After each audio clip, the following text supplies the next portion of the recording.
Chapter 1. So, it is as if I truly crossed over. Lin Yan sat by the seaside, the ocean breeze tousling the bangs that fell across his forehead. He contemplated the prompts presented by the system, murmuring to himself. A few moments prior, he had traversed into the world of pirates as a globally renowned intellectual property. The influence of One Piece spans the globe. It has accompanied the growth of countless individuals, bearing witness to the youth of many. Is a privilege. Lin Yan counts himself among them, yet he never anticipated that one day he would find himself in the Grand Line, amidst this bizarre world of pirates.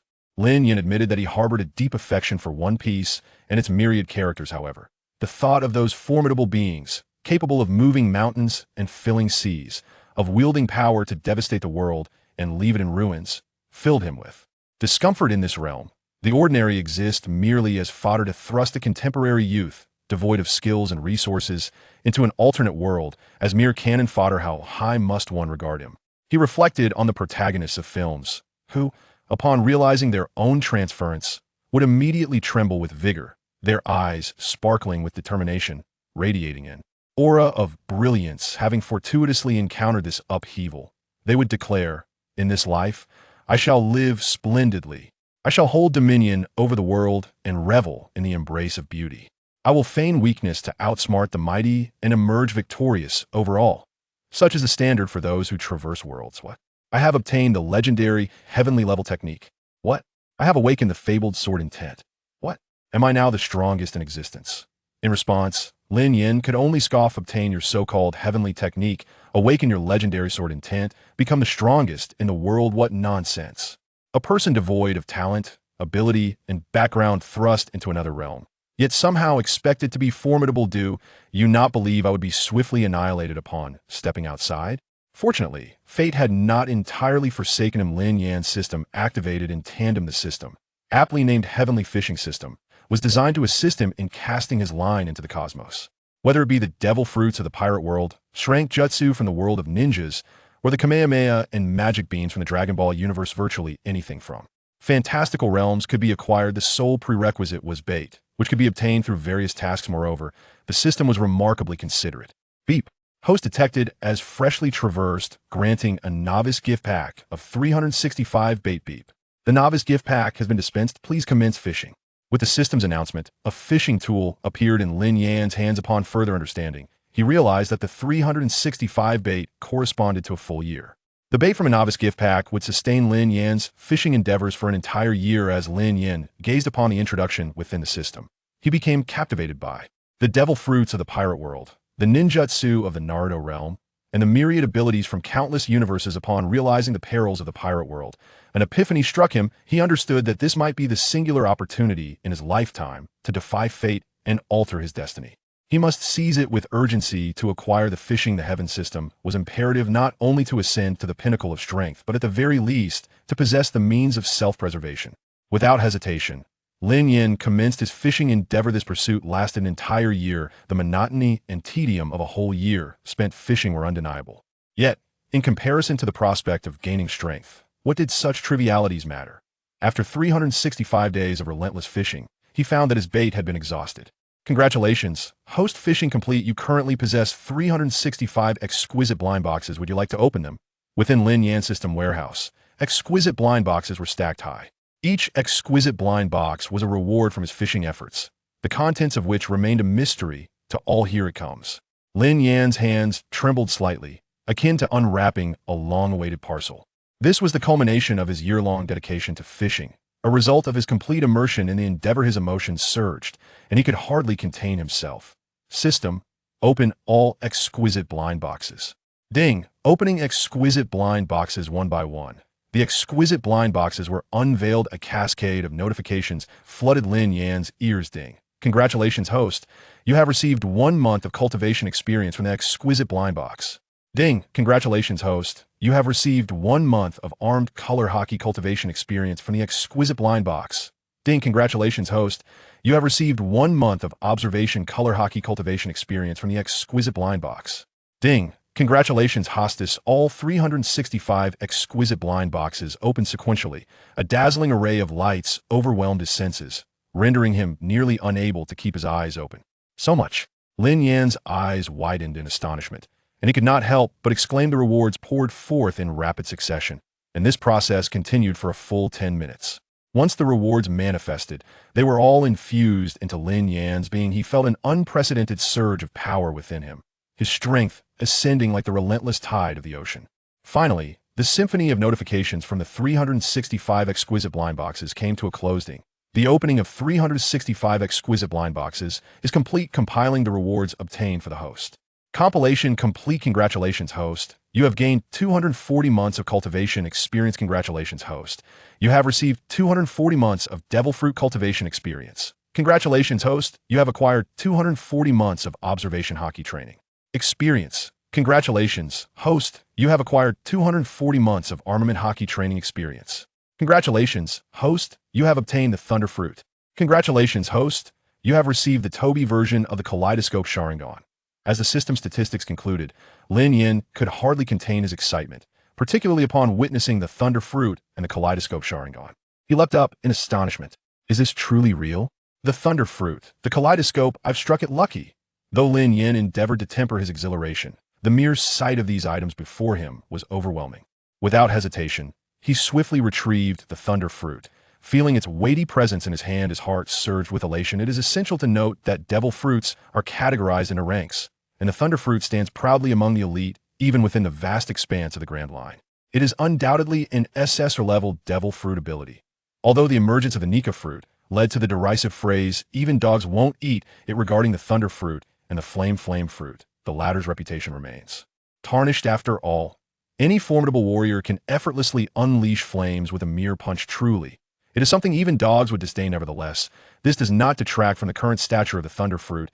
Its formidable strength is undeniable. Consuming it could be aptly described as a meteoric rise.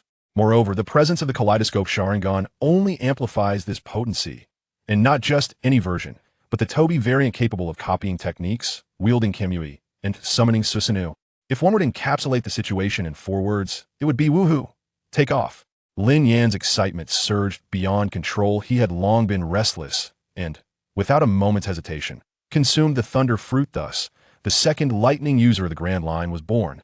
However, upon consuming the thunder fruit, Lin Yan found himself momentarily stunned. It is often said that devil fruits possess a bitter and unpalatable taste, yet this particular fruit was not only devoid of bitterness, but bore a hint of sweetness. System prompt. All abilities gained from fishing for devil fruits will not carry their inherent side effects. At that moment, the system provided clarification: no side effects. Does this imply that it will not share the curse of the devil fruit, such as the aversion to seawater or sea prism stone? That's excellent.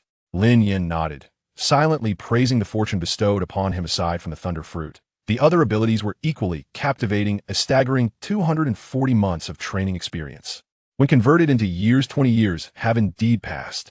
It truly resonates with the saying, "Can you withstand the force of a single punch honed over 2 decades?" In other words, Lin Yan has inexplicably gained a solid foundation and strength equivalent to 2 decades of cultivation. No wonder that when he opened the exquisite blind box moments ago, he felt an immense primal energy brewing and settling within him. So that was the case. System. Display the character panel. Lin Yan called out to the system character. Lin Yan. Talent. Ordinary. Devil Fruit. Thunder Fruit 70100. Conqueror's Hockey. Observation Hockey 70100. Armament Hockey 70,100.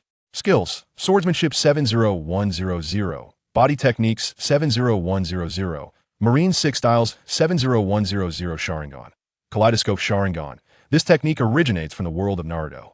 Hence, the energy source is altered to Hockey. The stronger the Hockey, the more potent the Sharingan. Evaluation. Supreme strength in the Grand Line. Gazing at his system panel, Lin Yan realized this was the fruition of an entire year spent diligently fishing. He wanted to exclaim, "Incredible! The fishing system truly is remarkable. System, I have exhausted my bait. How can I replenish it?" While he was elated, Lin Yan faced the pressing issue of his depleted bait. The immediate concern was to replenish it. The question was, how could he do so? Esteemed host, greetings. The method to obtain bait will be released through system tasks. Currently, the task system template has been activated. Task 1. Within 10 days, hunt a pirate with a bounty exceeding 100 million. Completion of the task will yield 10 bait. The system presented the task template. Is the task released? Lin Yan examined the task panel, stroking his chin. A bounty of 100 million is rather exorbitant. If this were in the first half of the Grand Line, it would at least correspond to a level close to that of the supernovas. But let us not forget, where are we? In a new world, where powerful individuals roam freely, the number of pirates with a bounty of 100 million is virtually countless. Coincidentally, just yesterday, a pirate crew with a bounty of 150 million arrived upon landing on the island. They pillaged, slaughtered, and committed heinous acts, forcefully abducting local women, leaving a trail of devastation. In the blink of an eye, the entire island was engulfed in chaos. Early arrival is no match for fortunate timing. For the sake of 10 bait, I shall make you my targets. Furthermore, I will assist the local residents in ridding themselves of your scum. A glint of cold light flickered in Lin Yan's eyes. The Battle Axe pirate crew. Captain Battle Axe, with a bounty of 150 million, wields 2 pair blossom cleavers, a force that even the likes of Zhang Fei and Zhuge Liang would find insurmountable. The first mate, Jack, with a bounty of 86 million, is an exceptionally formidable swordsman. Their crew comprises a total of 300 members to navigate the treacherous new world. Each member of the Axe pirate crew has been battle-hardened. Their skills are exceptional, and their strength is remarkable. In the span of just one day, the Axe pirate crew rampaged through the island, plundering resources as if they were invaders in a village. Wealth and women were indiscriminately seized and loaded onto their ship. The island's inhabitants suffered immensely, living in dire straits before the might of these pirates. They dared not resist, for on the ground lay over 100 cold corpses of those who had attempted to fight back. "Please do not take my daughter." A desperate old woman clutched her daughter tightly, crying out in anguish, "Get away from me." A crew member of the Axe pirate crew kicked the old woman aside and forcefully dragged her daughter away. "Don't take my wife." Another man held onto his wife's hand with a desperate grip. "Die." Yet, he was met with the swift strike of a pirate's blade. An arm was severed and thrown into the air, spinning twice before landing on the ground. The man clutched his severed limb, howling in pain. The same horrific scene unfolded in every corner of the island. Countless lives were extinguished, countless possessions were looted, countless women were forcefully abducted. Gold, stained crimson with blood, was loaded onto the ship in great quantities. The island ran red with blood. Littered with corpses, it resembled a hellish purgatory. Indeed, the wealth possessed by the people here is quite substantial. Not only wealth, but the women are also remarkably alluring. However, these are merely our playthings. Ha ha ha. On board the Axe pirate ship, the crew laughed boisterously. Having grown accustomed to such atrocities, they appeared indifferent to the hell unfolding before them. Behind them, the captured women bore expressions of fear and despair. Their eyes wide with trepidation, they had no inkling of what fate awaited them yet. It was undeniable. From this moment forth, their bodies and souls would no longer belong to themselves. As the Axe pirate crew laughed heartily, those captured women sank into despair. What a tragic scene.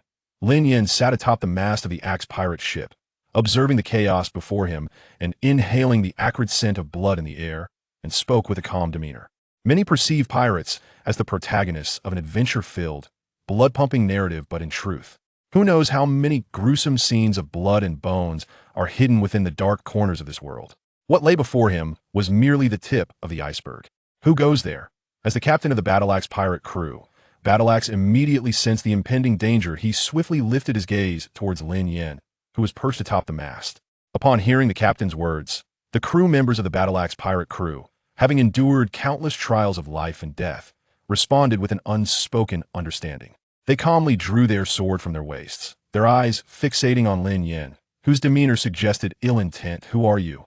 Battle Axe furrowed his brow and pointed his pear blossom axe at Lin Yan, demanding an answer. Under the scrutiny of the entire Battle Axe pirate crew, as well as the captive women, Lin Yan made his move from the mast. He leaped down gracefully, landing firmly on the ground. "My apologies, I merely passed through this place. I have come to your Battle Axe pirate crew solely to borrow something," Lin Yan declared, his hands clasped behind his back, his gaze sweeping over every member of the crew as he spoke with calm assurance. "Something? What is it?" The keen vigilance in the eyes of the Battle Axe remained undiminished. Lin Yan's expression, however, was as calm as ever. She scanned the entire Battle Axe pirate crew, ultimately fixing her gaze upon the captain of the crew. With a detached demeanor, Lin Yan seemed to utter a phrase of little consequence, "Your head." As the words fell, the atmosphere around her suddenly grew tense, the temperature plummeting sharply. In the blink of an eye, Lin Yan took a swift step forward, vanishing from her spot in an instant. She moved like a startled hare, the sound of thunder rolling in her wake. Lightning cleaved the sky, casting a crimson glow that reflected upon the ocean. Lin Yan's speed was such that she seemed to leave only an afterimage in her wake. Observing her astonishing velocity, the onlookers recognized her as a formidable expert, urging caution. The pupils of Battle Axe constricted in alarm, intending to alert the other crew members. However, before he could finish his warning, a sharp sound pierced the air. His head was severed by Lin Yan, tracing a parabolic arc in the sky. In that moment, the world appeared as a monochrome painting. The axe's neck fractured, and black blood erupted from the wound like a fountain, splattering across the deck and staining the entire ship crimson. Then, with a resounding thud, his severed head crashed onto the deck. At that instant, the axe unexpectedly beheld the entirety of its own form. Why can I see my own body? Alas, before he could ponder further, a formidable pirate with a bounty of 150 million met his untimely demise, instantaneously slain. Captain, upon witnessing their leader being obliterated in the blink of an eye, the members of the Axe pirate crew were utterly astounded. It is crucial to recognize that this was their captain, a figure with a bounty exceeding 100 million. Even when faced with ordinary naval forces, he would likely outmatch them. More importantly, where were they?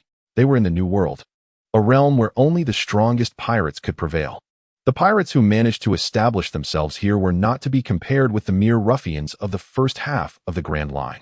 The Axe pirate crew had endured countless tribulations, and, while they may not be at the pinnacle of power, they had certainly secured their foothold in the New World. However, despite their resilience, the Axe could not withstand even a single exchange with Lin Yan, its head swiftly severed. The crew appeared as though they had encountered a ghost. Their eyes widened to the size of copper bells, disbelief etched across their faces. Equally astonished were the abducted women, who had thought their plight was dire. Little did they expect that, in their moment of utmost despair, Lin Yan would emerge, bringing them hope.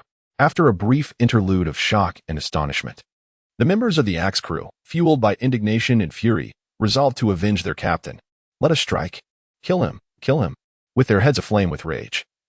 Every member of the Axe pirate crew charged forth, their eyes ablaze with determination. They surged forward, seizing their weapons with palpable malevolence. Their faces were suffused with intense hatred towards Lin Yan.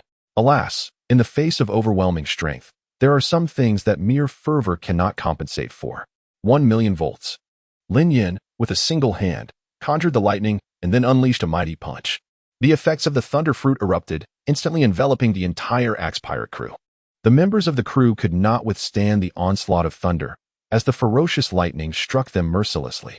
Instantly, a chorus of anguished cries filled the air, with one after another collapsing to the ground. The electric barrage rendered the entire ship charred and desolate, leaving no blade of grass alive in its wake. The overwhelming lightning was on the verge of tearing them apart. You, the first mate, gazed at Lin Yan in disbelief. Are you a devil fruit wielder? It seems we are not acquainted. Why are you targeting us? Who exactly are you? Although the other crew members were trembling in fear upon witnessing Lin Yan's might, they mustered the courage to shout amidst their trepidation. Does it matter who I am? Just as an ant does not recognize your foot. Lin Yan's demeanor remained impassive, his indifferent gaze sweeping across them. What is it that you truly desire? The first mate stammered, his voice quaking. With a single strike, their captain was vanquished, and the sky was filled with tempestuous lightning. The disparity in power between both sides had transcended dimensions. He realized that today their battle axe regiment had provoked a formidable existence. Had it not been stated before? To make use of your heads. Lin Yan had already resolved not to continue engaging in futile chatter with them. He slowly raised his hand, forming a fist with a single motion. Suddenly, the lightning in the air began to coalesce, converging upon all members of the Axe Brigade. The individuals before him could no longer withstand the pressure exerted by the thunder fruit. They were struck down, their bodies bursting violently and dissolving into a mist of blood that mingled with the atmosphere. The sea breeze swept through, dispersing the sanguine haze. In less than half a minute, the Axe pirates had been utterly annihilated. Congratulations to the host for successfully hunting a pirate with a bounty exceeding 100 million. Receiving 10 bait. The system's notification signified the completion of Lin Yan's task. However, he paid no heed to these matters. Instead, turning his gaze towards the trembling girls who had been captured, Lin Yan sighed. Such incidents unfold daily across the globe. This is the hidden reality of the vast world of One Piece. You are safe now. Leave this place, Lin Yan said as he unshackled them. Can we truly return? Asked a girl, her face marred and stained with blood. They have all been dealt with, No one shall disturb you again, Lin Yan reassured them with great care. Upon hearing this, although the girls' faces were streaked with tears, their panic gradually dissipated. Thank you, the rescued girls murmured with a fragile voice, expressing their gratitude. No need for thanks, Lin Yan replied, intending to depart after rescuing them. Yet, despite having saved this group of girls, he ultimately could not alter the fate of the village, which had succumbed to the pirates' invasion. He could not help but let out a long sigh. Just as Lin Yan was about to depart, a girl called out to him, inquiring, "Benefactor, having saved us, could you kindly reveal your name?" Suddenly, Lin Yan paused in his steps. With his back turned to them, he replied coolly, "Lin." As his words hung in the air, a gentle breeze swept by, and the multitude of girls felt as though their vision had blurred momentarily. In the blink of an eye, the enigmatic man vanished into the sea breeze. 10 bait. Enough for me to fish for 10 days. Alas, it still feels a tad insufficient. Ever since he had acquired something remarkable from the exquisite blind box, Lin Yan had been yearning for those bait. Cultivation? What is cultivation compared to the allure of fishing? In the ensuing days, Lin Yan found himself either fishing or journeying to his fishing spot. Ding. Congratulations, host. You have acquired a month's worth of fruit cultivation. Ding. Congratulations, host. You have acquired a month's worth of armed color domineering cultivation. Ding. Congratulations, host. You have obtained a golden plum blossom. Ding. Congratulations, host. Typically, Lin Yan preferred to stockpile his rewards, waiting until he had amassed a sufficient quantity before opening the exquisite blind boxes, much like cracking open sunflower seeds and savoring the last bite. The delightful sensation of that final morsel is simply ineffable. Yet, he found himself increasingly restless. Thus, he decided against hoarding. For every exquisite blind box he caught, he would open one immediately. However, amidst the rewards he had obtained, an anomaly surfaced. Wait, what have I just received? Lin Yan abruptly lifted his head. He hurriedly glanced towards the system warehouse. In the next moment, Lin Yan could not help but feel a pang of confusion. Jean Pingmei? Initially astonished, her expression soon turned vacant. Wasn't this the infamous book that had swept the nation? Lin Yan's demeanor grew serious and her spirit ignited. System, come forth. What on earth is this thing you've reeled in? Am I, Lin, the sort to read such literature? What a jest. I possess pride and integrity. Who would take an interest in such a book? Esteemed host, shall we proceed to destroy Jean Pingmei? The system prompted. Upon hearing the suggestion of destruction, Lin Yan, who had just asserted her aversion to such works, hesitated. He stroked his chin thoughtfully and then declared with a sense of righteousness, "Well, after all, it's an item obtained from fishing. One should not refuse a gift." As he uttered these words, Lin Yan appeared wise beyond his years, conveying that he merely wished to observe, nothing more. Truly, you must believe me. You must. As a resolute and exemplary youth of the 21st century, accustomed to the myriad scenarios depicted in various films, he considered himself battle-hardened. He did not believe that a mere small trinket could pose any threat to him. Occasionally glancing at it after meals could even contribute to his well-being. Did not the elders often say, to achieve health and longevity, one should indulge in smoking, drinking, feasting on fatty foods, rising late, and forging friendships with the opposite sex, all during moments of leisure. He cast a glance around, ensuring no one was present, before stealthily retrieving the book, Little Mei Mei. As he unfolded the first page, the dazzling and captivating words immediately caught his eye. Naturally, the opening page could hardly enthrall Lin Yan, a seasoned veteran. However, as the plot gradually unfolded, the pace intensified, and the gripping scenes began to materialize. Lin Yan found himself irresistibly compelled to turn the pages.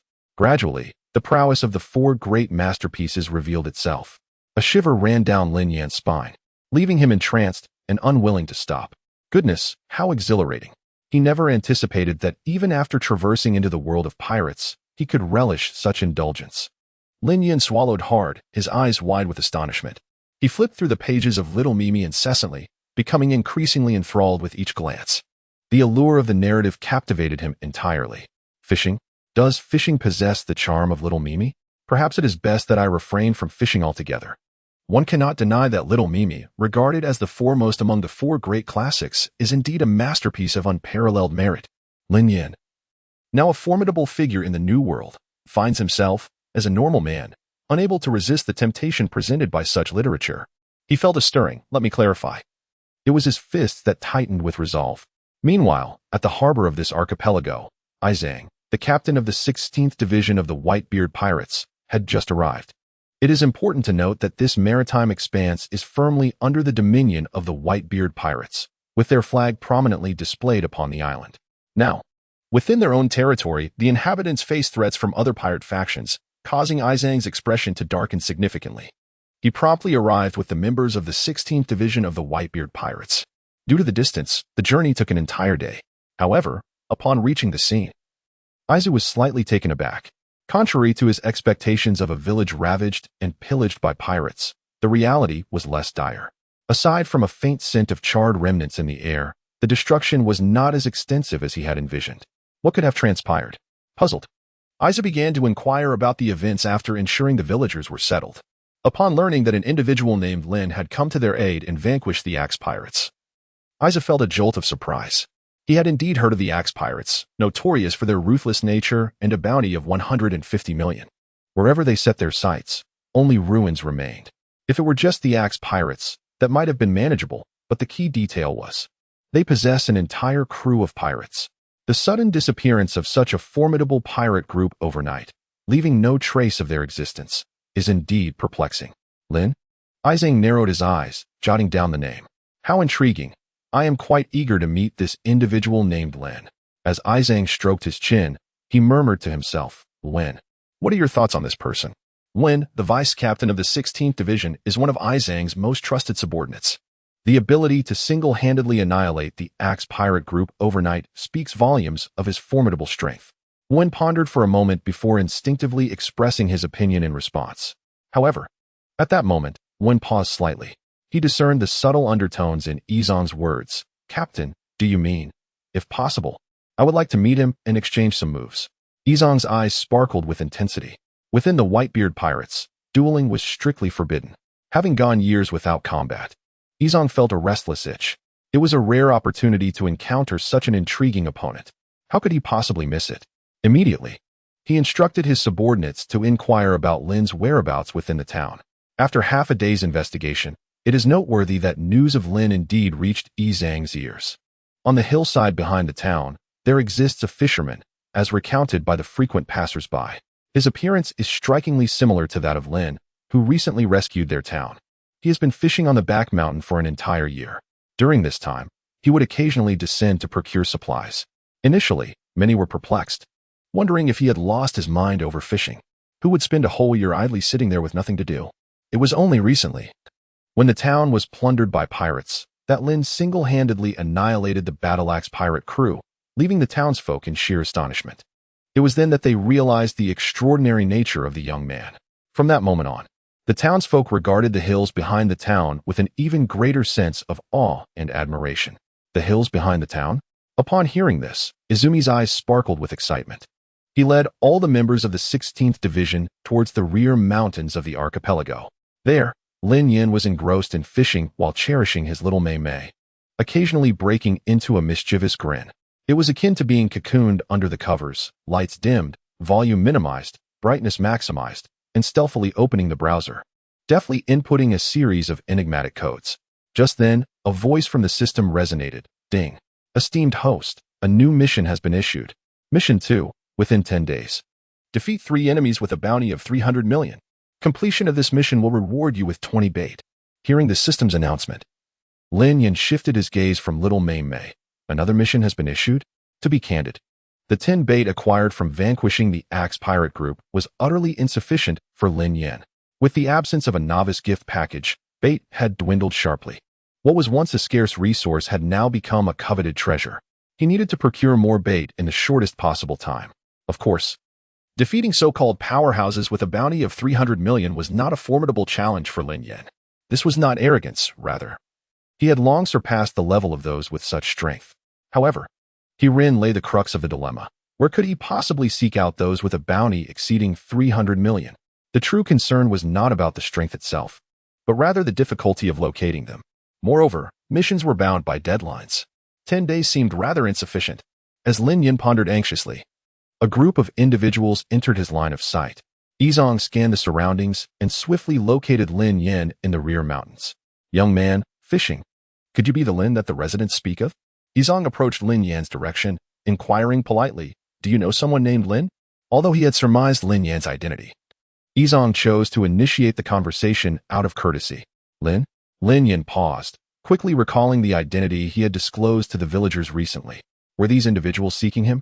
If one were to consider recent conflicts, the only group he had crossed paths with was the Axe Pirate group. Maintaining a calm demeanor, Lin Yan stated, "You are members of the Axe Pirate group, aren't you?" Upon hearing this, Isou and the vice captain exchanged glances, momentarily taken aback. "We are members of the Axe Pirate group? What does that mean?" Isou questioned, bewildered for a moment. "Enough with the pretense. If you seek revenge, feel free to come forth. Don't say I haven't given you a chance." Lin Yan is currently beset by a profound sense of distress, pondering where he might seek out a formidable individual with a bounty exceeding 300 million. This predicament has rendered him indifferent to the remnants of the battle-axe pirate crew before him. "Are you not here for revenge? Then let us conclude this swiftly." Lin Yan beckoned them with a gesture, indicating that they should feel free to strike if they so wished. Oh? Isou realized that Lin Yan had misconstrued their intentions. He initially intended to provide an explanation. However, he swiftly recalled Lin Yan's formidable capabilities. A smile graced the corners of his lips, instantly transforming the scene into a whimsical spectacle reminiscent of a crooked-mouthed dragon king. "Since you have made such a statement, allow me to experience your prowess firsthand." Furthermore, Izanami chose not to clarify this misunderstanding. He approached Lin Yan with two primary objectives. Firstly, to assess Lin Yan's prowess. Secondly, should Lin Yan prove to be as formidable as anticipated, the 16th Division would not hesitate to extend an invitation for him to join the Whitebeard Pirates. Once Isou had consented, the vice captain and the other crew members exchanged glances, and within their eyes, they discerned amusement. It is worth noting that the captains of the Whitebeard Pirates are renowned for their formidable strength. Even Isou, ranked at the bottom, commands a degree of respect among the various factions within the Grand Line. To challenge one's own division captain? That would be sheer folly. The group shook their heads. Even if Lin Yan were to annihilate the Axe Pirates overnight, they do not believe that Lin Yan can truly gain any advantage in front of Captain Isou. A spectacle is about to unfold. Challenging Captain Isou? This individual possesses an extraordinary audacity. I must admit, I am quite eager to witness his astonished expression shortly. Misfortune awaits him. The vice captain and crew exchanged words, their faces adorned with broad smiles as they retreated, clearing a space for the two. Isou abruptly drew two pistols from behind him. The weapons twirled gracefully between his fingertips before he grasped them firmly. Blades and swords are merciless, so beware. Isou maintained an air of composure, his face radiant with a smile. He harbored an extraordinary confidence in his own abilities. Otherwise, he would not have been able to assume the position of squad leader today. You, on the other hand, exhibit quite a commendable sense of politeness. Lin Yan glanced up at him. "Without further ado, let us commence." Isou casually twisted his wrist and spoke with a nonchalant demeanor. The two parties aligned themselves on this open ground, an invisible wave of energy enveloping them. Isou merely smiled and remained silent. Just as the moment arrived, it was swift and decisive. He planted one foot firmly on the ground, leaving a distinct impression in the sand. In an instant, he surged forward like an arrow released from its bow, appearing before Lin Yan with a swift whoosh. He drew his gun, aiming it at Lin Yan's head. Bang! Flames erupted from the muzzle. Following the gunshot, the bullet pierced through the illusion, hurtling towards Lin Yan. In that instant, Lin Yan tilted his head aside, allowing the bullet to whiz past him. Did he evade? As a firearms expert, Isou's speed in drawing his weapon was beyond question. Yet, he did not dwell on it. Isou closed the distance once more, delivering a swift kick towards Lin Yan. Lin Yan adeptly dodged again. Oh, his speed is quite impressive. Isou nodded slightly. A true expert reveals their caliber with a single move. No wonder he could annihilate the Axe Brigade. Without a doubt, Lin Yan's ability to keep pace with him had earned his respect. Now, let me see just how formidable you truly are. Isou suddenly unleashed his full potential, his speed surging ahead, and his strength erupting with even greater ferocity. In the face of Isou's sudden onslaught, Lin Yan remained calm, his body shifting with fluidity. It was precisely these seemingly trivial movements that allowed him to narrowly evade all of Isou's attacks. As the captain of the white team, Isou quickly sensed the threat posed by Lin Yan's strength. It was akin to unleashing a series of combos only to see a string of misses pop up over the boss. This individual is not to be underestimated. The other members of the 16th Brigade also took note of this unfolding scene. A flicker of surprise passed through their eyes. We had indeed underestimated him. It must be said, Lin possesses quite a remarkable ability. He is surprisingly able to keep pace with the captain. The other members of the squad observing the battle began to express their opinions. However, just as they were admiring Lin Yan's prowess, he remarked with a hint of astonishment. I did not expect that you members of the Battle Axe Pirates possess some skill. You have truly opened my eyes. Throughout it all, Lin Yan had regarded them as part of the Battle Axe Pirates. This statement left the members of the 16th Squad exchanging glances of bewilderment. Did he truly fail to recognize that Isou is the captain of the Whitebeard Pirates division? How long has it been? Their team captain, so lacking in fame? Come again. Lin Yan's composed demeanor also ignited the fighting spirit within Isou. He drew his dual pistols once more, unleashing a torrent of bullets in an instant. This time, the angles from which he fired were particularly cunning, nearly all aimed at Lin Yan's blind spots. No matter what movements he made, a subsequent bullet was guaranteed to find its mark upon him. In addition to his prowess with the dual firearms, Isou's close-quarters combat skills were equally formidable. He sped forward, arriving before Lin Yan in the blink of an eye. A whip-like kick swept towards her. A flicker of surprise flashed in Lin Yan's eyes, as the true extent of the captain-level strength of the concealment squad was laid bare in that moment. He could not help but hesitate. Within the remnants of the Battle Axe Corps, there existed such formidable individuals? If such strength were indeed present, how could the bounty be a mere 150 million? Nevertheless, Lin Yan swiftly regained her composure. A faint smile graced his face. Regardless of who it was, the outcome remained the same. In the face of Isou's relentless assault, Lin Yan consistently evaded the attacks. One after another, all strikes missed their mark, every bullet failing to connect.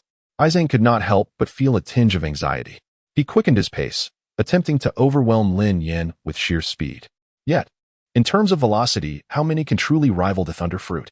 If we consider that Kizaru's glint fruit allows him to elevate his speed to the speed of light, then Lin Yan's Thunder Fruit theoretically possesses the potential to approach light speed infinitely as well. In that very moment, Lin Yan surged forward at light speed, causing Zong to feel an immense pressure. A flash of red light flickered in his eyes as he activated his observation haki. However, even with the activation of observation haki, he couldn't even capture the fleeting shadow of Lin Yan. What? Is his observation haki unable to perceive this? How fast must he be? Isou widened his eyes in astonishment. A rare expression of shock appeared on his face. Previously, he might have complained about Lin Yan's constant evasion. However, upon witnessing his true speed, he finally comprehended the essence of a qualitative difference. Lin, he is astonishingly swift. The speed is beyond comprehension. How can there exist such a fast man in this world? Lin Yan? It is evident. The Lin before me has undoubtedly attained a remarkably high level of mastery over his devil fruit abilities. Izumi has become increasingly cautious. Yet, mere caution proves to be futile. Lin Yan, harnessing the power of thunder, employs no extravagant abilities. Approaching the speed of light, he merely directs a kick at Izumi. Instinctively, Izumi crosses his arms defensively across his chest, assuming a protective stance. Alas, all of this effort is in vain. Boom. The atmosphere erupted with fervor. Thunder roared, tearing through the heavens. He was propelled outward like a supernova struck by the yellow ape, landing directly on the ground with such force that he could not even withstand a single strike from Lin Yan. His body skidded across the earth, leaving behind a long trench. Lin Yan, with one leg poised on the ground, hands casually tucked into his pockets, exuded an air of a great commander as he remarked, "Oh dear, have you ever been kicked at light speed?" If he were to don a cape emblazoned with the word justice, the position of the next leader of the Yellow Ape Gang would undoubtedly belong to Lin Yan. His imitation was strikingly flawless. Even the Yellow Ape felt a tinge of inferiority in comparison. At that moment, Zong felt utterly uncomfortable, coughing as he struggled to comprehend Lin Yan's astonishing speed, which was nearly beyond his ability to respond. His heart trembled with an involuntary shock. The other members of the 16th Division, upon witnessing this scene, were taken aback. They could no longer remain seated. This, one exclaimed, astonished. This fellow possesses astonishing speed. Could it be that he has injured Captain Isou with but a single strike? Just one blow. It was merely a single strike. The members of the 16th Division found themselves unable to suppress the tumultuous excitement within. Witnessing their captain, Isou, being effortlessly toppled by Lin Yan, several gasped in disbelief, struggling to trust their own eyes. Isou wiped the blood from the corner of his mouth, profoundly surprised by Lin Yan's prowess. "Lin, you have truly astonished me." Isou clumsily rose to his feet, gripping his dual pistols tightly. If he had previously held a mere curiosity towards Lin Yan, that sentiment had now transformed into something far more intense. His inner desire for battle was completely ignited. Who does not yearn to compete with the strong? His eyes gleamed as if beholding treasures, fixated on Lin Yan. The battle had commenced. Ignoring his own injuries, he resolved to strike first. Raising both guns, he locked onto Lin Yan. Bang, bang, bang. Countless bullets erupted from his hands. Lin Yan remained composed, activating his elemental transformation, allowing the bullets to pass through him as if he were air. Witnessing this, Isou felt a chill in his heart. Was this the elementalization ability of the devil fruit? A moment later, a slight smirk crossed his lips as he retrieved a magazine from his pocket. Upon closer inspection, it was filled with sea prism stone bullets. The sea prism stone is known to impose absolute restrictions on those with devil fruit abilities. This was one of Isou's trump cards specifically designed to counteract those who wield elemental powers. Drawing his gun swiftly, Isou's speed nearly rivaled that of a certain white-haired ninja performing hand seals. The speed with which he switched magazines was so rapid that it seemed to create an afterimage. Loading, aiming, and pulling the trigger. Bang, bang, bang. 3 shots were fired in quick succession. Observing Lin Yan's unwavering demeanor, Isou's heart leaped with joy. It is commonly known that elementalization cannot withstand the sea prism stone. In other words, if one does not evade, the sea prism stone bullets are bound to hit. Even the likes of Kizaru would be forced to submit before such bullets. Just as Isou believed Lin Yan would be struck and fall, tipping the scales of victory in his favor. Swish, swish, swish. 3 bullets passed through Lin Yan's body as if they had struck cotton, causing no ripple whatsoever. What? Isou's eyes widened in disbelief. The aura of the 16th Division captain vanished. The sea prism stone bullets passed through him? How could this be? Elementalization should not work in such a manner. Gazing at the astonished Isou, Lin Yan remained unfazed. Elementalization indeed could not withstand sea prism stone bullets. But had he truly just utilized elementalization? A flash of the Tomo appeared in Lin Yan's eyes. Kimui, couple space. Yes, in that fleeting moment, Lin Yan had invoked the ability of the kaleidoscope Sharingan, Kamui's couple space, which allowed him to ignore all damage for a brief period. What exactly is this ability? Isou asked in shock. You need not know, Lin Yan replied. Isou furrowed his brow. This was more than just a formidable opponent. This was a true monster. Within him lay countless abilities that Isou had never encountered before. Observing the continuous emergence of Lin Yan's hidden cards, including elemental transformations and the ability to disregard sea prism stone bullets, Isou found himself utterly bewildered. How could this be possible? Suddenly, a wave of regret washed over him for daring to challenge Lin Yan. The critical factor was the multitude of other members from the 16th Division surrounding him, their eyes keenly observing the unfolding spectacle. Should he suffer defeat, his reputation would be irrevocably tarnished. Yet, alas, his speed was insufficient to keep pace, and his strength paled in comparison. As time progressed, the situation grew increasingly dire. He increasingly felt the terrifying nature of the devil fruit abilities wielded by Lin Yan. You are formidable.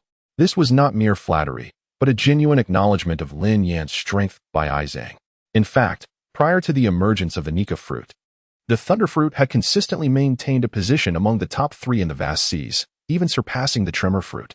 However, ever since the advent of the Nika fruit, the flame fruit and thunder fruit had become virtually obsolete. Your dual pistols are quite impressive as well, Lin Yan remarked with admiration. Listening to Lin Yan's mutual praise, Isou offered a bittersweet smile. Given the circumstances, there was little left to say. Since he had already resolved to engage in a contest with Lin Yan, he would see it through to the end. Moreover, he had come today simply to indulge in his desires. I had previously contemplated inviting you to join my pirate crew, but I have since changed my mind. Let us engage in a fierce battle. Isou adjusted his mindset and then turned towards Lin Yan. Invite me? Your battle axe pirate crew certainly holds great prestige. Upon hearing this, Lin Yan replied with a mocking tone. At those words, Isou, who had just been filled with fervor, felt a sudden constriction in his chest, momentarily at a loss. He was utterly at a loss for words. The other team members similarly placed their hands on their foreheads, a wave of exasperation washing over them. Indeed, it became clear that he was entirely unaware that they belonged to the White Brigade. With a smile that was both awkward yet courteous, he revealed his embarrassment. He unleashed his power once more, drawing forth his twin pistols, engaging in a chaotic dance of gunfire as he wreaked havoc in all directions. A torrential barrage of bullets rained down upon Lin Yan. Moreover, his speed was now swifter than ever before. Indeed, he resolved to exert all his strength. Swish, swish, swish. Bang, bang, bang. If earlier some ordinary members of the White group could still observe the battle, now all that resonated in their ears were the sounds of the wind, the sea, the slicing air, and the crackling sparks. They have completely vanished from sight. The only sensation that remains is the continuous clash of two figures in the sky. It must be said that Isou, as the captain of the squad, possesses remarkable strength. Even when at a disadvantage, when unleashing his full power, he can still engage in a brief skirmish with Lin Yan. However, it is merely a fleeting encounter in comparison to Lin Yan. His strength was still considerably lacking. Moreover, Lin Yan had never exerted his full power from the beginning. He merely regarded his opponent as remnants of the Battle Axe Pirates. Gradually, Isou began to sweat profusely, feeling increasingly powerless. 50 million volts. At that moment, Lin Yan rubbed his hands together, unleashing a thunderous explosion of 50 million volts. In an instant, the air was filled with an overwhelming tempest of thunder, resonating with a symphony of roars. Boundless power gathered at the scene as stars fell, illuminating the surroundings with dazzling brilliance. Crimson lightning surged violently, striking the ground with ferocity. The winds howled, the sea roared, and the atmosphere was suffused with a formidable energy that instilled awe in all directions. The earth was torn asunder, scorched by the bolts of lightning. Wherever the thunder traveled, the sky dimmed, and all retreated, enveloped in arcs of electricity. Ultimately, on that beach adorned with crackling lightning, Isou could not withstand Lin Yan's thunder-fruit ability. He crashed to the ground like a kite severed from its string. With Isou's fall, the battle drew to a close. At that moment, the most astonished were the other members of the 16th Division, who were spectating nearby. Witnessing the defeat of Captain Isou, they fell into a profound silence. The other members of the 16th Division swallowed hard. In that fleeting moment, all gazes converged upon Lin Yan. Who was Isou? He is the captain of the 16th Division of the Whitebeard Pirates, with a bounty of 510 million berries. Renowned across the seas, he is a formidable force of unparalleled strength. As previously stated, in the vast expanse of the Grand Line, every power must show him a modicum of respect. Initially, they believed this would be a one-sided domination by their captain. However, they were mistaken. Their squad leader fell victim to Lin's unilateral onslaught. The crowd was indeed taken aback, having placed great expectations on Isou, who lay defeated upon the ground. The members of the 16th squad were engulfed by a tumult of emotions, unable to quell the waves of shock within them. Isou sprawled on the ground in a grand shape, gasping for breath. Though he faced defeat, he did not feel disheartened. Instead, he burst into laughter, exclaiming, "Ha! That was exhilarating. This battle was truly fulfilling." To be candid, the Whitebeard Pirates prohibit private duels, and finding worthy opponents outside proved elusive. Gradually, Isou felt his body growing rusty. Thus, upon encountering Lin Yan, he could not help but harbor a desire to test his mettle against him. Lin Yan's prowess did not disappoint. Despite Isou unleashing all his strength, he remained no match for Lin Yan. The extent of Lin Yan's strength became increasingly evident. This bout was exceedingly thrilling and pleasurable, leading Isou to admire him even more. Truly, this Lin is formidable. With Isou's fall, the battle with Lin Yan unfolded. He approached Isou and observed Lin Yan's movements. The members of the 16th Division felt a surge of anxiety, fearing that Lin Yan might engage in some outrageous act. Ignoring the gazes of those around him, Lin Yan directed his inquiry towards Isou, asking, "You are not members of the Battle Axe Pirates, are you?" He naturally discerned the truth. Could it be that the members of the Axe Brigade genuinely possess such formidable strength? Are they merely an inconspicuous little pirate in this new world? Indeed, we are not. Lying on the ground, Isou's pale visage broke into a smile. "My name is Isou, the captain of the 16th Division of the Whitebeard Pirates." At this moment, Isou had also revealed their true identities. "Isou?" Lin Yan paused. He abruptly lifted his head, mounted on his horse. He remarked how familiar this cross-dressing fellow appeared. Realizing after a while the deeper connection, he was originally a member of the Whitebeard Pirates. In truth, this is not Lin Yan's fault. He has been traversing the world of pirates for an entire year now. Throughout this time, he has been incessantly engaged in fishing. Most of the plot details from the original narrative have faded from his memory, not to mention the irrelevant characters. The capacity of his mind is limited. Who can possibly remember so much? Ding. Congratulations, host. Your task has been updated. Task 2. Within 10 days, defeat 3 foes with a bounty of 300 million. Current progress. Defeated Isou, the captain of the 16th Division of the Whitebeard Pirates, with a bounty of 510 million, achieving 13 completion. Completing the task will reward you with 20 lures. Suddenly, Lin Yan's task updated. By sheer happenstance, he had completed 1/3 of it. Upon realizing this, Lin Yan's once placid heart began to shimmer with excitement. Could this be considered a fortunate coincidence? You called for me. What is the matter? With 1/3 of the task completed, his spirit soared as if he had dispelled the fog and ascended to the heavens. A smile graced Lin Yan's face as he addressed Isou. To be frank, I am here to express my gratitude for your rescue of the townsfolk, and I must admit, I am quite intrigued by you. However, that is of little consequence now. Lin, I am genuinely pleased to have made your acquaintance. Isou, somewhat disheveled, rose from the ground and brushed off the dust from his attire. Is that so? Upon hearing this, Lin Yan offered a slight smile. Regarding Isou, he gradually developed a fondness for her. Soon, in order to befriend Lin Yan, Isou, without hesitation, waved his hand grandly and began to arrange a lavish banquet in their 16th squad, extending an invitation to Lin Yan. Upon hearing of the banquet, Lin Yan cast a lingering glance at Isou, intrigued by the prospect of indulging in a complimentary feast. How could he possibly refuse? Everyone detests being taken advantage of. Yet everyone revels in the spoils of an unearned gain. Excellent. Without a moment's hesitation, he agreed. The members of the 16th Division promptly arrived at the town to make preparations. To avoid disturbing the locals, Isou took Lin Yan aboard his ship. Once on the vessel, the entire crew of the 16th Division extended a boisterous welcome to Lin Yan. Glass after glass of alcohol was poured into Lin Yan's belly. As a formidable powerhouse in this new world, Lin Yan was unfazed by the drinks. In no time, a significant portion of the crowd was knocked down by his drinking prowess. The camaraderie among men is indeed this simple.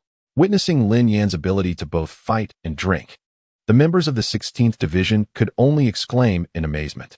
With his gentle demeanor and succinct speech, Lin Yan captivated everyone around him, piquing their interest even further. The crowd erupted in cheers, their voices growing more jubilant as they urged him to drink more. Lin Yan graciously accepted every challenge. Thus, a lively banquet resounded throughout every corner of the 16th Division's deck. The following morning, as the sun rose fiercely, illuminating the sky, Isou, the captain of the 16th Division of the Whitebeard Pirates, stood proudly on the deck. He appeared somewhat despondent, his expression marked by a hint of conflict. Should he extend the invitation or not? Initially, he indeed came with the intention of inviting Lin Yan to join their Whitebeard pirate crew. However, herein lies the dilemma. It would be reasonable to extend an invitation after having triumphed over Lin Yan. Yet the reality is, he had never fought him and had instead suffered a crushing defeat. Disoriented in the process, it almost evokes the sensation of attempting to appear grandiose only to be humbled. Under such circumstances, is it appropriate to extend an invitation? Regardless of its appropriateness, one must at least make the attempt. From the insights gleaned during yesterday's banquet, it was evident that Lin Yan currently lacked any affiliations. Such a formidable individual, even if he were not invited, would undoubtedly attract a multitude of others vying for his allegiance. As the saying goes, it is unwise to let fertile waters flow to outsiders. Having encountered him, one cannot afford to let this opportunity slip away. Lin, I trust you remember that from the very beginning, I wish to invite you to join our Whitebeard pirate crew. Are you interested in our crew? At the moment he uttered these words, Isou could not help but feel a twinge of anxiety. Join your pirate crew? Lin Yan paused. As a mere fan, who wouldn't be intrigued by the Whitebeard pirate crew? Of course, if you have any requests, feel free to voice them, and I shall do my utmost to accommodate you. Realizing his words lacked sincerity, Isou quickly added another sentence. Observing Isou's evident trepidation, Lin Yan couldn't help but chuckle. This was not the demeanor one would expect from the spirited captain of the 16th Division of the Whitebeard Pirates who had previously sought to challenge him. Will you accept? Isou felt a bead of sweat trickle down his brow. In principle, he was inclined to reject the offer. Lin Yan's response was half-hearted.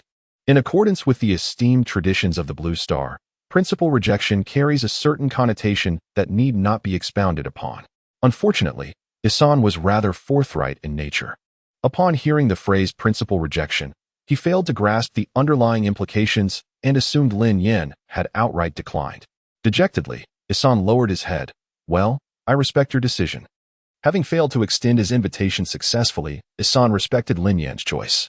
Observing Isou's retreat, Lin Yan sighed. This group of individuals was rather straightforward. It seemed one could not engage them with any subtlety.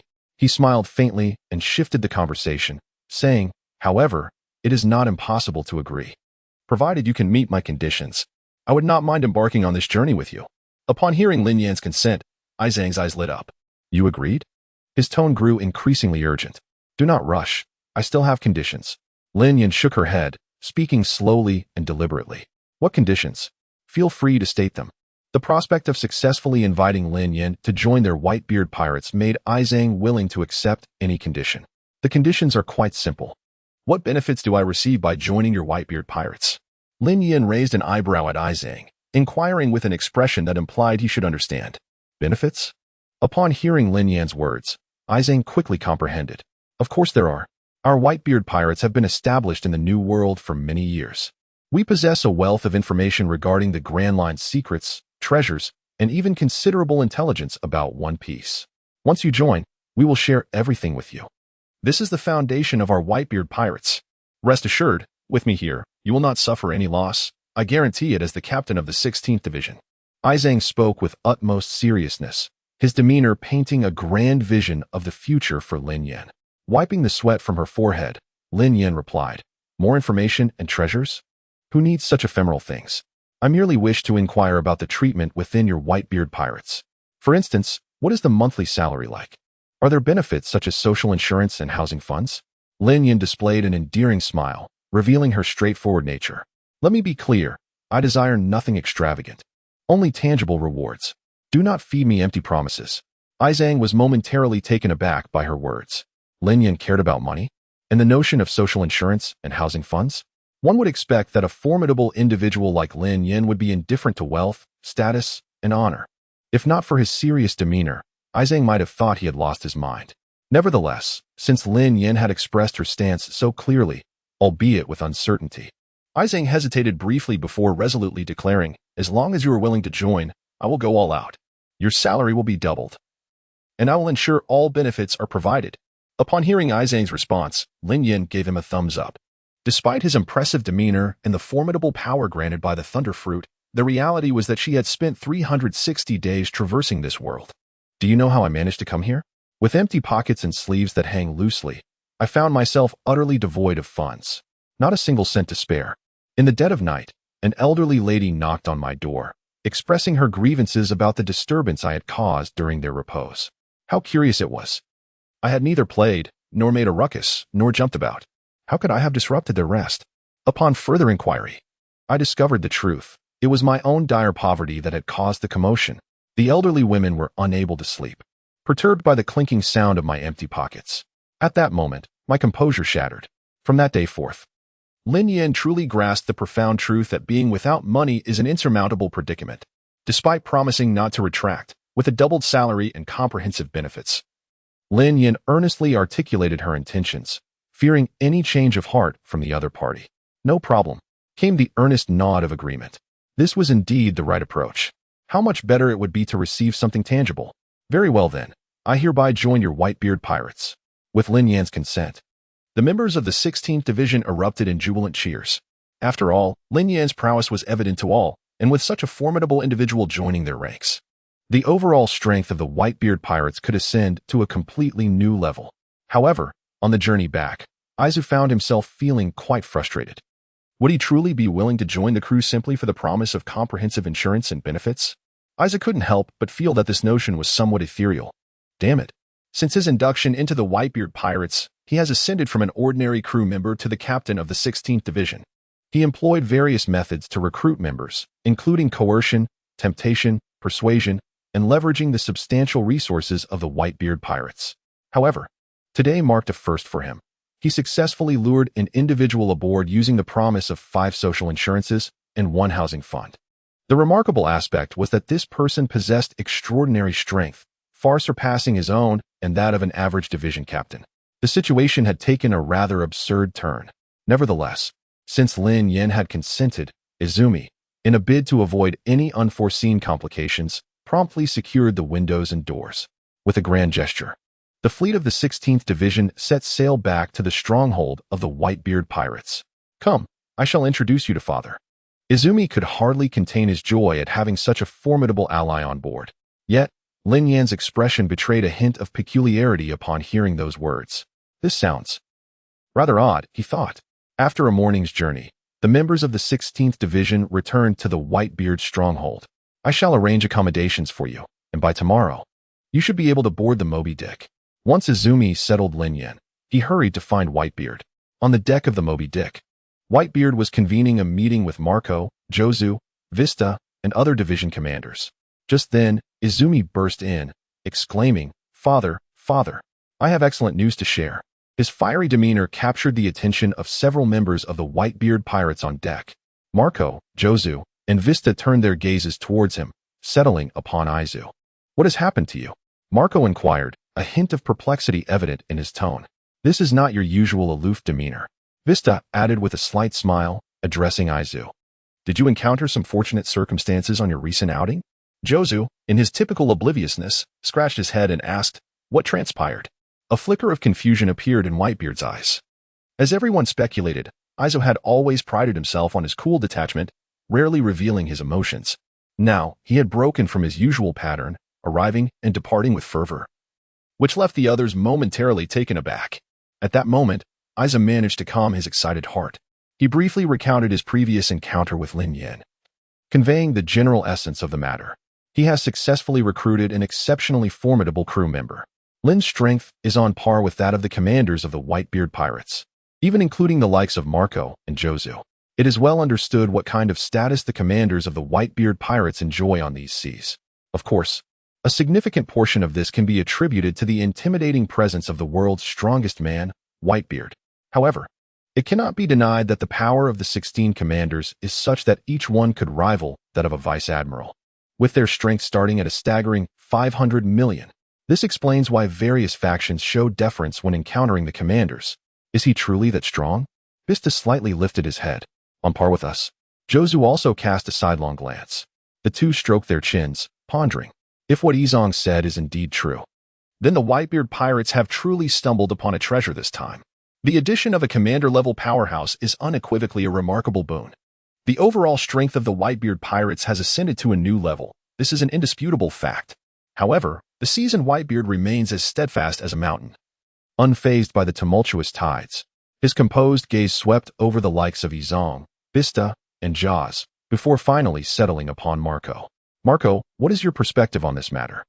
Marco cast a glance at the white-bearded figure, his expression as unyielding as that of a dead fish. He understood. Father was keen to observe how he would handle this situation. After contemplating for a moment, Marco spoke in a calm tone. Father, I perceive this as both a blessing and a curse. How could it possibly be a curse? Izong interjected, eager to challenge Marco's assertion. With his head bowed, Marco's gaze remained tranquil. Firstly, if this Lin is truly as formidable as you claim, Izong, and is willing to join our Whitebeard Pirates, that would indeed be a splendid occurrence. However, have you considered that the name Lin is unfamiliar to us? We have neither seen nor heard of it before. It seems to have materialized out of thin air. The sudden emergence of such a person, who is willing to join our ranks, raises suspicions, does it not? At the very least, on this matter, I believe we should maintain a cautious perspective, subject to further discussion. Whitebeard observed Marco's composure with approval. He nodded slightly.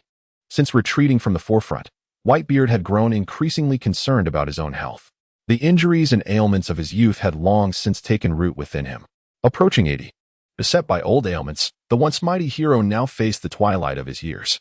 Particularly in light of recent events, the assassination of Sachi and the defection of Teach, his sense of crisis had intensified. He possesses a foreboding sense that the Whitebeard Pirates are on the brink of a monumental calamity. The origins of this impending disaster remain shrouded in uncertainty. He was not entirely certain. The urgency of the matter lay in reinforcing the core strength of the Whitebeard Pirates and nurturing the next most formidable successor. This was an undeniable truth.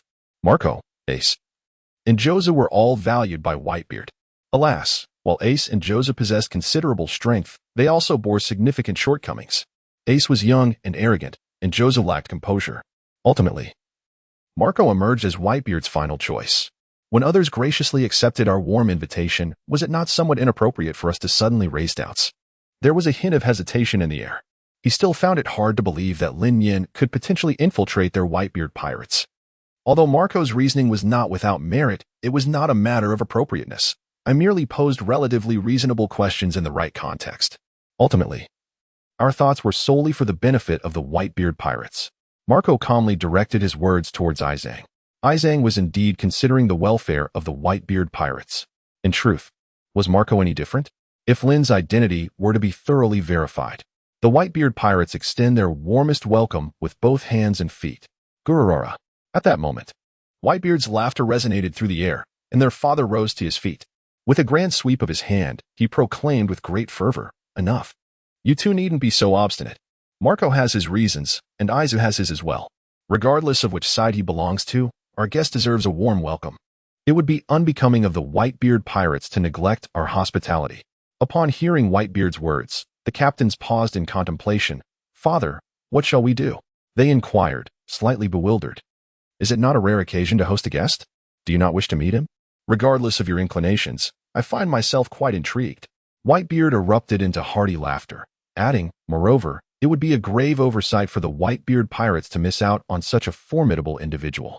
As his words resonated, the others nodded in agreement, recognizing the wisdom in his sentiments. Indeed, it was premature to draw conclusions. Let us observe what manner of newcomer has arrived. Whitebeard concluded with a firm reminder, additionally, do not publicize Isou's defeat to Lin for the time being. I have my own plans. The following day, news of a new member joining the Whitebeard pirates spread like wildfire. Ordinarily, the arrival of a newcomer would invigorate the crew. Yet, the focus of all was singular. Father personally recruiting a new member? Shouldn't such a task fall to the logistics department? Even if it were not the logistics team, surely it should be the responsibility of the division commanders. Father, why has he chosen to appear in person? Aboard the Moby Dick, many furrowed their brows, engaging in fervent discussions, voicing their discontent. Who is this newcomer? What an imposing presence. He dares to have the old man personally greet him? I am curious to see if he truly possesses extraordinary capabilities. If this matter were to spread, where would the dignity of the Whitebeard pirates reside? Frankly, I feel a twinge of annoyance regarding the current state of the Whitebeard pirates. How could Whitebeard be unaware?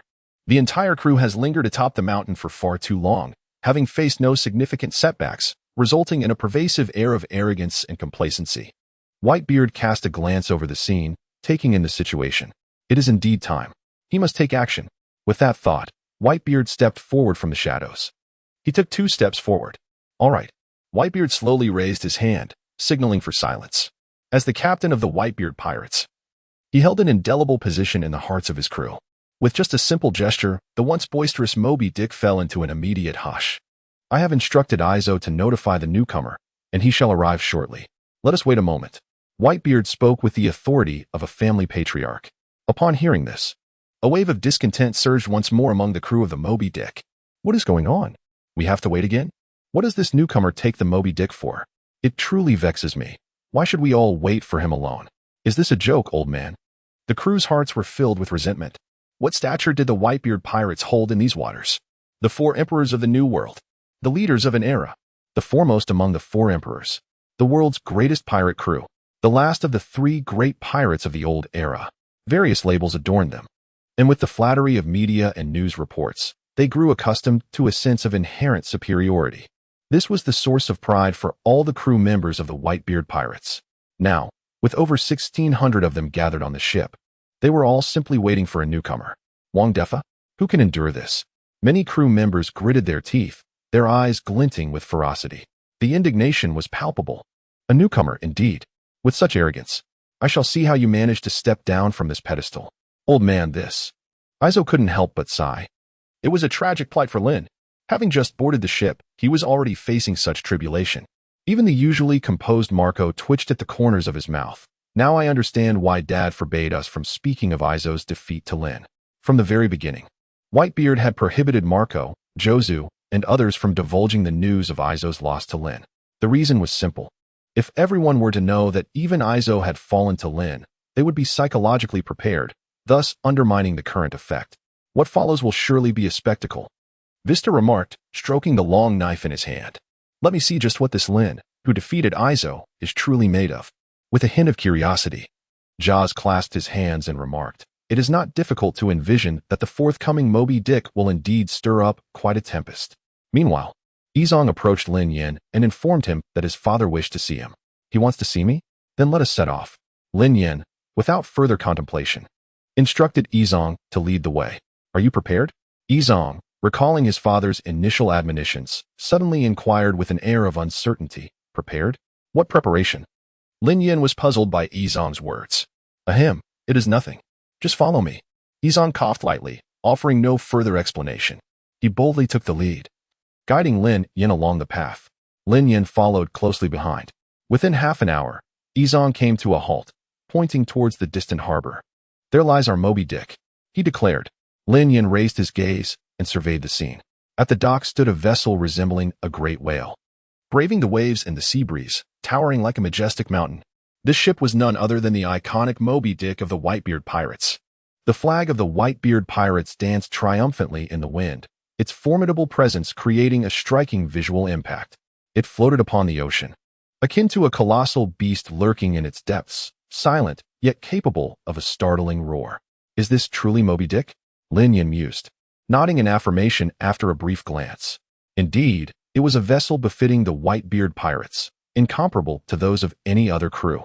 In Lin Yan's words, having arrived, he was eager to witness the grandeur of this royal pirate crew aboard Moby Dick. He ascended the gangway, step by step, making his way onto the deck. The empty corridor, combined with the sound of his boots striking the wooden planks, resonated like a haunting melody in the stillness. The crew of the Whitebeard Pirates immediately noticed the commotion in the corridor. Instantly, the entire ship of 1,600 souls held their breath, the atmosphere becoming serene and silent, devoid of any extraneous noise. A newcomer was arriving. All eyes turned towards the entrance of the corridor. In the next moment, Lin Yan stepped aboard Moby Dick, sunlight glistening upon his face. His visage was revealed within the gaze of all aboard the Pequod in that fleeting moment. He shone like a black sheep amidst a flock of white, captivating the attention of countless onlookers. Every gaze was fixated upon him. An invisible pressure surged toward Lin Yan, overwhelming in its intensity. Among these scrutinizing eyes, there were expressions of skepticism, indignation, and derision. They are eagerly anticipating the spectacle. This pertains to Lin Yan, as it marks her inaugural arrival aboard the Moby Dick. He glanced around, taking in the vastness of the Moby Dick, an imposing sight in its entirety. The crew of the Whitebeard Pirates gathered closely on either side, creating a bustling atmosphere. These were the elite members of the Whitebeard Pirates, the very individuals who would partake in the impending war at the summit. Under the gaze of all present, Lin Yan's lips curled into a subtle smile. At the very center of the Moby Dick, Whitebeard sat upright, his piercing gaze scrutinizing Lin Yan in return. He wore a captain's hat, with a naginata standing tall beside him, dripping water as if it were alive. His mustache curled elegantly, exuding the aura of the four emperors. Despite his advanced age, the brilliance of his presence could not be concealed. Every gesture he made was imbued with solemnity and authority. Even though Lin Yan and Whitebeard were separated by a considerable distance, they were nonetheless affected by the formidable energy he radiated. "Whitebeard, indeed?" Lin Yan silently nodded. Immediately thereafter, he averted his gaze and glanced at the crew of the Whitebeard Pirates surrounding him. However, Lin Yan found himself momentarily stunned. Everyone was glaring at him with such intensity that it felt as though he owed them millions. A fleeting thought of confusion crossed Lin Yan's mind. What is happening here? To be honest, he had been quite looking forward to encountering the Whitebeard Pirates. Moreover, he understood that, as a newcomer, it was only natural for him to attract attention upon his first arrival on the Moby Dick. The problem was, why do you all look as if you want to swallow me whole? This is our first meeting, isn't it? I haven't offended any of you, have I? You must be Lin. At that moment, Whitebeard rose from his seat, regarding Lin Yan with an appreciative gaze. Ever since Lin Yan had stepped aboard, Whitebeard had been observing him closely. Initially, he had assumed Lin Yan would be like Jozu, a typical muscle-bound individual. However, upon seeing such a refined and amiable person boarding, a hint of surprise flickered in Whitebeard's eyes. "I am," Lin Yan replied, listening intently to Whitebeard's inquiry. A tempest of emotions surged within his heart. "How intriguing. I have heard that Isou once extended an invitation for you to join our Whitebeard Pirates." Whitebeard gazed at the imposing Lin Yan and nodded with satisfaction. "Indeed," Lin Yan replied. What is your perspective on our Whitebeard pirates? Whitebeard was curious to discern Lin Yan's thoughts about them. I have no particular opinion. It is quite good. Lin Yan offered a diplomatic response. Whitebeard paused slightly. It was evident that this reply did not align with his expectations. Let us be straightforward, Lin. Are you willing to join our Whitebeard pirates? Whitebeard chuckled heartily, yet his demeanor turned serious as he inquired. Upon hearing these words, the crew members of the Whitebeard pirates tightened their fists, sensing the familiar air of a newcomer who must face the consequences of their choices. Lin Yan did not respond immediately. He cast a glance around, feeling the invisible pressure that enveloped him, causing an unsettling sensation within. I would like to inquire a few questions. Am I acquainted with any of the crew members of the Whitebeard pirates? Lin Yan gestured towards the surrounding crew. This is our first meeting, so we are not familiar. Whitebeard pondered momentarily before responding. May I ask, do I have any past grievances with the members of your crew? There are no grievances. Then, might I have previously encountered any of the individuals from your esteemed Whitebeard pirates? That is likely not the case. Whitebeard replied after considering the question. He could not comprehend why Lin Yan would pose such a question. Yet, in the next moment, Lin Yan's words elicited a chuckle from the white-bearded man. Then allow me to articulate this. Given that there is nothing at stake, why do your crew members regard me with such vehement disdain, as if they long to strip my skin from my bones? Lin Yan was truly at a loss for words. I have not provoked you at all. There is no animosity here. What is the reason for this? Instantly, the reputation of the Whitebeard pirates plummeted in his estimation. I initially held high hopes for your crew, but alas, I find myself profoundly disappointed. Lin Yan remarked with a resigned expression. At that moment, those around him, who had been enduring the situation for the sake of their leader, could no longer contain themselves. Anger surged within them, and they erupted in outrage. Are you mocking us? Who are they? Members of the Whitebeard pirates, the Yonko of the New World, the leaders of an era, the foremost pirate crew of the Grand Line. And who could have achieved all this, if not Whitebeard, if not the captains of the divisions? The contributions of the 1,600 crew members of the Whitebeard pirates are undeniably significant. Each individual capable of standing upon the Moby Dick is a formidable force in their own right, having emerged from countless battles unscathed. Indeed, they are warriors of remarkable prowess. They have stood resilient against the sea for such a long time. How long has it been since they were subjected to such ridicule? In the blink of an eye, Lin Yan has become the public enemy of the Whitebeard pirates. Having just boarded the ship, he already boasts with arrogance. If this continues, will he not soar beyond the solar system? Gulala. Meanwhile, in stark contrast to the anger of the other crew members, Whitebeard let out a hearty laugh. Lin Yan's words piqued Whitebeard's interest. The crew clenched their fists, having never intended to allow Lin Yan to escape unscathed. Now, aboard the Moby Dick, it was as if a fuse had been ignited, giving rise to a cacophony of insults. Such bravado. Young man, do not forget that the Moby Dick is not a place for you to act recklessly. With that statement, do not even think of joining our Whitebeard pirates. It is quite audacious of you. I genuinely hope you possess the strength to continue prancing about like this. Let him truly experience the harsh realities of society. Over 1,000 individuals hurled insults at Lin Yan, a plethora of civilized phrases spilling from their mouths in response to such an arrogant character. Their father could endure it, but the crew would not indulge him. Today, they were determined to give that wretched fool a thorough thrashing. The Pequod descended into chaos at that moment. And upon witnessing this scene, the old man with the white beard reacted. A faint glimmer sparkled in his eyes. A hint of concern began to creep into his heart. He wondered if Lin could endure the pressure. It would be fortunate if he could, but what if he could not? To be frank, Whitebeard did not wish to miss out on someone of Lin Yan's caliber, a captain-level fighter. Just as Isou had previously pondered, one should not allow the fruits of their labor to be squandered on outsiders.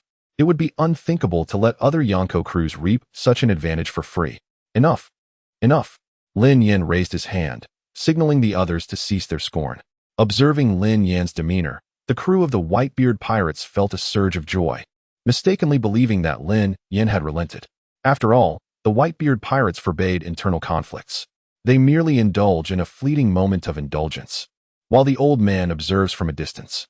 It is inconceivable that they would truly engage in combat, just as the crowd savored the moment. They wondered, is this the extent of the Whitebeard pirates' verbal prowess? The culture of Zuin is hardly formidable. It lacks any real impact. Your insults lack vigor. Even those at my doorstep possess a greater understanding of the art of derision. In truth, a mere scattering of rice upon a keyboard yields more biting retorts than you. Lin Yan, having cleared his ears, unleashed a barrage of scorn with precision. This was no trifling matter. The crew of the Whitebeard Pirates, under the weight of their father's dominance, found themselves at a loss. Their volcano had yet to erupt, but Lin Yan's words had ignited a tempest. Although they were oblivious to the meaning of Zhuan culture, they could discern from Lin Yan's expression that it was far from flattering. The suppressed fury of the crew erupted instantaneously, akin to a small universe bursting forth. Profanities rained down upon Lin Yan like a barrage from a Gatling gun. Amidst their furious invectives, Lin Yan seized the opportunity to unravel the situation. It transpired that their discontent stemmed from Whitebeard himself personally soliciting his membership in the Whitebeard Pirates, which had led to this absurd misunderstanding. Upon realizing this, Lin Yan felt a twinge of embarrassment. Goodness, how fragile their hearts seemed. Is this the temperament of the Whitebeard Pirates? Why are they all so coddled? Since the Whitebeard Pirates do not welcome me, shall I take my leave? With a sigh reminiscent of a certain gentleman's, Lin Yan spoke with poise. To be candid, I was genuinely delighted by your invitation to join the Whitebeard Pirates at first. However, since you all seem to disapprove, Captain Whitebeard, I must regretfully express my apologies. I refuse. I unequivocally decline your invitation to the Whitebeard Pirates. Lin Yan continued without further ado. You do not wish for my presence among you, do you? You are eager to cast me off the ship, are you not? Very well. I shall fulfill your every expectation. No need for your intervention. I shall depart on my own accord. Upon hearing the words I refuse, Whitebeard fell silent. Was he truly being rejected? Isou could not help but feel a swell of concern. What if they truly drove Lin away? He felt a twinge of guilt within himself. Meanwhile, the crew members who had just been hurling insults had now fallen into a state of tranquility. An ephemeral silence enveloped the Moby Dick, as if the very air had stilled. The Whitebeard Pirates, now a formidable force, had grown increasingly powerful, becoming an unassailable symbol in the hearts of the crew. In the minds of many, the Whitebeard Pirates held an exalted status, revered and untouchable. Lin Yan's succinct refusal, though brief and forceful, left an unsettling impression on them. What? You dare to refuse now? What happened to that lofty demeanor you just displayed? What of that defiant arrogance? Were you not the one to exude confidence? Were you not the one to seize the moment? If it were anyone else extending an invitation, Lin Yan's rejection might have been acceptable. Yet, one must remember that it was their father who had issued the invitation. Who was their father? The foremost among the four emperors, a leader of the era, a figure of dominion from a bygone age, and one of the legendary three pirates. You audacious one. What capabilities do you possess that embolden you to decline our father's invitation? From the beginning until now, it has always been others who beseech the opportunity to join the Whitebeard Pirates. They rarely encounter anyone capable of declining an invitation extended by their father. Who wouldn't wish to join the Whitebeard Pirates? Who wouldn't take pride in being a member of such a prestigious crew? The arrogance and pride harbored by the crew are a direct result of the esteemed status that the Whitebeard Pirates have attained. As a newcomer, Lin Yan publicly declined their offer, inciting fury among the crew members. You think you can refuse us? They scoffed. Want to leave? Not a chance. You've stirred up quite the trouble. Previously, their outrage was merely a commotion, but now, one by one, they seized Lin Yan, resolutely preventing him from disembarking. In the eyes of the Whitebeard Pirates, it is they who reserve the right to reject others. How could it ever be that someone else might dare to refuse them? Now, Lin Yan's declaration of disinterest in the Whitebeard Pirates was nothing short of an affront to their pride. They were determined not to allow Lin Yan to have his way. At that moment, he regarded the crew members with the same disdain one might show towards an elderly person engrossed in their phone on the subway. Damn it, fools. Before a certain country's Brexit, there was a phrase that echoed national sentiment, revealing its essence. These people are fools. They are indeed fools. The crew of the Whitebeard Pirates before him, they were nothing but fools, whether to join or not. Lin Yan had never encountered such psychologically disturbed individuals in his long life. He felt inclined to reach into his own pocket to ensure that these shameless individuals received a proper consultation with a psychologist. To what extent must one be consumed by arrogance to attain their level? What if I truly must leave? Lin Yan furrowed her brow, displaying her growing displeasure. Are you attempting to make me feel trapped in a bind? Then by all means, step over us. The crew, upon hearing Lin Yan's apparent intent to take action, braced themselves. They immediately burst into laughter. Do you wish to take action? Whom does the Whitebeard Pirates fear? Who is capable of standing upon this ground? And who, then, is the weakling? Let the battle commence. Lin Yan had initially intended to depart, but at that moment, He suddenly recalled his mission to defeat 3 enemies with a bounty of 300 million. Each member of the Whitebeard Pirates possessed exceptional skills. It was evident that there were many fools with deep pockets. They are all the finest seasoned warriors. At this thought, Lin Yan couldn't help but smile knowingly, though her expression remained composed. To dare to challenge our Whitebeard Pirates, you must be utterly ignorant of the meaning of death. A chorus of crew members sneered. Why choose to compare with the Whitebeard Pirates? Of all things, to compare strength is truly to court one's own demise. For prior to the revelation of his identity, Whitebeard had suffered defeat at the hands of Zong. In the minds of the onlookers, he was merely perceived as an ordinary newcomer. An ordinary newcomer. How effortlessly one could teach him a lesson. Today, they insist on showcasing their prowess before this newcomer, ensuring he understands why the Whitebeard Pirates are hailed as the world's foremost pirate crew. However, I refuse to serve as a mere human punching bag. Lin Yan extended a single finger, a radiant smile adorning his face as he spoke. What do you propose? The crew members paused, their expressions shifting to one of displeasure. It's quite simple. If you wish to challenge me, it will cost you. Lin Yan rubbed his hands together, presenting an innocent yet cunning smile. Let us set the fee at 200,000 berries per round. However, his remarks stirred a tempest aboard the Moby Dick of the Whitebeard Pirates. So many? The instant the crew heard that number, they were astounded. What the hell? Damn it. Wong Defa? Are you kidding me? Did I mishear? Is my hearing impaired? Where are we? This is aboard the Moby Dick of the Whitebeard Pirates. In the eyes of all on board, the Moby Dick was their cherished home, a sacred place in their hearts, a steadfast companion that had fought alongside them for many years. It was as revered as Mary Ahua in the minds of the Marines, and as exalted as the goddess Athena, both admirable and unassailable. And what was the outcome? Good heavens! This audacious scoundrel, this shameless cur. Not only did he dare to brawl aboard their Moby Dick, but he also demanded payment. Have you been possessed by the spirit of a money-grubbing monk? Is this the kind of idea a rational person could conceive? How intriguing, truly fascinating. Wahaha. Whitebeard stroked his beard. The more Lin Yan remained composed, the more he appreciated Lin Yan's demeanor. It appeared that Lin and Ace were of similar age. However, his devious ideas are plentiful. On board the Moby Dick, there was seldom such an intriguing individual. It had always been the Whitebeard Pirates who seized opportunities from the jaws of others. Now, the Whitebeard crew was destined to reap what they sowed. While admiring the situation, Whitebeard increasingly yearned to extend an invitation to Lin Yan to join their ranks. The next step was to ascertain the extent of Lin's capabilities. If indeed, as Isou had asserted, then Whitebeard had already formulated a plan in his mind. At that moment, while Whitebeard was lost in contemplation, the Moby Dick erupted in chaos. How infuriating. This was intentional. He had never encountered such unabashed audacity. Knowing full well I was short on funds, he deliberately targeted me, did he? No need for pleasantries. You little rascal. The group that had initially taken a disliking to Lin Yan grew even more ferocious. How dare this fellow treat the Whitebeard Pirates as if they were insignificant? A cacophony of clenched fists echoed throughout the area. The sea breeze swept through, amplifying the hostility and menace. The crew's loathing and animosity towards Lin Yan reached an all-time high. They truly wished to imprint their size 45 shoes upon Lin Yan's insufferable face, which was a mere size 38. Marco, Jaws, Bista, and the other captains of the divisions also found themselves rubbing their foreheads in exasperation. They exchanged a glance, and within each other's eyes, they discerned a profound sense of helplessness. Isou could not help but shake his head.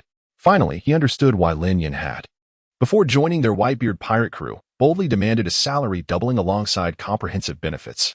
It seemed he was indeed driven by avarice. How foolish of him to misjudge. He truly underestimated Lin Yan, mistaking him for a paragon among men. One must understand that prior to this, Isou had presumed Lin Yan to be indifferent to wealth, status, and honor, a being untouched by worldly desires. Such was my folly.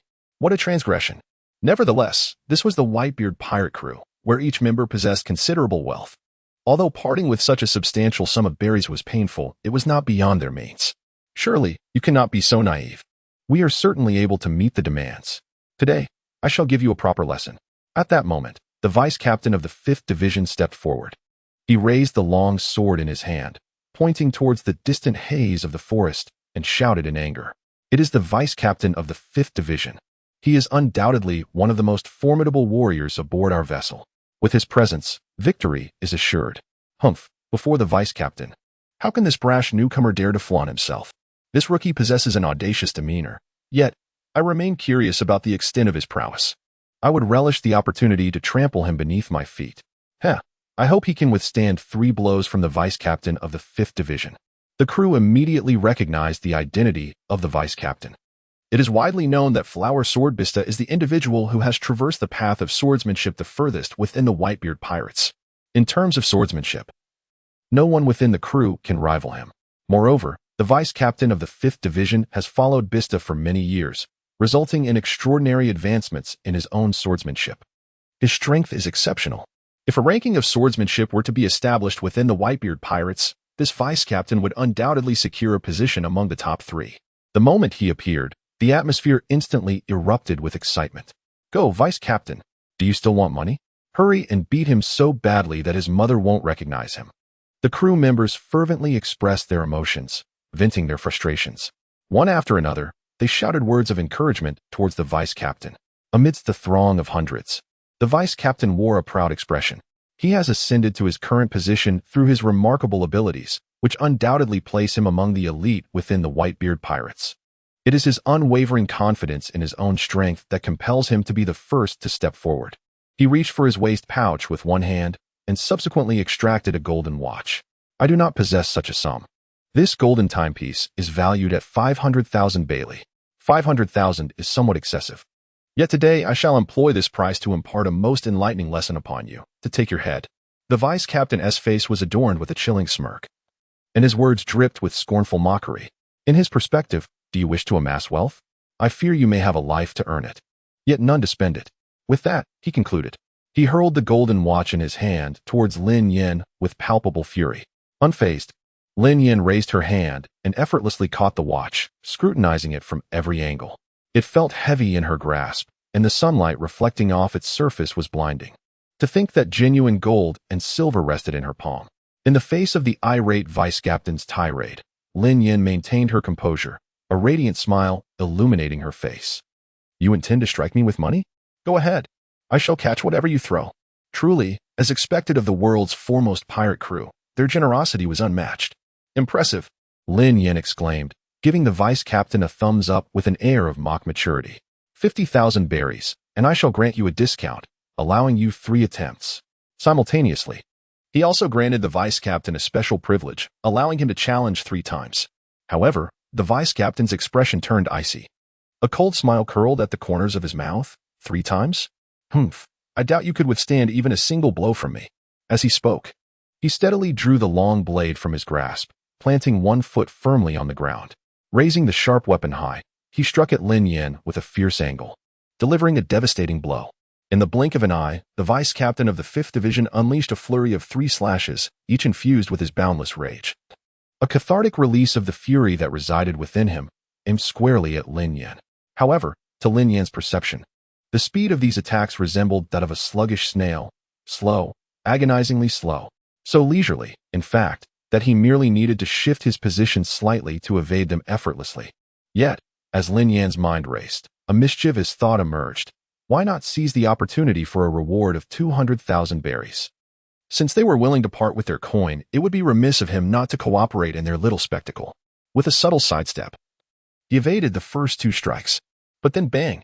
The 3rd slash struck him directly, sending him hurtling through the air. What on earth? The first to rise in astonishment was Isou. He profoundly experienced Lin Yan's speed. The mere thought of such velocity, approaching that of light, and the fact that even the observation hockey could not perceive its traces, led him to question how one could possibly be struck by such a swift attack. It was akin to the Buddha's hand pressing down on the Monkey King, only for the Monkey King to thrust his staff and break free from the 5-finger mountain, landing a foot upon the Buddha's head in a shocking display. This, not only Zong, but also Marco, Jaws, and Vista were left in a state of bewilderment. They remained perplexed by the situation. Was it not stated that Zong was no match for Lin Yan? How could he falter so quickly? Before they could ponder further, the crew of the Whitebeard Pirates erupted in applause. Bravo! Truly, our vice-captain is deserving of this prowess. This is the price of arrogance among the Whitebeard Pirates. I couldn't be more delighted. Indeed, aboard our Moby Dick, even a dragon must lay low. Witnessing Lin Yan's setback brought immense joy to the crew, who clenched their fists in exhilaration as if celebrating their national team's entry into the World Cup, filled with uncontainable elation. Is this your true strength? The vice captain, from his elevated position, couldn't help but bask in pride, even despite his usual indifference. The Whitebeard Pirates truly exemplify the four emperors of the New World. The vanguards of an era, the foremost pirate crew in the world. With the world's strongest man, Whitebeard, at the helm, standing atop the mountain. Invincible and disdainful of the sea, sweeping across the globe, there was truly no one capable of rivaling them. This power is undeniably formidable. Lin Yan clutched his chest, half-crouched on the ground, blood trickling from the corner of his mouth. Despite not having secured the title of Best Actor, he vividly exhibited the prowess befitting such a title, effortlessly delivering even the most flattering lines. The crew of the Whitebeard Pirates found great delight in Lin Yan's grandiose proclamations. Akin to the euphoria of a heroine from an island nation, their hearts brimming with joy. Do not presume that a few flattering words will spare you. The vice-captain's inner satisfaction was almost palpable, yet he maintained a facade of sternness as he coldly addressed Lin Yan. The impending battle was on the verge of erupting. However, it was clear that the vice-captain held the upper hand. Blades flashed and strikes were relentless, a myriad of abilities elegantly displayed on the grand stage. Meanwhile, Lin Yan found himself in a continual retreat, seemingly teetering on the brink of demise, as if a final push would send him to his end. Yet he stubbornly clung to his last breath, refusing to fall, retreat, or succumb to defeat. How infuriating, just a step away from victory. Quickly, eliminate this shameless scoundrel. Damn, how can he endure so much? Come on, vice-captain. He clung on like a stubborn piece of toffee. Fall already, just collapse, for heaven's sake. I almost wished to join the fray myself. The vice-captain of the 5th Division was growing increasingly anxious as he struggled to defeat Lin Yan, who was teetering on the brink of collapse. The surrounding crew members were equally anxious, wishing they could step in themselves. Lin Yan had exposed numerous openings, yet he remained unyielding. Seated at the center of the Moby Dick, Whitebeard's lips curled into a subtle smile beneath his drooping mustache. Initially perplexed, he observed as time passed, and Lin Yan revealed his true colors. Whitebeard smiled, choosing not to expose the truth, his keen gaze fixed on Lin Yan. This young man was certainly up to no good again. It was likely that even the most composed Marco would fall for his tricks if placed in front of him. After an extended battle, 100 moves passed, then 200, and finally 500. Victory was determined at the 904th move. Bang! The vice-captain of the 5th Division could no longer withstand the strain. Drenched in sweat, he collapsed to the ground, having exhausted his strength. By sheer luck, I have triumphed. It seems that your Whitebeard Pirates are not as formidable as I imagined. Perhaps the title of the world's strongest pirate crew is somewhat exaggerated. Next. Lin Yan rubbed his hands together with a mischievous grin. The crew furrowed their brows. What do you mean by not so impressive? You've only defeated a vice-captain, and already you're acting so arrogantly? Have you really placed yourself among the stars? Is that truly a victory? I feel embarrassed for you. Anyone with eyes can see that you merely wore him down to the point of exhaustion. You barely edged out a victory. How dare they overstep their bounds? I have lived a substantial part of my life. They had never encountered such a brazen individual. However, the defeat of the vice-captain is an undeniable reality. The collective frustration among the crowd has intensified beyond measure. Let me take the next turn. I'll step up. Stand aside, for I am his true opponent. Previously hesitant due to the daunting sum of 200,000 berries, they had vehemently cursed Lin Yan, labeling him a rogue merchant. Yet now, they are clamoring to challenge him, even at the cost of their fortunes. Not for any other reason.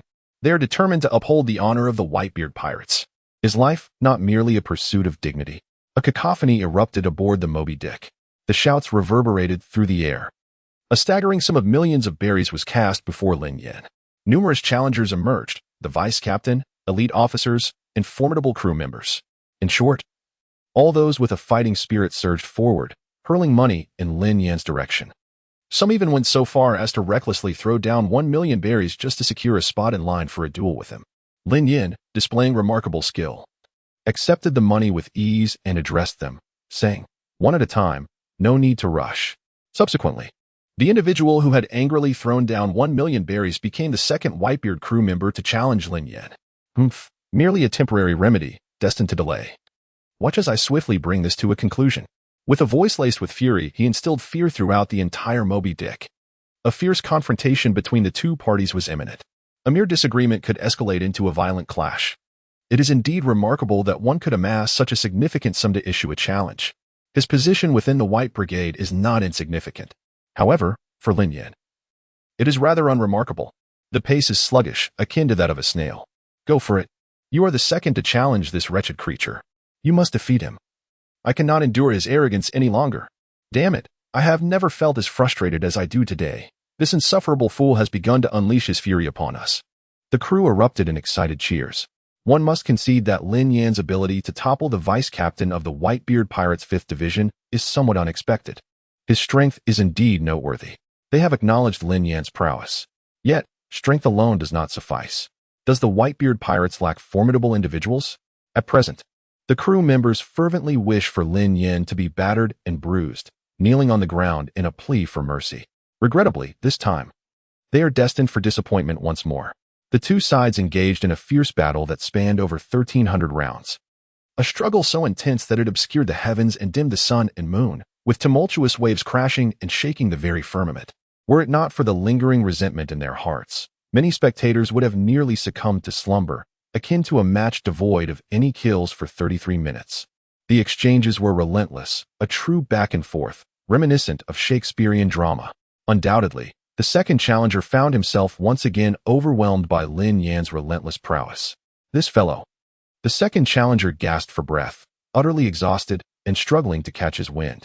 He felt as though his fists were striking upon cotton, powerful yet devoid of purpose. Within his heart lay a million grievances, fueled by excitement, causing his face to flush and his neck to thicken. Yet, at this moment, he found himself powerless to reverse the situation. Following the defeat of the vice-captain of the 5th Division, the second challenger was also vanquished by Lin Yan. Not merely knocked down, but utterly exhausted. By sheer luck, next, Lin Yan beckoned for the next opponent. I never anticipated that this newcomer would consecutively eliminate 2 groups from our side. Today, the dignity of the Whitebeard Pirates has been thoroughly trampled. No. This scoundrel is merely resorting to cunning tactics, procrastinating and never daring to engage in a direct confrontation. What merit is there in dodging and weaving? A true challenge lies in face-to-face combat. I refuse to relent. I shall step up next and am eager to trample him underfoot. I shall take my turn. I have already paid my dues, 800,000 berries. The crew was equally exhilarated, each one brimming with indignation, just as they had articulated. This impudent brat only knows how to waste time. He dares not fight, nor does he dare to contend, leaving them brimming with untapped energy. Yet, precisely because of this, more challengers surged forth, all yearning to test their mettle against Lin Yan. The third challenger engaged in a grueling battle lasting over 300 rounds. The fourth challenger fought for more than 500 rounds. The fifth challenger endured over 800 rounds. The entire crew of the Whitebeard Pirates was now consumed by a singular thought, to vanquish this newcomer. The more they fought, the more stifled they felt. The more stifled they became, the more they longed to strike back. It truly confirmed the adage, the less skilled one is, the greater the addiction to the fight. Wait a moment. At that juncture, Lin Yan abruptly raised his hand, signaling for the 6th challenger to halt. What, are you afraid? The 6th challenger retorted darkly, glaring at Lin Yan. No, I merely require 10 minutes to recuperate. Lin Yan requested a 10-minute respite. For him, such an extended battle was inconsequential. But feigning a need for rest was essential to avoid revealing any signs of fatigue later. Subsequently, after each battle, Lin Yan would demand 10 minutes of rest. The 6th, 7th, 13th, and 14th challengers watched as Lin Yan's breaks became increasingly frequent. The eyes of the Whitebeard Pirates crew began to gleam with hope. Look, his rest periods are lengthening. He must be losing stamina. We are on the verge of witnessing a glimmer of hope. Now do you comprehend the repercussions of underestimating your opponent? I shall observe how you conclude this encounter. Humph, you wretched creature, today is your turn, is it not? I can hardly contain my eagerness to leave my mark upon him. Move swiftly ahead and dispatch him without delay. The crew clenched their fists, and Lin Yan appeared increasingly weary. The more exhilarated they became, the more their hearts raced and their hands trembled. They simply could not believe it. The illustrious Whitebeard Pirates, the most formidable crew in the New World, unable to defeat a mere newcomer? What are you even worth? In their fury, they became so consumed by their pride that they forgot the reality of their situation. This was a battle of attrition.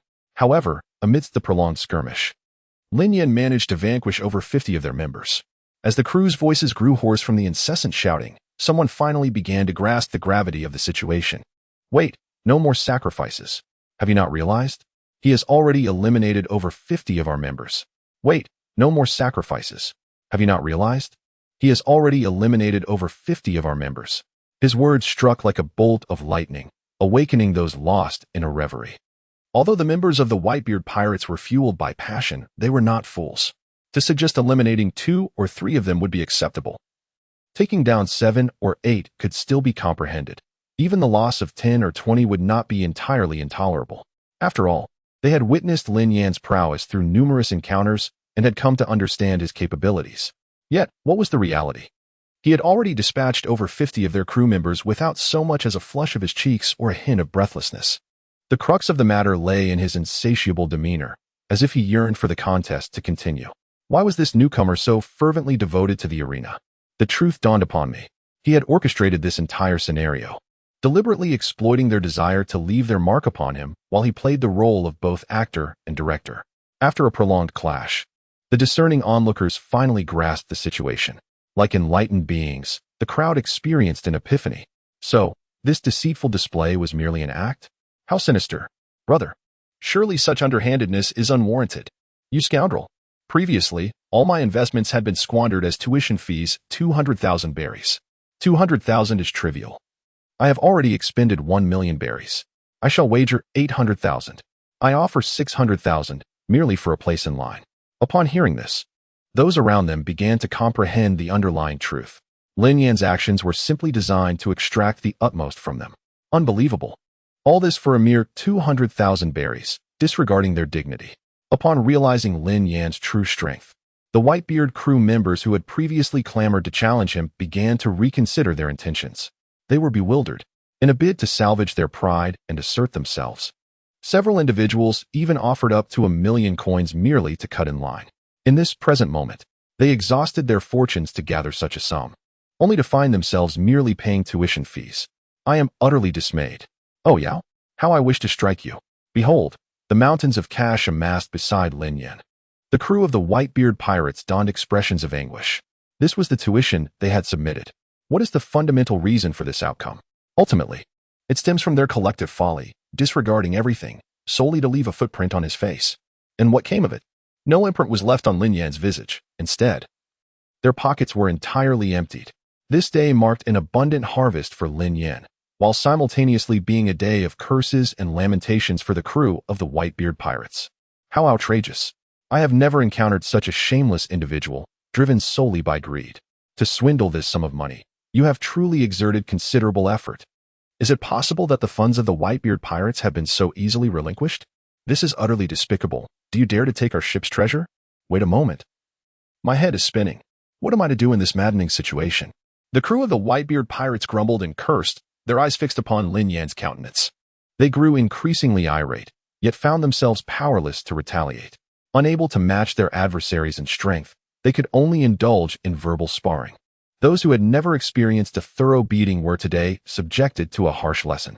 For those who had paid their dues by participating, the echoes of shattered hearts resonated throughout the crowd.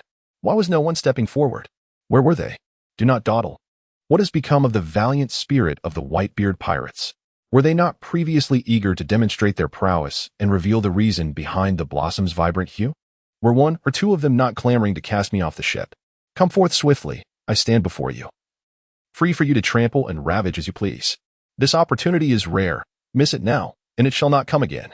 Observing the prolonged silence, Lin Yan hastily activated his map artillery. However, upon discerning the truth, the crew of the Whitebeard Pirates grew subdued. No longer fueled by fervor, they sat in silence, resolute in their refusal to respond. It was their previous indignation at this fellow's taunts that had incited them. Now, they chose to disregard him entirely. As Lin Yan beheld the assembly of officials and warriors, none willing to speak, he fell into a contemplative silence. He gazed at his system. Task 2. Defeat 3 enemies with a bounty of 300 million within 10 days. Current progress, 13. Task 2 remained stagnant. Among the 20 individuals he had just defeated, not a single one had a bounty that reached 300 million berry. Consequently, the task was making no headway, and no one else dared to step forward to challenge him. This left Lin Yan feeling somewhat anxious. This simply would not do. He cast his gaze upon the captains of the Whitebeard Pirates divisions. while the ordinary crew members had bounties that did not exceed 300 million berries. It would be rather absurd if a captain failed to reach such a sum. It is worth noting that even the lowest-ranked member, Isou, boasted a bounty exceeding 500 million berries. Lin Yan addressed the captains, "Why not step forward and give it a try?" Upon uttering these words, the once silent Moby Dick erupted into a cacophony of voices. The astonishment swept through the ship, which housed over 1,600 souls. What is happening? Are you really challenging the captains? Is he actually daring to take on the captains? Don't be absurd. Do you truly believe that defeating us mere crew members qualifies you to challenge a captain? The captains, the pinnacle of strength within the Whitebeard Pirates, were not figures one could simply compare oneself to. You are exceedingly arrogant. Do not forget, you have already battled over 20 crew members. Now, you wish to exhaust yourself further by challenging a captain? Have you lost your mind? While it cannot be denied that you possess some strength, you are leagues apart from our captains. Surrender now, newcomer, and save yourself the embarrassment. The crew members of the Whitebeard Pirates were initially bewildered, then shocked, and finally incredulous. As they pointed out, he had merely triumphed over ordinary crew members. Now, with his pride soaring, he dared to challenge a captain? The ship was filled with derision, every face adorned with a hint of mockery. Indeed, he was a newcomer, unaware of his own limitations. How could he possibly compare to a captain? In contrast to the scornful crew, the members of the 16th Division, who had witnessed Lin Yan's confrontation with Isou, remained silently amused. They were aware that Lin Yan had yet to reveal his full potential. At that moment, a deep voice resonated across the deck of the Moby Dick. Jozu rose to his feet and, with a rugged tone, declared, "In that case, I shall be your opponent." "Three, Captain." The crowd erupted into a frenzy at Jozu's emergence. Jozu, the user of the diamond fruit, was undoubtedly the vice-captain of the Whitebeard Pirates. If it is said that their father, Whitebeard, is the strongest man in the world and the very backbone of the Moby Dick, then Jaws and the other commanders of the Whitebeard Pirates serve as the steadfast pillars of the crew. Jaws' strength is second only to that of Whitebeard and Mangekyō. With the commanders stepping forward, the crew's enthusiasm began to swell. Many members of the Whitebeard crew were acutely aware that they were no match for Lin Yan. Continuing the fight would only lead to their own slaughter. Now that the commanders had personally intervened, teaching a newcomer a lesson would surely be a trivial matter. "Come on." Upon seeing Jaws, Lin Yan's eyes sparkled with a peculiar light. Jaws, a man of few words, merely nodded in silence. Due to the prohibition of private duels within the Whitebeard crew, Jaws had long forgotten how long it had been since he last fought. He was eager to test the strength of the one who had defeated Isou. With that, Jaws unleashed the power of his devil fruit. A suit of diamond-like armor enveloped his body, appearing in an instant. Only half of his face remained visible. Bathed in sunlight, Jaws, adorned in diamonds, looked remarkably resplendent. If Mangekyō was the sharpest spear of the Whitebeard Pirates, then Jaws was undoubtedly their most formidable shield. Full charge. Jaws stomped down on the deck, causing the Moby Dick, floating upon the sea, to sink slightly. Like a meteor, he raised his diamond-clad fist and thundered it down toward Lin Yan. In the face of Jaws' onslaught, Lin Yan did not flinch. A layer of block-like armament hockey enveloped his fist as he braced himself against the impending collision with Jaws. He unleashed a powerful punch. Bang! The fists of the two collided, striking against each other with unyielding force, each blow resonating with the impact of flesh against flesh. A wave of energy radiated outward from their epicenter, dispersing into the surrounding space. The flag of the Whitebeard Pirates fluttered audibly, sending ripples that caused the surrounding crew members to sway unsteadily. After a single punch, the two were evenly matched. It was astonishing enough that his speed was so remarkable, but to discover that his strength was equally formidable?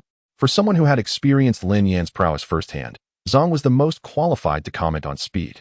Lin Yan's velocity was exceptionally swift, so much so that even his observation hockey could scarcely perceive it. Yet, what was utterly unexpected was that in terms of strength, Lin Yan's power remained as terrifying as ever. One must consider who is Jaws. They are the most formidable shield of the Whitebeard Pirates. In terms of strength, there is no contest. Apart from their captain, few can match him in combat. However, today, Jozu met his match, a rival who is equally powerful. Impressive. Similarly, the other captains such as Mangekyō, Vista, and Namor noted this remarkable detail. As their captain, Whitebeard nodded repeatedly upon witnessing this scene, exclaiming, "A splendid technique." At that moment, the crew members of the Whitebeard Pirates were left in sheer astonishment, their jaws nearly dropping to the ground. especially after witnessing the evenly matched clash between the two. Their shock was immeasurable. It is worth mentioning that prior to this, Lin Yan had engaged in battle with over 20 of their crew members, each fight lasting hundreds, if not thousands, of exchanges. That amounts to an astonishing number of rounds. Even a bull would eventually tire, yet Lin Yan, he appears to possess boundless stamina, as if he has activated a cheat.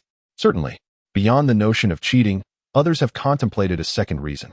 Perhaps, in confronting these 20 individuals, he did not exhibit his true prowess in the slightest. Upon this realization, many were drenched in cold sweat. It is indeed possible, and the likelihood is substantial.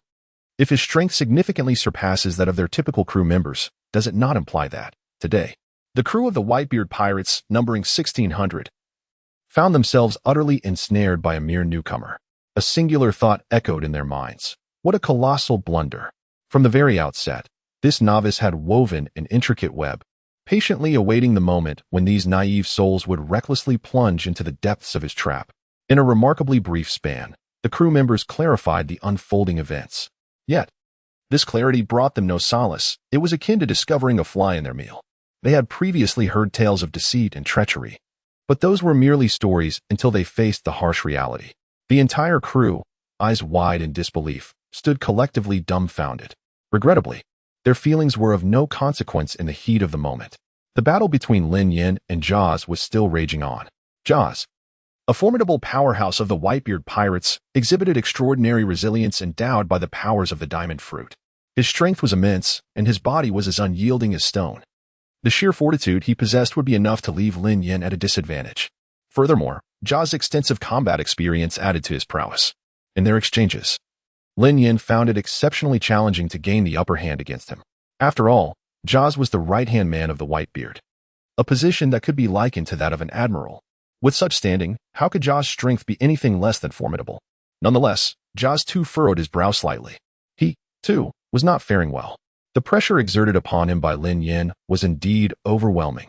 Perhaps his strength could match Lin Yan's, but in terms of speed, Lin Yan had him thoroughly outclassed.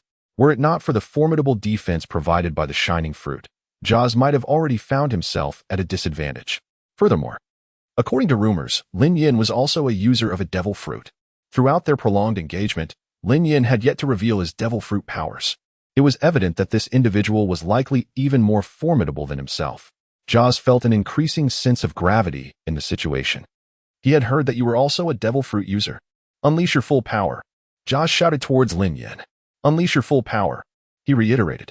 The surrounding crew members, upon hearing these words, abruptly lifted their heads. Wait, what did the captain just say? A devil fruit? This fellow is also a devil fruit user? Impossible. How could that be? If he possessed such abilities, why had he not utilized them when confronting our 20 crew members earlier? The crew members were taken aback, their nerves frayed. It is well known that devil fruits grant one the potential to ascend to greatness, but the drawbacks are equally pronounced. Almost 99% of devil fruit users are heavily reliant on their abilities. The most notable among them is certainly Admiral Borsellino. Zephyr once asserted that if Kizaru did not correct his course, relying solely on the shining fruit would inevitably lead to his downfall. Yet, here was Lin Yan, a confirmed devil fruit user, who had not once employed his abilities against their group of 50 or 60 crew members. What could this imply? It suggests that this newcomer had scarcely unleashed even 30% of his true prowess. No, it was likely even less than 30%. With merely a fraction of his strength, he was able to overpower the crew of the Whitebeard Pirates. Though the crew members might not match the strength of the division commander, they were still among the elite. Otherwise, they would not be regarded as the strongest pirate crew in the world. The crew members were left in stunned silence, their mouths agape. This newcomer, what heights has his strength truly reached? As he observed the crew members fidgeting uneasily, Whitebeard nodded thoughtfully. What he desires is precisely this situation. Simultaneously, Whitebeard regards Lin Yan with newfound admiration. Lin Yan possesses both strength and capability, and when it comes to outsmarting others, he is unyielding. Had I possessed even half of his cleverness and charisma in my youth, I would not have taken so many detours. In Lin Yan, Whitebeard seldom glimpses a reflection of his own youthful self. As for Lin Yan, listening to Qiao Zi's words, he merely smiles faintly. He remarked, Captain Jaws, your prowess is formidable, and your defensive capabilities are unparalleled in the world. Yet beneath that formidable shield lies a fatal weakness. Are you aware of it? Jaws narrowed his eyes, scrutinizing Lin Yan from head to toe. What weakness?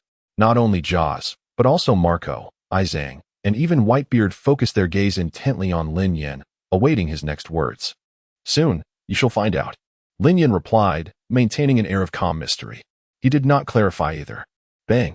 Jaws did not let the incident affect his mentality, and the battle resumed with renewed vigor. The onlookers initially believed that Lin Yan's claims of discovering flaws and weaknesses were merely empty words. However, the subsequent scene left everyone utterly astonished. Just as Jaws and Lin Yan were evenly matched, suddenly, Lin Yan's eyes radiated a crimson glow, reminiscent of bloodshed. A mysterious tomo appeared within his pupils. It was the Sharingan. Indeed, what Lin Yan had unleashed was the kaleidoscope Sharingan. After activating the Sharingan, Lin Yan did not employ any grand technique. He simply uttered two words, illusion. Jaws' strength lay in his formidable defense, yet ironically, that very defense became his Achilles heel. Throughout the war, Jaws had withstood the might of Hawkeye, clashed with Akainu, collided with Akiji, and endured the onslaught of Kizaru.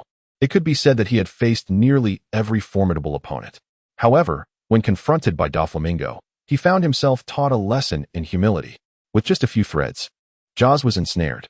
This time, as the Vice Admiral, Jaws was on the brink of losing his honor. One must consider Doflamingo's expression when faced with the calamity that was Jack. He was drenched in cold sweat, his heart filled with trepidation. And how did he react to Akiji? Akiji demanded respect, and Doflamingo dared not refuse. Yet, when it came to Jaws, he was directly taught a lesson in humility. The frustration was palpable. His defense, which had once been his strength, now became his downfall. This was Jaws' most fatal weakness. Of course, Lin Yan's illusion was rather elementary, easily dispatching ordinary foes. However, against a powerful adversary, it might not yield remarkable results. Nevertheless, catching someone off guard was indeed a walk in the park. After activating the kaleidoscope Sharingan, the illusion took effect. As expected, how could Jaws possibly withstand Lin Yan's sudden assault? He was caught off guard, his pupils suddenly becoming vacant. His entire body stiffened in place. In the midst of the astonished gazes of all aboard the Moby Dick, a resounding thud echoed as the highly anticipated Jozu collapsed to the ground. As they witnessed Jozu's fall, a momentary silence enveloped the Whitebeard Pirates. After a prolonged pause, a tempest of disbelief erupted. Defeated? Captain Jozu had actually lost? How could this be? He was their 3rd Division commander. Previously, the crew had accepted their defeat against Lin Yan, considering it a lesson learned. But Jozu was a different matter entirely. He was their esteemed 3rd Division captain. They are the vice captain of the Whitebeard Pirates, a formidable force within the crew. Now, even the captain has been bested by this newcomer. The crew members felt as though the world was spinning around them, utterly incredulous. Their astonishment was palpable. Aside from the crew, figures like Marco and Vista also rose to their feet, gazing at the fallen Jozu. Their faces betrayed an inability to remain calm. Just moments ago, what kind of ability did Lin Yan employ? Within their sight, they could only see Lin Yan's eyes glowing red, and then Xiaozi collapsed. Why? How could such a situation arise? I had a feeling this fellow was concealing something. With a thud, he stood up, taking a deep breath as he spoke of Lin Yan. There are countless aspects that elude his understanding. Yet, the most pivotal point remains. This individual possesses an extraordinary level of strength. Ding. Congratulations, host. Your task has been updated. Task 2. Within 10 days. Defeat 3 adversaries with a bounty of 300 million.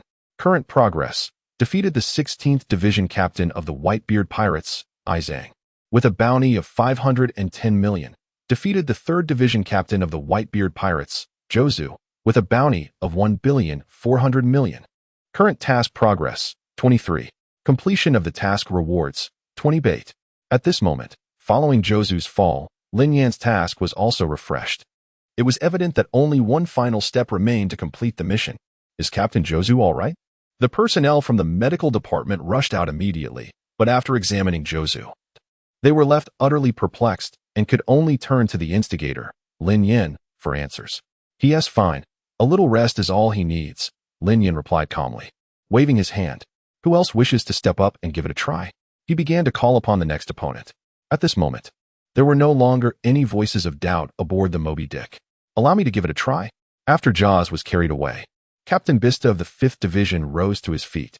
He stroked his prominent mustache with one hand while resting the other on his long sword. Bista, the foremost swordsman of the Whitebeard Pirates. If one were to designate Dracul Mihawk as the world's greatest swordsman, then the man most likely to pose a threat to him, vying for the title of the next world's strongest swordsman, would undoubtedly be Bista. Facing Bista, Lin Yan turned to Whitebeard and inquired, "Captain Whitebeard, may I borrow a sword?" "Borrow a sword?" Upon hearing this, Whitebeard's eyes glimmered with surprise. Could it be? Soon, his thoughts had been validated. Lin Yan indeed intended to engage in swordsmanship. Sparring with Bista. Beyond physical prowess and strength, Lin Yan's skill in swordsmanship is also at an extraordinary level. Skills: swordsmanship 7100, body technique 7100. Navy 6 styles 7100.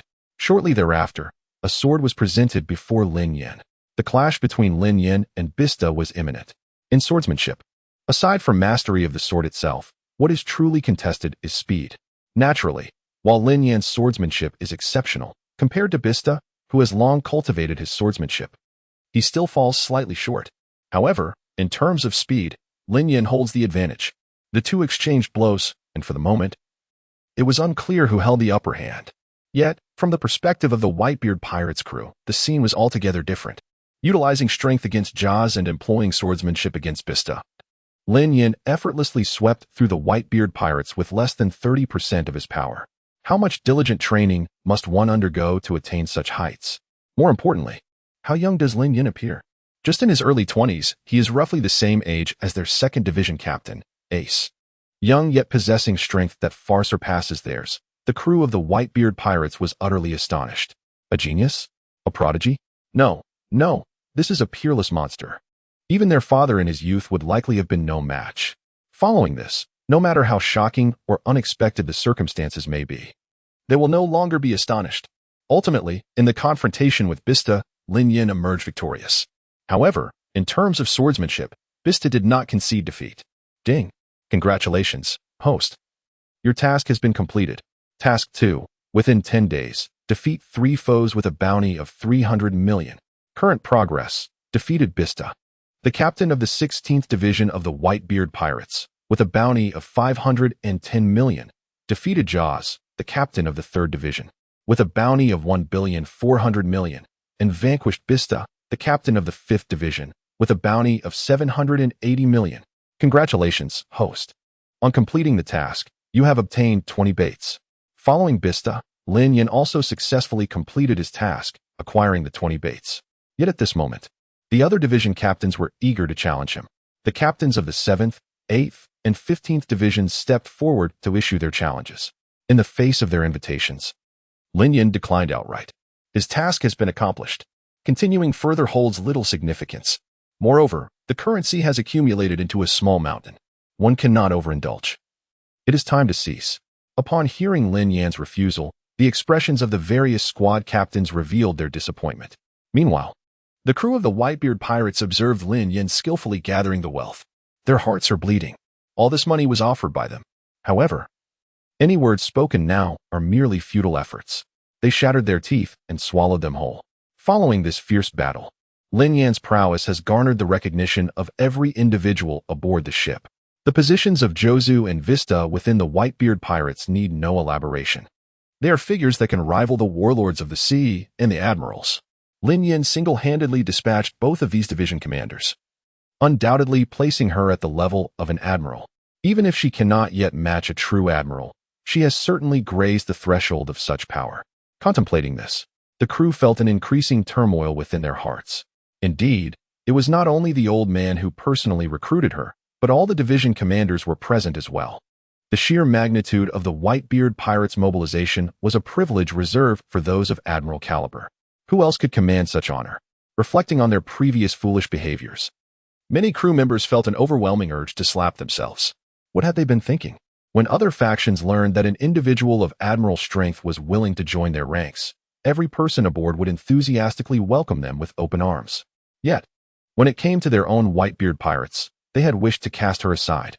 Is this truly the conduct of humanity? As the crew grappled with their earlier impulsive actions, the atmosphere was thick with shame. Just then, Whitebeard rose to his feet. his piercing gaze sweeping across the entire Moby Dick. Are we finished? His voice resonated powerfully, echoing across the entire deck of the Moby Dick. The crew gradually lifted their heads, a wave of confusion washing over them as they pondered why Old Man had chosen this moment to speak. However, soon enough, the deep timbre of Whitebeard's voice weighed heavily on the hearts of the crew. Lin, your strength is formidable, so much so that Zong, Jozu, and Vista are no match for you. To be frank, I was quite astonished by today's duel. Your prowess is astounding. In you, I see boundless potential. But do you understand why I orchestrated this confrontation today? Duel? Lin Yan paused for a moment, then regained his composure. This bout had been conceived by Whitebeard? Whitebeard regarded the astonished Lin Yan and continued in a calm tone. Now, what ethos governs the Whitebeard Pirates? I believe, after a brief period of acquaintance, you have begun to discern it, Lin. From this vantage point, who among you is not filled with arrogance? Merely by my personal engagement with newcomers. One or two are unable to accept it. If this continues, we shall inevitably suffer grave consequences. To be candid, today I intended to utilize your strength to rectify this pervasive malfeasance. Lin Yan remained silent, for it appeared that Whitebeard had indeed noticed the unfolding scene. Whitebeard's gaze swept across the more than 1,600 individuals present, and in a stern voice, he declared, "Have you not always held lofty aspirations? Why then, in the presence of Lin, has your dignity been trampled upon so cheaply today? Have you stood atop the peak for too long, unscathed by adversity, and begun to foster a grotesque sense of superiority? The world's foremost pirate crew, the apex of the four emperors in the New World, has allowed external praise to cloud its judgment, becoming deluded and short-sighted. Do you believe that you are worthy of bearing the title of a member of the Whitebeard Pirates?" As they listened to Whitebeard's reprimand, the crew was acutely aware of the distorted sense of superiority that lingered in their hearts. They hung their heads in dismay. Lin, prior to this, had been a stranger to them.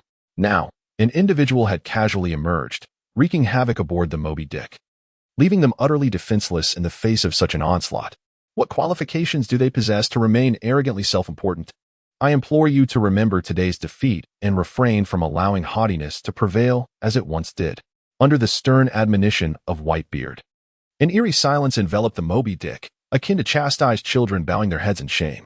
With a grave countenance, Whitebeard, after allowing the tension to build, solemnly turned to Lin Yan and inquired, "Lin, enlighten them on the duration of your training." In his mind, Lin Yan's formidable strength, coupled with his youth, suggested that he must have tirelessly devoted himself to his cultivation day after day. This time, it was Lin Yan who found himself at a loss for words. Well, does a year of training count? Of course, he would naturally not utter such words. Lin Yan wore an expression akin to that of a rabbit facing a tyrannical landlord, a hint of guilt prompting him to tentatively extend 3 fingers. 3 years. In truth, he wished to claim 2.5 years. However, after a moment's reflection, he decided against it. Aside from incurring scorn, he might also receive a rather unpleasant letter. One must not overstep the confines of the, 3 years of cultivation? Cough. Cough, cough, old Whitebeard choked momentarily. Achieving such prowess in merely 3 years, could it be true? Yet, old Whitebeard promptly declared, "Take a good look. In just 3 years of training, he has bested you all to the point of disorientation. How can you sleep soundly? What right do you have to remain idle?" His voice resonated across the expanse. Instantly, the fervor of the crew began to swell within them. The old man's words rang true. In recent years, ever since Roger's surrender and the imprisonment of the Golden Lion, the once formidable trio of pirates from the old era had dwindled to just the Whitebeard Pirates. Thus, surveying the seas, the Whitebeard Pirates stand undefeated. Gradually, they have begun to indulge in pleasure. If this continues, they will inevitably be surpassed by those who come after them. They must put in the effort. I apologize. Suddenly, a crew member stepped before Lin Yan and voiced his contrition, whether it stemmed from Lin Yan's formidable prowess or their previous arrogance. The truth remained that the fault lay with them. "We sincerely beg your forgiveness for our prior impertinence. Every beginning is challenging." With one individual taking the initiative, over 1,600 others in attendance followed suit, offering their apologies to Lin Yan. Observing the crew members abandon their earlier haughty demeanor, a smile gradually emerged on the steadfast face of the white-bearded captain. This was the true essence of the Whitebeard Pirates. He certainly does not wish for the formidable Whitebeard Pirates, which he has nurtured for 4 to 5 decades, to crumble into disarray due to pride and arrogance.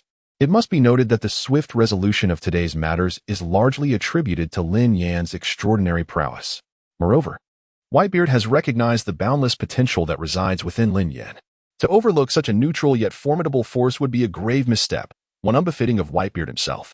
With a single wave of his hand, he addressed Lin Yan. "Lin, I am grateful for your assistance. I wish to extend my invitation once more. Would you be willing to join the Whitebeard Pirates?" This marked the second time Whitebeard had invited Lin Yan. As Lin Yan listened to his words, it was impossible for him to remain entirely unaffected. After all, as a devoted fan of the sea, who could possibly be indifferent to the allure of the Whitebeard Pirates? Nevertheless, Lin Yan slightly hesitated. He recalled the future predicament of the Whitebeard Pirates. From flourishing heights to inevitable decline, from the pinnacle of glory to the depths of despair. Recently, he had heard of the captain of the 4th Division being assassinated by Teach, while the captain of the 2nd Division, Ace, was already in pursuit of him. What did this signify? Shortly thereafter, an unprecedented war from the world of pirates was on the brink of eruption. The Paramount War, a monumental event in the annals of pirate history, the largest battle since the dawn of the Great Pirate Era, and the pivotal moment marking the transition of the Whitebeard Pirates from prosperity to ruin. The ultimate outcome was grim. Whitebeard perished, Ace fell, and the Whitebeard Pirates faced annihilation. After decades of operation, the crew was shattered in a single night, collapsing into disarray and losing their throne as the emperors of the sea. He could have remained aloof, untouched by such turmoil, but after a moment's contemplation, Lin Yan resolutely declined. "I must refuse." Whitebeard was momentarily taken aback. The division commanders were astounded. The entire crew was left in shock. Truth be told, if such a talent were to slip away, even Whitebeard would feel a pang of regret.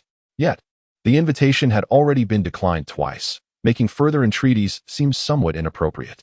Just as the atmosphere grew tense, Isou approached from behind.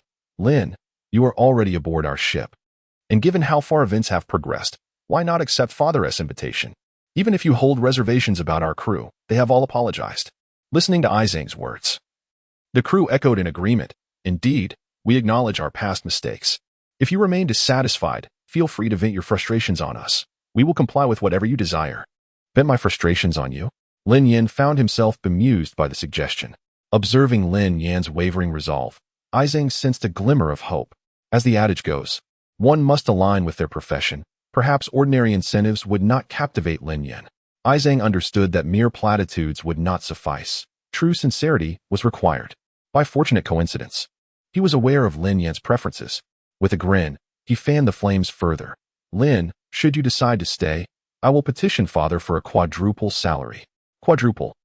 Upon hearing this, Lin Yan's ears perked up, immediately seizing the key information. "Well, this."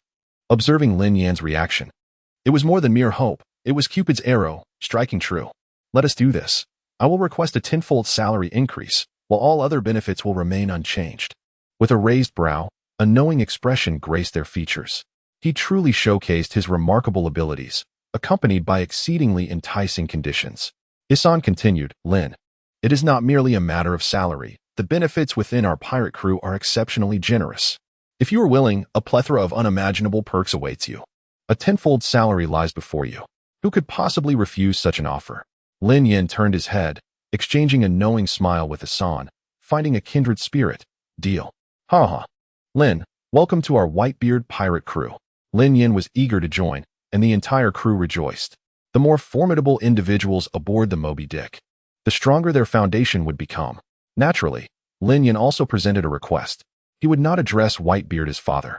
Upon hearing Lin Yan's request, Whitebeard waved his hand dismissively. Lin Yan had only recently joined their grand family, the Whitebeard Pirates, and it was only natural for her to feel out of place. Whitebeard was no stranger to such scenes.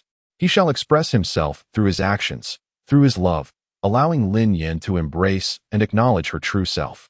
As new crew members join, let us embark on a grand and lively celebration. Whitebeard bellowed to the assembled crew. The banquet, illuminated by bright lights, took place aboard the Moby Dick. One by one, the crew raised their glasses in a toast to Lin Yan, each of them a hero in their own right. After a few rounds of drinks, the earlier misunderstandings dissipated like mist. The atmosphere was filled with joy and revelry. Lin Yan, too, was moved by the exuberance around her and began to immerse herself in the festivities. Just as the Whitebeard Pirates thrived in this jubilant moment, News regarding them was transmitted via a din mushi to the Navy headquarters, for the Whitebeard pirates stood among the formidable 4 emperors of the sea. Their numerous actions have been meticulously observed by the Navy, which has even deployed several undercover agents in the waters surrounding the Whitebeard pirates. At this moment, a colonel hurriedly rushed to the admiral's office, clutching a din mushi. "Report, Admiral. We have news from Whitebeard." The colonel swiftly handed over the din mushi. In the Navy's office, 3 individuals sat upright. Among them, one was draped in a long robe, adorned with numerous honors, nibbling on a senbei, each bite producing a crisp sound reminiscent of crunching potato chips. His hair is a striking white, and despite the weathered lines etched upon his aged face, he exudes a remarkable vitality and unwavering determination. He is none other than the legendary naval hero, Iron Fist Garp. With his formidable bone-crushing fists, he once cornered Roger into a dire predicament. Revered by the Navy as a near-divine figure, behind Garp, there stands a figure adorned with an eye patch. He reclined partially on the chair, crossing one leg over the other, with his eyes closed, caught in a state of half-sleep and half-wakefulness. He is none other than Kazan, one of the current 3 admirals of the Navy, known by his codename, Akiji.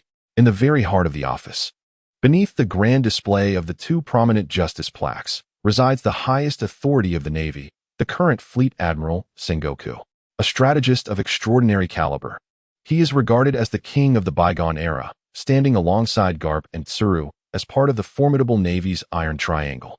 Once, his exceptional ability to orchestrate and prevail in battles made him a figure that instilled deep resentment in the likes of the legendary pirates from the old era, such as the Golden Lion, Whitebeard, and Roger. Hearing the commotion from the Whitebeard pirates' side, Garp paused his munching on rice crackers, while Kazan lifted half of his eye mask. Sengoku, in a calm manner, commanded, "Bring it forth." Soon after, news of the Whitebeard pirates recruiting a new crew member became widely known to Sengoku, Garp, and Kazan. Ordinarily, the recruitment of new crew members by the Whitebeard pirates would be a perfectly normal affair. Every year, their Navy conducts worldwide recruitment, which is hardly surprising. However, therein lies the crux of the matter.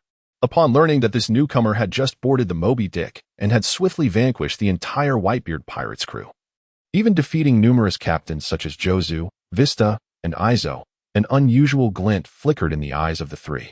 "Oh, it appears that Whitebeard has managed to recruit an extraordinary individual." Akiji straightened his posture, sitting upright as he spoke.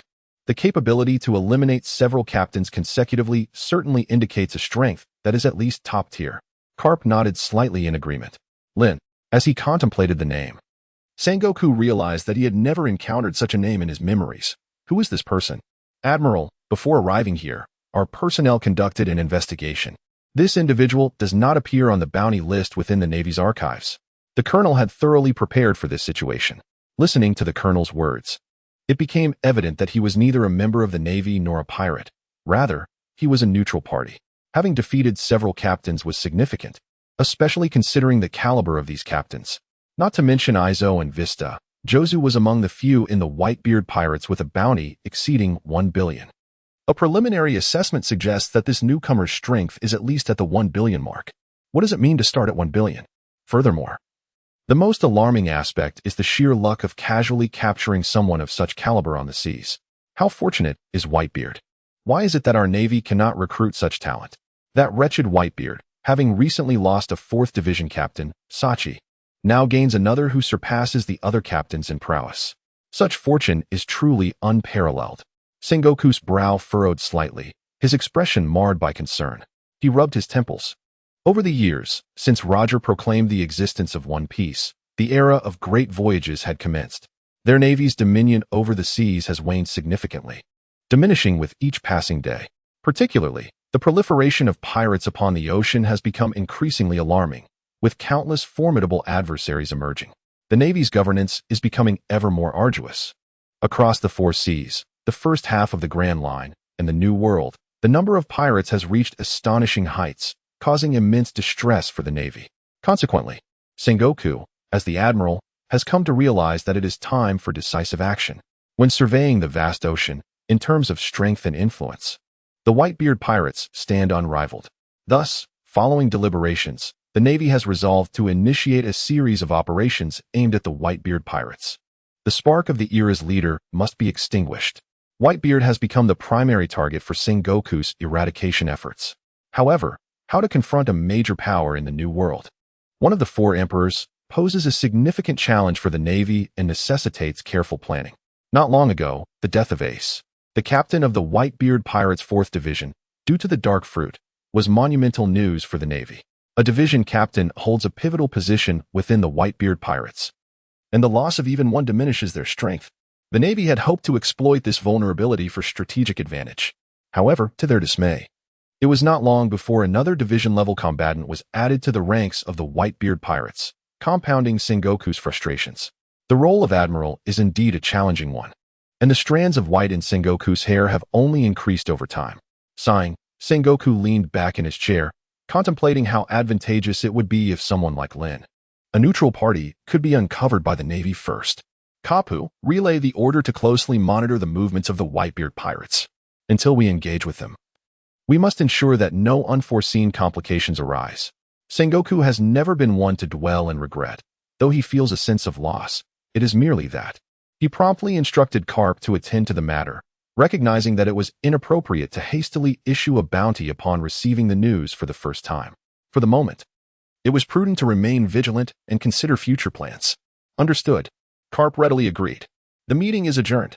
Sengoku signaled for everyone to disperse. However, at that very instant when Sengoku and the others were departing, tranquility was far from the reality on the Grand Line. The rise to prominence had only just begun. Although Lin Yan had yet to garner much attention, the number of those acquainted with him could be counted on one's fingers.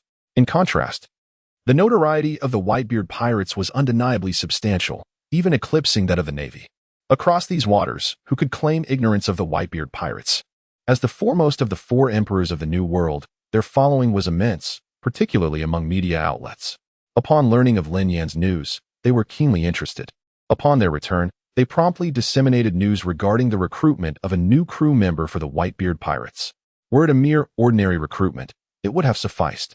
However, upon learning that this newcomer made a formidable entrance aboard the Moby Dick, sweeping through the vast ranks of the Whitebeard Pirates with unparalleled prowess, the news spread like wildfire.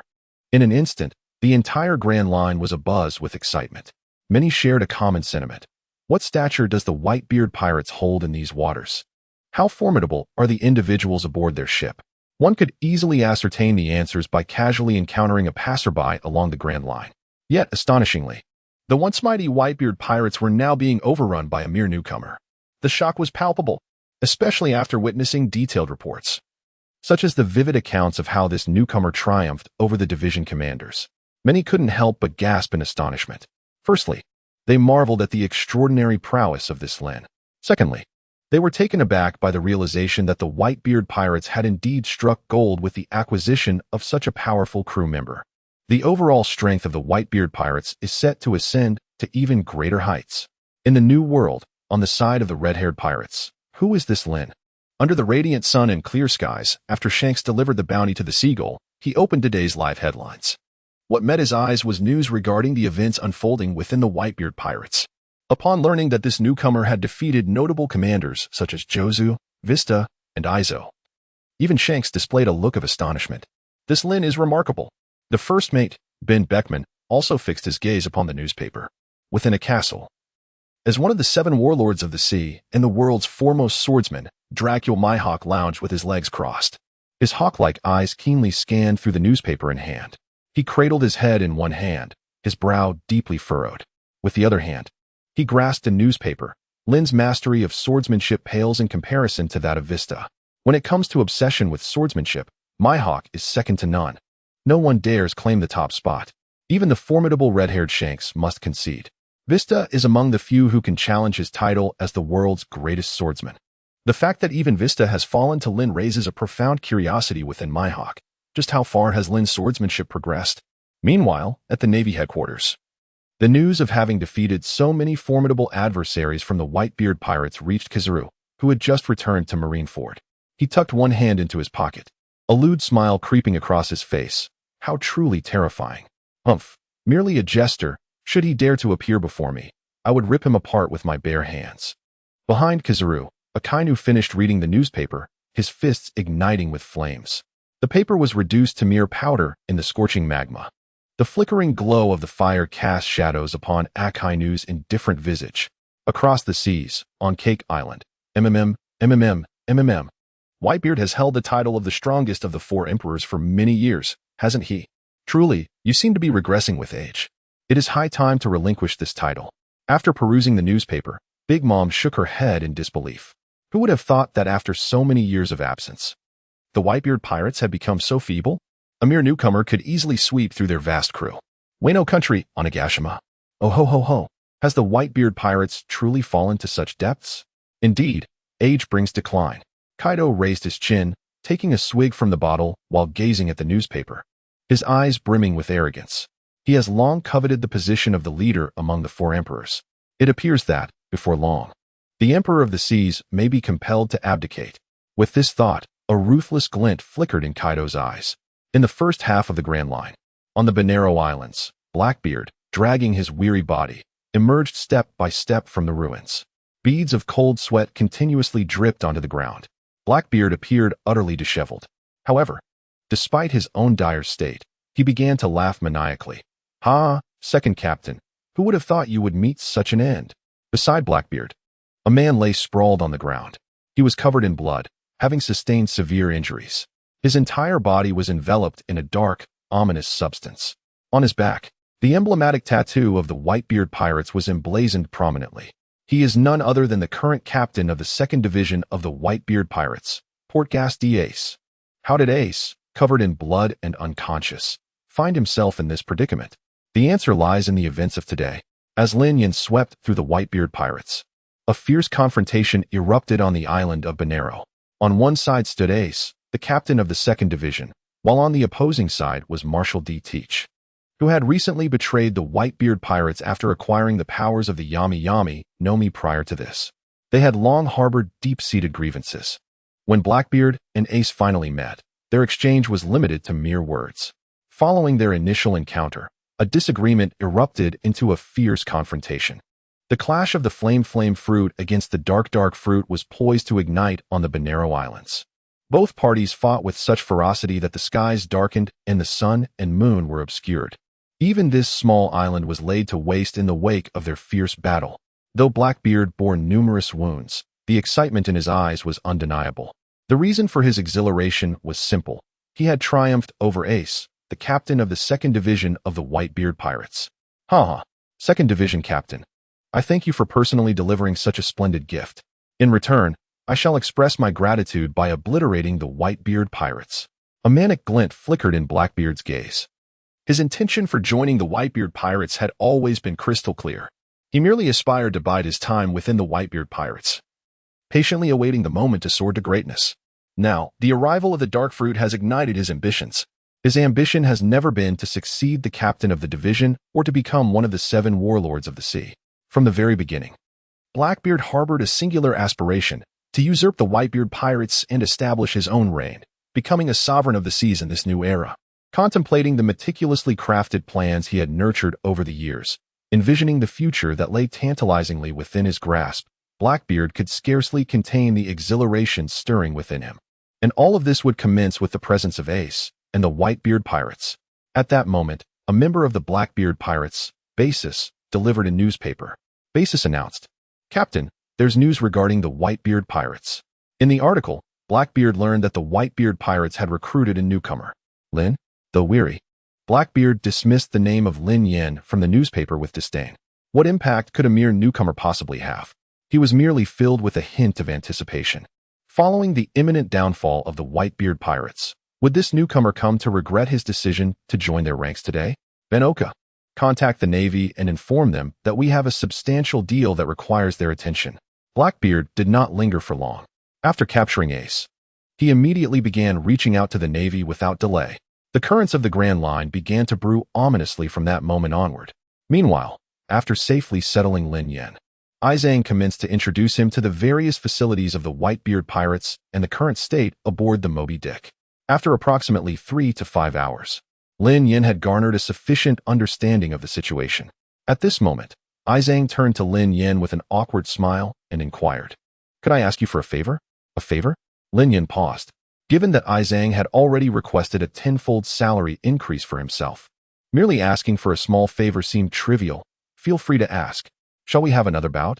Isang said, his eyes glimmering with anticipation. Upon hearing this, Lin Yan. He cast a sidelong glance at Isang. Did we not engage in a contest before? Lin Yan inquired, somewhat perplexed. Lin, I shall not beat around the bush. Ever since our previous match, I have sensed considerable deficiencies in various aspects of my abilities and strengths. More importantly, after my defeat at your hands, my overall competence has remarkably improved.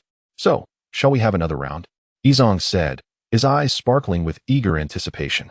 Upon hearing Isang's words, Lin Yan smiled softly. He still thought it was a formidable challenge. All right. Upon agreeing, both parties promptly arrived at a clearing. This was within the jurisdiction of the Whitebeard Pirates, where essentially no one would disturb their duel. The confrontation was on the verge of erupting. After all, it was a contest. Neither side intended to engage in a life-or-death struggle, but rather to demonstrate their skills. Nevertheless, the intensity of their battle was tremendous. The entire archipelago reverberated with the echoes of their clash. This commotion caught the attention of the local crew members of the Whitebeard Pirates. Why is the ground beneath us trembling? Is it an earthquake? Could it be that another pirate crew is invading? Quickly, let us investigate. Numerous guards immediately abandoned their posts and hastened towards the source of the noise. They soon arrived at Lin Yan's location. However, at that moment, many felt their pupils constrict in surprise. They beheld Lin Yan wielding a thunderous power as the lightning fruit was unleashed in an instant. A deluge of lightning cascaded down, mercilessly descending upon the town of Isou. Wherever the lightning struck, it left devastation in its wake, a scene of utter destruction. Previously, aboard the Moby Dick, the crowd was only aware that Lin Yan possessed the powers of a devil fruit, but the specific nature of that fruit remained shrouded in mystery. They had never witnessed such a spectacle before. In the present moment, upon beholding the tremendous lightning in Lin Yan's grasp, the crew members were left utterly astonished. Their mouths agape. Is this the infamous devil fruit of Lin? The sky was filled with a tempest of thunder, which was undeniably terrifying. Why was Lin engaged in a contest with Captain Isou? Were they merely sparring? How fortunate it was that we could observe this, as it might prove beneficial for our future training. As the crowd around them swelled, a multitude of onlookers began to join in the spectacle. Alas, they have not been observing for long. The battle is nearing its conclusion. In truth, Lin Yan had no intention of utilizing the thunder fruit, but at Isoung's insistence, he unleashed his fruit ability. It was precisely for this reason that Izuku could not endure even 20 minutes. Under a single barrage of lightning, Izuku was struck decisively. He fell heavily to the ground, creating a significant crater in the earth beneath him. He fell apart completely. Lin, you are truly formidable. Isoung once again felt the vast chasm that lay between him and Lin Yan. As long as you are willing to strive, it is merely a matter of time before you catch up. Lin Yan responded candidly. Upon hearing Lin Yan's words, Isoung shook off his previous fatigue. If there is an opportunity, we shall return. I am always at your service, Lin Yan said warmly. For Isoung, this was merely a means to enhance his strength. For Lin Yan, it was simply a way to express gratitude to Isoung for securing him a tenfold salary. However, unexpectedly, within a single night, the news of the contest between Isoung and Lin Yan began to spread within the Whitebeard Pirates. It is worth noting that previously, aside from Jozu and Vista, the other captains had regrettably not had the chance to challenge Lin Yan. This left them quite frustrated. Upon learning of this matter, the captains quickly united in their resolve. The following day, at dawn, as the sun began to rise, almost all the captains from the 3rd team, led by Jozu, to the 16th team, led by Isoung, were gathered at Lin Yan's door. There was no ulterior motive. The captains simply wished to challenge the newcomer. What ill intentions could they possibly harbor? This was his first day in the Whitebeard Pirates. He had anticipated a bright and sunny morning, but upon opening the door, he was startled to find a line of burly men standing at his doorstep. His drowsy eyes were instantly awakened. What is this? Lin Yan was somewhat taken aback. So many people blocking the door. What do you intend to do? Is this some kind of strongman lockup? Are you serious? Subsequently, the captains clarified their intentions. They merely wished to compete with Lin Yan. Listening to their words, Lin Yan managed to piece together the sequence of events. However, he furrowed his brow slightly. To speak candidly, if it were just 1 or 2 challengers, Lin Yan would not have minded accepting their challenge. But what does it signify that more than 10 of you have come together? Do you take me, Lin? For a mere punching bag to be toyed with at your whim? Absolutely not. Lin Yan understood that he must firmly refuse them, otherwise, this encounter would inevitably lead to another.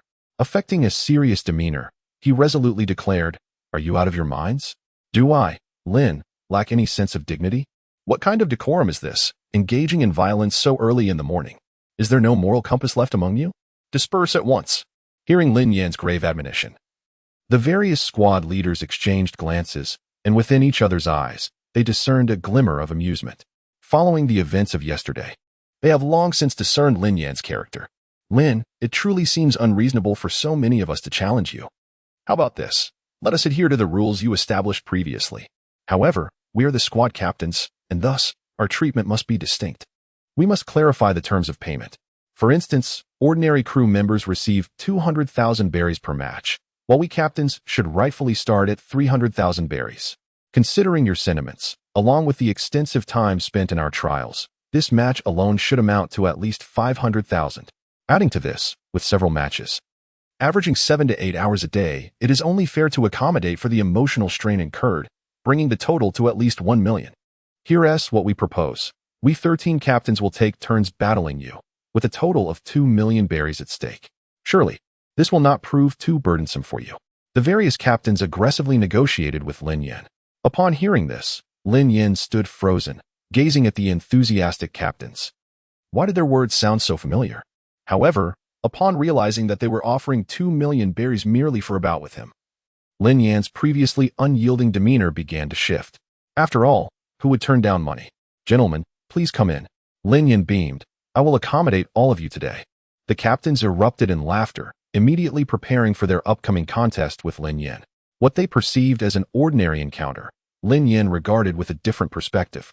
With 2 million berries on the table, demanding that he provide earnest effort, he felt compelled to reciprocate. Otherwise, their investment would be in vain. Having entered the arena, he couldn't bear the thought of them feeling shortchanged. What if they sought recompense?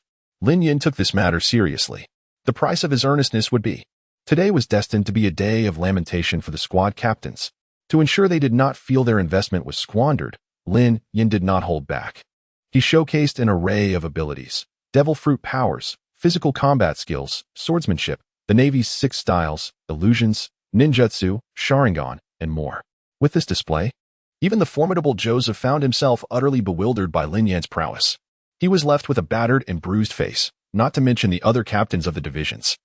What was initially expected to take 7 to 8 hours to retrieve the 20 million berries was astonishingly compressed to less than 2 hours by the serious efforts of Lin Yan. In that brief span, the division captains were left in a state of utter despair, as if they had been thoroughly drained, their legs trembling violently.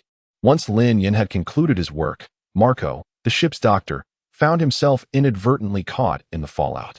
When he witnessed the grim procession of the captains from the 3rd Division, Jaws, to the 16th Division, Isou, all battered and bruised as they entered the infirmary, Marco's expression was one of shock. "What on earth happened to you?" he exclaimed. Eager to uncover the details, he listened attentively as Jaws recounted the events. Upon hearing the tale, Marco burst into laughter. "You all banded together to challenge Lin, only to be taught a lesson instead?" The captains, filled with shame, lowered their heads. Realizing the absurdity of their predicament, paying to be beaten was truly a precedent without parallel. They, too, felt a sense of embarrassment and fell silent, retreating into themselves. One by one, they were rendered mute by Lin Yan's overwhelming presence. Following the entry of all the squad leaders into the infirmary, this incident swiftly began to escalate aboard the Moby Dick. It was initially thought that Lin Yan's recent actions had already defied all expectations. They did not anticipate that even more astonishing events lay ahead. This is merely the 2nd day, one individual taking on more than a dozen squad captains. The most crucial aspect remains. With sheer determination, he single-handedly propelled all the squad captains into Marco's infirmary. This is truly remarkable. Meanwhile, the crew remained in utter astonishment. They suddenly realized that the prowess of this newcomer had already surpassed that of their captain. Simultaneously, Whitebeard received the news. Ever since Lin Yan decisively defeated the Whitebeard Pirates in their last encounter, the discipline within the crew had markedly improved, reaching an entirely new level. This was all thanks to Lin Yan. Now, with numerous captains having consecutively fallen to Lin Yan, it was evident that his strength was extraordinary. How could so many captains have succumbed to Lin?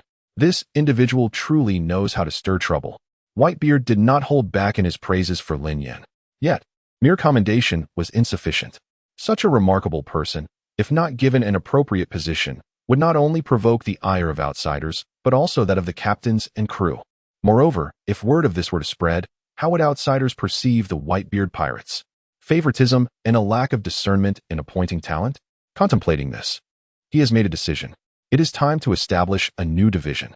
3 days later, Whitebeard convened an internal meeting of the division captains.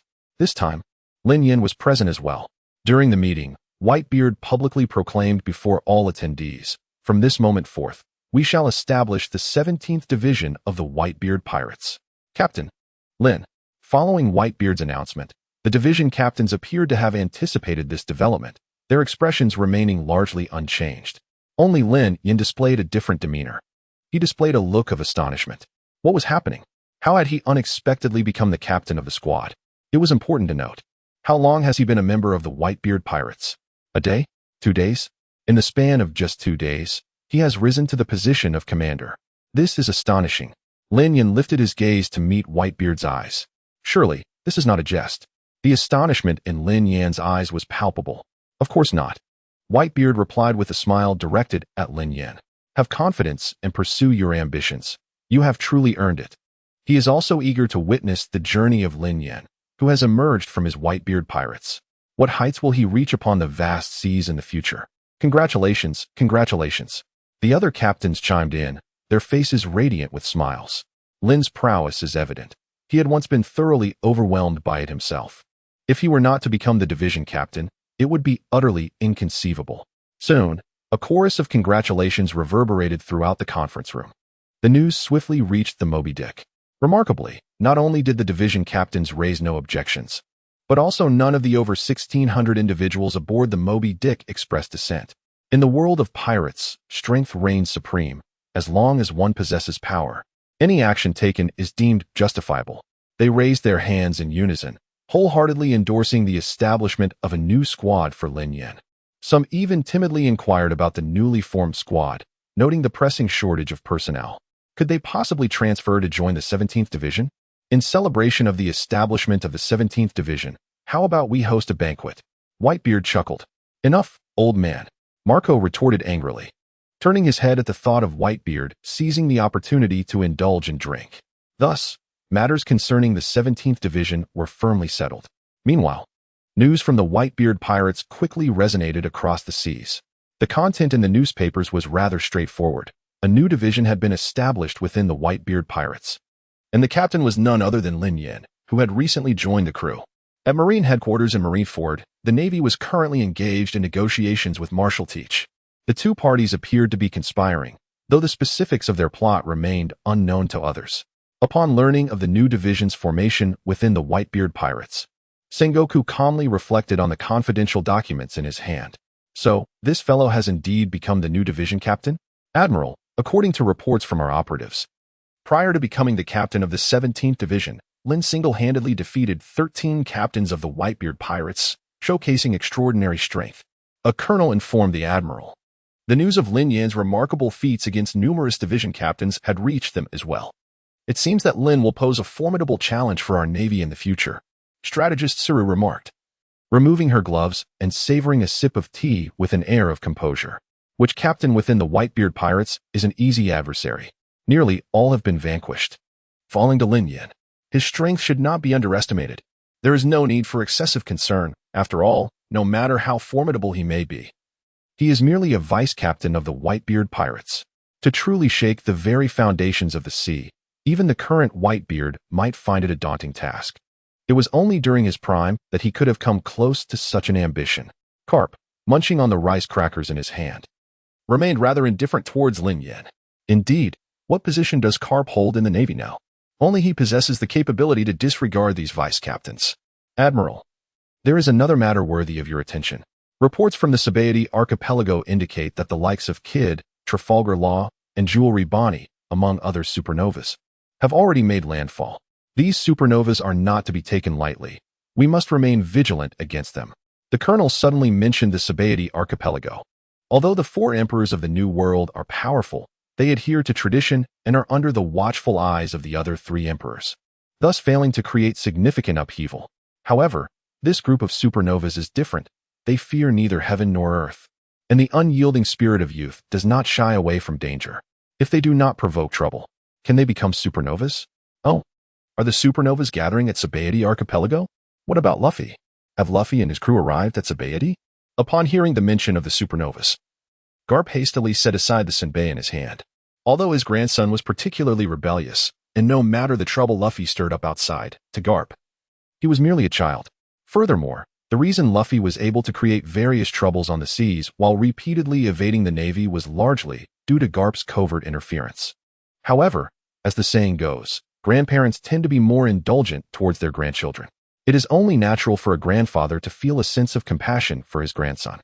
The scouts reported that the Straw Hat crew has yet to land at Sabaody. The colonel scratched his head and replied with reluctance. Not yet landed? Then it's still early. Garp nodded. Garp, don't tell me you are once again preparing to manipulate events from the shadows, intending to facilitate the Straw Hat crew's passage through the Sabaody Archipelago and ensure their smooth arrival in the New World. No sooner had the words left his lips than Garp sensed Sengoku's piercing gaze. Sengoku had reprimanded Garp countless times for his actions, yet this man remained obstinately unchanged. Sengoku could understand the sentiment of protecting one's own, having once done the same for his own children. However, this was rather too brazen, was it not? Absolutely not. Garp turned his head away, feeling guilty, and whistled. Meanwhile, the establishment of the 17th Division of the Whitebeard Pirates had crossed the seas to reach the red-haired pirates. Whitebeard had actually expanded a new division for this newcomer. It seems this Lin possesses considerable prowess. I believe if given the chance, we could board the Moby Dick and recruit Lin. What do you think? Shanks took a sip of his drink and laughed heartily. Boss, you're quite the schemer. As a member of the red-haired crew, the portly Lucky bit into a chicken leg and remarked, previously, you wanted to recruit Marco and Jozu, and now you're eyeing Lin. If you fail to recruit them, it would be fine, but should you succeed, wouldn't Whitebeard come after you? The crew's sharpshooter, Yasop, was also amused by Shanks' words. A bunch of old rascals. The first mate, Ben Beckman, leaned against the wall and shot them a disapproving glance. Shanks was particularly invested in matters concerning the Whitebeard Pirates. In the past, during his tenure as an intern in the Roger Pirates, the Whitebeard Pirates emerged as their long-standing adversaries. As the last bastion of the bygone era, both emotionally and rationally, Shanks deserves respect and consideration. Following the establishment of the red-haired pirates, various factions received news of the formation of the 17th Division.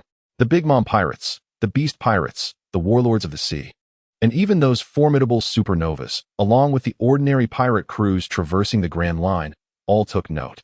If Lin Yan's previous induction into the Whitebeard Pirates was merely a prelude, then now, with his sweeping conquests over the Whitebeard Pirates and his overwhelming dominance over other division captains, he has forcefully ascended to the helm of the 17th Division.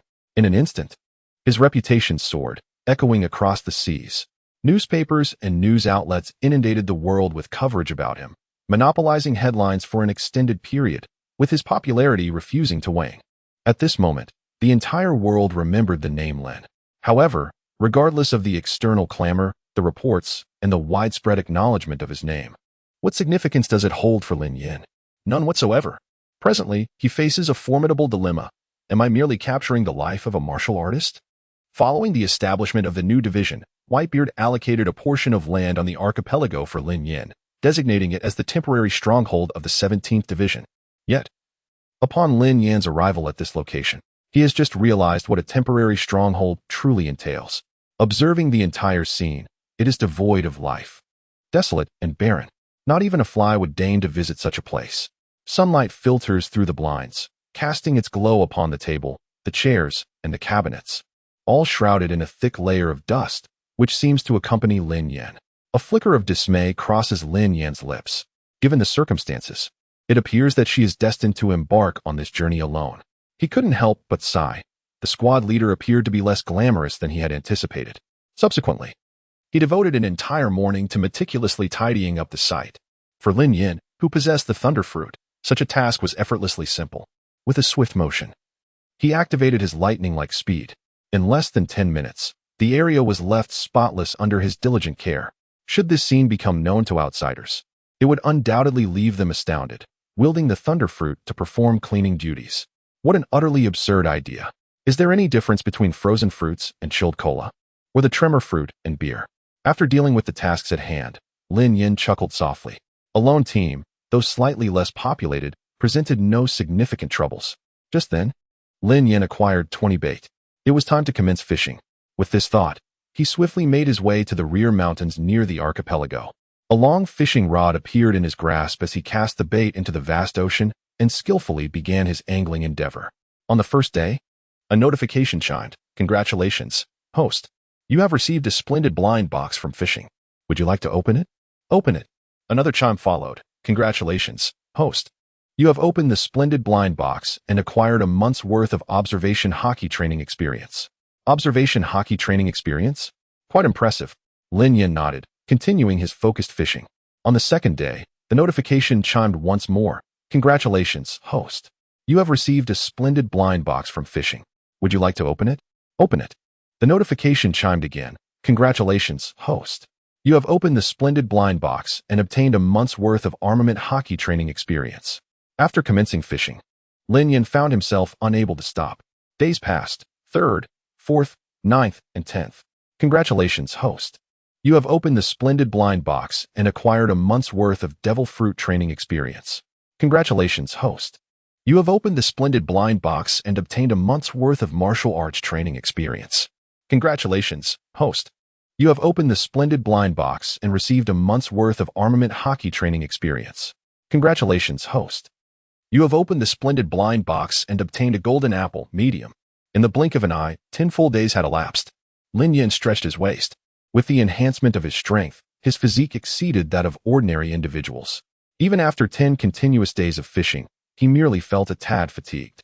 Aside from that, he experienced a slight hunger, but otherwise, he felt quite well. However, at that moment, Lin Yan's gaze swiftly turned toward the splendid blind box. Oh, has Xiaomimi returned? Lin Yan had secretly finished reading the previous volume of Golden Apple. He was troubled by the inability to find a source of entertainment. Now, the opportunity had presented itself. Lin Yan couldn't help but chuckle. Truly, the system understands me well. He immediately opened the book, beginning to scan the lines of text with a critical gaze. Humming a little tune, leisurely absorbed in the tantalizing and thrilling passages that stirred his imagination. The more Lin Yan read, the more entranced he became. Unable to tear himself away. What a remarkable allure, the crown jewel among the 4 great novels. It had even caused him to suffer an internal injury from restraint. Meanwhile, as Lin Yan was indulging in his fishing on the back mountain, the Whitebeard Pirates were making their way to the 17th Division. Whitebeard himself had arrived to see how Lin Yan's endeavors had unfolded after the division's establishment for a fortnight. However, upon reaching Lin Yan's residence, Whitebeard's expression shifted to one of slight confusion. Where is he? In the stronghold of the 17th Division, no one was in sight. Sir, it seems the captain is by the sea, one of his subordinates remarked. By the sea? What could Lin be doing there? Whitebeard inquired further. I went to check. And it appears he is fishing. The subordinate replied hesitantly, clearly anxious. After a moment's pause, he decided to speak the truth. Just fishing? It's merely a personal hobby. Why are you so tense? As if he were engaged in something unspeakable. Whitebeard didn't dwell on it too much. Having a hobby was, after all, a natural inclination. Since the establishment of the 17th Division, he has remained there without moving, and he still hasn't returned. The subordinate added, his resolve faltering under Whitebeard's looming presence. Sure enough. Upon hearing this, the smile on Whitebeard's face swiftly faded into a frown. So, you mean to say, since the founding of the 17th Division, he has neglected to manage its internal affairs or recruit any crew members? The subordinate scratched his head, awkwardly affirming, that is correct. Whitebeard's expression darkened. What a lazy fellow Lin is. Does he think that being the sole member of the division absolves him from the duty of management? You enjoy fishing, fine. That is your personal interest, and I shall not interfere. However, to sit on the back mountain for a full 10 days without coming down? There must be a better way to cultivate one's spirit. Whitebeard felt a surge of frustration rising within him, ready to explode at any moment. Yet soon, he took a deep breath, seeking calmness. He must remain composed. His intention was to touch Lin's heart with love. He must have become the newly appointed captain of the squad, bearing an immense burden. It is understandable that he would choose such a means to vent his frustrations. Considering that Lin Yan might be overwhelmed by stress, Whitebeard did not dwell on it further. Then, another 10 days passed. When Whitebeard arrived at the 17th squad, he anticipated that Lin Yan might have made some progress. Yet, as always, the 17th squad was eerily desolate. After 20 days, the dust had accumulated to mountains upon the tables and chairs. Where's Lin? Whitebeard's already somewhat dark complexion grew even gloomier. The captain is still in the back mountain. One subordinate replied, his voice trembling. He hasn't come down at all. Whitebeard suppressed his rising anger. He hasn't come down. The subordinate felt as if he were on the verge of collapsing. Captain, you really should stop fishing. The old man has already come twice. If you do not come down soon, he will become angry. Upon hearing this, Whitebeard chose to remain silent. He harbors a certain frustration akin to hating iron for not becoming steel. You see, if you were preoccupied with cultivation, striving to break through your limitations, it would be understandable if you could not contribute to the 17th Division. The crux of the matter lies in your lack of commitment to cultivation. Fishing? Can this pastime sustain you? Can it fortify your abilities? Can it enhance your strength? None of these outcomes are achieved. It is all for naught. You have indeed lost your way. Go and inform him that I await him aboard the Moby Dick. Whitebeard gritted his teeth, his countenance darkened with anger. It is high time to have a serious discussion with Lin. Contemplating Lin's prowess and innate talent, it is evident that ascending to the ranks of formidable powerhouses in the Grand Line would be a mere formality at such a tender age. To squander his potential in such a manner is utterly unacceptable. Whitebeard resolutely forbids Lin Yan from straying further down this path of decline. Aboard the Moby Dick, Whitebeard occupied the principal seat in the conference room, flanked by Marco, Jozu, and Isou, who stood steadfastly by his sides. They too became aware of the situation. Marco and his companions twitched their lips.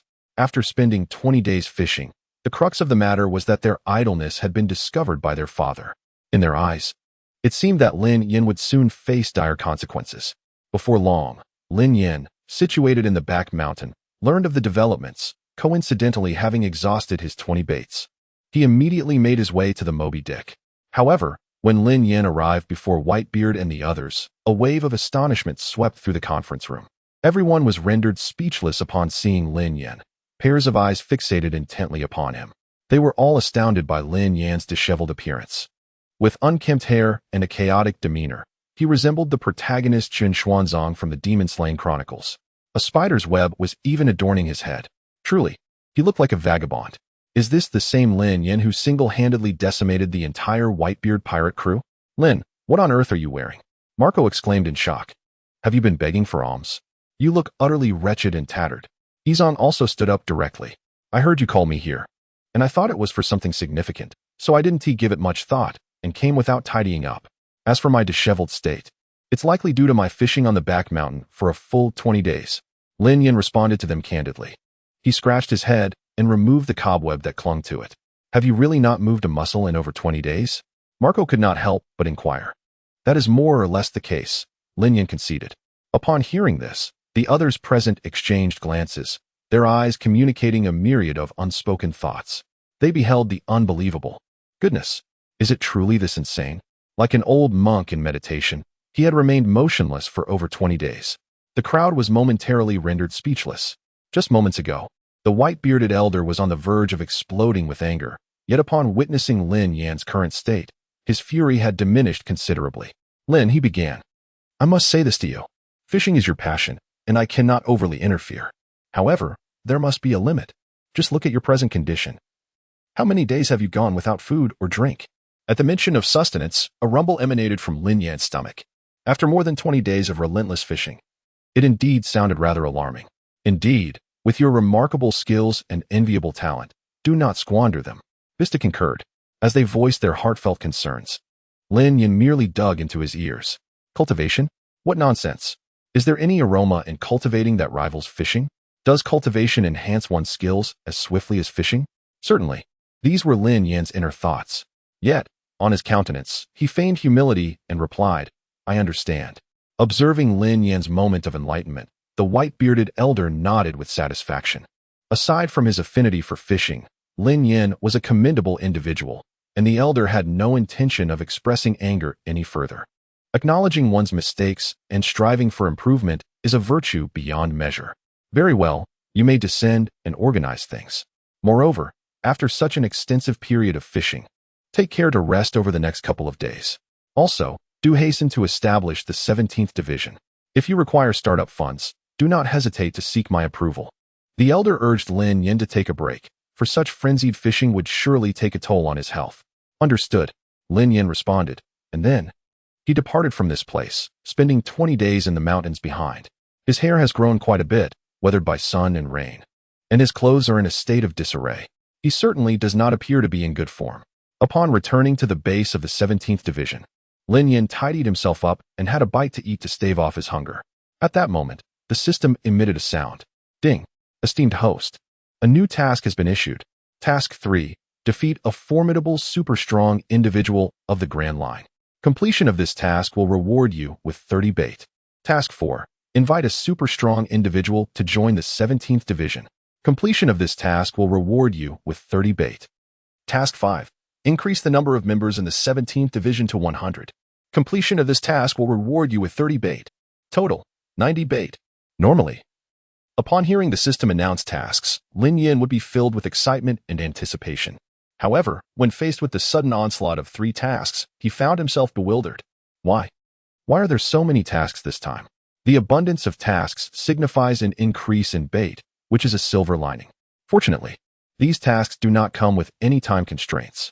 In other words, he can complete them at his leisure.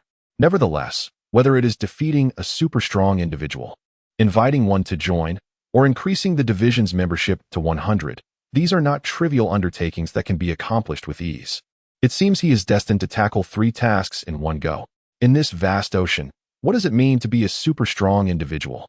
One must possess at least the strength of a mid-ranking officer. Above the mid-ranking officers are the captains of divisions, the admirals, the calamities, the vice-commanders of the Yonko, the warlords of the sea, and the generals. At the pinnacle are the 4 emperors and the pirate king, not to mention super-strong individuals. Even first-rate strong individuals are a rarity in the Grand Line. The prospect of defeating them or inviting them seems almost daunting. Fighting them is another challenge altogether. Lin Yan rubbed his forehead. These tasks present quite a challenge. He approached Whitebeard, hoping to venture out to sea in search of fortune. Upon learning that Lin Yan had begun to consider the interests of the 17th Division, Whitebeard took note. He not only expressed his agreement, but also directly allocated 500 million as the initial funding for Team 17. Go ahead. Lin Yan gazed at the 500 million in his hands, astonished at the generosity displayed by Whitebeard. Feel free to use this money. If it proves insufficient, come back to me for more, Whitebeard proclaimed with great enthusiasm. With just a single statement, 500 million had fallen into Lin Yan's possession. He suddenly realized that Whitebeard was becoming more and more agreeable in his eyes. Lin Yan set sail. He began his search upon the vast ocean. However, as he had brought along a limited supply of beverages, he nearly exhausted them by the end of the first day. With no other options, Lin Yan had to leisurely savor some tea. To his surprise, it was quite enjoyable. At first, he found it difficult to acclimate to drinking tea. However, as the fragrant aroma enveloped him, Lin Yan gradually began to appreciate the allure of tea. On the first day, he sipped tea. On the second day, he indulged in tea once more. And on the third day, he pondered, "Oh, Lin Yan, how could you have fallen so low? Have you forgotten your mission? Do you not aspire to establish the 17th Division? Do you not yearn to make a name for yourself?" On the 4th day, it was tea again. Thus, meandering through the sea for 4 days, he regrettably realized that not even a single hair of another person had crossed his path. Lin Yan ceased his aimless behavior and began to reflect. When would this purposeless search come to an end? Just then, an archipelago appeared on the horizon. "Where are we headed?" Lin Yan inquired of the boatman, pointing towards the distant islands. "Captain, ahead lies the archipelago of Sabaody." The boatman replied after consulting his map. "Sabaody? I have unexpectedly arrived here." Lin Yan mused, stroking his chin. The Sabaody archipelago, also known as the archipelago of soap bubbles, is situated at the heart of the Grand Line. It serves as the nexus of the world economy and is a crucial passage to the New World. This unique archipelago consists of 79 enormous redwood islands, with their bubble culture being the most prominent feature. Due to the strategic significance of Sabaody's entrance, the islands are heavily guarded by naval forces, rendering it one of the safest locations in the first half of the Grand Line. To his astonishment, he had reached this place after merely 4 days of sailing. After a moment of contemplation, A slight smile crept onto his lips. For he had recently heard that 11 supernovas were about to converge on Sabaody. This cohort of supernovas, dubbed the Era of Extreme Malevolence, was notorious. After all, if they did not stir up trouble, could it still be called the Era of Extreme Malevolence? Although Lin Yan had nearly forgotten much of the lore surrounding the pirate world, he could not erase the iconic moments of each supernova from his mind. The Sabaody Archipelago, the terminus of the first half of the Grand Line, instantly piqued Lin Yan's interest. Beneath the radiant sun, colorful bubbles gradually ascend into the sky. Lin Yan, perched high above on a red tree, gazes out over the breathtaking panorama of the Sabaody Archipelago. At this moment, it is likely that several supernovas have already made their presence felt on the islands. Vaguely, he recalls that the Straw Hat Pirates were the last to arrive, and it was their landing that ignited the ensuing turmoil in Sabaody. Lin Yan harbors little interest in the Straw Hat Pirates. His immediate priority lies in the completion of his mission. By a stroke of fortune, he happens to know the whereabouts of a top-tier powerhouse on Sabaody. In the 13th Red Tree area, a small hillock stands in the distance, upon which a brightly lit tavern can be seen. As Lin Yan approaches the tavern, he looks up to find the name, Shacky's Rip-Off Bar. He smiled gently, extending his hand to slowly push the door open. Dingling, as the tavern door swung ajar, a cascade of wind chimes chimed melodiously. Welcome. The proprietress, radiant with a smile while polishing a wine glass, greeted the arriving guests. For most tavern owners, every patron entering their establishment is akin to a deity. However, for Xiaoqi, each newcomer was merely a plump little lamb. Oh, today a charming young man has graced us with his presence. He possesses an appealing visage, feeling jubilant. I shall show him a modicum of mercy and spare him a little. Xiaoqi's gaze settled upon Lin Yan as she mused inwardly. Dear guest, would you like to drink? She inquired, her face adorned with a professional smile. Anything will do. Craft me your specialty. Lin Yan replied nonchalantly. In the past, he would have scrutinized the menu carefully, assessing the situation before opting for a more economical choice. However, today was different. With 500 million berries in hand, and having previously swindled nearly 10 million berries from those bearded pirate crew members aboard the Moby Dick, he was reveling in the joy that wealth brings. May I boldly inquire, amidst the multitude of taverns in the vicinity, what compelled you to choose ours? Xiaoqi raised an eyebrow, mixing the drink as she posed the question to Lin Yan. Simply for you, Lin Yan responded, gazing intently at Xiaoqi from across the bar. How cheeky, she exclaimed, a hint of shyness creeping onto her face. Despite her many years as a skilled actress in the workplace, even as she aged, she maintained her poise. Her cheeks flushed with a rosy hue. She waved her hand bashfully, saying, I am quite serious. I assure you, I am earnest. Lin Yan replied with sincerity. However, I must caution you, as the proprietress of this tavern, my services come at a premium. Xiaoqi subtly hinted. Not to worry. I recently acquired a substantial sum of money. I believe I can afford your rates. Lin Yan propped his chin on one hand, a confident smirk playing on his lips.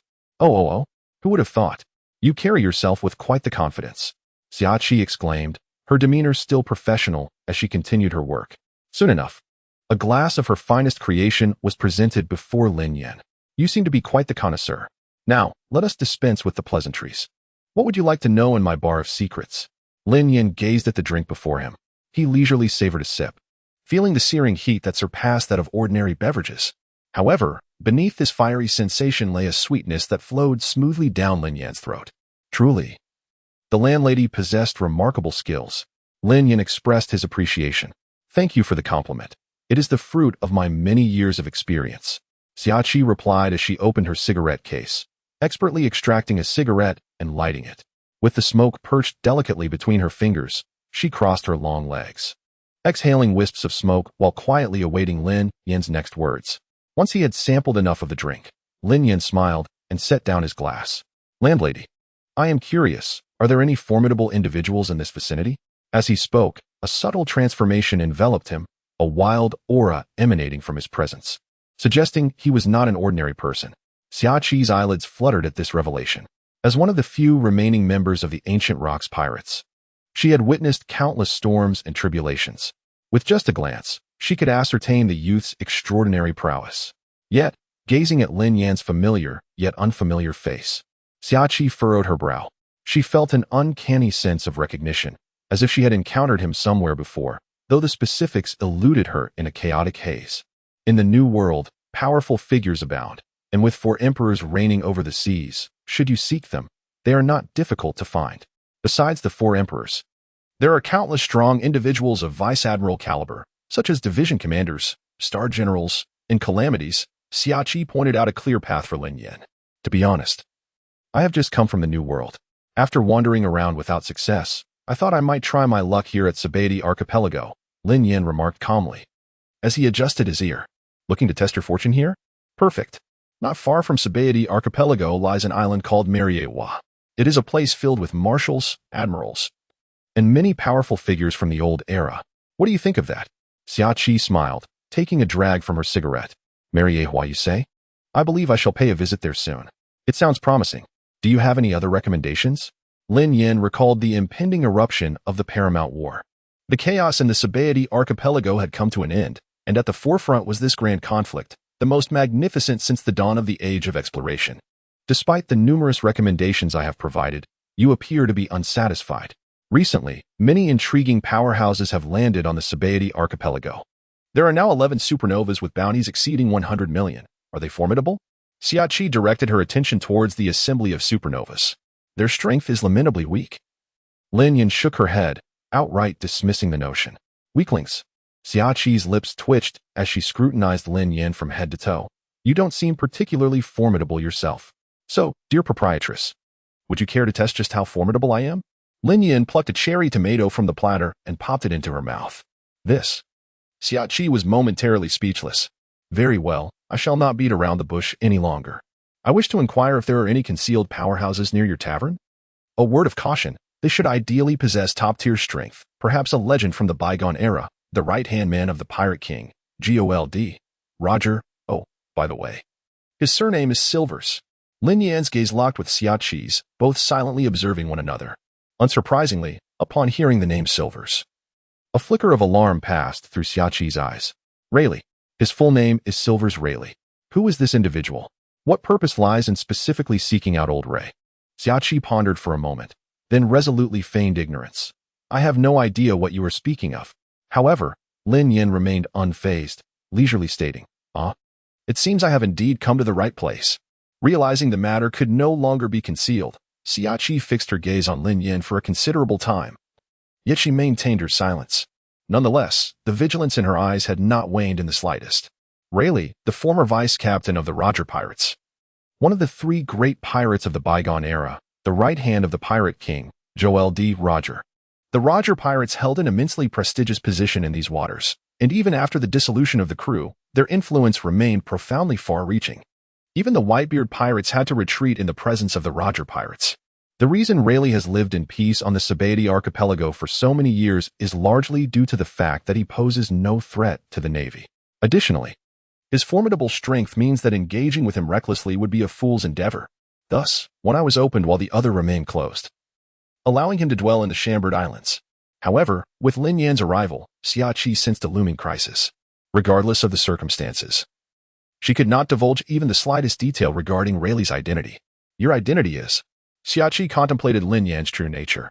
Lin Yan, he offered her a reassuring tonic. You are the captain of the Whitebeard Pirates Division.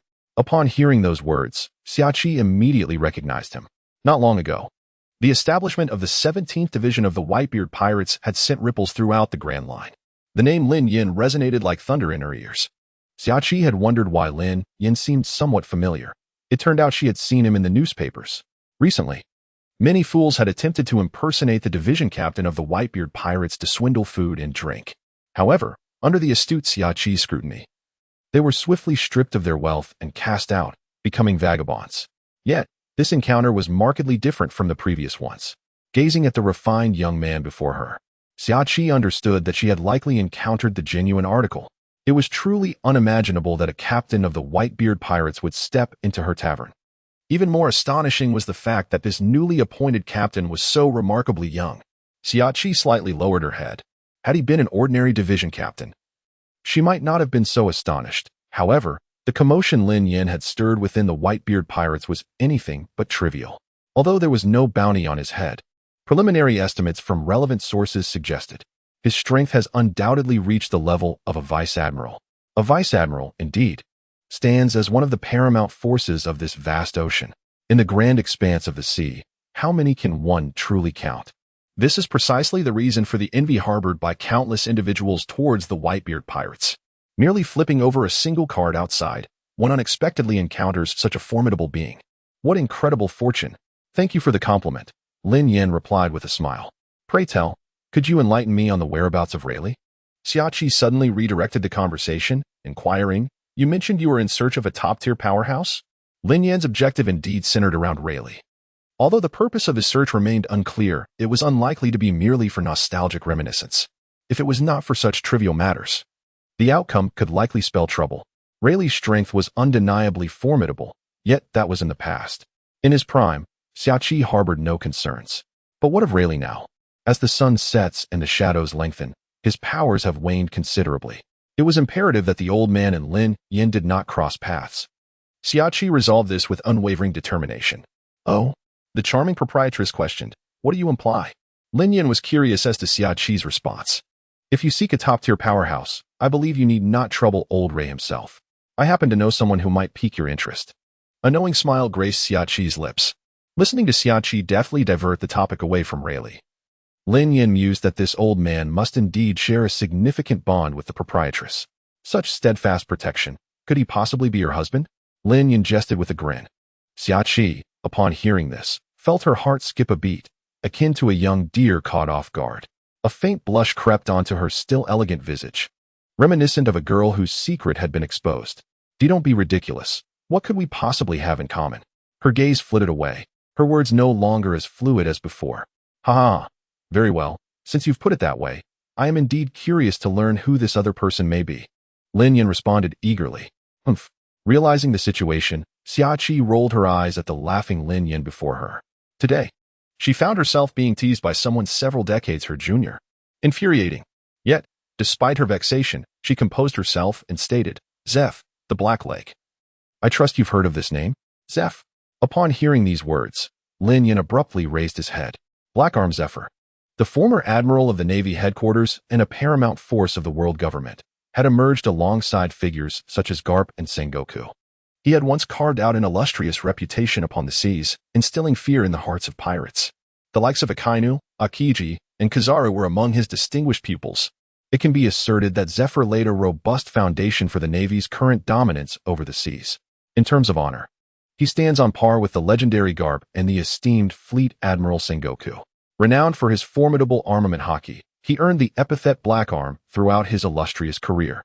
He has vanquished countless pirates, yet has never taken the life of a single foe, earning him the moniker of the merciful former admiral.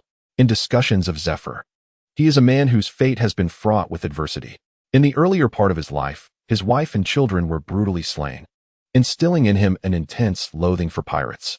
In the latter half of his existence, he devoted everything to the Navy, only to be met with betrayal from those he served. Disheartened, he chose to resign from his position as an admiral. Just when it seemed that the life of this former naval commander had reached its conclusion, he has returned with the Black Arm Zephyr, attempting to subvert the entire world. Of course, this is a matter for 2 years hence. Presently, the Black Arm Zephyr has only recently departed from the Navy headquarters. Lin Yan did not expect that Xiaoqi was aware of Zephyr's whereabouts. It seems you should be intrigued. Observing the expression on Lin Yan's face, Xiaoqi could not help but exhale deeply. Are you starting to have ideas? Where is he? Given Xiaoqi's resolute demeanor, Lin Yan surmised that she would never willingly divulge Rayleigh's location. Rather than cling to the hope of Rayleigh, it would be wiser to seek an alternative path. Conveniently, the status and capabilities of Black Arm Zephyr are by no means inferior to Rayleigh's, perhaps even surpassing him. Immediately, Xiaoqi shared all she knew regarding Zephyr with Lin Yan. As Lin Yan listened to the news about Zephyr, she nodded repeatedly. It appears that Zephyr has only recently resigned. If that's the case, does it mean he is now a free man? A free man? Does that not imply that there exists an opportunity to invite him aboard? It is essential to note that Lin Yan's mission comprises 3 tasks. First, to defeat top-tier powerhouses. Second, to invite top-tier powerhouses. And third, to ensure the 17th Division reaches a count of 100 members. Setting aside the third task, the first 2 are entirely interconnected with Zephyr. With this realization, Lin Yan's eyes sparkled with brilliance, as if the clouds had parted to reveal the sun. Zephyr, you truly are a coveted asset. If only Zephyr knew that Lin Yan and Xiaqi were plotting against him at this very moment. He is likely so enraged that he would unleash a torrent of curses on the spot. Just as I have recently departed from the Navy. Are there already those who have set their sights on me? Do I not value my dignity? Is it too much to ask for a brief period of solitude? Well then, it is settled. Madam Boss, this intelligence is quite commendable. Name your price. Lin Yan nodded in acknowledgement. He chuckled. Captain, since this is our first meeting, let this piece of information serve as a token of our introduction. What do you think? Xiaqi swiftly waved her hand, indicating that Lin Yan need not pay. Oh, no charge. Lin Yan shot a glance at Xiaqi. This was entirely contrary to her usual penchant for extortion. It truly felt as though the sun had risen from the west. Mr. Lin, please stop staring and make your departure without delay. Xiaqi was eager for Lin Yan to leave, fearing what might happen if old Lei returned and they crossed paths. To avoid any complications, it would be wise for you, esteemed sir, to take your leave promptly. Very well, very well. I shall consider it a personal favor owed to you. Lin Yan discerned Xiaqi's current desire to hasten his exit. He chuckled and shook his head, no longer inclined to tease Xiaqi. He promptly departed from the tavern, making his way towards Zephy's current secluded location. At the bar, Xiaqi watched Lin Yan leave, and after a considerable time, she let out a sigh of relief. She raised her hand to wipe the fine sweat from her forehead, feeling a wave of dizziness and exhaustion wash over her. Finally, he was gone. Old Lei, I have just averted a significant trouble for you. Surely, you owe me some form of recompense. With this thought, a smile returned to Xiaqi's face. I require nothing extravagant. Simply offer yourself as a means of repayment. Meanwhile, regarding Lin Yan, half a day later, Lin Yan arrived at the designated location. Is this the place? Lin Yan lifted his head and gazed towards a distant thatched cottage. Ever since resigning from his naval position, Zephyr had departed from Marin Vondo and retreated to the Shambadi archipelago for seclusion. During this time, Zephyr endured a daily torment. He harbors hatred. He is unwilling to accept defeat. He could never have anticipated that after dedicating his entire life to the Navy, he would be treated in such a manner. Following the revelation of Crocodile's exploits during the incident in the desert country, as well as the defeat of the Straw Hat Boy by the formidable Moria aboard the terrifying three-masted ship, the Gorosei increasingly felt that it was indeed time to reshuffle the warlords of the sea. The warlords of the sea were once an asset the Navy sought to employ in balancing the four emperors. Regardless of their effectiveness in this role, it is undeniable that these warlords represent legitimate pirates within the Grand Line. They are so legitimate that, even when they commit the most heinous acts, the Navy cannot easily take action against them. This has led many outsiders to mock these warlords, labeling them as government lackeys and naval miscreants. Edward Weevil, also known as the son of Whitebeard, has been designated by the Gorosei as a candidate for the next warlord of the sea. Upon receiving this news, Zephyr was left utterly stunned, as if struck by lightning. Edward Weevil had previously crossed swords with Zephyr in a fierce battle many years ago. The entire crew of his ship was ruthlessly slaughtered by Edward Weevil, and Zephyr himself suffered the loss of an arm at the hands of this merciless foe. The mere thought of the despair etched upon the faces of those students deepens Zephyr's hatred for Edward Weevil. It is inconceivable that this man could ascend to become the next warlord of the sea. How could he possibly not be infuriated? How could he possibly refrain from anger? He felt as though the entire world was on the verge of collapse. In a fit of utter disappointment, he renounced his naval rank. Henceforth, the once revered Admiral Zephyr severed all ties with Marineford, gazing at the humble cottage at the designated location. It appeared to be the secluded abode that Shaki had informed him about. It was hard to fathom that a former admiral had fallen to such depths. Lin Yan had some recollection of Zephyr. Regarding his history, one could only say that when you lack utility, this group will not hesitate to discard you. Naturally, as former close friends, Garp and Sengoku did not wish for Zephyr to vanish without a trace. Unfortunately, in matters such as these, even Sengoku, the supreme commander of the Navy, had no authority to intervene. Ultimately, the Navy serves merely as a tool for Mangekyō, the Five Elders, and the Celestial Dragons. The Five Elders and the Celestial Dragons? Lin Yan tapped his temple thoughtfully, and then a gleam of determination sparkled in his eyes. Once his strength was sufficient, he would surely pay a visit to the halls of the Five Elders, not to mention catch a glimpse of the enigmatic him. However, before that, Enhancing his strength was of paramount importance. Who goes there?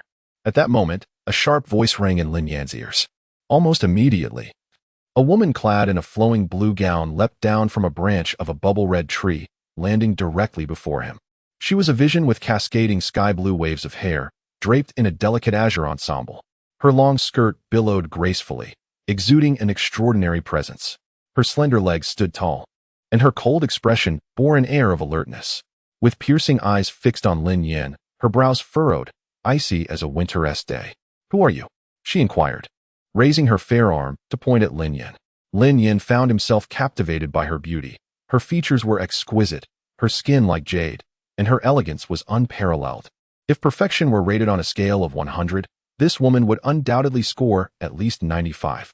Before inquiring about another's name, should she not first reveal her own?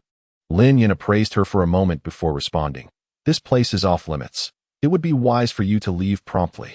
An replied coldly, "You seem rather lovely, yet your words are so uncivilized. This is the Sabaody archipelago, not your backyard."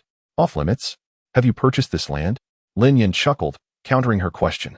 "I shall say it once more, depart from here." An's expression began to darken. "And what if I choose not to leave?"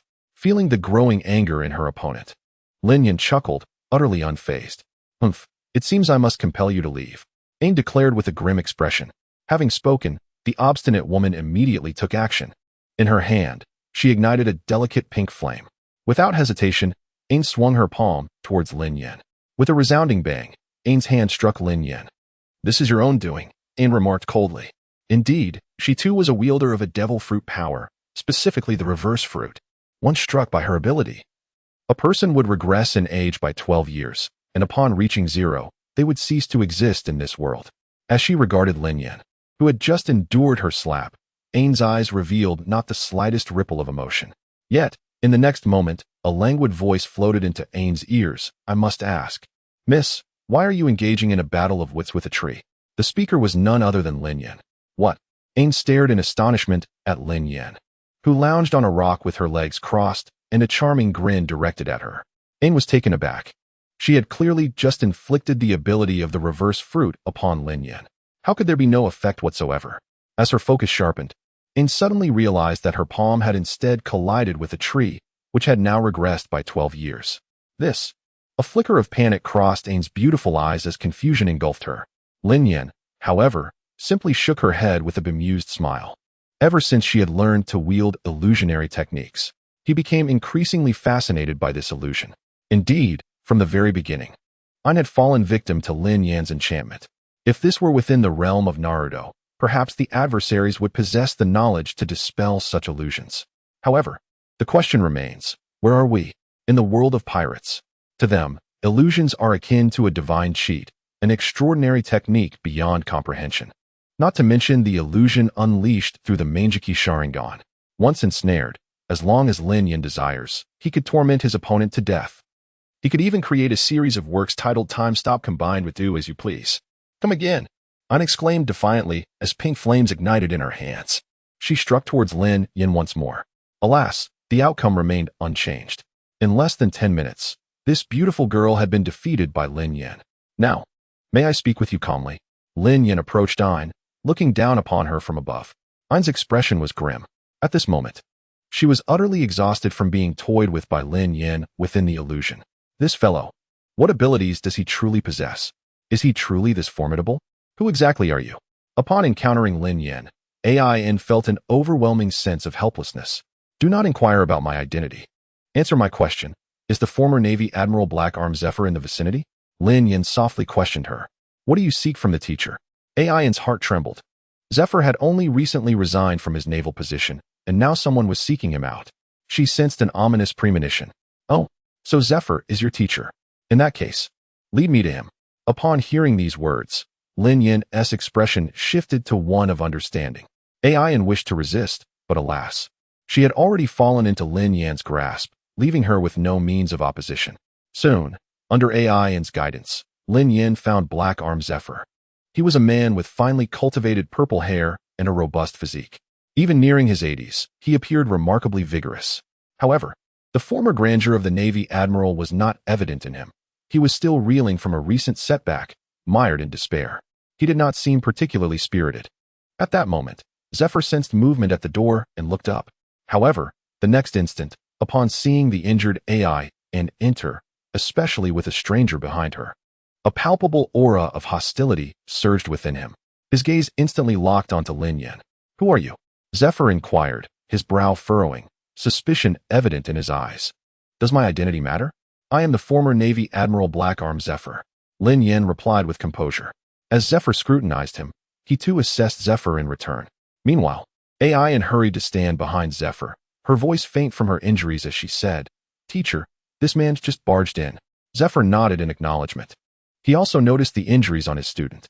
As a mentor, he had always been exceptionally protective of his pupils. "Did you inflict the wounds on Ein?"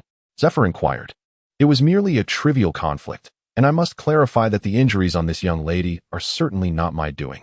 Lin Yan shook her head, vehemently denying the accusation. This was a result of Ein falling victim to an illusion, exhausting herself in the process. It truly was not his fault, at most. He is indeed a repeat offender. "What brings you here?" Zephyr's tone was exceedingly assertive. As a former naval admiral, his expression grew increasingly grave, revealing the formidable presence he once commanded. "I wish to extend an invitation for you to join my ship. My team has just been established, and we are in the process of assembling members." Lin Yan spoke candidly, articulating her intentions without hesitation. Upon her declaration, an eerie silence enveloped the room. Even the injured Ain raised her exquisite face in surprise. "The teacher has only just resigned from the Navy, and you are already paying a visit? How prompt." Zephyr's tone darkened as he slowly replied, "There is a saying that timing is everything. Wouldn't you agree, Admiral?" Lin Yan responded with poise. "Indeed. Timing is of the essence. You are a pirate, aren't you?" At that moment, Zephyr suddenly posed this unexpected question. It is well known that in these vast seas, pirates and the Navy stand in stark opposition. Having just resigned from the Navy, the only entities capable of extending an invitation are the various factions of pirates. Lin Yan did not answer, nor did she deny it. However, upon witnessing her silence, the answer became abundantly clear. The once calm and composed Zephyr suddenly exuded an overwhelming aura. His fists clenched tightly, veins bulging. "Do you not understand me?" Zephyr's gaze turned frigid. "What do you mean?" Lin Yan was perplexed by the implication of Zephyr's words. Although he had an impression of Zephyr, the story behind him was somewhat hazy after more than a year of crossing over. "Indeed, why would I expect a pirate to understand me?" Zephyr suddenly smiled, a smile tinged with profound sadness. If one were to ask him whom he despised the most in his lifetime, it would undoubtedly be those unforgivable pirates who disturbed the seas.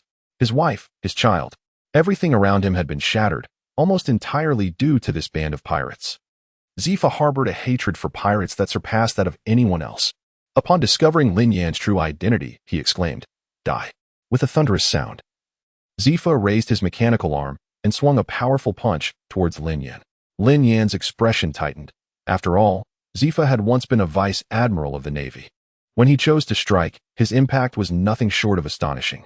He raced forward with astonishing speed, arriving before Lin Yan in the blink of an eye. The prowess he displayed was on par with, if not superior to, any of the captains Lin Yan had previously encountered. The atmosphere trembled with an unparalleled intensity. As Lin Yan vanished from his original position in an instant, Zephyr's mechanical arm struck the ground with tremendous force, creating a vast crater. In that fleeting moment, the wind stirred and clouds swirled, as everything around him was reduced to mere dust. The expansive area quaked violently, with swirling dust settling like a shroud. Amidst the chaos, the entire structure erupted, shattering into fragments. In the midst of the billowing smoke and dust, Zephyr waved his hand, dispersing the debris around him. "Impressive speed, I must admit. You possess some skill," he remarked, his demeanor unfazed. "But that is where your advantages end." Zephyr fixed his gaze on Lin Yan. "I have no desire to engage in combat. If possible, could you grant me an opportunity for verbal sparring?" Lin Yan indicated his reluctance to confront Zephyr directly. "You may not wish to fight, but I do." Zephyr had nothing more to say. He raised his mechanical arm once more, a layer of obsidian-hued armor enveloping it with an imposing aura. After careful assessment, it was evident that Lin Yan's strength was at least on par with his own. Confronted with such a formidable adversary, one must exert every effort, akin to a lion hunting a rabbit. Moreover, one must not overlook Lin Yan's identity as a pirate. He immediately exerted all his strength. Confronted with Zephy's relentless barrage, Lin Yan realized that the path of verbal dueling was no longer viable. To be candid, the art of literary combat was the arena in which Lin Yan felt least adept. He hesitated, uncertain whether his verbal dexterity could dispel Zephyr's prejudice and wrath towards pirates. Unexpectedly, Zephyr did not afford Lin Yan the opportunity for a verbal exchange, instead forcing him into a physical confrontation. Ironically, combat was Lin Yan's forte. Thus, if he wished to advance further, he could only let his fists do the talking. Alas, why must it come to this? Why compel me to take action? Admiral Zephyr, let us make a wager, Lin Yan calmly declared, evading one of Zephyr's punches. What wager? Zephyr retorted, launching a sweeping kick aimed directly at Lin Yan's face. As they fought, their banter continued. It is simple. I wager on whether I can defeat you. Lin Yan smiled. Arrogant, Zephyr scoffed, his anger transforming into amusement at Lin Yan's audacity. Patience, allow me to finish. Grant me a single round. If I fail to defeat you within that time, I shall submit to your will, no falsehoods. Lin Yan extended a finger, maintaining his composure. A single round? Zephyr, who was typically unyielding, paused in surprise. In an instant, he erupted, an overwhelming fury emanating from him. Madman, how confident are you in your abilities to dare speak such insolence? The onlooker, Ein, was equally astonished by Lin Yan's words. Who was her mentor? None other than the former Marine Admiral, Black-Armed Zephyr. Admirals were among the elite of the seas, and Zephyr was a king forged in the fires of the old era. The old and new eras stood in stark contrast. Who represented the new era? Kid Lace, and a handful of other supernovas, with Luffy being an exception. As for the old era, Roger, Garp, Sengoku, and the Red Count were merely appetizers, alongside the legendary figure. The king of the world, Rocks, who dominated an entire age. Whitebeard, Shiki, Big Mom, Kaido, and others were merely subordinates in Rock's cadre. Any top-tier powerhouse from the old era could easily sweep through the Grand Line. It would not be an exaggeration to describe it as a dimensional strike. The man before her, a complete unknown, had the audacity to claim he could defeat his mentor in a single round, defeating Zephyr, who had carved a bloody path from the old era. Surely, he was unaware of the vastness of the sky and the depth of the earth. He was utterly presumptuous. Ein's expression darkened, reflecting the sentiments of both Zephyr and herself. They were all incensed. Yet Lin Yan remained unperturbed, calmly uttering, "Let us begin." Zephyr cast a cold glance at Lin Yan, then clenched his fist tightly. Even Roger, even Whitebeard, and even the once mighty Rocks would not dare to assert that they could vanquish an admiral of the Navy in a single exchange. Zephyr could not comprehend the audacity that Lin Yan possessed to make such brazen claims. A young man may bear the spirit of pride, yet he must not succumb to arrogance. Overweening pride often exacts a heavy toll. The shattering tornado. Within Zephyr's mechanical arm, the components began to whir into action at an astonishing speed. With the augmentation of kinetic energy, Zephyr's strength was instantaneously elevated to a new echelon. He unleashed a devastating blow aimed directly at Lin Yan. Unfazed, Lin Yan calmly raised a hand to intercept the strike, effortlessly neutralizing Zephy's charged attack. Crushing destruction. Death Ray. Zephyr once again summoned his formidable strength, the brilliance emanating from his mechanical arm illuminating the surroundings. Yet, regardless of how he unleashed his might, it all proved futile, as Lin Yan deftly parried each of his assaults. Witnessing Lin Yan's repeated defenses against his onslaught, Zephy's brow furrowed in concern. The pressure exerted by this individual was considerable. Who exactly is he? Before he could ponder further, Lin Yan unleashed the power of the thunder fruit, exclaiming, "It is my turn." In an instant, thunder rumbled and flashes of lightning, akin to silver serpents, enveloped Lin Yan on both sides. The overwhelming bolts of lightning tore through the sky, ascending towards the clouds and striking the heavens. It was a dazzling display of brilliance. Thunder Dragon. Bolstered by the resounding thunder, a magnificent thunder dragon materialized. The dragon coiled around Lin Yan, rendering him akin to a deity of thunder. His figure began to take on an imposing stature. Then, with a single hand, Lin Yan pointed towards Zephyr. The thunder dragon, now at its zenith, roared with a powerful dragon's cry, sending forth waves of sonic vibrations, suffused with boundless lightning, surging towards Zephyr. At that moment, the entire world seemed to lose its color, as if time itself had been frozen. Such formidable power. Feeling the terror of the lightning, Zephyr's expression shifted slightly. he swiftly activated his most formidable defense, intent on thwarting Lin Yan's impending assault. At that moment, a mysterious Magatama re-emerged in Lin Yan's gaze, and the kaleidoscopic Sharingan was unveiled, shimmering with resplendent crimson light. Illusion. He directly inscribed the illusion into Zephyr's pupils. Although the illusion was somewhat overpowered, particularly effective against individuals like Ein, Zephyr was nonetheless an admiral of the Navy. A man who had endured the ravages of this sea. His strength and willpower were unparalleled. Even Lin Yan's illusion could only dull his senses for a mere second or two. While a couple of seconds may seem brief, for a formidable warrior, especially one of Lin Yan's caliber, it was ample time to turn the tide of battle. At the moment Zephyr's senses were dulled, the Thunder Dragon struck him without warning. A resounding thud echoed as the intense lightning surged into Zephyr. Even he could not withstand the force of the Thunder Dragon's assault. The Thunder Dragon pierced through Zephyr's body, continuing its path to obliterate several mountains behind him, creating a cataclysmic avenue.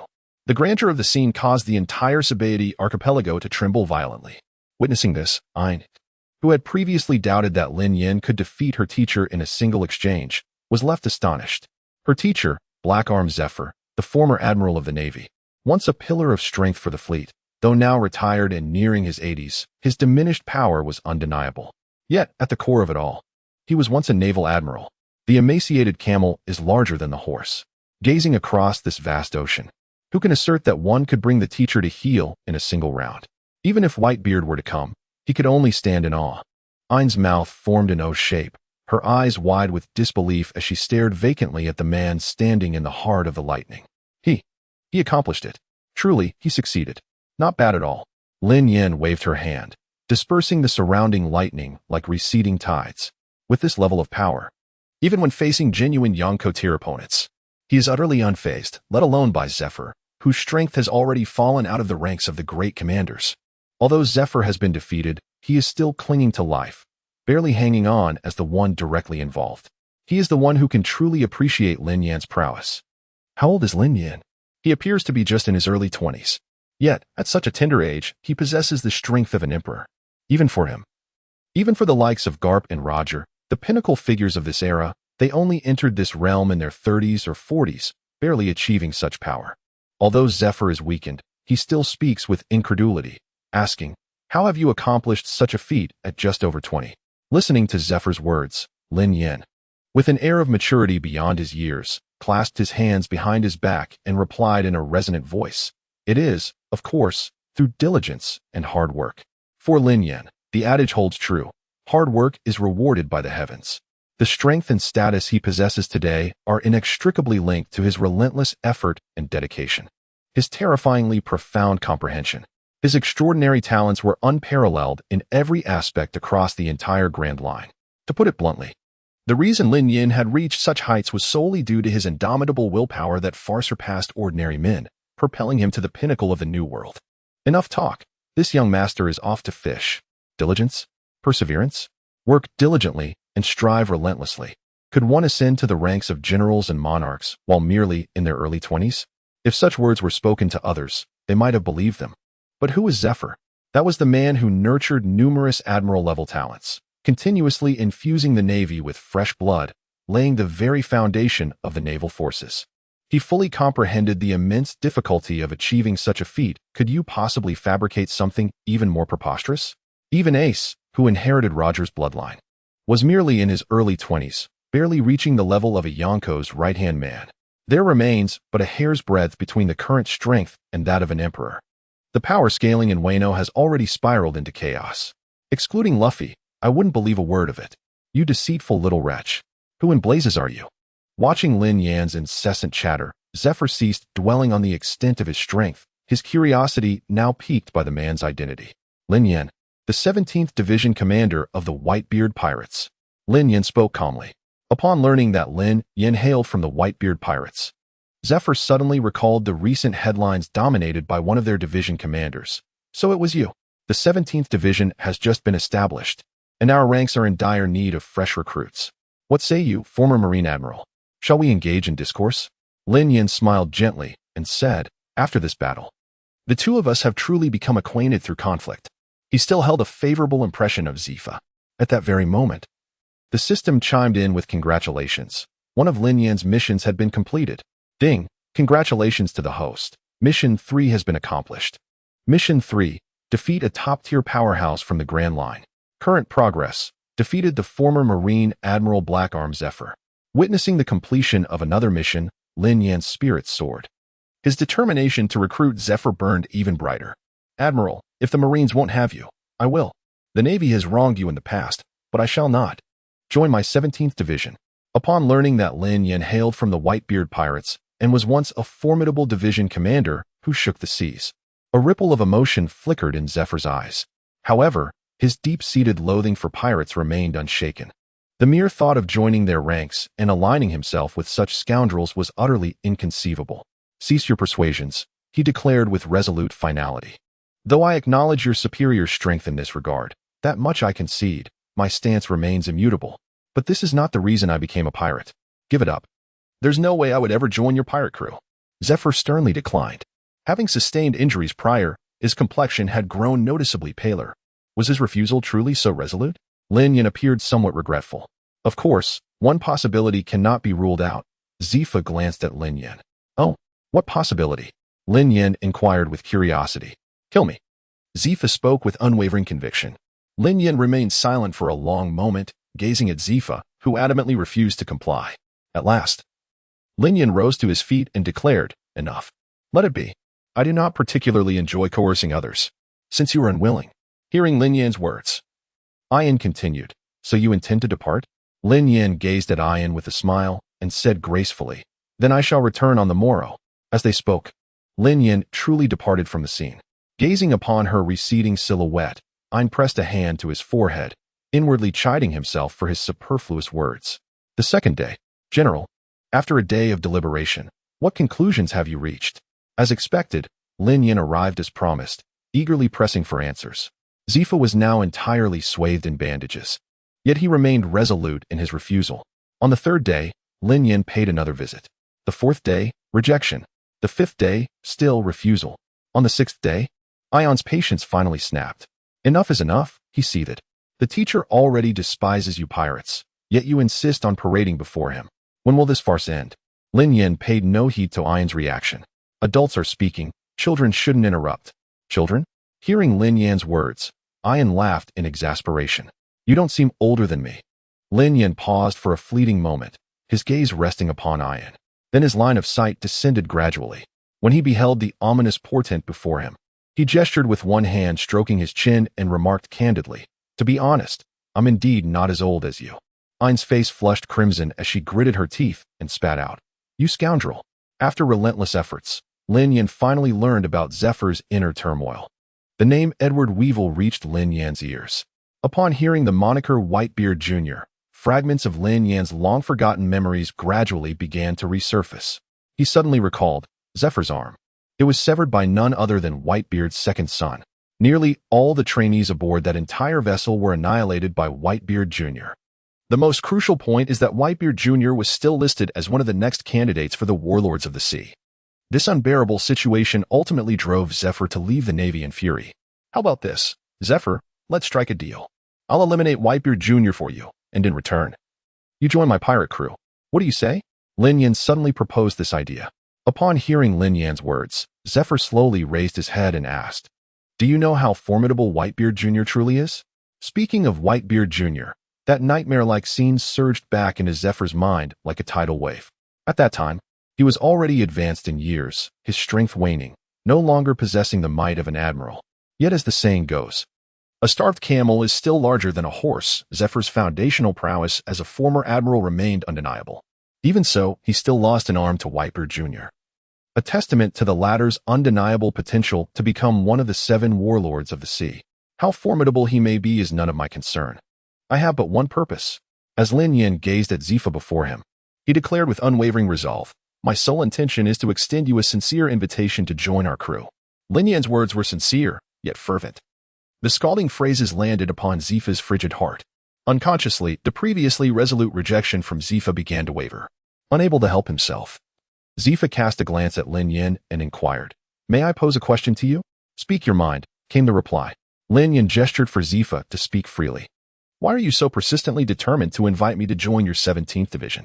Zephyr was quite intrigued by this matter. Does it truly require a justification? If one must insist, mutual attraction could be considered one reason. The status of being a former Marine Admiral certainly counts as another. The 17th Division has just been established and requires the recruitment of talented individuals to be considered complete. Lin Yan did not beat around the bush and answered truthfully. Zephyr fell silent. He suddenly realized that his so-called hatred for pirates was merely one-sided. Zephyr loathed those utterly vicious pirates. Yet whether it was the Roger Pirates or the Whitebeard Pirates, he harbored no particular aversion toward them. These men were nothing more than adventurers cloaked in the guise of pirates. What do they know about pirates? The current Zephyr can no longer avenge his former students. The strength of Whitebeard Jr. is so overwhelming that even he is powerless against it. Yet, Lin Yan's words before him now cast a glimmer of hope upon Zephyr's weary soul. Moreover, the sincerity in Lin Yan's demeanor does not escape Zephyr's perceptive gaze. After a moment of contemplation, he finally speaks. If you can eliminate Whitebeard Jr., I might consider your proposal. The knot in his heart untied, Zephyr pondered thoughtfully. I've been waiting for those very words. Lin Yan exclaimed with elation. With that, he concluded. He departed from this place. At the same time, at Shaki's rip-off bar, welcome, why have you returned? Upon entering the tavern, Xiaoqi let out a piercing shriek the moment she spotted Lin Yan walking through the door. Her entire body tensed up as if electrified, every fiber of her being recoiling in discomfort. That wretched man, why had he returned again? Cease your outcries, lest others misconstrue my intentions as untoward. Let it be known that I harbor no such improper inclinations toward a woman of your years. Xiaoqi's intelligence is beyond question. Lin Yan could find no better source to trace the whereabouts of Whitebeard Jr. brat. Who are you calling auntie? Xiaoqi's forehead veins bulged upon hearing the words auntie. Her suppressed fury barely contained as she spoke through gritted teeth. I've come this time to inquire about someone from you. Lin Yan ignored Xiaoqi's sinister demeanor and went straight to the point. Anyone but old Lei would suffice. Xiaoqi would rather die than reveal Rayleigh's whereabouts. Whitebeard II. You must know of this man, Lin Yan inquired. What business do you have with Whitebeard II? Judging by Lin Yan's imposing stance, he must have located the former Marine Admiral, Blackarm Zephyr. The question is, why does he inquire about the whereabouts of Whitebeard Jr. again? Xiaoqi was utterly perplexed. As an information broker, you're rather incompetent, madam. Lin Yan said unhurriedly. Very well. I should not have inquired further.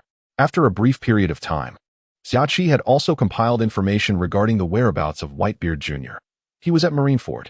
Upon hearing the name Marineford, Lin Yan froze momentarily before lowering his gaze in contemplation. This time, the challenge seemed particularly formidable. Marineford, that is the headquarters of the Navy, the Fleet Admiral, the 3 admirals, and numerous vice-admirals. It is a gathering of the Navy's most formidable forces. As the 17th Division commander of the Whitebeard Pirates, as a pirate, recklessly charging into Marineford, what kind of upheaval would it cause? Lin Yan did not know. But even the simplest deduction would reveal it would inevitably stir a tempest upon the vast seas. However, Lin Yan relished the challenge of tackling difficult endeavors. Madam, how much for the information? Lin Yan gazed at Xiaoqi and inquired, discussing money harms relationships. Since you've already done it for free once before, what harm is there in doing it once more without charge?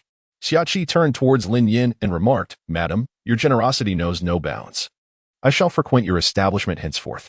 With those words, Lin Yan departed from the Bamboo Extortion Tavern. Upon hearing this, Xiaoqi pressed a palm to her forehead in exasperation. Pray, do not return. She sighed. On the other side, Marineford.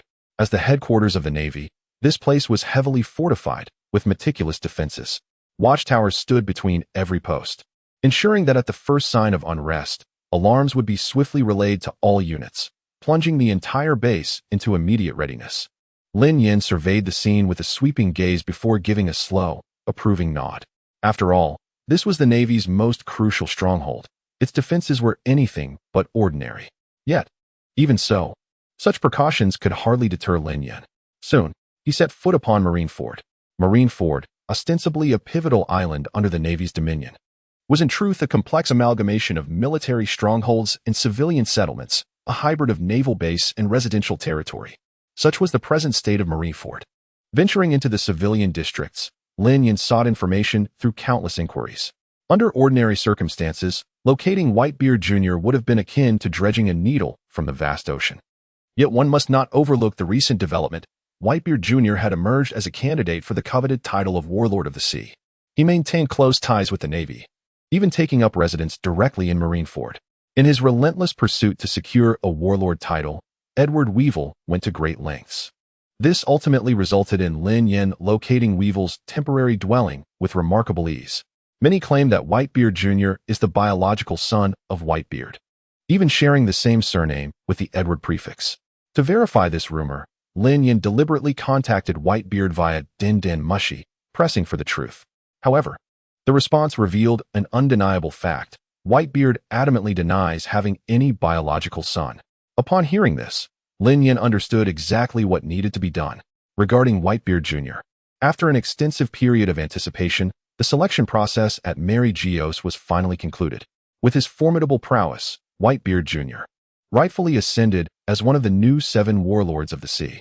The subsequent procedure entailed the Marine headquarters disseminating official announcements across the oceans, proclaiming Edward Weevil as the latest addition to the esteemed ranks.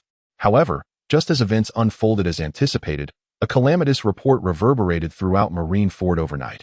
Whitebeard Jr. had perished. That very night, beneath a moonless sky shrouded in howling winds. As Whitebeard too basked in the euphoria of his newfound status as one of the 7 warlords of the sea. Unbeknownst to him, peril was stealthily approaching. The desolate streets stood empty and forlorn. The solemn chimes of the chapel bell reverberated across the wilderness, heralding the arrival of the midnight hour beneath the crescent moon. "Are you Edward Weevil?" Lin Yan slowly approached Whitebeard Jr. and inquired. Before him stood a corpulent figure with a runny nose and vacant eyes, resembling a child with intellectual disabilities. Apart from the distinctive crescent-shaped beard, there was no resemblance to Whitebeard whatsoever. "Who are you?" he asked. Edward Weevil was filled with profound bewilderment.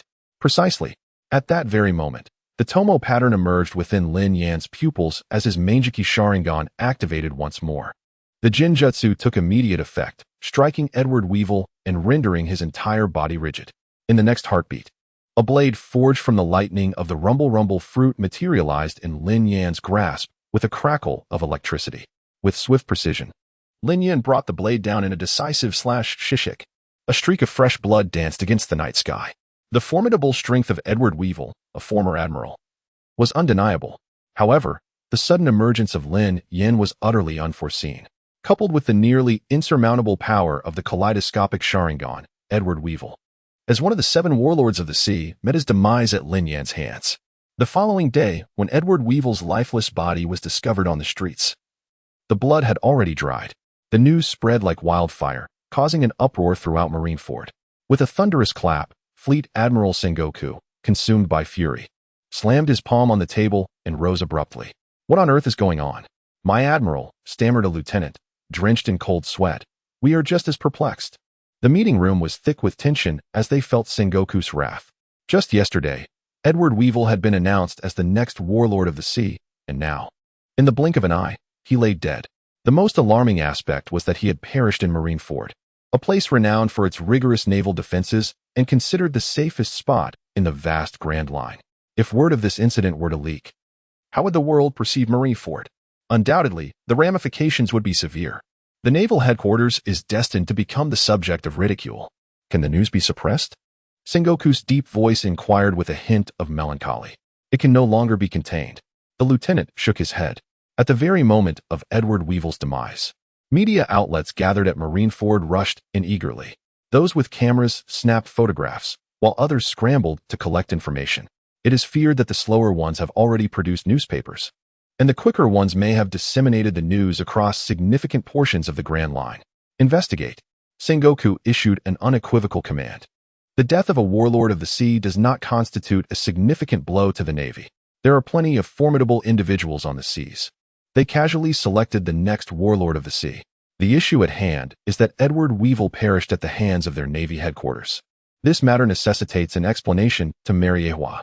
I shall attend to it immediately. The lieutenant hurriedly departed. On that day, the entire Marineford was sealed off. A multitude of warships commenced patrolling within the jurisdiction of Marineford. The radar systems were activated, ensuring that not a single fly could escape. In their quest to investigate the incident surrounding Edward Weevil, the Navy even deployed 2 to 3 divisions, with troop numbers exceeding 10,000. Unfortunately, despite the Navy's relentless efforts, The ultimate outcome was akin to a stone sinking into the sea. As the news gradually spread, it stirred ripples across the vast ocean. It is noteworthy that Mangekyō had only recently proclaimed Whitebeard II as a warlord of the sea. Yet, before the throne could even warm, Edward Weevil met his untimely demise. Although his death was shrouded in mystery, the focal point of everyone's attention did not lie there. One must recognize that Edward Weevil had barely assumed office for a day. In other words, he had only served as a warlord of the sea for a single day before joyfully proclaiming his defeat. Why? The swiftness of this defeat is indeed unparalleled in the annals of warlords of the sea. Naturally, after several days of investigation, although the Navy did not uncover the puppet master behind this incident, they did manage to gather a few scattered clues. On the eve of Edward Weevil's demise, witnesses reported sightings of individuals from the Whitebeard Pirates lurking in Marineford. The mention of the Whitebeard Pirates caused even Sengoku to furrow his brow in concern. Were it anyone else, Sengoku would have pursued the matter relentlessly. However, when it involved the Whitebeard Pirates, he understood the gravity of the situation. He must put a stop to this. It is imperative to issue orders that this matter need not be investigated any further. Should we pursue this lead, it is certain we would unearth the mastermind behind it all. However, taking such action would inevitably involve the Whitebeard Pirates, a situation Sengoku is keen to avoid. Just recently, Ace, the captain of the 2nd Division of the Whitebeard Pirates, was covertly transported by the Blackbeard Pirates to Marineford.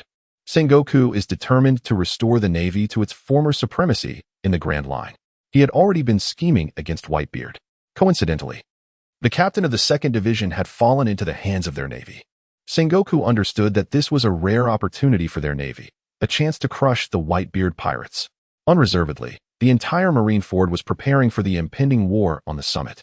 At such a critical juncture, it was imperative to avoid unnecessary complications.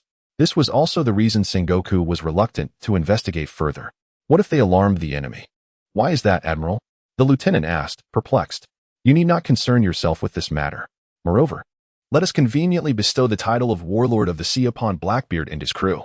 Sengoku said no more, instructing the lieutenant to act according to his wishes. Understood. With that, the lieutenant departed, leaving the entire Admiral's conference room enveloped in silence. Sengoku, as the Admiral, then rose to his feet. He stepped onto the balcony with his hands clasped behind his back. The sea breeze gently caressed him, causing the long robe draped over his shoulders to rustle softly. The bold characters spelling justice prominently displayed. Gazing at the vast expanse of the ocean before him, Zephyr's expression was a tapestry of complexity and profound weariness. At last, the reckoning of the old era was about to commence. The news of the demise of Whitebeard II at Marineford had long since reverberated throughout the world. Zephyr had naturally caught sight of the headline on the newspaper. Undoubtedly, all of this was orchestrated by Lin Yan. He had truly accomplished it. Zephyr reclined in his chair, emotions swirling within him, his gaze quietly fixed upon the slats of the window blinds. At this moment, upon learning of Whitebeard II's passing, it felt as though a colossal burden had been lifted from his heart, allowing him to finally exhale. Perhaps, dismissing the Navy was indeed a judicious decision. After all, it was on the Chambord Islands that I encountered you. Leaning against the wall, Zephyr slowly raised his head. It had not been long since he had departed Marineford, disillusioned with the Navy. Yet, so soon after, such earth-shattering events had unfolded, leaving Zephyr momentarily lost in thought. Creak. At that moment, their grand door swung open. In the moment it did, sunlight poured in, illuminating Lin Yan's figure. In that instant, he appeared resplendent. I have arrived, Lin Yan declared as he stepped inside. Please, take a seat. Unlike before, Zephyr did not hastily dismiss Lin Yan upon his arrival. Instead, he invited him to sit. Meanwhile, Ain dutifully presented a chair before Lin Yan, her gaze softening as she gently expressed, "Thank you." Ain was one of the few survivors who understood the gravity of Zephyr's situation and the sorrow he bore. Likewise, she felt immense gratitude towards Lin Yan. "Oh, where has that fierce little tigress gone?" Lin Yan teased, a smile playing on his lips. Surprisingly, this time, Ain did not retort. Instead, she continued in a soft tone, "The events of that time have always been a knot in the hearts of my teacher and me. Thank you for assisting us." Hearing Ain's heavy words, Lin Yan replied, "It's nothing." He had no intention of continuing the jest, and simply nodded. "You killed Edward Weevil at the Navy headquarters, the one they designated as the Warlord of the Seas. Aren't you afraid of retaliation from the Navy?" Zephyr inquired as he set down the book in his hands. "Fear resentment?" Lin Yan mused. I'd rather say the Navy lacks discernment. Who is Blackarm Zephyr? He is the one who laid a solid foundation for the Navy, yet they discarded this general due to a mere Whitebeard too. In that regard, the Navy's vision is rather poor, Lin Yan remarked. He vaguely recalled numerous memories. Following the war on the top, the demise of Whitebeard and Ace resulted in a staggering loss of 70% of their forces. The Whitebeard Pirates never truly recovered from this blow. However, an even greater peril loomed ahead. Beyond the oppression from the Navy and the Blackbeard Pirates, it was the actions of Edward Weevil, the self-proclaimed son of Whitebeard, that ultimately led to the downfall of the Whitebeard Pirates. Thus, Lin Yan's decisive actions were twofold. Firstly, to avenge Zephyr, and secondly, to safeguard the future of the Whitebeard Pirates from potential threats. Upon hearing this, Zephyr, his head gradually bowed down. Indeed, a lifetime of dedication cannot compare to just a few fleeting days under the reign of Whitebeard too. How tragically lamentable this is, although the Navy may lack foresight. Before you stands an individual who yearns for your inclusion in the team at every moment. So, have you made your decision? Join my pirate crew. Lin Yan once again extended the invitation towards Zephyr. A rare smile graced Zephyr's weathered face, the wrinkles softening somewhat. In truth, even before Lin Yan suggested assisting him in dealing with Whitebeard too, Zephyr had already made his decision. Under Lin Yan's hopeful gaze, Zephyr's response was succinct. All right, teacher. A glimmer of tears filled Ein's eyes. Having laid down his burdens, Zephyr addressed Ein. Ein, please inform everyone that the idea of establishing the Enio Navy is to be shelved for now. The concept is fraught with peril, and will inevitably face condemnation and siege from all sides. It is not a commendable venture. Furthermore, should you wish to depart, I shall not hinder you. Ein resolutely shook his head. No, I will always follow you, teacher. Thus, with Zephyr's consent, this matter was splendidly resolved by Lin Yan. From that moment forth, the former Admiral Blackarm Zephyr became a member of Lin Yan's 17th Division. However, Zephyr also made several stipulations. Before joining, I must establish 3 rules with you. There are a few demands you must agree to. Since you insist, allow me to add one more thing. Lin Yan shook his head, signaling Zephyr not to present his conditions. He declared, my addition is that all your demands will be approved. Isn't that rather hasty? Zephyr could not help but sigh. Ha! Lin Yan laughed joyfully. This was the happiest day since the establishment of the 17th Division. By the way, how many members does your 17th Division have? Ein inquired curiously about this aspect. You have asked the right person. Prior to Zephyr's joining, the 17th Division consisted solely of myself. Lin Yan proclaimed with pride. Just one. Ein was momentarily speechless. What was this pride on your face? A division of one? Are you truly proud of that? You have to eat one bite at a time. Look, now that Zephyr has joined, there are 3 of us. Lin Yan replied. When Zephyr left the Navy headquarters, several hundred individuals followed him in exiting the Navy as well. They are all disciples of Zephyr, much like Ein, and regard their esteemed teacher with the utmost reverence. Now, upon learning that Zephyr has forsaken the establishment of the Enio Navy, this group has come to seek him out for clarity. Initially perplexed by the news of Zephyr's enlistment in the 17th Division, they pondered why their mentor, who despises pirates above all, would take such a step. However, their confusion swiftly transformed into awe upon discovering that the recent headlines announcing the demise of the second Whitebeard were attributed to Lin Yan, particularly given that it occurred right under the nose of the Marine headquarters at Marineford. A tumultuous wave of emotion surged within the hearts of the students as they turned their gazes upon Lin Yan. Before the Marines, he had vanquished a warlord of the sea. The students were acutely aware of their teacher's internal struggles, yet the formidable prowess of the second Whitebeard loomed large. They possessed the will but lacked the strength. However, when it comes to Lin Yan, to invite their teacher aboard, the formidable warlord of the sea, Whitebeard too, declared with decisive resolve that he would eliminate any obstacles without hesitation. Such decisiveness is truly terrifying. Is this the extent of the prowess wielded by the captain of the 17th Division of the Whitebeard Pirates? The gazes of the onlookers toward Lin Yan transformed into expressions of reverence. Subsequently, as they had originally followed Zephyr in departing from the Navy with the intention of founding the Enio Navy, Zephyr's recent affiliation with the 17th Division has now altered their course. What reason do they have to disperse? There are over 200 individuals present, all of whom have pledged their allegiance to Zephyr and joined the 17th Division. From this moment forth, you shall serve as our captain. Ding. Congratulations, host. Your task has been accomplished. Task 4. Invite a super elite powerhouse to join the 17th Division.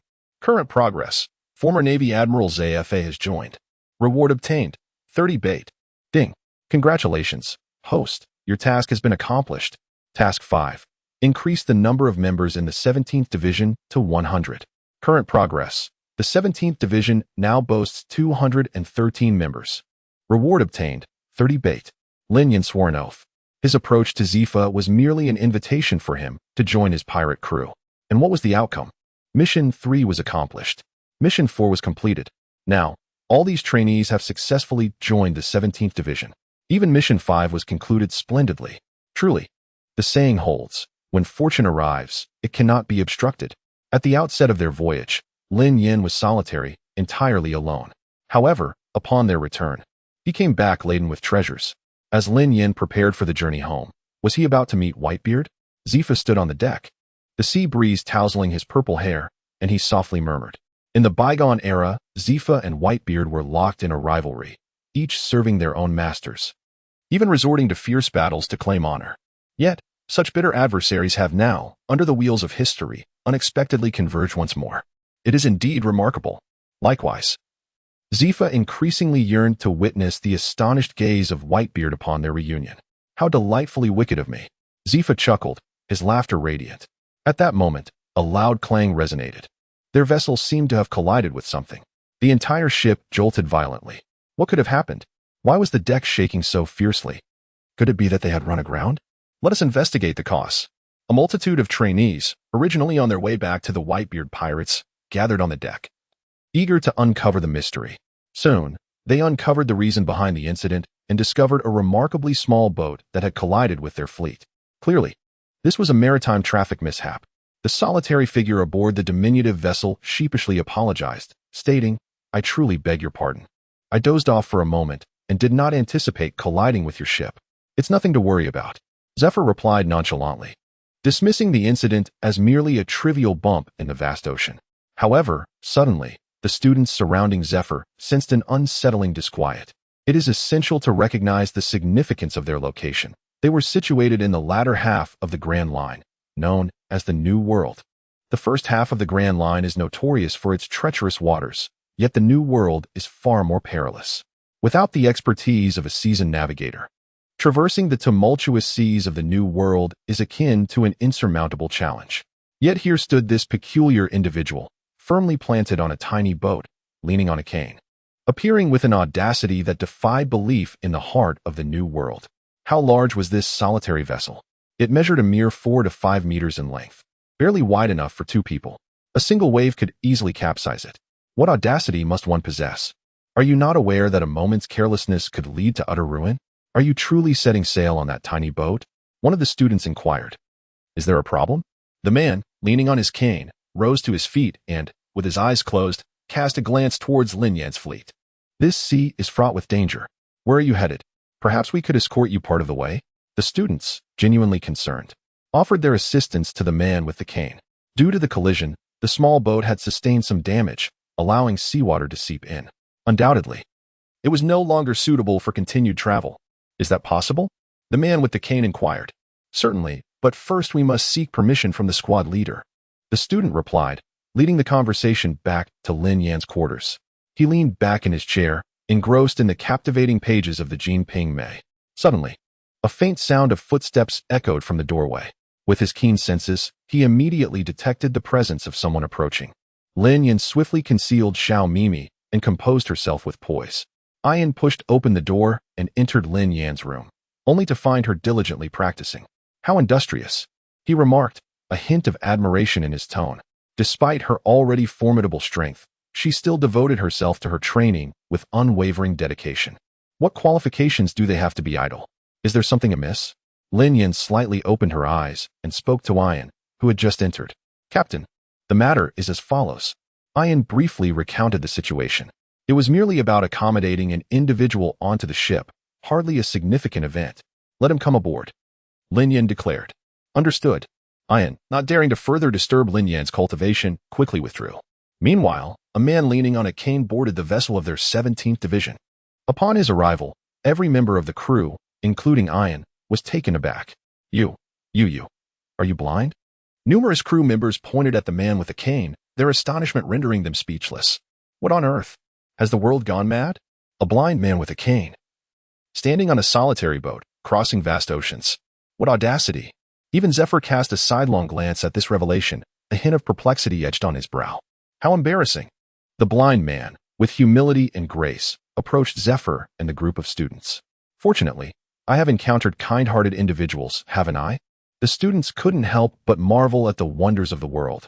This blind man dared to venture into the sea. Where is your captain? The blind man inquired.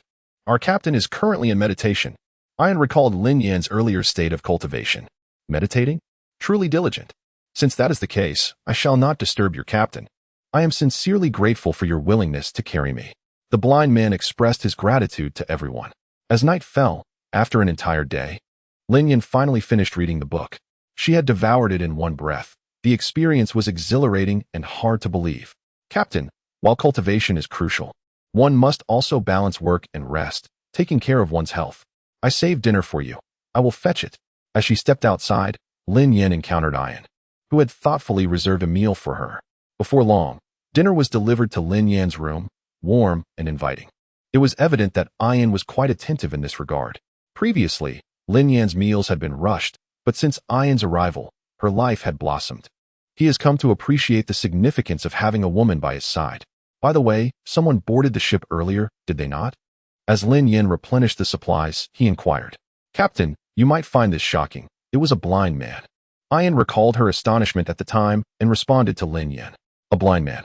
Upon hearing those words, Lin Yan paused momentarily, then lifted his head slightly. As everyone presumed, this was indeed the new world. A blind man setting sail on a solitary vessel seemed utterly preposterous. Captain, let me describe the reactions of our crew at that moment. Ian began to recount the circumstances to Lin Yan. As he listened to Ian's narrative, Lin Yan lowered his head slightly, his keen intuition sensing something amiss. A blind man daring to embark on such a venture could only result in two possibilities. Either he was desperately seeking death, or he was an extraordinary individual.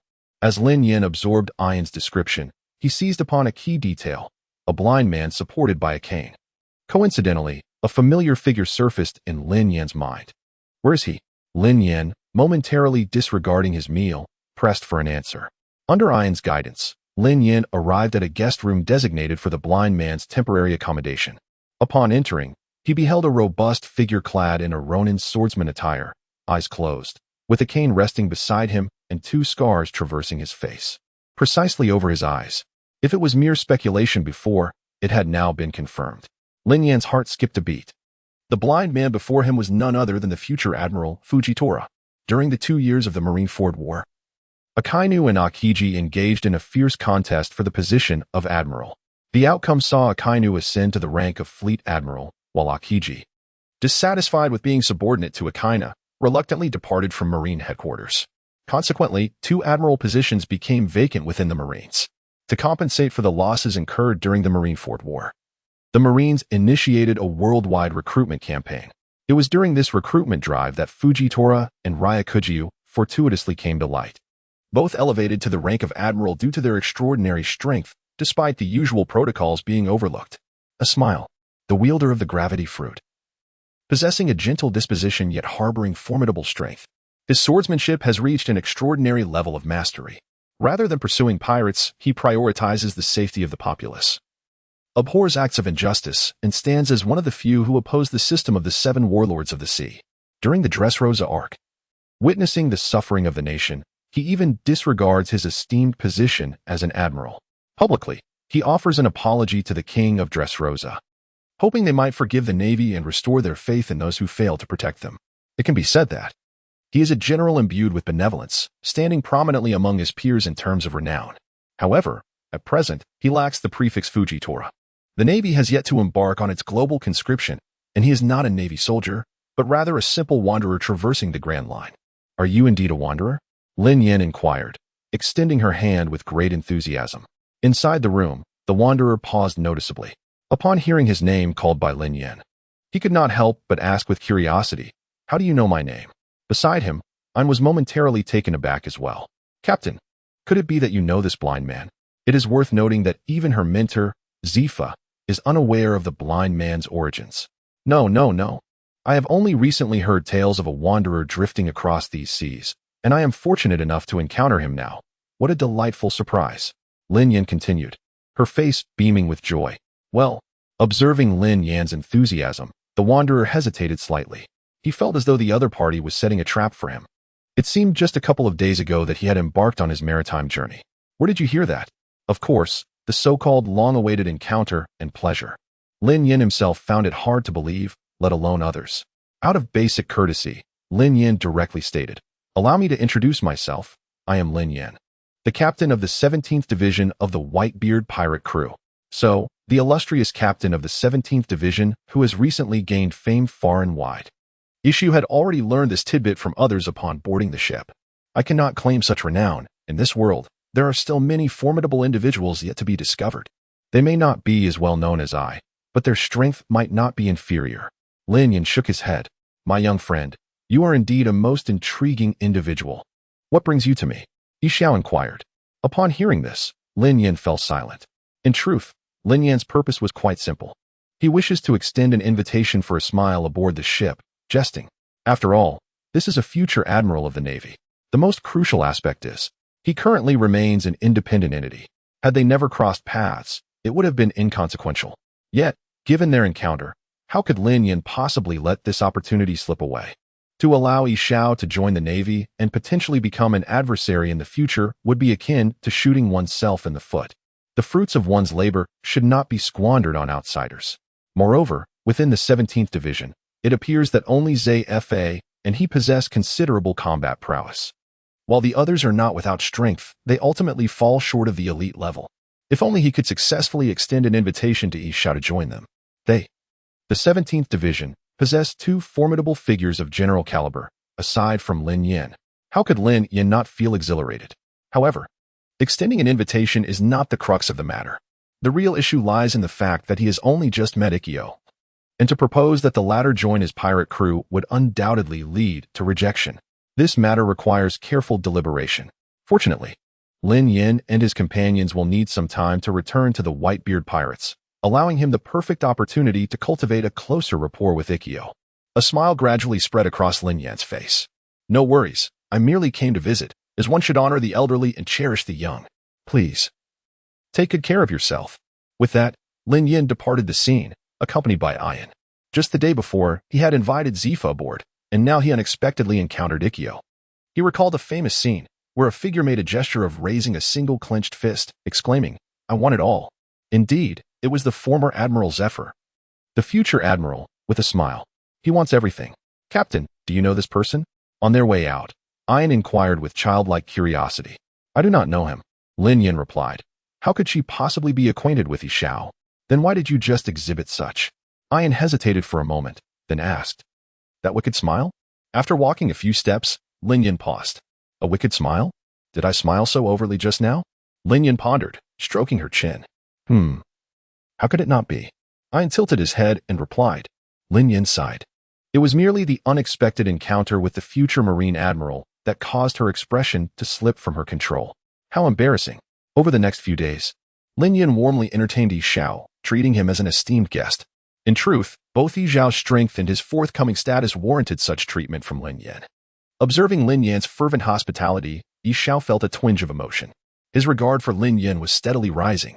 Truly, she is a division captain, unlike any ordinary pirate. Are you planning to invite him aboard? Zephyr inquired, watching Lin Yan's behavior over the past 2 days. You noticed? Lin Yan countered. Did you not just employ the same tactic on me? Zephyr remarked, sipping his tea while seated. Indeed, when inviting Zephyr aboard, Lin Yan had been quite attentive to him. Listening to his words, it seemed to hold a kernel of truth. After observing Isou these past few days, I can ascertain he is indeed exceptional. In terms of demeanor and capability, he conceals himself well. It appears he has a greater inclination towards the Navy. Are you confident? Zephyr had also been observing Isou, analyzing him rationally. Yet, he regrettably admitted that even he could not decipher this blind man. How can we know without trying? Lin Yan stated. Ultimately, a trial was necessary. Finally, when the moment seemed ripe, Lin Yan approached Isou. Shall we converse? Certainly. After several days of interaction, Isou had naturally discerned Lin Yan's intentions. In truth, he was quite perplexed. He was equally perplexed about how Lin Yan had come to know of his circumstances. It is noteworthy that, prior to this, Isou believed he had concealed his true self with utmost skill.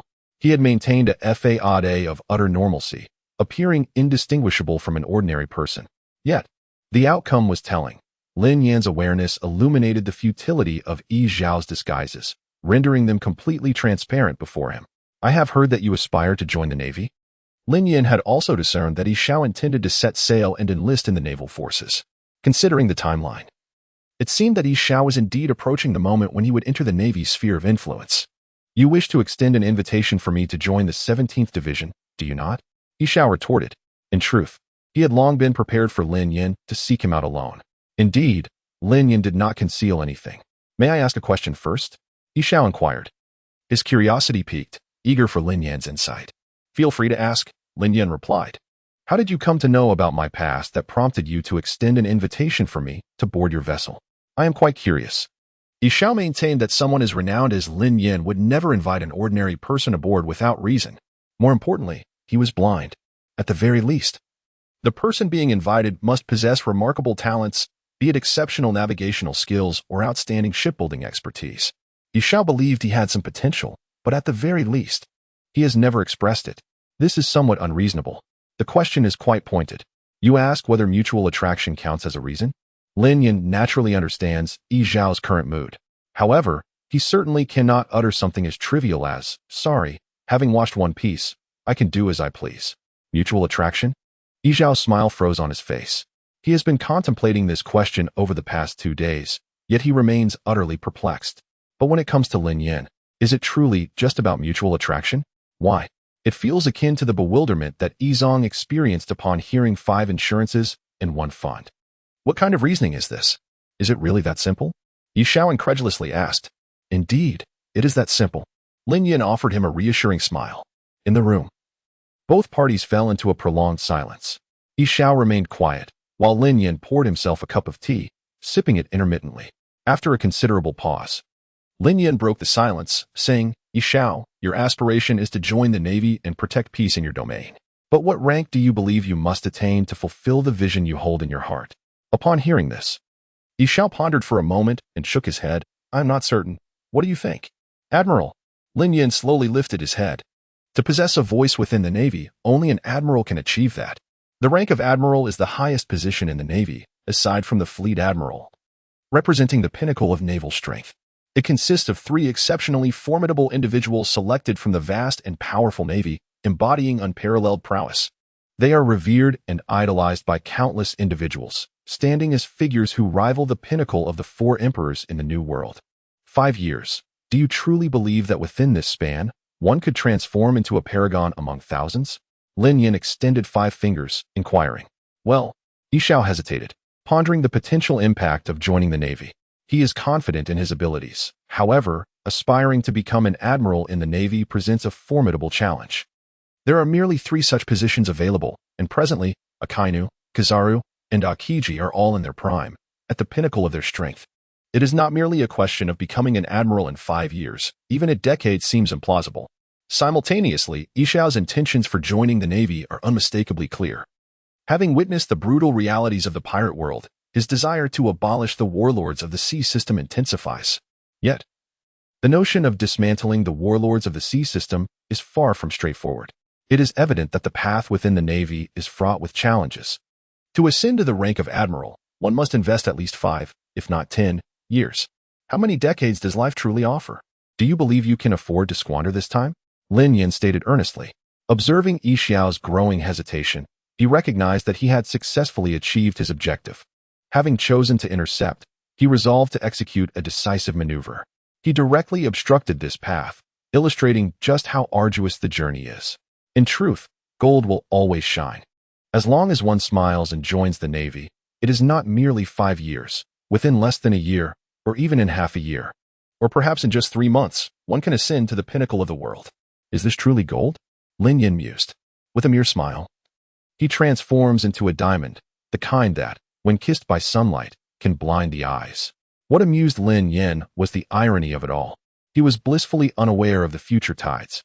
He did not realize that by enlisting in the Navy, He would ascend to the rank of admiral in just a matter of months. Who could have anticipated that following the war at the summit, there would be a power vacuum left by the retirement of martial warring states, leading to fierce battles between Akainu and Akiji, thus creating two vacancies for the title of admiral? Under normal circumstances, one would indeed have to wait for the retirement of the incumbent admiral before the next candidate could seize the opportunity. I believe you can see where I'm headed with this, Lin Yan continued. I wish to extend an invitation for you to join our 17th Division. I will fulfill all your aspirations, including the abolition of the Shichibukai system. I assure you this as the captain of the Whitebeard Pirates' 17th Division. Lin Yan boldly invoked his authority as captain, despite the 17th Division being newly established and lacking any substantial credibility. Yet, he spoke with unwavering conviction. Do you know how I lost my sight? He asked, his tone suddenly deepening, his face etched with the weight of experience. Lin Yan scratched his head, pondering the question. Isn't this a common tale among those who willingly sacrifice their sight in dramatic stories? Perhaps you chose to blind yourself after becoming jaded with this sordid world? As expected, a brief pause followed his words. He expressed his astonishment to Lin Yan, exclaiming, "You are absolutely right. This is precisely the reason for my aversion to pirates." However, Lin Yan, with a profoundly serious expression, replied, "I empathize with you, yet one cannot generalize about pirates. Let us discuss this matter specifically. What kind of pirate do you perceive me to be? My young friend, you are unlike any other pirate, among all those I have encountered. You are the most amiable and genial. Nevertheless, I must politely decline your invitation to join your crew. It is evident that, within the realm of laughter, Lin Yan embodies a pirate deserving of admiration. Oh, I did not anticipate such high praise from you," he remarked. "You may not be aware, but the last person I invited said exactly the same thing, and now he is one of my crew members." Lin Yan recalled Zephyr and spoke with a composed tone. "Oh, who might that individual be?" Isou inquired. "The former Marine Admiral, Black Arm Zephyr. Can one boast about having invited a former Marine Admiral for an entire year? Sincerely, once the invitation is successful, it indeed warrants a year of bragging rights." As expected, upon hearing the name Black Arm Zephyr, a wave of intrigue stirred within Isou. A former Marine Admiral has joined his crew? He had certainly heard of Zephyr. Wasn't he this former admiral known for harboring a profound disdain for pirates? At that moment, Lin Yan continued, "Isou, you are currently wandering the seas. But the Navy is an institution that values one's background. To join recklessly would likely yield no significant achievements in the short term. Are you truly willing to let your remarkable talents languish among the masses?" Isou remained silent, or perhaps he was at a loss for words to counter. Within the Navy, the situation was indeed as Lin Yan had described. He listened quietly. "Now, an opportunity lies before you. Join my 17th Division. I do not promise you the best, yet I can offer you a realm where you can showcase your talents and abilities. This chance is right in front of you. Whether to seize it or let it slip away is entirely within your grasp." Lin Yan's words were imbued with sincerity, resonating powerfully in Isou's ears, reaching the deepest recesses of his heart. Listening to Lin Yan's impassioned and inspiring speech, it would be disingenuous for Isou not to feel a stir within him. Observing this, Lin Yan stoked the flames of motivation further. "Isou, I am earnest. This world needs you, and our 17th Division needs you." For many years, despite being a wanderer, he had never ceased striving toward his own aspirations. Yet, what was the outcome? Time and again, he faced setbacks and failures.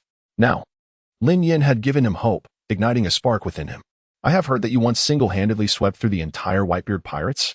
Isou inquired in a deep, resonant voice. "What is the matter?" Upon hearing this, Lin Yan recognized that the moment had arrived. "I wish to challenge you. If you win, not only will I join your 17th Division, but I shall also present you with a grand gift," Isou declared with composure. Lin Yan, who had previously worn a smile, gradually lifted his head upon hearing Isou's words, his eyes sparkling with excitement. "Is this truly your intent? Ein, search for nearby islands." Lin Yan instructed Ein. The islands of the Grand Line are plentiful, and soon, the fleet of the 17th Division docked at a deserted isle. In the heart of the isolated island, mountains and valleys intertwined, and as far as the eye could see, there lay an expanse of lush, primordial forest. In the wilderness, the sounds of birds, beasts, and insects echoed continuously. Lin Yan and Isou stood facing each other, each firmly in their respective positions. Isou closed his eyes and slowly drew the sword from within his cane.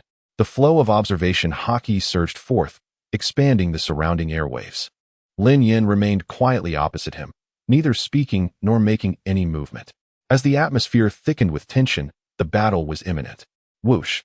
A sound sliced through the air. The one to strike first was Isou. Flash! With an unparalleled force, the sword in his hand cleaved toward Lin Yan. Dragon Claw! In Lin Yan's palm. A flurry of white lightning crackled and flickered. With a single hand, he grasped his claw, meeting the strike of Isou with a resolute smile. Clang! The dragon's claw, enveloped in crackling electricity, seized Isou's long sword. Blade met claw. The two collided with a thunderous sound. A fierce current coursed through the air, mingling with the clash of their weapons, creating a chaotic symphony carried by the wind. The immense aura emitted by both combatants shattered the tranquility of the surroundings. Crimson bolts of lightning, thick as barrels, descended from the heavens, crashing down upon the earth, striking the rocks and reverberating through the forests. The wind surged and the clouds roiled, a palpable tension filling the atmosphere. The mountains and foliage around them were laid flat by the residual force of their battle. This was merely their first clash. The sheer ferocity of the aftermath was astounding. Not only the combatants, but also the onlookers, the students of Zephyr, were left in awe upon witnessing this spectacle. They were filled with trepidation upon learning that their squad leader was about to engage in battle with the blind man. The crowd erupted in exhilaration. Indeed, they had heard tales of their squad leader's exploits, yet they had never witnessed him in action. Now, the opportunity lay before them. They were eager to witness the spectacle of a battle between the formidable warriors of the New World. However, upon witnessing the earth-shattering impact of the first clash between the two, the students collectively gasped in astonishment. They marveled at the captain of the squad, acknowledging that his prowess was indeed extraordinary. However, what astonished them even more was that during their initial clash, Isou managed to hold his own against their captain. This blind man was truly exceptional. Without allowing them much time for contemplation, the battle between Lin Yan and Isou continued. After a single strike, both sides engaged in a relentless exchange, clashing a full 100 rounds. There were no dazzling movements, no ostentatious techniques. It was a pure contest of raw strength. After 100 exchanges, Isou was forced to retreat, having endured numerous collisions. He could feel his palms trembling, his arm that gripped the long blade quaking uncontrollably. Beads of perspiration began to form on his forehead. Lin Yan's strength was indeed formidable. Meanwhile, Lin Yan also furrowed his brow slightly. Realizing that Isou's power was in no way inferior to that of Jaws, the captain of the 3rd Division of the Whitebeard Pirates, not to mention his swordsmanship, which was on par with Bista. In the realm of swordsmanship, Isou had journeyed far. His prowess surpassed even that of Zephyr. Once more, with a smile, he brandished his sword and launched another assault. His swordsmanship emphasized the exquisite essence of finesse. In an instant, thousands of slashes enveloped Lin Yan entirely. The glimmers of blades and flashes of light were unceasing. The strikes from the smiling swordsman even caused a momentary distortion in space. It was impenetrable, devoid of any openings. The drawn blade sliced through water, remarkably sharp. Everything seemed as though it would crumble to dust in the presence of his smile. The two exchanged dozens of fleeting figures. Yet neither could gain the upper hand. Gravitational magnetic field. Gravitational compression. 10,000-fold gravity. Suddenly, with a single hand gesture, the smiling swordsman unleashed the power of the gravity fruit. The release was staggering, manifesting with the force of 3 bottomless boxes. The gravity fruit could generate gravitational waves and manipulate the intensity and direction of gravity at will, including gravitational pull, anti-gravity, pressure, repulsion, and attraction. Its terrifying gravitational waves, once struck by the caster, could ensnare one in mire or, at worst, crush them to oblivion. He imposed gravity upon Lin Yan, who felt as though 2 colossal mountains were resting on his shoulders. His feet sank considerably, as if subjected to the art of moving mountains and parting seas, rendering his body sluggish. Closing his eyes to sense the burden upon him, Lin Yan pondered, is this the power of the gravity fruit? Gravity slash. The smiling swordsman crouched slightly, bellowed slash, and then swung his blade with fervor. He summoned all his strength. A vast crescent slash emerged, akin to a shooting star racing toward the moon, hurtling towards Lin Yan with astonishing speed. The swiftness of his movements was unparalleled, rendering him invincible. Goodness! While he had remained silent until now, his sudden display of prowess was nothing short of astonishing, employing such formidable abilities to suppress me. You truly hold me in high regard, although burdened by the weight of 2 mountains and my body sluggish. Lin Yan still managed to evade the roaring slash in an instant, not forgetting to unleash his verbal prowess towards Isou. Isou remained silent. However, the movements in his hands grew increasingly swift, for the battle between the two was exceedingly rapid, coupled with the prior clashes of sheer strength. Each encounter resonated like the beating of a war drum, reverberating through the heavens. Those of formidable prowess, such as Zephyr and Ein, fared relatively well. Yet, the other trainees suffered greatly. In a brief moment, some were compelled to clutch their ears, while others experienced ruptured eardrums, blood streaming profusely. It is noteworthy that most of these individuals were trainees nurtured by Zephyr, a significant portion having emerged from the elite ranks of the Navy, each capable of contending with 10 foes. However, even so, when witnessing the terrifying clash between Lin Yan and Isou and the sheer force of their exchanged blows, many could not withstand the ensuing shockwaves. They could not help but widen their eyes, utterly astonished within. Is this truly the full-scale clash of two superlative powerhouses from the New World? They are utterly unworthy of even the privilege to observe. Lin Yan, however, stands apart. At least he is universally acknowledged as the captain of the squad, having even bested teacher Zephyr in the past. The admiration for Lin Yan's prowess is unparalleled among the onlookers. The question, however, lingers. Who is this blind individual? Isou. The name is unfamiliar to them. He is merely a passerby who fortuitously arrived at their 17th squad not long ago. And yet, who could have anticipated that this seemingly chance encounter would reveal a strength so formidable as to evoke sheer astonishment? They once dismissed the notion that the New World was teeming with top-tier warriors. Now, however, their disbelief has been thoroughly shattered. They believed it. To casually pull someone from the vast ocean and match their squad leader in combat is truly terrifying. Though they remained unaware of their captain's true prowess, it was evident that he possessed the caliber of a formidable general. Yet, this blind man engaged in a fierce contest with their captain, resulting in a stalemate with victories alternating between them. What does this signify? The blind man before them likely also stood at the threshold of a general's strength. Good heavens! When did it become so commonplace for beings of such caliber to appear? This revelation was truly astonishing. The numerous students gradually came to this realization. No wonder he dared to challenge the captain. His strength far surpassed that of anyone present. As the prolonged exchange continued, beads of sweat began to accumulate on Isou's forehead. Despite the evenly matched nature of his duel with Lin Yan, in reality, every move Isou executed was deftly countered by Lin Yan. It was as if his opponent had anticipated his every attack. Regardless of Isou's relentless efforts, he could not land a single blow on Lin Yan. Confusion enveloped Isou as he pondered why he felt utterly transparent to Lin Yan. To understand why Isou harbored such a feeling, one must consider the initial moments of their clash. Lin Yan had seamlessly unleashed his observation haki alongside his Mangekyō Sharingan, both honed to perfection. The observation haki allowed him to foresee Isou's swordsmanship trajectory, while the Mangekyō Sharingan meticulously exposed every flaw in Isou's assaults. Consequently, Isou found himself striking futilely against an invisible barrier, his efforts dissipating into nothingness. As Isou became drenched in perspiration, his stamina waned, while Lin Yan remained as composed as ever, unaffected by the strenuous contest. The stark contrast between the two was evident. With a resounding cry, Isou unleashed his most powerful strike, the gravity blade Qilin, channeling a terrifying gravitational force towards Lin Yan. In that moment, a magnificent Qilin materialized from the radiant sword light, locking onto Lin Yan and charging forward. Aware of Isou's dwindling strength, Lin Yan calmly remarked, "It's about time."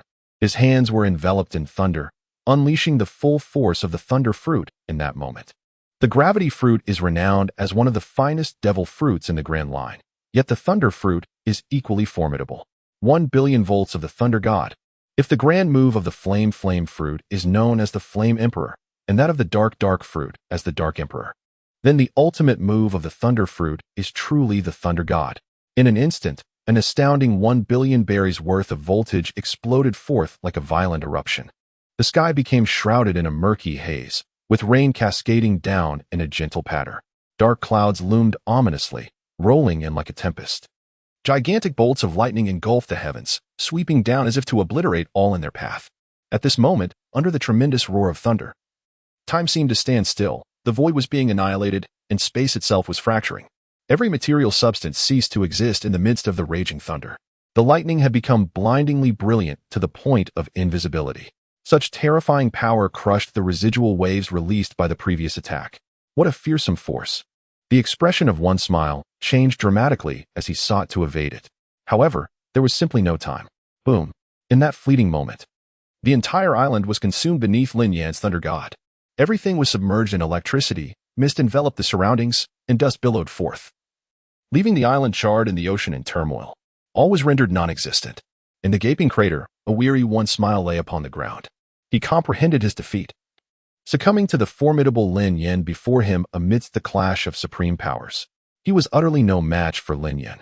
The moment he fell with a smile, Lin Yan had already dispelled all residual effects of the thunder fruit. He descended from the heavens, landing before Isou.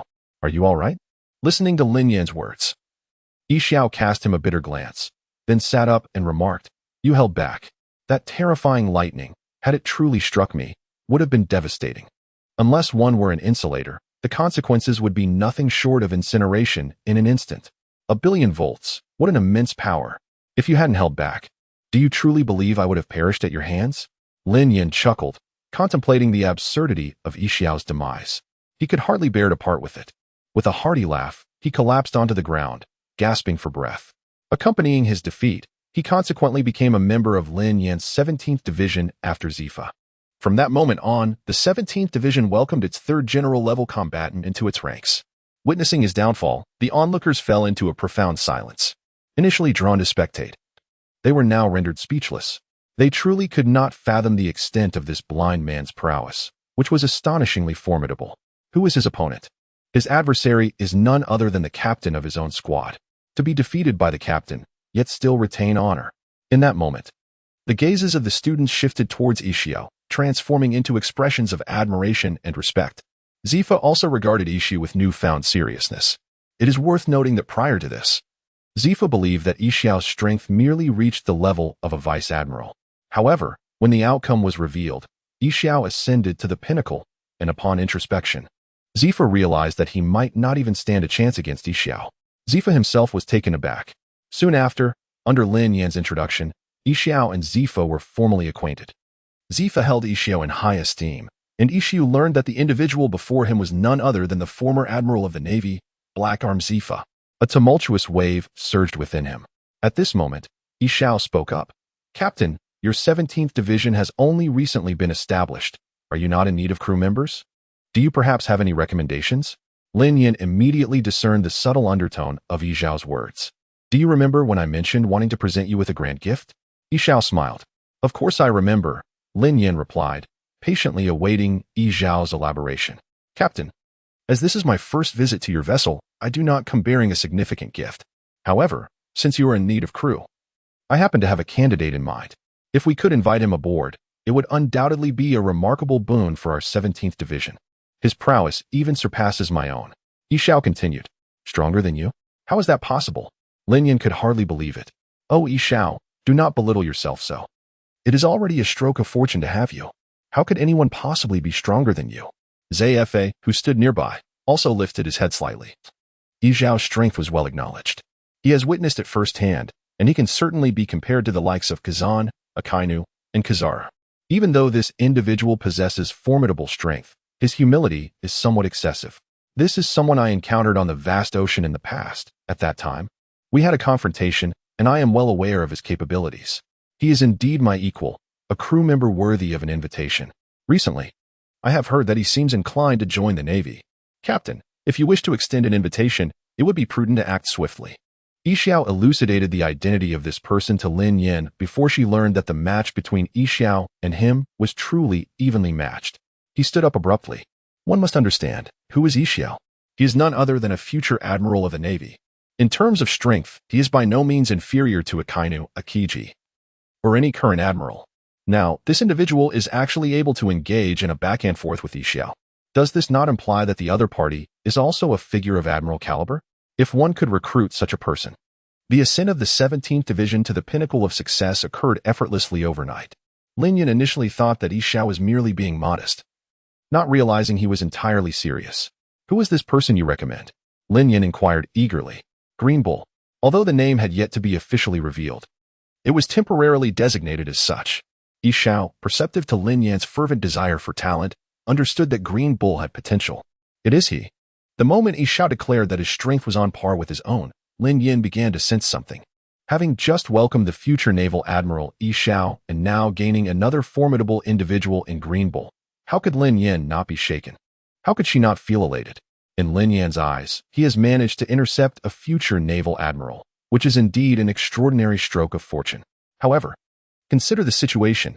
Whether it be Zephyr or a mere smile, now even the Green Bull has obtained leads. Is this what you term as intercepting? It is akin to undermining the very foundations of the Navy. Imagine, after a significant event, when Akiji departs and Akainu ascends to the position of Fleet Admiral. With only Kizaru under his command, what sort of experience would that entail? Furthermore, should the imminent war erupt, Lin Yan would directly engage in battle alongside the three others. As Sengoku observes the fierce exchanges between his three admirals and the newly established 17th Division, what a sight it would be. He was lost in profound contemplation for an extended period. Zephyr smiled, alongside the Green Bull. This was the rhythm of astonishing brilliance. Poised to dominate the war at the pinnacle. Captain, are you aware of the Green Bull? Isou appeared somewhat astonished. Could it be that Lin Yan was not only aware of her own identity, but that even the Green Bull had heard of her? His intelligence network is rather terrifying, isn't it? I must admit, I had never heard of it. Lin Yan shook her head. Subsequently, Isou elucidated the information regarding the Green Bull. Currently, the Green Bull resides within the region of Wano country, and its precise location requires his guidance. Without delay, Lin Yan instructed the helmsman to alter the ship's course, heading towards the seas governed by the beast pirates in the New World, making their way to Wano country. Approximately a week later, the 17th Division of Lin Yan appeared in the surrounding waters of Wano country. Before them loomed a magnificent waterfall. Upon the waterfall, one could faintly discern several koi fish leaping towards the Dragon Gate. Gaining access to the territory of Wano country was contingent upon successfully landing atop this waterfall. The question remained, how to land? Lin Yan pondered, unable to recall the method for entering Wano country. However, for the members of the 17th Division, this posed no significant challenge. Isou merely raised one hand, activating the power of the gravity fruit. The vessel beneath their feet ascended slowly into the air, resembling a celestial mothership. This unexpected spectacle filled the surrounding trainees with unbridled joy. Could this be the power of the devil fruit belonging to the enigmatic figure known as Isou? As they gazed down at the ocean receding further away, the sensation of soaring through the sky was nothing short of enchanting. The crowd marveled in awe. Before long, they arrived at their destination. Lin Yan assigned the trainees to temporarily guard the ship. He entered the vast expanse of the primordial forest accompanied by a smile and Zephyr. The smile, holding a wine jar, led the way. These jars were hastily procured by Lin Yan at the market, a remedy for their needs. The smile had a penchant for noodles, while Green Bull possessed a particular fascination for beverages. However, Lin Yan, gazing at the smile before him, curiously inquired, "Pray tell, how do you navigate these paths so adeptly?" Only the smile knew the whereabouts of Green Bull, and it was indeed the smile who guided them through the wilderness. Observing the smile skillfully maneuvering through the forest, eyes closed, evading thorns and vines, Lin Yan was truly intrigued. Can you see, or can you not? If you possess sight, why forfeit your own eyes? A chuckle escaped the smile's lips as it simply replied, "Practice makes perfect." Finally, after traversing a dense thicket, they arrived before a thatched cottage. "We have arrived," the smile proclaimed. Hearing these words, Lin Yan and Zephyr looked up to behold the cottage standing steadfast amidst the ancient woods, surrounded by the continuous symphony of birds and insects. Undoubtedly, this was an idyllic sanctuary for retirement. Without question, Green Bull resided within the cottage. Lin Yan and Zephyr exchanged glances.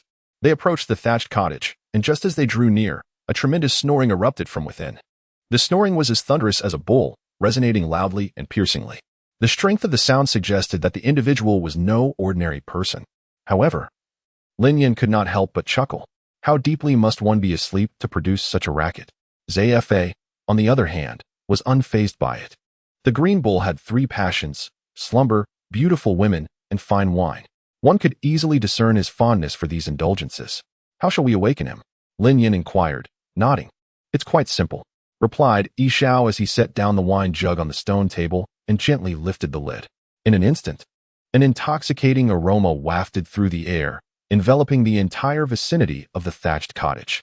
Within mere seconds, the the snoring ceased. Clang! The front door swung open in an instant, and sunlight flooded in, revealing a disheveled man, his clothing askew, as if he had just emerged from a deep slumber. He possessed a mane of deep green hair, with a toothpick perched nonchalantly at the corner of his mouth, his face adorned with a defiant expression. As he mumbled, "What is that delightful aroma?"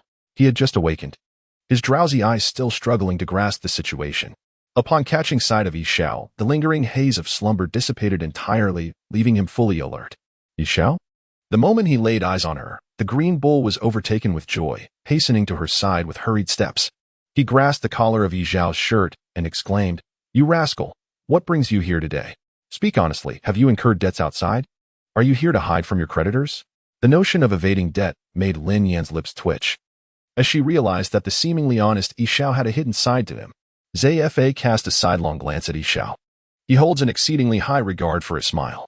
Humble and courteous, he embodies a commendable sense of modesty and is, above all, a man of justice. However, it is surprising that even such an individual harbors indelible blemishes. Zephyr stifled his inclination to laugh, for there were onlookers present. A smile listened intently as the green bull came forth to unveil his past. He became quite agitated. "You scoundrel, do not bring up those old matters. I," with a dignified smile, pondered whether I should not be concerned about my reputation. The two individuals present were noticed by Green Bull, who quickly learned that Lin Yan and Zephyr were guests brought by Isou. Relieved, he beckoned for them to enter and take a seat. However, upon stepping inside, both Zephyr and Lin Yan were rendered speechless. The room was enveloped in dust. A gentle breath would send particles swirling throughout the air. Even as they entered, their footprints were starkly visible upon the dust-covered floor. "This," Lin Yan and Zephyr glanced at Green Bull. I had completely lost track of how long I had been asleep. Perhaps 3 months, perhaps half a year. Realizing the uninhabitable state of the room, Green Bull scratched his head, feeling somewhat awkward. Upon hearing his words, Lin Yan was momentarily astonished. Half a year's slumber? Previously, Isou had mentioned that sleeping was one of his hobbies, a notion I found perplexing at the time. Yet now, witnessing Green Bull's condition, I too was slightly taken aback. It seemed he truly had an affinity for sleep. "That's not a problem." Isou waved his hand casually, and several large stones rose from the ground, soon transformed into a stone table and chairs under the pressure of the gravity fruit. They were arranged in the courtyard of the old forest, providing a temporary resting place for everyone. Once seated, Green Bull seized a jar and took a hearty swig. The fine liquor flowed down his throat. Waking up to savor such exquisite wine was immensely satisfying for him. Subsequently, as they drank and conversed, they learned that Lin Yan and his companions were there to invite Green Bull to join their pirate crew. I had been puzzled about Isou's intentions in bringing people to seek me out, only to discover it was an invitation to join their pirate band. Green Bull finally understood their purpose in coming. "We have shared hardships together. I wish to be transparent with you, regardless of whether I decline or accept." "I shall respect your decision," Isou said calmly. "Hey." Listening to Isou's words, Green Bull shifted his gaze to Lin Yan. "Impressive. You managed to persuade Isou to join your pirate crew." Due to his extended slumber, Green Bull was unaware of Lin Yan's identity. Yet he was acutely aware of Isou's determination to join the Navy. Now, seeing Isou swayed by Lin Yan to join the 17th Division, it was evident that Lin Yan possessed considerable skill. "Overrated. What is your perspective?" Lin Yan gazed at Green Bull, inquiring with anticipation. Since he personally came over with a smile, how could I possibly disregard him, risking his future in the 17th Division? I consented, declaring my allegiance to your pirate crew. Without a moment's hesitation, Green Bull readily acquiesced. He is unlike a smile. He possesses no obsessions and approaches life with a remarkable openness. To speak candidly, he is receptive to any invitation from influential circles, provided it piques his interest. He could easily agree. However, as he gazed at the remarkably generous Green Bull, Lin Yan was taken aback. Is it truly this simple? In just a few exchanges, the future Admiral Green Bull had consented to join? Surely, it could not be that straightforward. "To become my captain, there is but one condition. You must be stronger than I am. Can you achieve that?" The intensity of battle spirit gradually intensified in Green Bull's eyes. Clearly, inviting Green Bull aboard was not an effortless task. This implies that yet another confrontation may be imminent. Lin Yan was at a loss for words. Why must there always be conflict? Is it not exhausting? First Zephyr, then Isou, and now Green Bull has arrived as well. Aren't we all civilized individuals? Must we not conduct ourselves with a touch of civility? Nevertheless, while Lin Yan voiced such sentiments, his body was rather honest. The mere thought of having the opportunity to invite Green Bull aboard ignited a spark in his eyes. As you wish. Lin Yan would not let the chance to recruit Green Bull slip away. He truly wished to take a good look. Both Isou and Green Bull had been taken away by him. In the future, with the outbreak of war, the naval power would significantly diminish. Who would step in to fill the vacancies of the two admiral positions? With this thought, a radiant smile blossomed on Lin Yan's face. This time, the sparring would be kept within limits. Isou assumed the role of referee, creating a makeshift arena for the two in the depths of the mountains. Be careful. Fists and feet do not discriminate, Green Bull cautioned, his hands tucked into his pockets, a toothpick dangling from his mouth. Come on. Lin Yan beckoned with his fingers. As their words fell, a resonant hum filled the air. The two began to emanate a palpable aura, colliding with one another. In an instant, a tempest erupted, dust swirled. A fierce gale swept through the forest, trees swayed, vegetation quaked, mountains trembled, and boulders shattered. Everything was engulfed in tumultuous chaos, as if a terrifying storm were about to descend. Be cautious, Green Bull warned again, his voice rising above the din. Just then, the ground beneath Lin Yan's feet violently shifted. Suddenly, a green vine transformed into a spear, shooting up from the earth and striking towards Lin Yan with astonishing speed. Leaving no time for reaction. The green spear pierced through Lin Yan's form. However, the anticipated scene of bloodshed did not manifest. Green Bull furrowed his brow. A residual image? Indeed, the spear had struck Lin Yan's illusion. Meanwhile, Lin Yan had landed on the trunk of a tree. Observing the green spear that had erupted from the ground, he calmly inquired, "Is this your devil fruit ability?" Green Bull, still with his hands in his pockets, remained unmoved. You will know soon. Suddenly, countless vines appeared around them, encircling Lin Yan from all directions. Thousands of plants transformed into spears, relentlessly thrusting toward him. Activating his observation hockey, Lin Yan deftly evaded the onslaught of vines. Just at that moment, he was astonished to discover that these tendrils possessed the ability to absorb nutrients from the surrounding flora. The vegetation ensnared by the vines had swiftly withered, transforming from a state of vibrant life to one of desolation. It was not difficult to envision that being entwined by these tendrils would result in being drained by their terrifying consuming power, ultimately becoming sustenance for the green ox. Previously, Lin Yan had wondered why the green ox could sleep for half a year, enduring such a prolonged period without food or water. How could it possibly withstand this? Clearly, the absorption of nutrients through the devil fruit was the most vital source of energy for the green ox. Be cautious of the surrounding plants within this forest. The green ox's combat prowess will soar. I trust you have noticed this. Isou interjected. Hey, Isou, I'm your good brother. Why are you turning against me? The green ox immediately expressed his discontent. All right. Lin Yan unleashed the thunder fruit, channeling countless bolts of lightning into his hands. He ignited the flames with a bolt of lightning. Wherever the lightning struck, ferocious shockwaves swept in all directions. In an instant, flames erupted, consuming the surrounding vegetation entirely. Gazing at the inferno that obliterated everything in its path, Lin Yan could not help but muse. The burning fruit is unpalatable, even to dogs. Indeed, one can conjure fire-based techniques. Observing the vegetation entirely devoured by the flames, the green bull remained unfazed, exclaiming, "Oh dear, my offensive tactics have been entirely scorched by your fire." He withdrew his hand from his pocket. With the vegetation completely cleared away, he was left with no choice but to resort to the most primitive form of combat. The green bull crouched slightly, and then, like an arrow released from a bow, he darted forward with a speed so swift it was nearly imperceptible to the naked eye. He raised his fist and launched a punch towards Lin Yan. Faced with the green bull's aggressive approach, Lin Yan quickly discerned his intent to overpower her through sheer force, aiming to dominate the collision.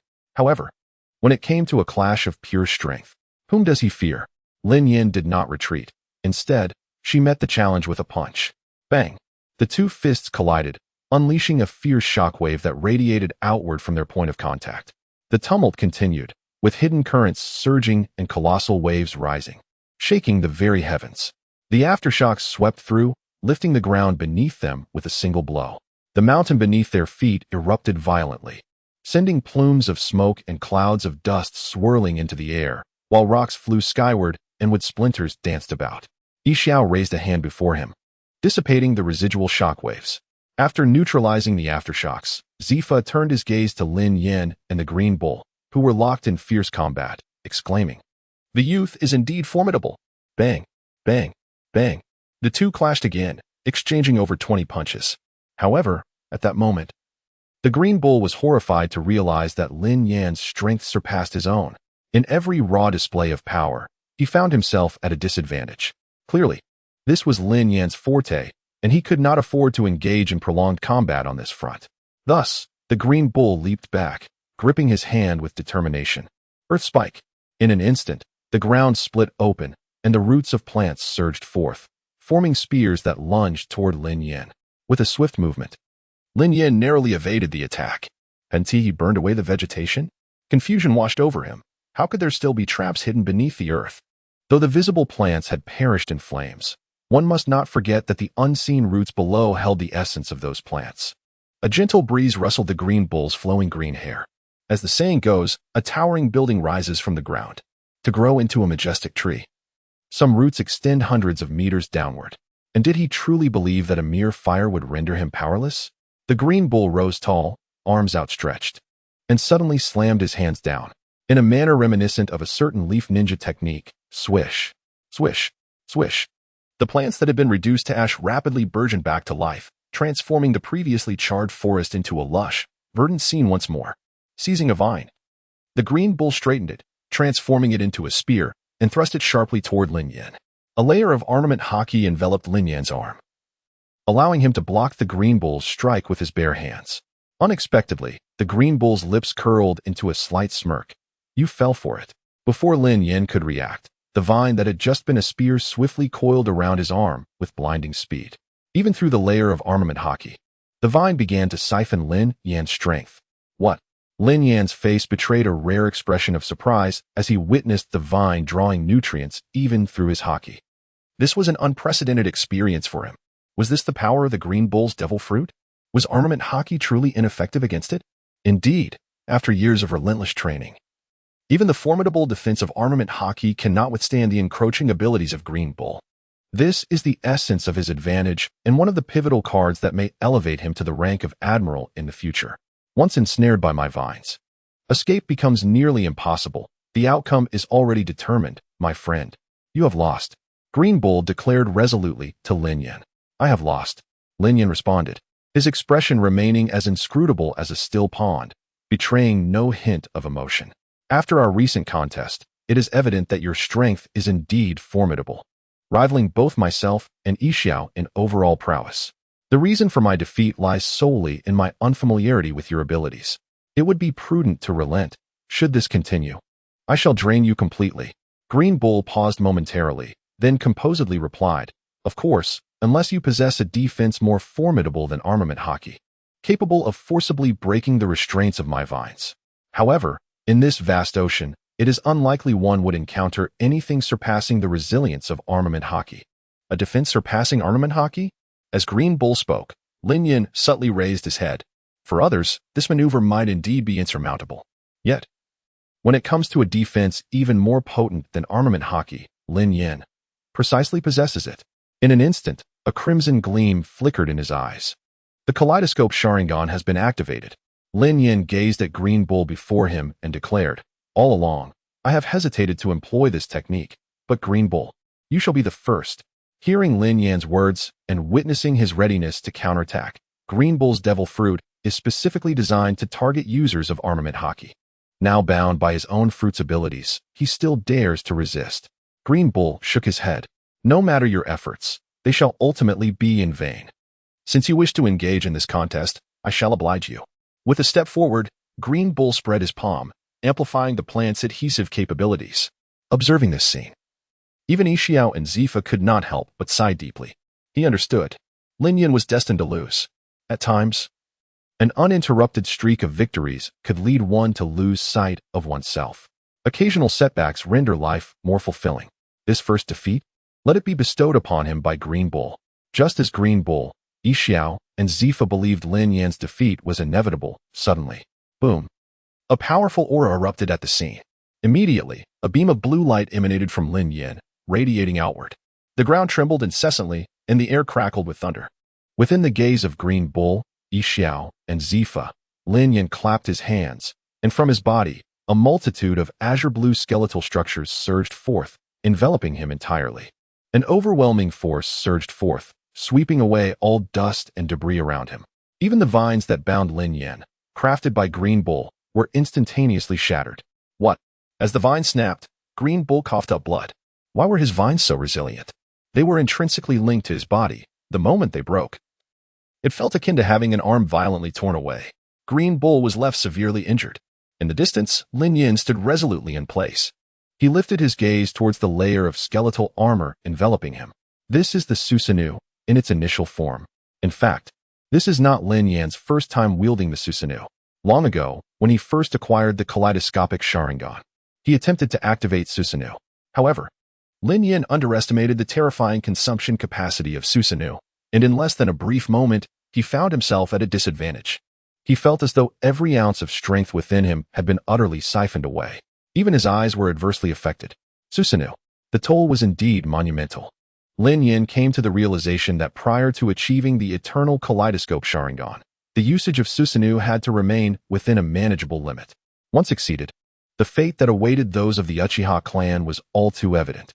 This was precisely why Lin Yan refrained from frequently revealing Susanoo. As he had articulated, the first to compel him to summon Susanoo was none other than Green Bull. What manner of power is this? Feeling the overwhelming aura emanating from Lin Yan, even the seasoned Zephyr was taken aback. He is indeed a naval admiral who has traversed the annals of time. What tempests has he not encountered? Yet, whether it be Rocks, Roger, Whitebeard, or the currently resplendent Kaido, none have possessed the extraordinary capabilities akin to Lin Yan. For Zephyr, it was an experience both unheard and unseen. Observing the abrupt and tumultuous shift in Lin Yan's aura, Zephyr found himself ensnared in a prolonged state of astonishment. Equally astonished was Isou. Though Isou was blind and devoid of sight, it did not in the slightest diminish his perception of power. He distinctly sensed a shift in Lin Yan's aura at that moment. Was this his trump card? With a smile, he lifted his head, attuning his ears to the direction of Lin Yan. Undoubtedly, the most astonishing element was the Green Bull. It was this very skeletal structure that severed the tendrils entwined around Lin Yan. It is important to note that his vines, a presence that can even permeate the armament haki. What does this signify? The abilities exhibited by Lin Yan before our eyes demonstrate a defensive capability that far surpasses even the armament haki. Though Green Bull may not be as seasoned as Zephyr, he too has weathered many storms. Yet, whether it is Zephyr or Green Bull, the strength displayed by Lin Yan is truly remarkable. They appeared exceedingly unfamiliar.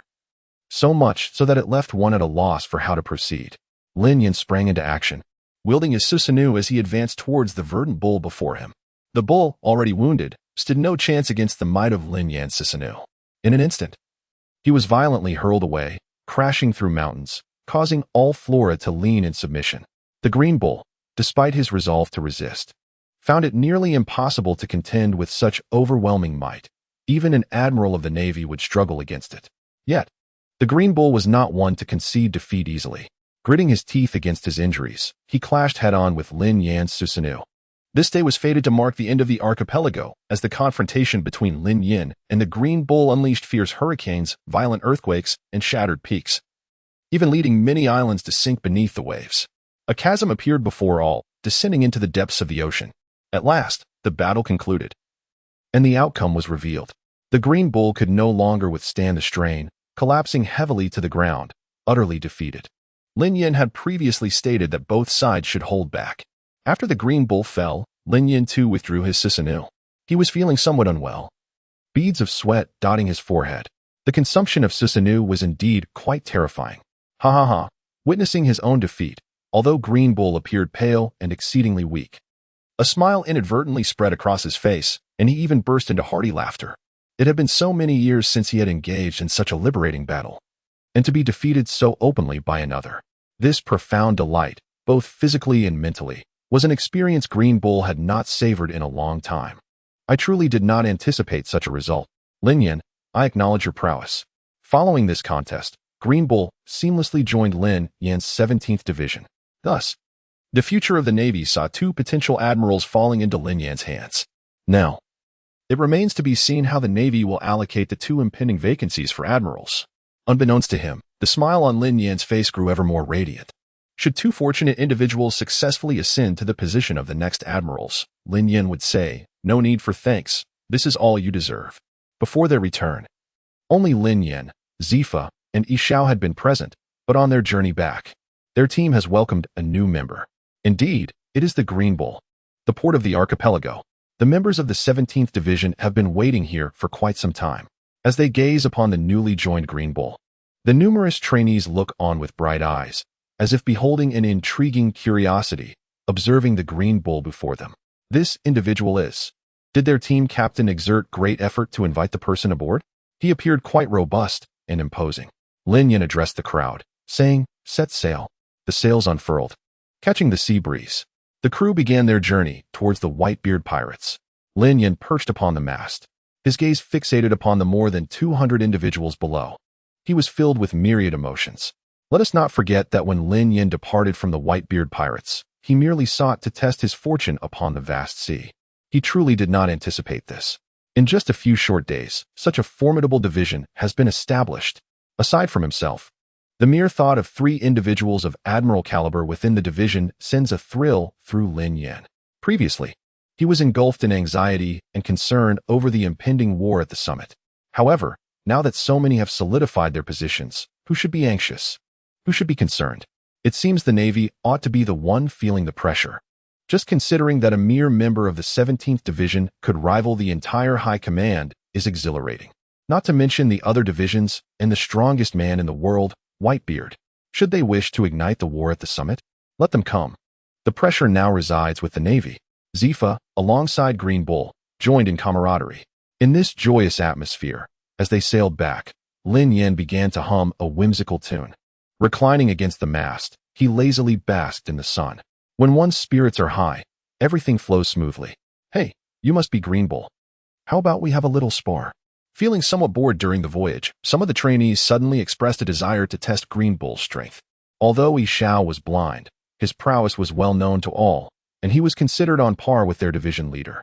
Naturally, the trainees would not dare to challenge Isou. However, Green Bull was a different story. Firstly, the trainees had not witnessed Green Bull's strength. Secondly, they were quite curious about him. Thus, they approached Green Bull to propose a duel. Green Bull, not one to remain idle, felt a glint of mischief in his eyes upon learning that the trainees wished to challenge him. "Are you certain you want to fight? I can offer you a chance to reconsider." He engaged in a fierce duel with Lin Yan, and although it was a rare occasion, they fought with great intensity and fervor. He felt an immense sense of joy, yet the sting of defeat lingered in his heart, inevitably giving rise to a touch of resentment. At this moment, the students suddenly converged upon him. Green Bull was troubled, seeking an outlet for his frustrations. However, as a seasoned elder, he decided to grant them an opportunity to reconsider. "Ha ha ha, it's merely a contest. There is no such thing as backing out." The students remained oblivious to the gravity of the situation. Zephyr shook his head, recognizing that his pupils were still in need of refinement. This was an opportune moment to let Green Bull temper their youthful exuberance. Soon enough, both sides prepared for a showdown on the deck. As the students stood ready for battle, Green Bull casually placed his hands in his pockets, declaring, "It's too cumbersome to face you one by one. Let all of you come at me together." Observing Green Bull's audacious stance of taking on a multitude, the students began to feel a surge of indignation. What? Are we truly being dismissed so easily?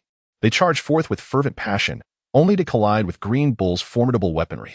Subsequently, over 200 trainees found themselves utterly defeated by Green Bull's overwhelming might. Each individual bore bruises and contusions, their faces marred by the aftermath of the encounter. Sprawled haphazardly across the deck, resembling figures adorned with masks of anguish, amidst a chorus of lamentations. Upon boarding, Green Bull discovered that these individuals were all disciples of Zephyr. He held great respect for such an emblematic figure of the bygone era, remarking, "Your students possess a solid foundation, yet their youth presents a challenge. However, they are indeed malleable talents." Zephyr set down his teacup, replying, "Their temperaments require refinement. I shall trouble you to impart your wisdom to them in the future." Green Bull rubbed his hands together, exclaiming, "Ah, I do relish the prospect of teaching." As harmony reigned within the 17th Division, a sentinel on the deck perceived an anomaly. In the distant horizon, a colossal pirate vessel approached steadily. Upon receiving this intelligence, the sentinel promptly called out to Lin Yan, "Captain, there is a pirate ship appearing in the southeast." Hearing his words, Lin Yan gazed towards the southeast, and indeed, a dark silhouette was drawing near. Yet, due to the considerable distance, the details remained obscured. Lin Yan inquired, "Whose ship is that?" The sentinel raised his telescope, adjusting its focus. And upon discerning the flag of the Beast Pirates, he responded, "Captain, it belongs to the Mammoth Pirates." The Mammoth Pirates? Lin Yan recalled that this was indeed the ship of the notorious Drought King, Jack. Furthermore, the 17th Division was still within the territorial waters of the Beast Pirates, having yet to exit Wano country. Encountering members of the Beast Pirates was hardly surprising. Jack the Drought King? This could prove troublesome. With a lowered head, he polished his cane and remarked, "I have heard that the three calamities of the New World possess formidable strength. Indeed, this is somewhat concerning." Green Bull echoed with a similar tone, "Jack the Drought, a figure with a bounty of 1 billion, presents a significant threat. My counsel is to brace for impact." Lin Yan chuckled heartily, amused by the banter between the three, resembling a theatrical performance. Zephyr could not help but let out a sigh. He wonders if he has grown old, feeling somewhat outpaced by the thoughts of the younger generation.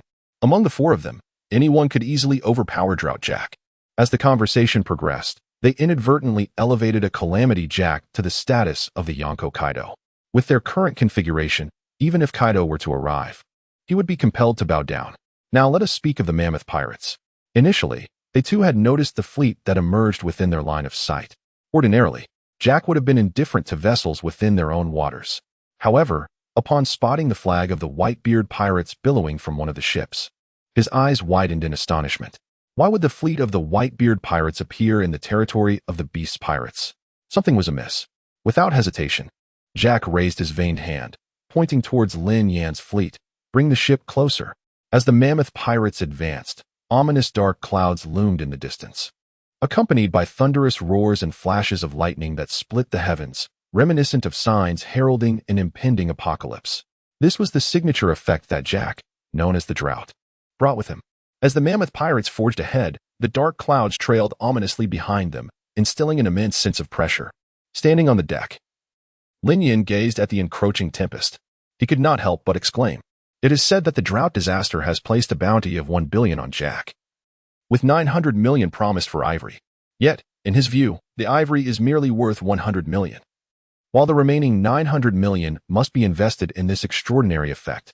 Behold the man standing beneath the imposing dark clouds, draped in a fur-lined black cloak, with long, robust tusks that exude an air of grandeur and authority. Facing the sea breeze, his hair dances wildly. Although his strength may not be formidable, the display is undeniably impressive. Lin Yan stroked his chin thoughtfully. There lies an opportunity. He also wishes to create a grand entrance with spectacular effects to enhance the occasion. Zephyr, Isou, and the Green Bull stand resolutely behind Lin Yan. The crowd gazes at the approaching Drought Jack with an expression akin to that of observing a fool. Should we engage in battle or not? Lin Yan inquires of the trio. Suit yourself. Isou replies, indicating that they could fight or abstain. I too have no preference. Zephyr concurs. Hey, don't be so nonchalant. If we are to fight, we must allocate personnel accordingly. I have been engaged in combat with you all for the past few days, and I am utterly exhausted. My back aches and my legs cramp. Let me be clear. I do not wish to move. Combat is quite taxing, especially considering that Lin Yan's opponents these past few days have been Zephyr, Isou, and the Green Bull. He longs for a respite. I do not wish to participate either. Isou, who prefers peace, expresses his reluctance. You cannot seriously expect this nearly 80-year-old man to confront Jack. Can you? Zephyr remarks, looking at Lin Yan. How about we settle this with a game of rock, paper, scissors? Lin Yan suddenly proposes. Isou, Zephyr. While the four are engaged in conversation, Drought Jack has already approached. As the captain, Jack quickly spots Lin Yan among the ranks of the 17th Division. Upon seeing him, Jack is momentarily taken aback, then breaks into a cold smirk. I was wondering which oblivious member of the Whitebeard Pirates dared to intrude upon the territory of the Beast Pirates. It turns out to be you. Lin Yan, slightly taken aback, asks, "You know me?" Drought Jack certainly recognizes Lin Yan, who had recently gained notoriety across the seas, echoing throughout the Grand Line. However, despite Lin Yan's elevation to the position of captain of the 17th Division of the Whitebeard Pirates, Jack perceives him merely as a newly promoted minor subordinate of Whitebeard. How formidable can a minor subordinate truly be? Moreover, Drought Jack is inherently arrogant. Aside from Captain Kaido and his two brothers, Jean and Quinn, he has never bowed to anyone. Lin Yan had never even heard of Jack. He lacked even the qualification to enter the Navy's bounty database. What merit does such a person hold for him to take notice? Pray tell, what brings you to the territory of my beast pirates? Drought Jack arrogantly raised his chin, gazing down at Lin Yan and his companions, a smile playing on his lips. I say we are merely passing through. Do you believe that? Lin Yan replied to Jack. Passing through? It seems you do not regard me highly. Drought Jack sneered. In this vast grand line, with the Navy looming like a giant predator, the four emperors have traditionally maintained a cautious distance from one another. Jack was well aware of this unspoken rule. However, just because others adhered to it, it did not mean he had to. After all, this was the territory governed by his beast pirates. Having ventured so far into Wano, the sudden appearance of another pirate crew would enrage anyone. You Whitebeard pirates certainly have audacity. Are you seeking conflict? Drought Jack raised his scythe, pointing it menacingly at Lin Yan. You are the notorious Drought Jack with a bounty of 900 million.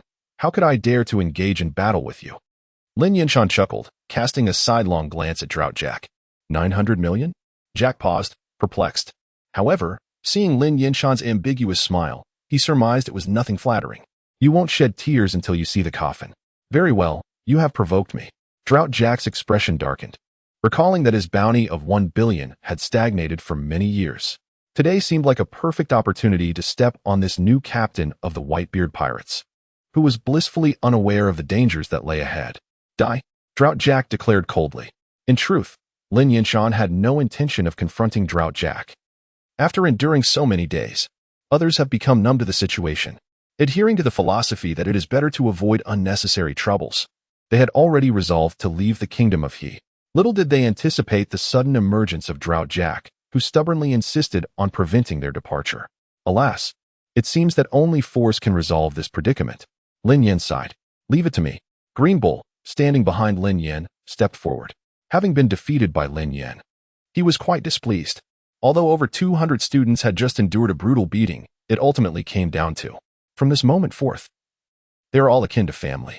Green Bull finds himself restrained, compelled to tread carefully, which ignites a fervent fire within him that longs for release. At this very juncture, the Mammoth Pirates make their entrance. You are Drought Jack, are you not?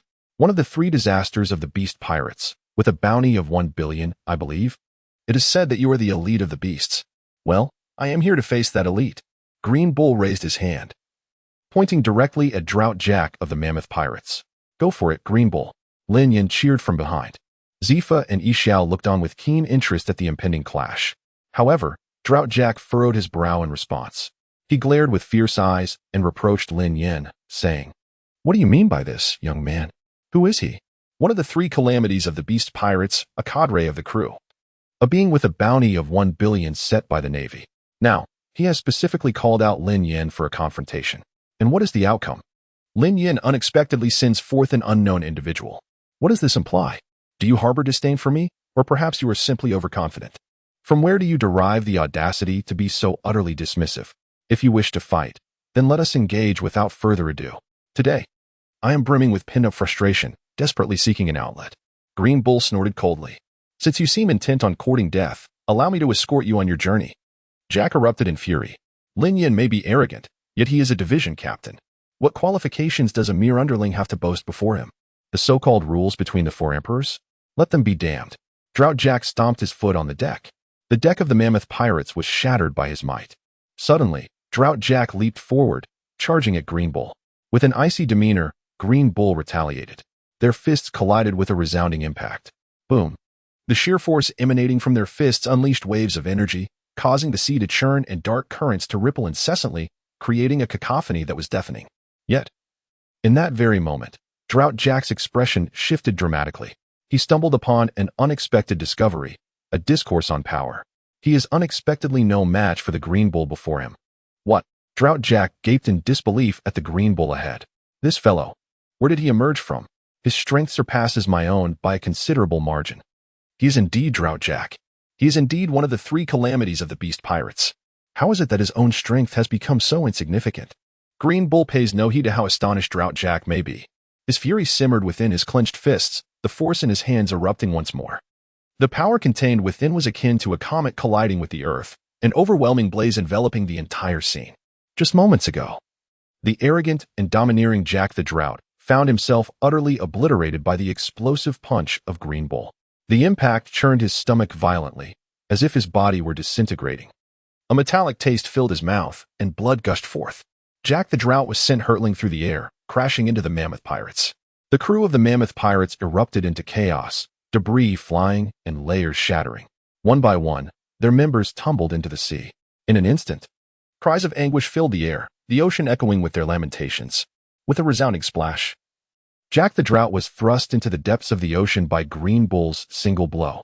The once tranquil sea roiled as if struck by a colossal stone, a wave comparable to a tsunami rippling outward. Before long, silence enveloped Jack the Drought. The limitations imposed by seawater and sea prism stone upon a devil fruit user need not be elaborated upon. With just one punch, Green Bull had dispatched Jack the Drought.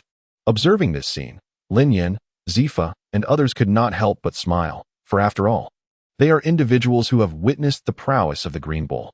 However, the surrounding students are utterly unable to maintain their composure. It is important to note that prior to this, they were individuals who had once challenged the Green Bull to a duel. At that time, over 200 trainees were vanquished by the Green Bull alone. They were all disciples of Zephyr, with lofty ambitions and an innate sense of pride.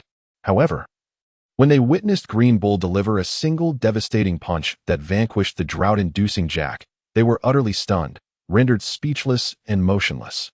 An overwhelming wave of shock and astonishment swept through each of the students.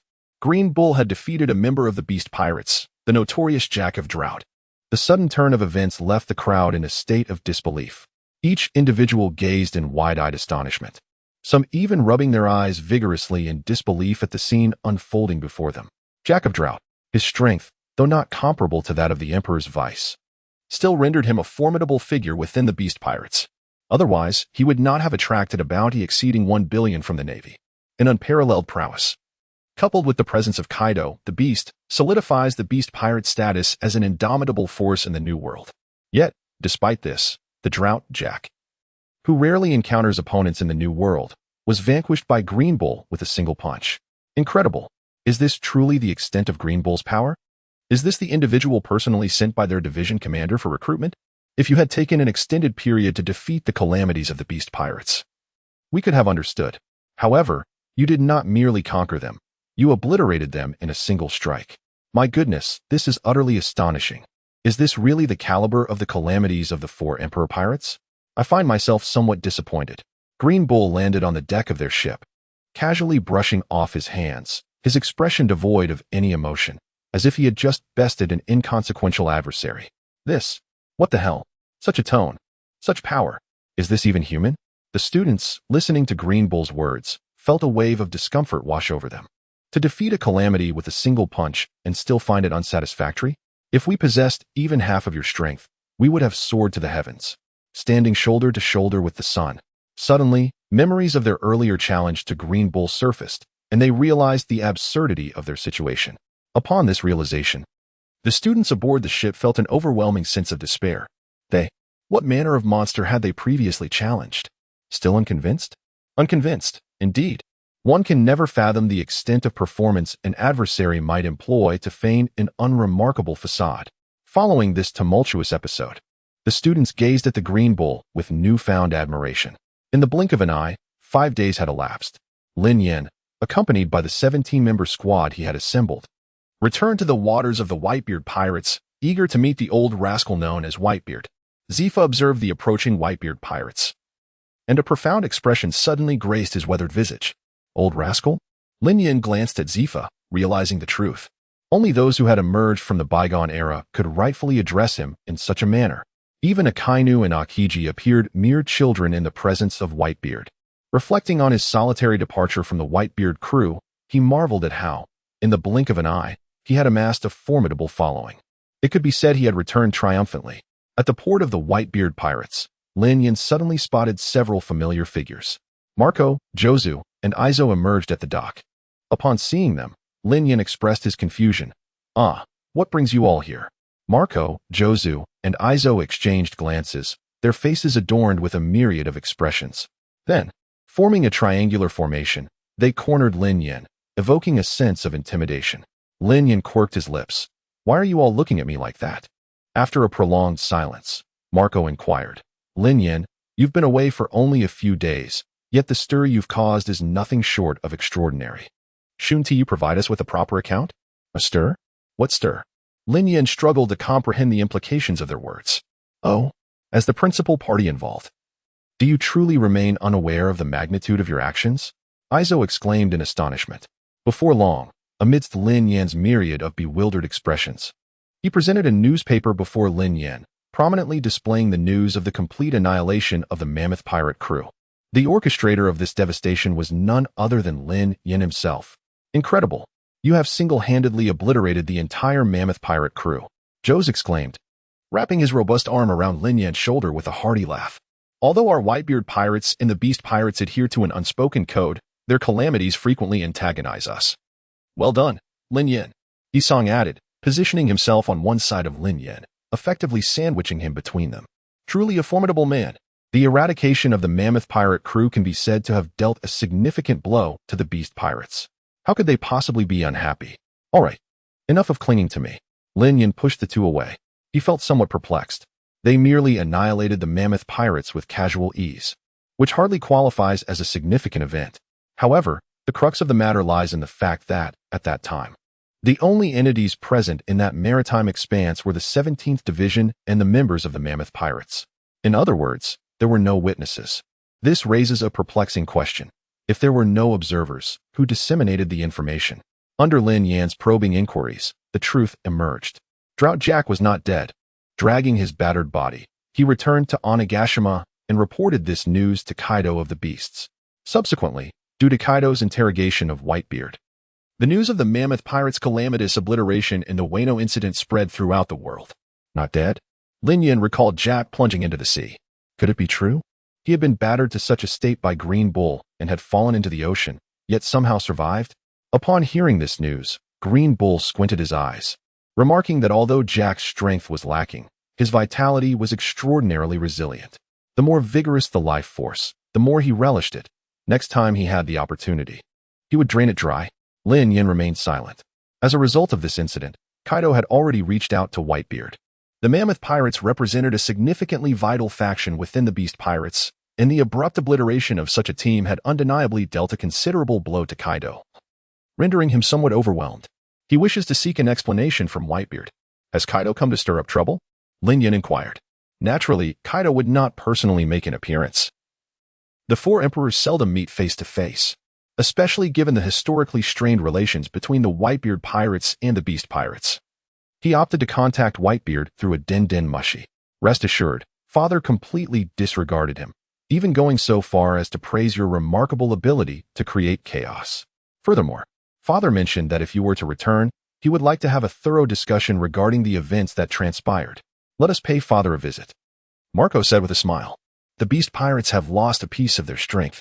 They were naturally delighted. All right. Lin Yan nodded. But before that, I must introduce you to someone. Who?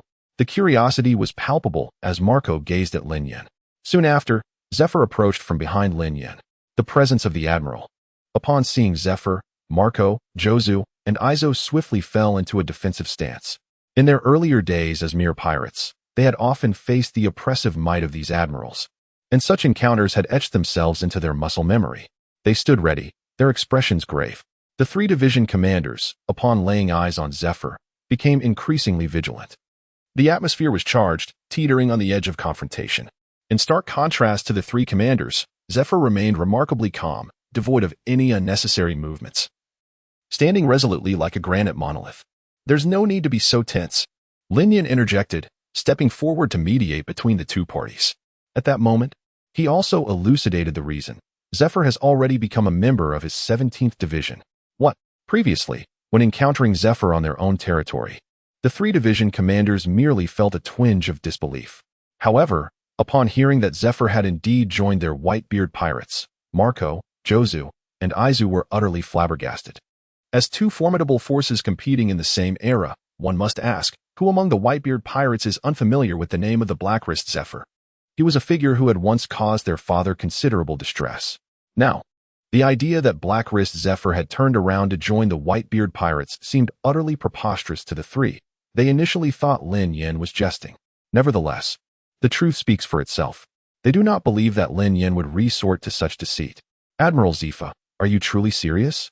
Zephyr felt his voice tremble as he regarded the genuine former admiral before him. What constitutes a fantastical tale? This is the epitome of a fantastical tale. If this matter were to reach my father's ears, who knows what expression would grace his face? Jaws let out a sharp intake of breath and remarked, "Let us hope that my father does not become ill from shock." Marco, appearing somewhat hesitant, bitterly stated, "Lin Yan has just returned to the Whitebeard Pirates, and the 17th Division has numerous matters awaiting his attention. For instance, stabilizing Zephyr and the others, as well as the 200 crew members." He first instructed Marco and the others to report this matter, to prevent any shock when they later encountered Zephyr. Whitebeard was utterly astonished. After Marco and his companions departed, Lin Yan led Zephyr and a multitude of crew members back to the territory of the 17th Division, observing their new home.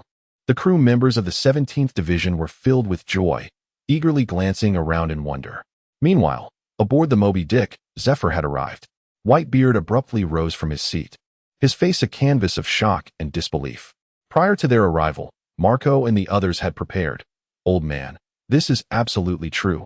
Zephyr is indeed with Lin. Could it be that this old rascal has truly joined our Whitebeard Pirates?" Whitebeard found it somewhat hard to believe. After all, the two had clashed countless times in the past. Through their conflicts, a bond had formed. In this world, nearly all from the previous era had perished: Roger, Kazuki-Oden, Rox, and others. Even those few who managed to survive from the old era were well into their old age, let alone reaching the venerable age of Whitebeard. Yet, Zephyr was one of those rare exceptions. Although they were once adversaries, yet now they find themselves in a state where they are nearly buried in the earth. The heights are unbearably cold, and as those around them gradually depart, they have let go of what needed to be relinquished. To be able to reunite with old acquaintances at this age is indeed a fortuitous occurrence.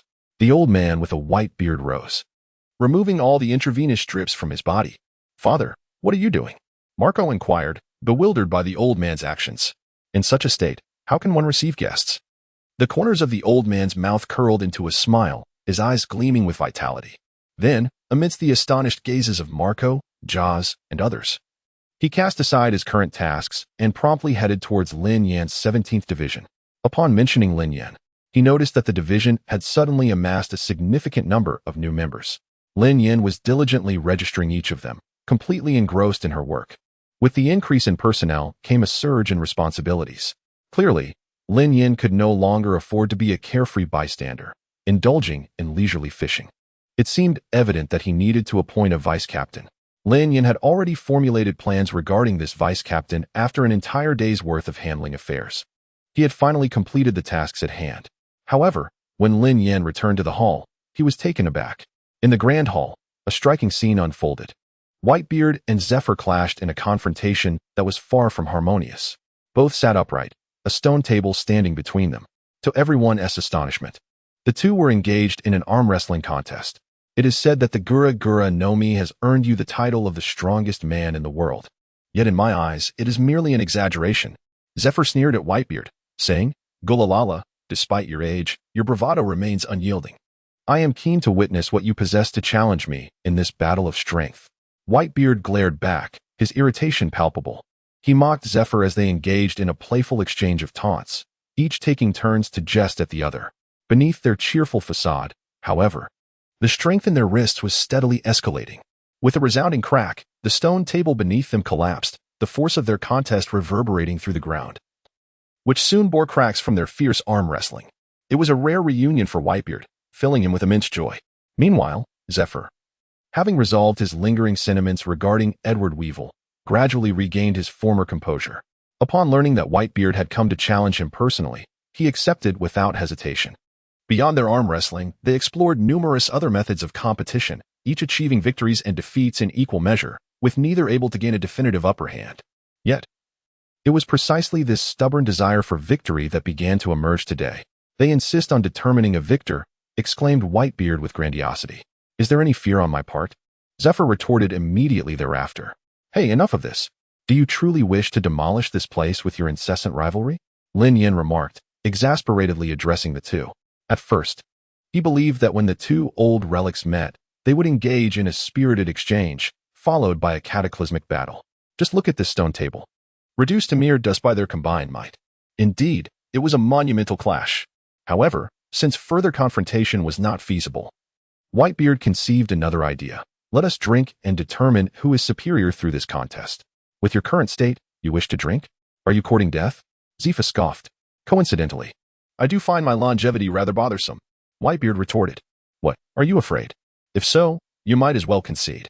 There's a rule in the Whitebeard Pirates. Surrendering means losing half, so spare yourself the embarrassment. Due to Marco and Ja's concern for his health, he had been prohibited from drinking, which greatly vexed him. He constantly schemed to procure even a drop of liquor.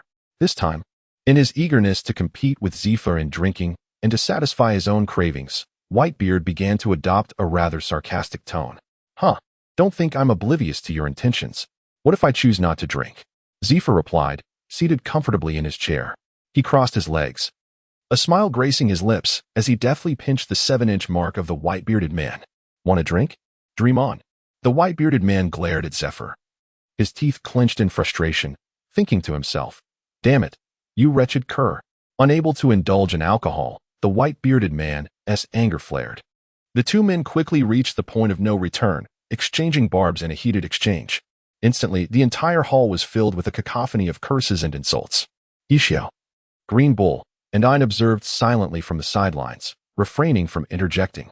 Lin Yan, seizing the moment, proposed, how about a contest to see who can gather acorns? At this suggestion, the hall fell into an abrupt silence. Ein, curious, inquired, what is an acorn? A cough from Isou and Green Bull prompted them to turn away, while Zephyr and the white-bearded man ceased their verbal sparring, leaving the atmosphere palpably awkward. Lin Yan shook her head and chuckled, you two old rascals. Do you think I cannot handle you? He has been busy all day long, only to return here and endure the incessant chatter between Zephyr and Whitebeard. It is truly exasperating. It seems they have indeed overindulged in their meals. It is time to assign them some tasks. Lin Yan silently contemplated this. The following day, at the break of dawn, as the sun began to rise and cast its first light, Lin Yan boldly proclaimed a significant announcement. From this day forth, Zephyr shall serve as the vice-captain of our 17th Division. He entrusted the position of vice-captain of the 17th Division to Zephyr, declaring that henceforth, all matters concerning the 17th Division would be under Zephyr's responsibility. Upon hearing this, the crew members of the 17th Division remained remarkably composed, for they were all students of Zephyr, and their mentor had now ascended to the role of vice-captain. They were genuinely delighted from the depths of their hearts. However, as the party involved, Zephyr furrowed his brow in deep concern. How long has he been a member of the 17th Division? A day? 2 days? Lin Yan surprisingly appointed herself as the vice-captain. Regardless of whether it was a smile or Green Bull, even though Zephyr once held the esteemed position of an admiral, he could not help but acknowledge the reality that accompanied the aging of his own body. His strength can no longer be compared to that of the two. In the world of pirates, power reigns supreme. Neither Isou nor Green Bull has ascended to the position of vice-captain. What right do I have to occupy such a role? Perhaps it is best to reconsider. This position does not suit me. Zephyr shook his head and promptly declined. Are you concerned about Isou and Green Bull? Lin Yan perceptively discerned Zephyr's apprehensions. Zephyr remained silent, yet his expression conveyed the answer. I have already discussed this matter with Green Bull. He does not have a strong desire for the captaincy. As for Isou, his blindness is undoubtedly a significant drawback, making it clear that the demands of public affairs are ill-suited for him. Furthermore, you possess experience as an admiral in the Navy. I believe that, in this regard, not only our 17th Division, but the entire Whitebeard Pirates would struggle to find anyone who can rival your prowess. Lin Yan continued. Just as he described, Zephyr, who has indeed served as an admiral, possesses exceptional professional capabilities. It is a grave concern if such a person is not placed in the position they deserve. Lin Yan seriously questioned whether she had lost her mind. After hearing this, Zephyr, he gently closed his eyes. He naturally comprehended Lin Yan's intention. However, Zephyr still exhibited a hint of hesitation. No more hesitations. From this moment forth, you shall be the vice-captain of the 17th Division of the Whitebeard Pirates. Let anyone dare to voice a dissenting word. Lin Yan declared earnestly, gently patting Zephyr's shoulder. Gazing at Lin Yan before him, Zephyr felt a jolt within his heart. He could not forget how recently he had been cast aside by the Navy. That sense of helplessness was all too familiar to him. Now, witnessing Lin Yan place such immense trust in him, discarding all reservations to bestow upon him the title of vice captain, was truly profound. He was deeply moved by the intricacies of Lin Yan. He beheld trust. He beheld respect. He has glimpsed his own future. Regardless of the outcome, Zephyr is consumed by a singular thought. He has arrived at the right place. Leave it to me. I shall not disappoint you, Zephyr declared resolutely, clenching his fists. Thus, it was only natural that Zephyr assumed the role of deputy captain under Lin Yan. As the deputy captain, he was bound to fulfill the responsibilities that came with the title. Consequently, all the official duties that had accumulated in Lin Yan's office fell squarely upon Zephyr's shoulders. Meanwhile, Lin Yan stealthily slipped away to the back mountain for some fishing. Indeed, fishing. Since the last bout of labor, Lin Yan has come to appreciate the significance of the deputy captain's position. As he engaged in fishing, he reclined leisurely on his small stool, propping his legs up. Basking in the sunlight, life was as comfortable as it could be, filled with joy. This was precisely why he had been so eager to summon Zephyr to his side. Surely, no one would truly wish to be a hands-off manager. Of course not. He remained oblivious to Zeph's thoughts at that time. Had he known, Lin Yan would undoubtedly have held her head in despair. Zeph, how could you hold me in such high regard? Alas, I am consumed by shame. In recent days, An has taken on the role of a devoted personal assistant, frequently shadowing Lin Yan. Observing the languid demeanor of Lin Yan, An expressed her frustration. Captain, you are quite incorrigible. Even the teacher has been coerced into becoming your laborer. She was keenly aware of Lin Yan's ulterior motives. What do you understand? This is a case of making the most of resources. Your teacher, Zeph, possesses such capabilities. If I do not allow him to showcase them, would it not be a disservice to a talent of his caliber? Lin Yan retorted with steadfast conviction. He waved his hand and pointed to his back, saying, after a prolonged session of fishing, my shoulders are quite sore. Could you please massage them for me? Ain pouted, reluctantly placing her delicate hand on Lin Yan's shoulder, gently kneading it. Recently, having accompanied Lin Yan on his fishing endeavors, Ain had also prepared a fishing rod for herself, hoping to experience the pastime alongside him. Regrettably, she found herself unable to acclimatize to Lin Yan's monotonous fishing lifestyle. Consequently, she could only assist him with a series of tasks such as massaging his back, kneading his legs, and serving tea. However, through their extended interactions, Ain noticed with growing curiosity that despite days of fishing, Lin Yan had seemingly not caught a single fish or shrimp, yielding no results whatsoever. A hint of perplexity flickered in her beautiful eyes. What exactly was the captain fishing for? Was fishing truly this solitary? Ain found it somewhat inscrutable. By the way, where is today's newspaper? Lin Yan inquired of Ain. In addition to serving tea and offering massages, delivering the daily newspaper to Lin Yan was also a crucial part of Ain's responsibilities. Here is today's newspaper. Ain nodded, having already prepared it. Upon receiving the newspaper, Lin Yan couldn't help but exclaim how delightful it was to have such a capable secretary. Soon, he was captivated by the contents of the newspaper. 11 supernovas have arrived at the Sabaody archipelago, heralding an era of great malevolence. Pausing in his tasks, Lin Yan contemplated the words on the page.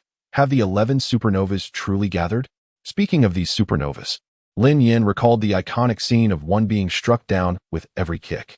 Rubbing his chin, he mused, is it now time for Kizaru to make his appearance? As for his memories of the Sabaody archipelago, he could only distinctly remember that striking scene.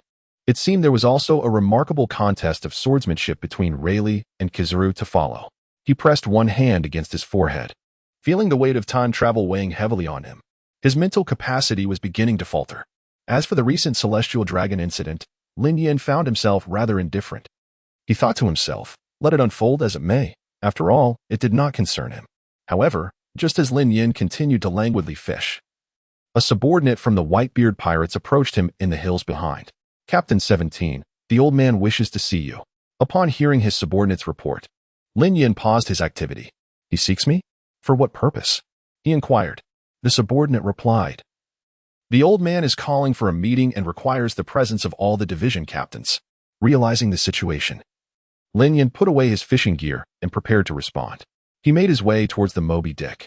Approximately 10 minutes later, Lin Yan boarded the vessel. Upon his arrival, he surveyed the surroundings and noticed that the other captains, including Marco, Jozu, and Vista were already present. Only he was missing. "You have arrived." Upon seeing Lin Yan approach, Whitebeard gestured for him to take a seat. Within the confines of the meeting room, the door was firmly shut, surrounded by the other captains. Whitebeard solemnly articulated the matter at hand. "Ace has not been in contact with us for quite some time." The mention of Ace cast a shadow over Whitebeard's brow. Within his heart, a sense of unease began to take root. In the beginning, due to the incident involving the dark fruit, Blackbeard ruthlessly slaughtered his comrades and betrayed the Whitebeard Pirates. Ace, as the captain of the division, resolutely embarked on a quest to apprehend Blackbeard. Naturally, the others held no concerns regarding Ace's strength. Yet, therein lay the very problem. Before parting ways, Whitebeard had earnestly advised him to make periodic calls to report his status. Initially, for the first few weeks, Ace adhered to this counsel. However, in recent times, particularly over the past month, Ace had fallen silent, as if he had vanished from existence. They had once attempted to contact Ace via phone, yet their calls were met with silence. This thought caused Whitebeard to hesitate. Ace. He might be in trouble. The captains of the divisions also hung their heads in somber silence. They harbored doubts regarding Ace's potential troubles. Yet, if he were not in any peril, why would he not reach out to them? Lin Yan, upon hearing this, found himself quite familiar with this scenario. Within a week following the eruption of the Celestial Dragon incident, the Summit War commenced. In other words, only 7 days remain until the outbreak of the Summit War. The situation is dire, and time is of the essence. Recently, Lin Yan has been engrossed in assembling the 17th Division of the Whitebeard Pirates, to the extent that he nearly overlooked matters concerning Ace. During these days, the Navy, as the undisputed sovereign of the Grand Line, has shown no signs of activity. It is abundantly clear. They are orchestrating a grand scheme, one potent enough to shake the very foundations of the Great Sea Route, stirring a tempest of blood and strife. Gazing at the figures before him, Whitebeard, Marco, Jozu, and others, Lin Yan contemplated whether to divulge this matter. After a prolonged silence, he deliberated. He inhaled deeply, dismissing the thought. Setting aside the possibility of salvaging the Whitebeard Pirates, the very notion of foreseeing the future was utterly incomprehensible. Whitebeard slowly began to speak. "The sole purpose of convening this meeting is to dispatch someone to the Grand Line. We must bring Ace back at all costs." Mentioning Ace inevitably led Whitebeard's thoughts to Sachi, pondering how, due to Blackbeard, the Whitebeard Pirates had come to such a state. Why had he ever allowed such a person aboard? Now, they were left to bear the bitter fruits of that decision. As these thoughts consumed him, Whitebeard could not help but clench his fists tightly. Overwhelmed with fury, the tremors of the tremor fruit materialized around him, an immense power surging forth, causing the very air to quiver and crack. The commanders exchanged glances. Although they believed in Ace's formidable strength, the old adage rang true: better safe than sorry. Blackbeard had lurked within their ranks for years, driven by the allure of the dark fruit, which was undeniably an extraordinary devil fruit. Now that he had acquired it, Blackbeard was bolstered like a tiger with wings. What if he truly captured Ace? Yet, humans are inherently optimistic. Marco, with a comforting tone, reassured Whitebeard, "Don't worry, Dad. Ace is incredibly powerful. No one can lay a finger on him. Besides, even if they disregard Ace, they must respect the Whitebeard name." Joza quickly added, "Indeed, Marco is right." Upon hearing that it's a member of the Whitebeard Pirates, even the other emperors would think twice. Isou, equally concerned, interjected, "Dad, please focus on your health. We've already lost Sachi. We cannot afford to lose you too." Listening to the reassurances from his crew, Whitebeard felt a sense of relief. Though the matter concerning Ace weighed heavily on his mind. "Leave this matter regarding Ace to me." The 8th Division commander, the Fishman Namor, stood up. "Dad, I will bring Ace back for you." The 7th Division commander, Lakio, echoed, "I will go." The 11th Division commander, Jindo, also rose. The many commanders eagerly volunteered. Since their father was so worried about Ace, they would venture to the first half of the Grand Line to retrieve him. At that moment, Whitebeard noticed Lin Yan, who was deep in thought in the corner. He held Lin Yan in high regard. First, due to his astonishing strength. Second, for his exceptional calmness compared to the other commanders. And third, he even invited Zephyr aboard, which speaks volumes about his capabilities. Just as Whitebeard was about to speak, Lin Yan rose abruptly from his seat. As he rose, he instantly drew the attention of the other squad leaders. Marco, Jaws, Bista, and others all fixed their gazes upon Lin Yan. With a composed demeanor, Lin Yan spoke, "I shall go." His reasoning is quite straightforward. One might ask those present, Who truly comprehends the nature of the dark fruit? Why did Ace succumb to Teach, who had only recently acquired this formidable power? Firstly, it was underestimation. Theoretically, Ace did not regard Teach as a formidable adversary. He acted independently, only to take matters seriously upon realizing that Teach's strength was not inferior to his own. Unfortunately, by that time, it was too late. Secondly, there was a lack of understanding regarding the dark fruit. It is essential to note that Teach is the man who left 3 scars on the face of red-haired Shanks. His inherent strength is not to be underestimated. Ace, having already underestimated Teach's prowess in their contest of strength, faced an exponential increase in power when combined with the top-tier SSR-level dark fruit.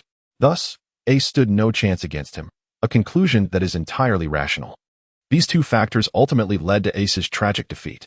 As for Teach's current strength, it surpasses that of not only the 11th Division Captain but also the 10th and 9th Division Captains.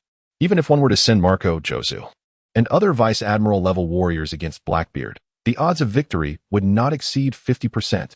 Moreover, due to their ignorance of the dark fruit, they could easily meet with a fate similar to Ace's. Should such a scenario unfold, it would be nothing short of a fatal blow for the Whitebeard Pirates. Furthermore, the vastness of the first half of the Grand Line is beyond measure. Locating Blackbeard Teach is akin to searching for a needle in a haystack.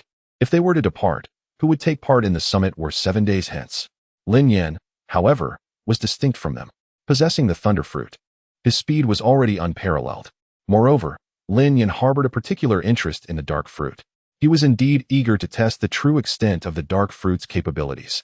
It had enabled Teach to spend a considerable portion of his life lurking within the Whitebeard Pirates. Ultimately, and most crucially, even when the war on the top erupted, he could swiftly return to the base of the Whitebeard crew. This was Lin Yan's advantage. After extensive deliberation, the decision was finally made. The task of locating Ace and searching for Blackbeard was entrusted to Lin Yan. He signaled an okay with his hand. That day, he departed from the Whitebeard Pirates, setting his course towards the first half of the Grand Line. As for Teach, locating him would not be a simple task. Lin Yan soared through the heavens, the wild winds howling in his ears, while the vast ocean rushed beneath him in sheets. Nevertheless, as the saying goes, every mountain man has his own clever schemes. And Lin Yan possessed his own means. The tavern owned by Shaki was an unparalleled choice. As the proprietor, Shaki was a consummate purveyor of information. In the entirety of Sabaody Archipelago, hers was the sole establishment of its kind. There, if one was willing to part with their coin, an inexhaustible array of intelligence could be procured. However, as Lin Yan descended upon the Sabaody Archipelago, preparing to make his way to the tavern, he encountered significant setbacks. The Sabaody Archipelago is currently in utter chaos. From all directions, countless residents are fleeing and merchants have abandoned their modest enterprises, scattering in panic, running with all their might to escape this tumultuous land. On the horizon, a regiment of well-disciplined naval soldiers, impeccably equipped, is hastening towards the site of the turmoil. At the same time, the air is filled with the sounds of explosions, gunfire, shouts, and the clamor of conflict, all intertwining in a relentless cacophony. It is abundantly clear that the current turmoil stems from the incident involving the celestial dragons in the Sabaody Archipelago. The protagonist, Monkey D. Luffy, unable to tolerate the arrogant demeanor of the celestial dragon Charlos, dealt him a severe blow. This incident sent shockwaves throughout the Sabaody Archipelago. Concurrently, the wrath of the world government descended upon them. In an instant, the entire naval branch of the Sabaody Archipelago mobilized to encircle the 11 supernovas. Additionally, from Marineford, Admiral Kizaru was dispatched, leading 10 warships and thousands of naval soldiers to the scene. Such a large-scale operation indicates the Navy's intent to decisively eradicate this group of notorious criminals from the era of great evil. This is a dramatic confrontation between the Navy and the era's most heinous figures. Witnessing this situation, Lin Yan absent-mindedly rubbed his ears. He felt little interest in this group of malevolent individuals from a bygone era. The immediate priority was to reach the tavern of Shachi and speak there. However, at that moment, on the distant plain, a woman with long pink hair, glistening with perspiration, appeared before Lin Yan. She was desperately fleeing forward, occasionally glancing back over her shoulder, her face smeared with dirt, weary from her journey, and her expression exceedingly grim. Lin Yan's gaze lingered on her for a while, and then he revealed a look of astonishment. Nevertheless, he was not astonished by the beauty of the woman with pink hair.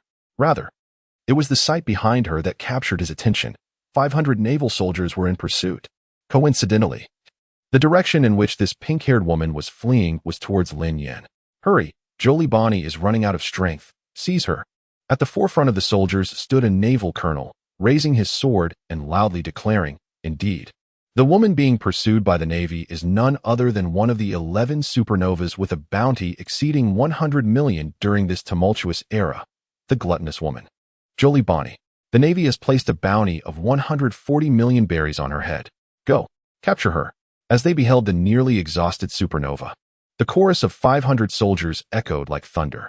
The ground trembled beneath their feet, reminiscent of hooves pounding the heavens. "Damn it, can't I shake them off?"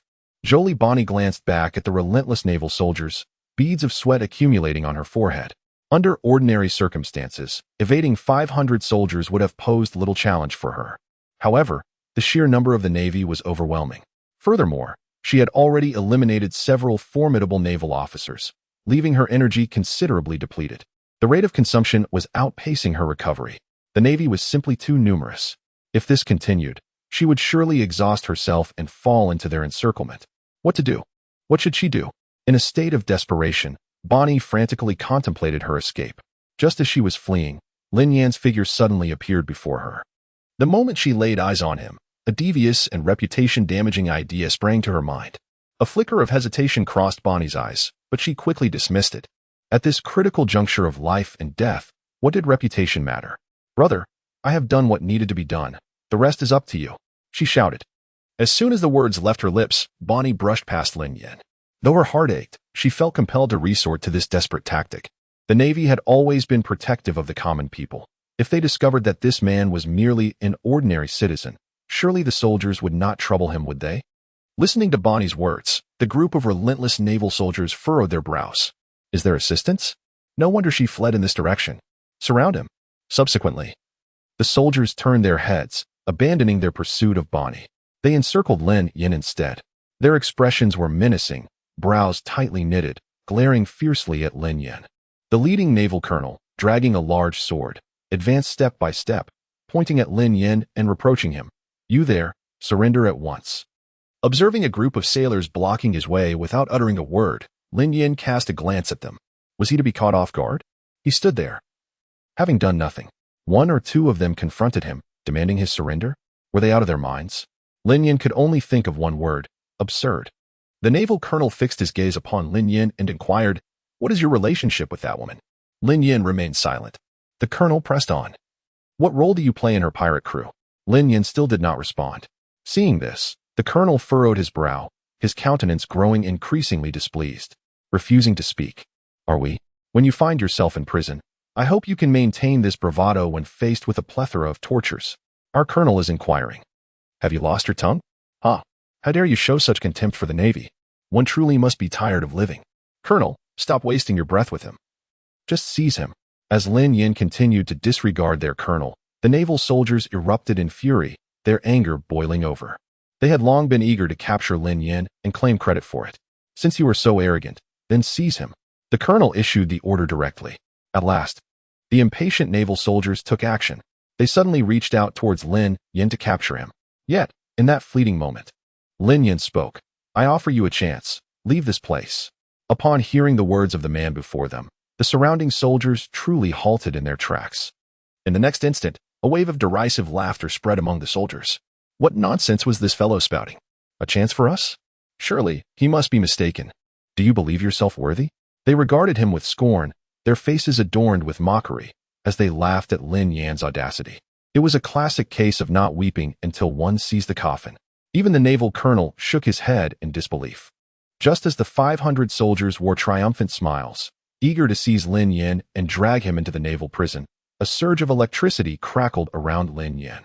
He raised his hand, his expression remarkably serene, and declared, "Very well." In an instant, a terrifying electromagnetic storm emanated from him as the epicenter, swiftly radiating outward. The magnetic field thickened, and the current surged with alacrity. A fierce bolt of lightning erupted, the power of the thunder fruit unleashed. The scene was obliterated as 500 soldiers were instantly swept away by Lin Yan's tempestuous lightning, a cataclysmic explosion reverberating through the heavens. Smoke billowed, and the acrid scent of gunpowder filled the air. Amidst the swirling haze, Lin Yan stood quietly in place, his countenance unperturbed. Beneath his feet lay the once boisterous 500 soldiers, now rendered silent. The atmosphere was enveloped in a profound stillness, an eerie quietude. Only the colonel, who had barely withstood the wrath of Lin Yan's lightning, remained, though he too was now gasping for breath, pale as death, his countenance a ghastly shade. His eyes widened in horror, resembling the size of brass bells, as he surveyed the chaotic remnants of the battlefield. He could not help but tremble, his heart filled with profound astonishment, struggling to regain his composure. 500 individuals were instantly swept away by him. How could this be possible? Who on earth is this person before me? Who are you? The naval captain stammered, blood spilling from his lips as he asked with great difficulty. He sought to discern the identity of the individual before him, who possessed the capacity to effortlessly annihilate 500 elite Navy personnel in an instant. While such figures existed in the vast expanse of the New World, they were but a scant few who stood at the pinnacle of strength. You need not know, Lin Yan declared, raising his hand to unleash a bolt of lightning. Since then, he had resolved all present Navy forces, rendering the encounter a mere trivial interlude in his pursuits. After vanquishing the Navy, Lin Yan turned his gaze towards the direction from which Bonnie had fled. Meanwhile, Bonnie, buoyed by her recent escape, had successfully evaded the Navy. However, before she could catch her breath, she spotted a man perched upon a distant boulder. Observing her with an imposing demeanor, a chill ran down her spine as she recognized Lin Yan, the very individual she had just brushed past. Is it him? Upon seeing Lin Yan, Bonnie momentarily froze, recalling that it was he who had enabled her to narrowly evade the Navy. Logically, the Navy should have surrounded him by now. Yet, before she could ponder further, a voice pierced the air. Please elucidate the meaning of the term diverting misfortune. I require a reason. It was Lin Yan speaking. This. Bonnie hesitated, momentarily at a loss for words. Suddenly, she remembered the earlier Navy personnel. What about them? She inquired. What do you think? Lin Yan regarded her calmly. You mean you dealt with all of them? Bonnie's mouth fell agape in astonishment. It was important to note that the leader among them was a Navy colonel. What does it signify to be a Navy colonel? It denotes the rank of captain, commander, and lieutenant, excluding the ranks of fleet admiral, admiral, vice admiral, and rear admiral. Colonel represents one of the highest military titles. Smoker, from Robe Town, held the position of colonel upon his introduction. In other words, attaining the rank of colonel typically grants one the authority to command a region. Even she would need to exert her utmost strength to contend against such a figure. How long had it taken her to traverse from that location? 2 minutes? 3 minutes? This implied that the man before her had dispatched over 500 individuals, including a colonel, in a mere span of a few minutes. The swiftness of his actions was truly chilling. My heavens, who is he? Bonnie did not expect to casually recruit someone outside, only to discover that he possessed such formidable strength. However, gazing upon Lin Yan's face, Bonnie suddenly felt a sense of familiarity. Was it merely her illusion? At present, Bonnie and her pirate crew were almost entirely focused on preparations to reach the New World. Consequently, she frequently kept herself informed about various news concerning the New World, such as Blackbeard's betrayal of the Whitebeard Pirates and the recent defeat of Jack, one of the 3 calamities of the Beast Pirates.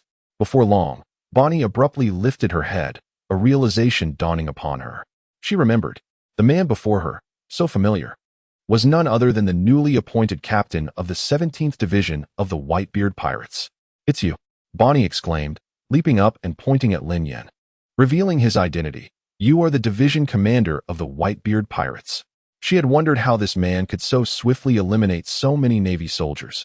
Now, knowing his rank, it was hardly surprising. Lin Yan paid no heed to Bonnie's astonishment. He sat cross-legged and gazed slightly at the woman before him.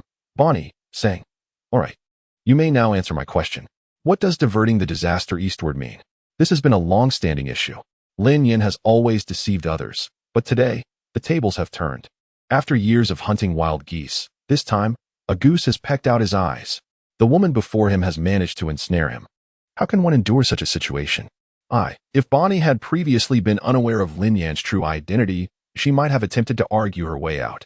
However, now that Lin Yan's identity lay plainly before her, it was evident that, should the other party wish, the truth could no longer be concealed. Their identity as supernovas means nothing in the eyes of others. More importantly, she dares not resist. Bonnie was as anxious as an ant on a hot stove. Nearly in tears, Little did she expect that simply bringing someone over would lead to this. To his astonishment, she turned out to be the captain of the Whitebeard Pirates division. What sort of person is a division captain? They are amongst the elite of the New World. Not to mention Lin Yan, who had just set foot on the Moby Dick and effortlessly dispatched numerous division captains of the Whitebeard crew. Realizing the vast disparity between them, she hastily lowered her head and admitted her fault, saying, "I am sorry." What a jest. At this moment, failing to bow would be tantamount to courting death. Oh, does a mere apology suffice? If apologies were effective, what need would there be for the Navy? Lin Yan cast a cold glance at her, his icy aura bearing down on Bonnie. Upon hearing Lin Yan's rejection of her apology and sensing the chilling pressure emanating from him, Bonnie felt an overwhelming weight upon her. Her spirit utterly drained. At that moment, a wave of dizziness washed over her. Bonnie, now utterly weakened, was nearing her physical limits and could no longer maintain her stance. After a prolonged confrontation with the Navy, compounded by being pursued by their forces, and now being intimidated by Lin Yan's formidable presence, the last thread of her resolve snapped. With a thud, the exhausted Bonnie collapsed to the ground, motionless. Witnessing this scene, Lin Yan was momentarily taken aback.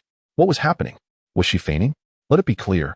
I did not touch her. She collapsed on her own. Surveillance can attest to this. Fellow readers can also bear witness. Lin Yan approached Bonnie's side. He kicked the unconscious Bonnie, only to realize that his opponent had long since exhausted all her strength. Lin Yan, feeling displeased, muttered, "How unfortunate." He had just suffered a setback himself. Lin Yan had intended to extort a hefty sum, seeking to soothe his own tender heart. Yet what was the outcome? He gained no profit and instead found himself in a predicament. Realizing there was no benefit to be had, Lin Yan turned to leave. However, after taking only a few steps, he came to a halt. He turned to glance at Bonnie behind him. Leaving her here was rather inappropriate. Lin Yan's compassionate heart was stirred. Perhaps she should lend a helping hand. Alas, I am ultimately too tender-hearted. Lin Yan retraced her steps toward the unconscious Bonnie. Thus, approximately 3 minutes later, he plundered all the valuable items such as the necklace and bracelet that adorned Bonnie. Regrettably, he could only salvage a meager collection. Sighing, Lin Yan departed in disappointment, reminiscent of a zombie that had just opened your skull and then despondently left the scene. What? Wasn't it said that they would lend her assistance? Lin Yan remarked that with so many Navy officers pursuing their supernova, he had already alleviated her burden. As for her being a woman, was gentleness not warranted? Gentleness? Thankfully, she was currently in a state of unconsciousness. Lin Yan's compassionate heart ignited, choosing not to hold a grudge. If she were standing here right now, without hesitation, Lin Yan would have unleashed a series of devastating blows, culminating in an awe-inspiring finale. This was the result of 20 years of martial arts training. Could anyone withstand that? In the tavern of Shachi-yu, after a long-awaited reunion with Rayleigh, Shachi was in high spirits. Joyfully, she lit a cigarette while polishing a glass. However, her mood swiftly plummeted, influenced by the arrival of a pestilence. Gazing at Lin Yan, who stood at the door smiling at her, her spirits sank. What brings you here? Aren't you going to welcome me? I heard that Rayleigh has recently returned to the tavern, hasn't he? Lin Yan approached the bar and continued, as per our usual custom, Madam Boss. Prepare me a drink of your finest. Welcome? How dare you utter such words? Despite the multitude of grievances swirling in her heart, Shachi couldn't help but exclaim, seriously? I even pointed you towards Zephyr. Why are you still seeking out old Ray? Rayleigh has gone to rendezvous with the Straw Hat Pirates, and he just left to do so. Yet, just as Rayleigh departed, Lin Yan arrived. Unrelenting. Was he? Captain, be honest, how many eyes have you planted around my tavern? Surely, you haven't been lurking here since that previous period, have you? Shachi began to harbor suspicions, her vigilance unwavering. Fire prevention, theft prevention, and protection from Lin Yan. How could that be? Lin Yan replied with a smile. Give it up, I will never divulge anything about old Ray. Shachi turned her head, resembling a proud peacock. You claim there is no connection between you and Rayleigh? With that demeanor, not even a dog would believe you. Lin Yan retorted. Why should I care? Shachi cast a piercing glance at him, observing his unwavering caution and reluctance to divulge Rayleigh's whereabouts. Lin Yan let out a hearty laugh and remarked, All right, boss lady. I shan't engage in idle banter with you any longer. My purpose for this visit is not related to Rayleigh. Oh, are you truly not here for old Ray? Shachi inquired with skepticism, scrutinizing Lin Yan's demeanor. Of course not. Now, please hasten and serve the drinks. I am quite parched. Lin Yan beckoned her. Upon hearing that his objective was not Rayleigh, Xiaoqi breathed a sigh of relief and promptly prepared a drink for Lin Yan. Without hesitation, Lin Yan seized the cup and downed it in one go.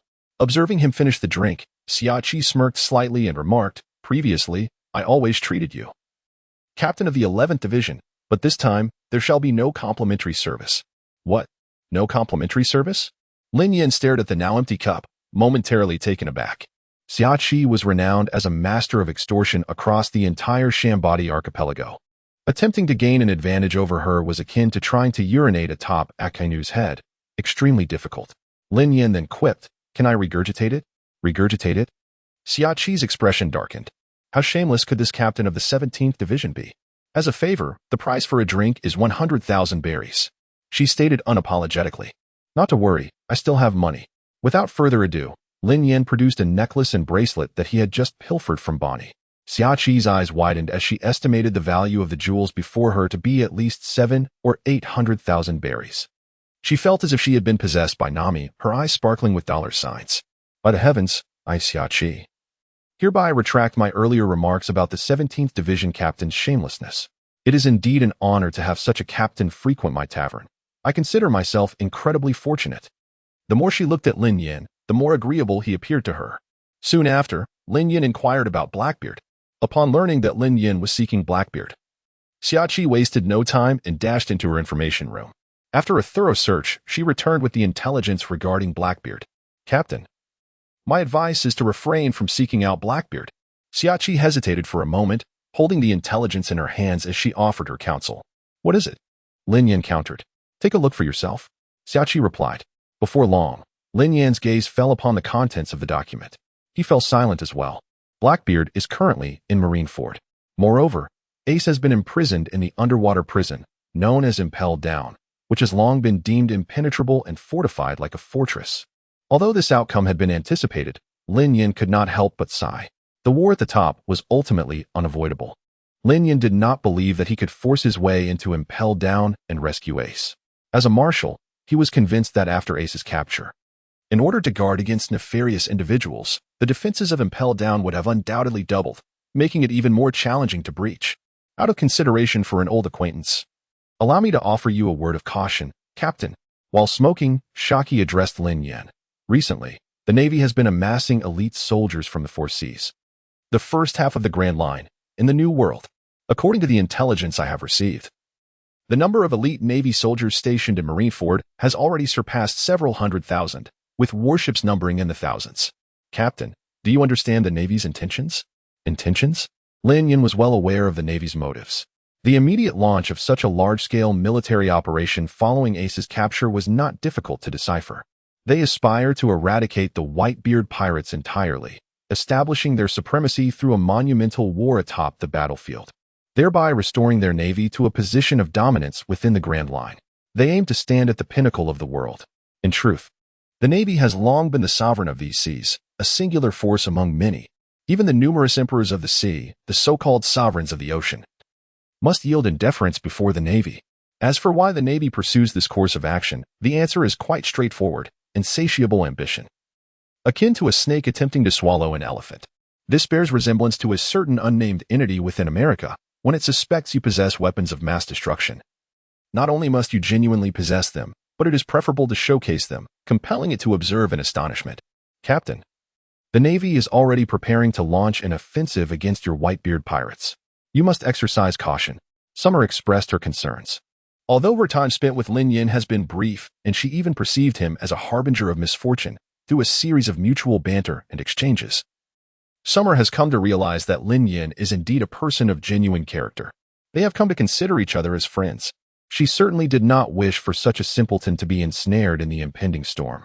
While the two were engaged in conversation, a sudden rumble reverberated through the ground. Xiaoqi's expression shifted. What is happening? The Shambard archipelago was in a state of turmoil, and she hoped her tavern would remain unscathed. What if her establishment were to be razed? Who would she turn to for solace then? They're here. Lin Yan closed his eyes to sense the surroundings, and then burst into laughter. The swordplay of Rayleigh and Kizuru had arrived at this location. Pushing the door open, Lin Yan stepped outside, with Xiaoqi closely following. As expected, their eyes beheld two figures intertwining, each encounter accompanied by violent tremors and dazzling sparks. The exchange was not excessively fierce, it was a measured exchange of blows. A true embodiment of the art of swordplay. Behind Rayleigh and Kizaru, the Straw Hat Pirates and Bartolomeo were also present. Bartolomeo's strength was not to be underestimated, as he pursued Luffy with relentless vigor. However, Bartolomeo was not alone in his battle. Behind him stood 5 pacifistas, the Navy's secret weapon. Humanoid armaments created by the world government.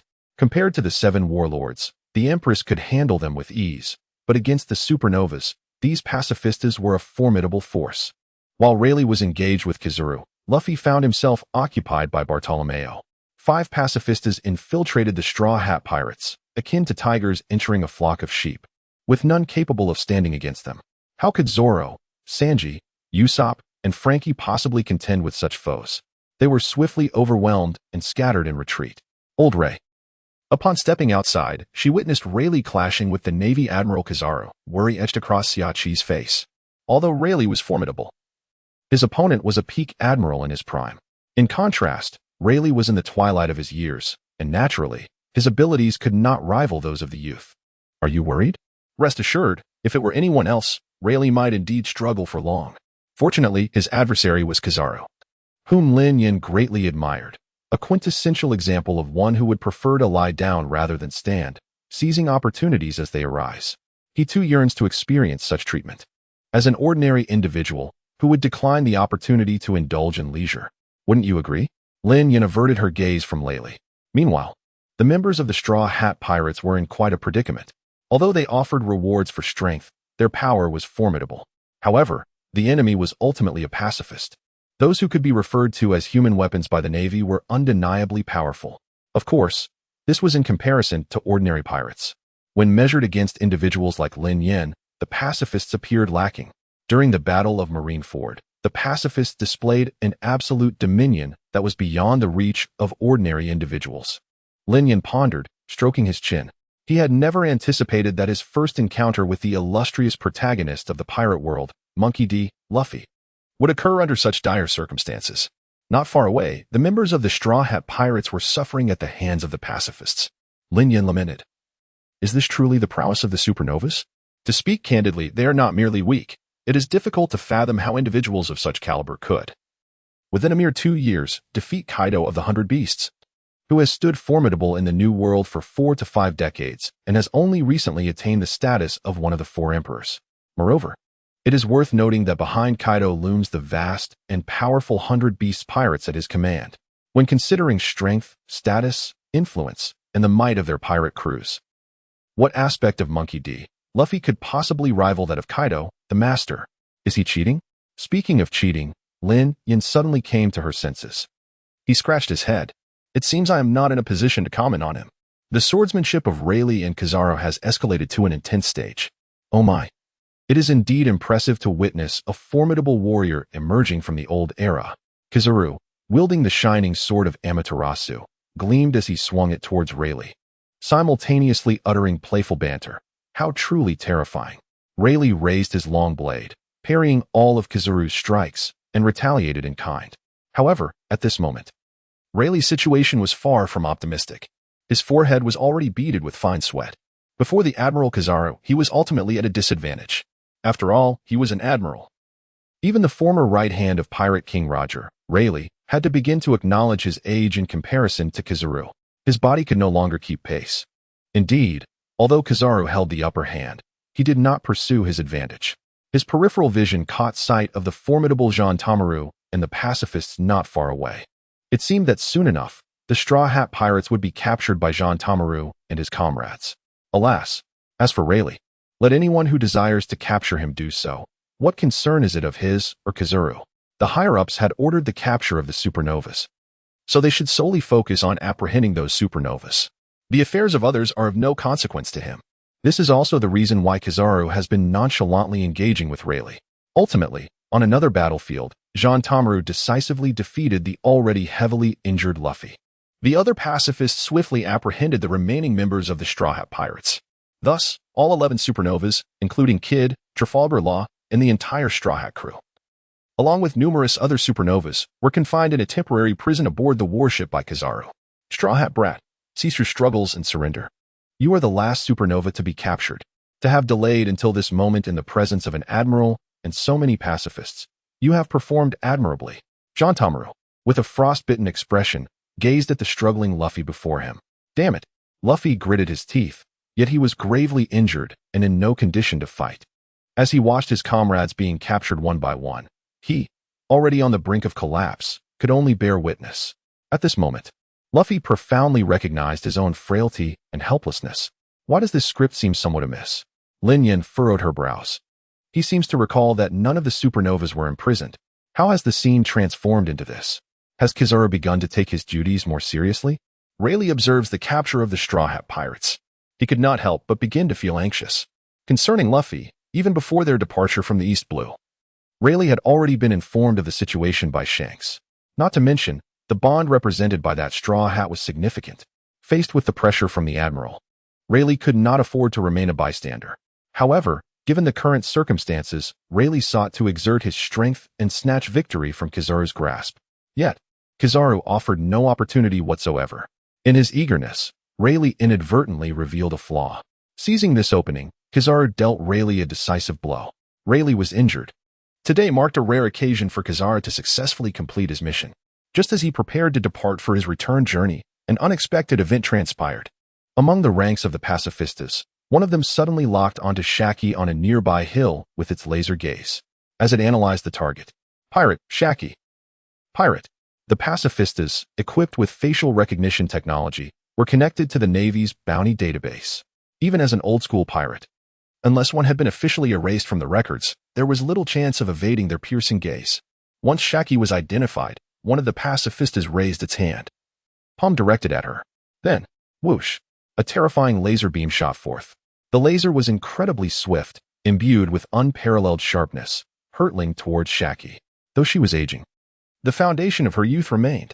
After all, she was a woman who had endured the brutalities of both the Rocks Pirates and the Roger Pirates.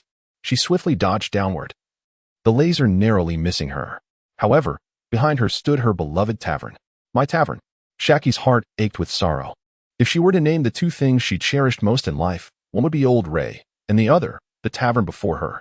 Just when she thought her tavern would be obliterated by the pacifista's ray, clang, Lin Yan stood in front of the tavern, raising his hand to intercept the laser.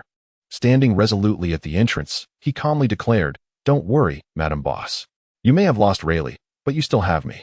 Seeing the tavern preserved by Lin Yan, Xiachi breathed a sigh of relief. However, her expression soon clouded, and she cast a glare at Lin Yan. Was he taking advantage of her again? What nonsense was he spouting? Riley was watching from a short distance. She felt as if she could never clear her name, akin to jumping into the Yellow River and failing to wash away her guilt. Who would be interested in a middle-aged woman? Lin Yan smiled and remarked, "Middle-aged woman?" This was the second time Xiachi had heard those words. A few dark lines appeared on her forehead, and she was momentarily consumed by the impulse to eliminate Lin Yan. Ultimately, the tavern remained peaceful, and Xiachi chose not to dwell on it too much. The commotion soon caught the attention of War Peach Maru, Kizaru, and Riley, who observed Lin Yan effortlessly intercepting the laser beam of the pacifist with a single hand. A flicker of astonishment gleamed in his eyes. It is essential to note that the laser of a pacifist is not something an ordinary pirate can withstand, let alone someone like Lin Yan who received it barehanded. It has long been rumored that the Sabaody archipelago is a place of hidden talents, and this individual possesses considerable strength. Zhantomaru couldn't help but exclaim, "Oh my, look who I have stumbled upon here." The captain of the Whitebeard Pirates division. While Zhantomaru may not be familiar with Lin Yan, Kizaru is indeed well acquainted with the news surrounding him. Although there has been no bounty issued, his strength is beyond question. Kizaru stroked his chin thoughtfully, pondering why the captain of the Whitebeard Pirates would appear in this locale. Has he come as well? Rayleigh had not gleaned any information about Lin Yan from the newspapers. Rather, it was Shaki who mentioned that Lin Yan had frequented the tavern several times, consistently seeking her out. As everyone cast curious glances, Lin Yan directed his gaze toward the distant pacifist and remarked, "I must admit, I have visited this tavern several times, and the lovely proprietress has generously provided me with invaluable information on multiple occasions. It seems a shame to let this establishment be destroyed, so in return, I shall assist you in eliminating this group of pacifists before us." Gazing at the pacifists ahead, Lin Yan flexed his fists. In truth, Compared to these, he was increasingly inclined to test the strength of the pacifists before him. After all, as a man who could remain indifferent to mechas, although he was capable of piloting a Gundam, Lin Yan's sharp gaze settled upon the group of pacifists. In his hand, the power of the thunder fruit was unleashed. Zzz. With the augmentation of lightning, Lin Yan merely snapped his fingers. In an instant boom, 5 bolts of lightning descended from the heavens, striking down upon the 5 pacifists before him. Sparks erupted and electricity crackled. In the blink of an eye, the once formidable 5 pacifists were utterly swept away by Lin Yan's lightning. In an instant, debris and severed limbs littered the ground. The 5 mechas were incinerated by the intense heat of the lightning, melting into pools of molten iron. All internal components were rendered useless. Not impressive. Originally eager to assess the pacifists, Lin Yan shook his head upon witnessing this scene. If they could not withstand a single bolt of lightning, then these pacifists were rather lackluster. Watching Lin Yan obliterate 5 of his mechas in the blink of an eye, Zanzoan was momentarily stunned before he shouted loudly. Alas, the die was cast. No matter how he cried out, he could not alter the reality that had transpired. Most importantly, his pacifism is something that must be accounted for. Each pacifist comes at a significant cost. After an initial surge, such substantial losses have been incurred. A chill ran through his heart. There was no need for further contemplation. A severe beating awaited him upon his return. How infuriating! The thought that the current predicament was instigated by the very Lin Yan before him made Jean Taowan glare fiercely. Clenching his axe tightly, Jean Taowan yearned to cleave Lin Yan in two. Just as he prepared to strike, a voice rang out from afar. Stop, Jean Taowan. It was Huang Yuan, urging him to refrain from violence. Despite his general disdain for everyone, Jean Taowan held a particular respect for Huang Yuan. Upon hearing his words, Jean Taowan quickly turned to Huang Yuan, exclaiming, Old man, let me take him down. You are no match for him, Huang Yuan replied. His hands tucked casually in his pockets, a subtle smile gracing his somewhat disheveled face. He gazed at Lin Yan before him and remarked, It is a pleasure to make your acquaintance, the division commander of the Whitebeard Pirates. Greetings, Admiral. Lin Yan reciprocated the greeting towards Kizaru. Listening intently to the exchange between Kizaru and Lin Yan, Sentamaru was momentarily taken aback. A division commander? He had encountered most of the division commanders from the Whitebeard Pirates. Who might this individual be? In a brief moment, Sentamaru swiftly connected the dots to the recent newspapers. In fact, he was not particularly attentive to the newspaper, only aware that the white team had recruited a new crew member. Is it him? Suddenly, Peach Maru understood why the old man with the yellow glasses had refrained from letting him take action. The reason was quite simple. He could not prevail. Oh my. I did not anticipate that this newly appointed captain would actually recognize me. It truly takes me by surprise. The yellow-clad figure took a couple of steps forward, removing his sunglasses. With those shades on, hands tucked in his pockets, he stood like a supernova. Such an air of grandeur is truly unmatched. The Admiral of the Navy is renowned far and wide. Who does not know of him? Lin Yan responded with a hint of a smile. The captain's sudden appearance here. Is he intending to confront me? A glimmer of caution flickered in the eyes of the yellow-clad man as he inquired. Certainly not. I am merely passing by, that is all. Lin Yan was indeed just passing through this place.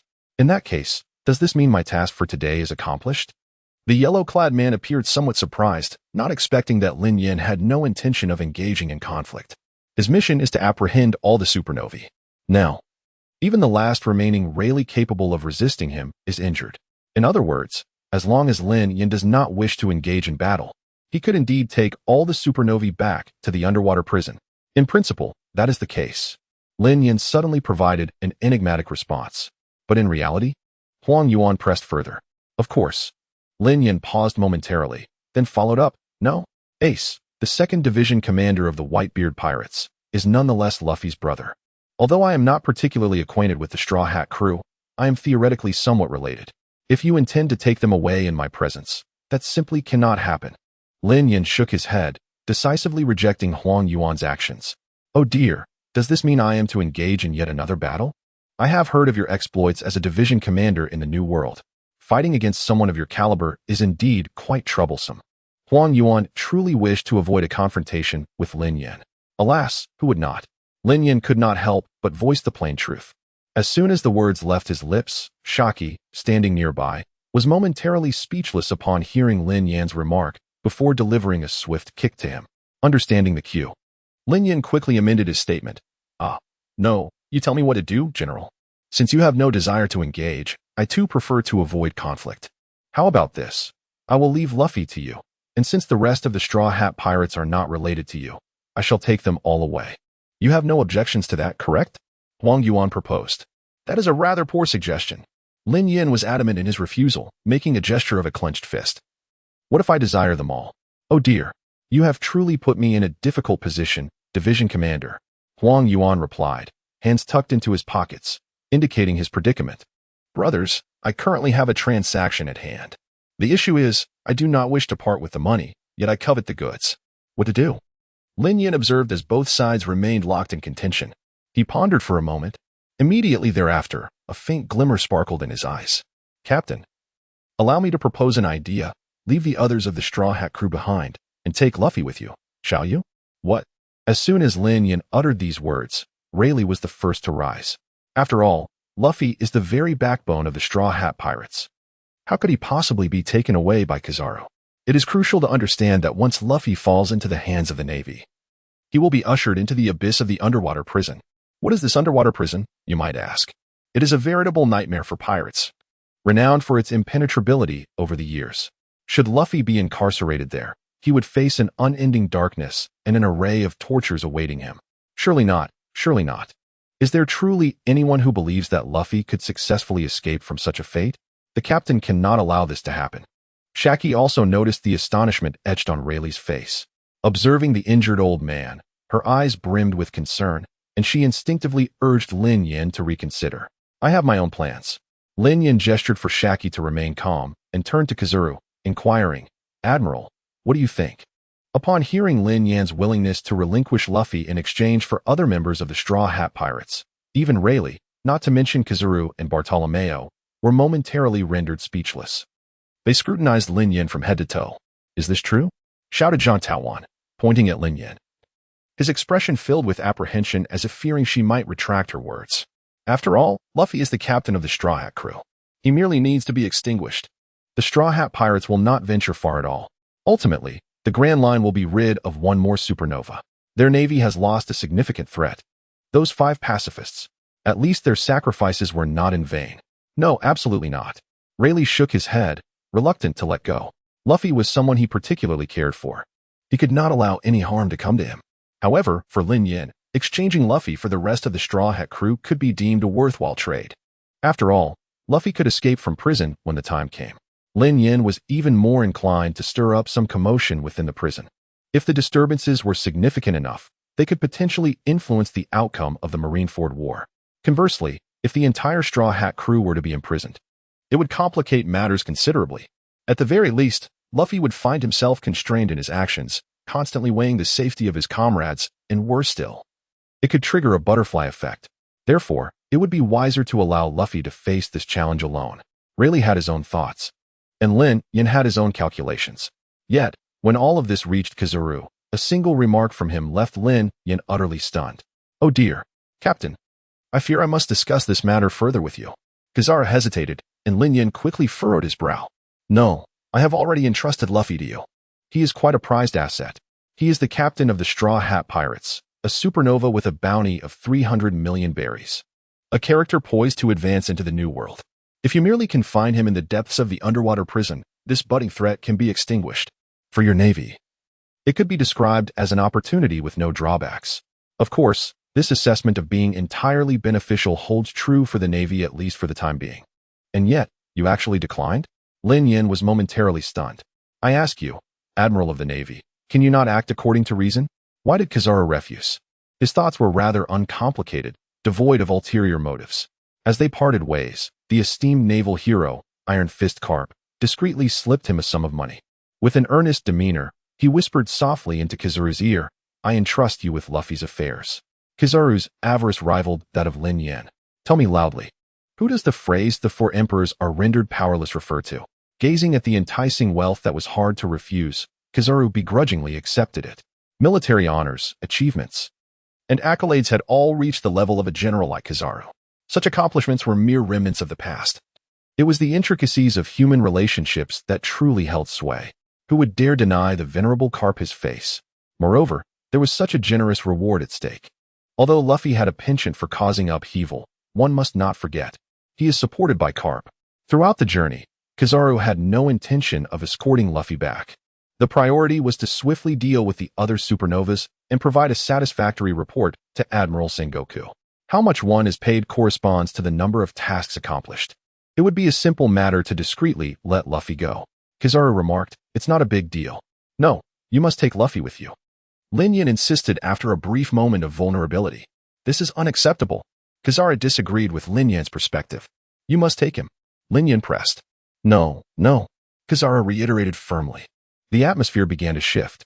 Despite Lin Yan's connection to Luffy, she adamantly pulled Kizaru, urging him to take Luffy away, while Kizaru seemed to be under some unseen influence, resolutely refusing to take Luffy. The exchange resembled a game of Tai Chi, with Luffy being tossed back and forth between them. This scene left Wanza, Rayleigh, and Shaki utterly bewildered. The captured members of the Straw Hat Pirates, lying on the ground, were equally perplexed. "Wait a moment. You two are merely pushing each other around. Can't you consider our feelings? We are the ones directly involved here. Please stop. Find us a place to heal first. You must look at our Captain Luffy." He is in such pain that smoke is beginning to rise from his mouth. Lin Yan continued to question, "Give me a reason." Kizaru had no intention of disclosing. "Oh, that reason cannot be shared." Just then, Lin Yan, akin to a contemplative Conan, experienced a flash of insight. Observing Kizaru's unwavering refusal to take Luffy away, she began to formulate a plan. He suddenly grasped something. If Lin Yan were to be given a pair of glasses, there was no doubt that they would indeed reflect light. "Are you, perchance, benefiting from Garp in some way?" Lin Yan cast a suspicious glance at Yellow Ape. Upon hearing this, Zhang Taowan, Xiaoqi, and Rayleigh all turned their attention towards Yellow Ape. For a fleeting moment, Yellow Ape felt a pang of anxiety, especially when he noticed the gazes of Zhang Taowan, Rayleigh, and the others. He immediately replied with composure, "I advise you to refrain from speaking recklessly. Do you believe I won't sue you for defamation?"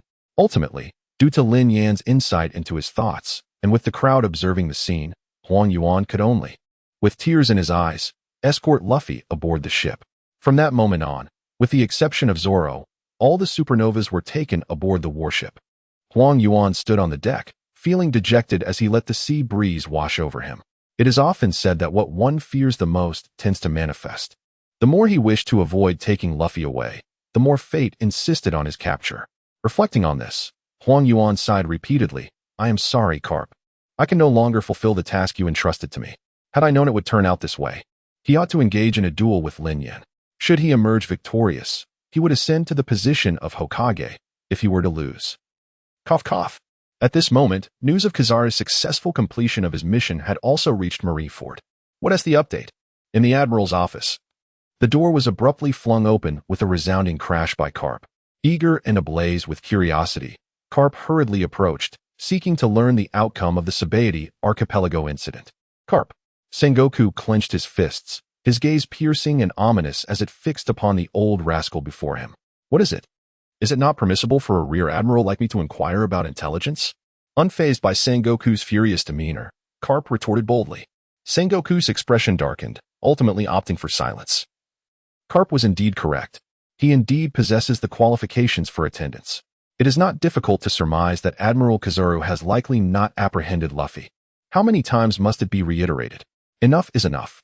If this continues, Luffy will inevitably become a significant threat to the Navy. How infuriating. If only Akainu were here. Sengoku has come to realize how fortunate it is to have an Akainu by his side. Report, Admiral. 11 supernovas in the Sabaody archipelago. Admiral Kizaru has captured 10 of them, thus exceeding your expectations, Admiral. The lieutenant who entered saluted and then explained the situation. Excellent. As soon as the lieutenant finished speaking, Garp clenched his fist and exclaimed in approval. 10 out of 11 supernovas captured. The one who slipped through the net could only be his grandson. A grin spread across Garp's face as he burst into hearty laughter. Well done, Kizaru. Should you aspire to become an admiral, I would gladly cast my vote for you. What is the essence of human relationships? This is it. With Garp's support, Kizaru's future in the Navy is undoubtedly bright. Observing Garp's triumphant demeanor, it was not just Sengoku who could deduce the reason behind Garp's boisterous laughter. Even the lieutenant, who entered to report, could discern it. As he listened to the outcomes of Kizaru's campaign, Sengoku tightened his fist. He anticipated such a scene would unfold. He had long endured Garp's antics, particularly the sight of him laughing heartily. Sengoku, unable to contain himself, interjected, "Garp, what are you laughing at?" Being a seasoned veteran in the workplace, Garp stifled his laughter. I recalled something joyous.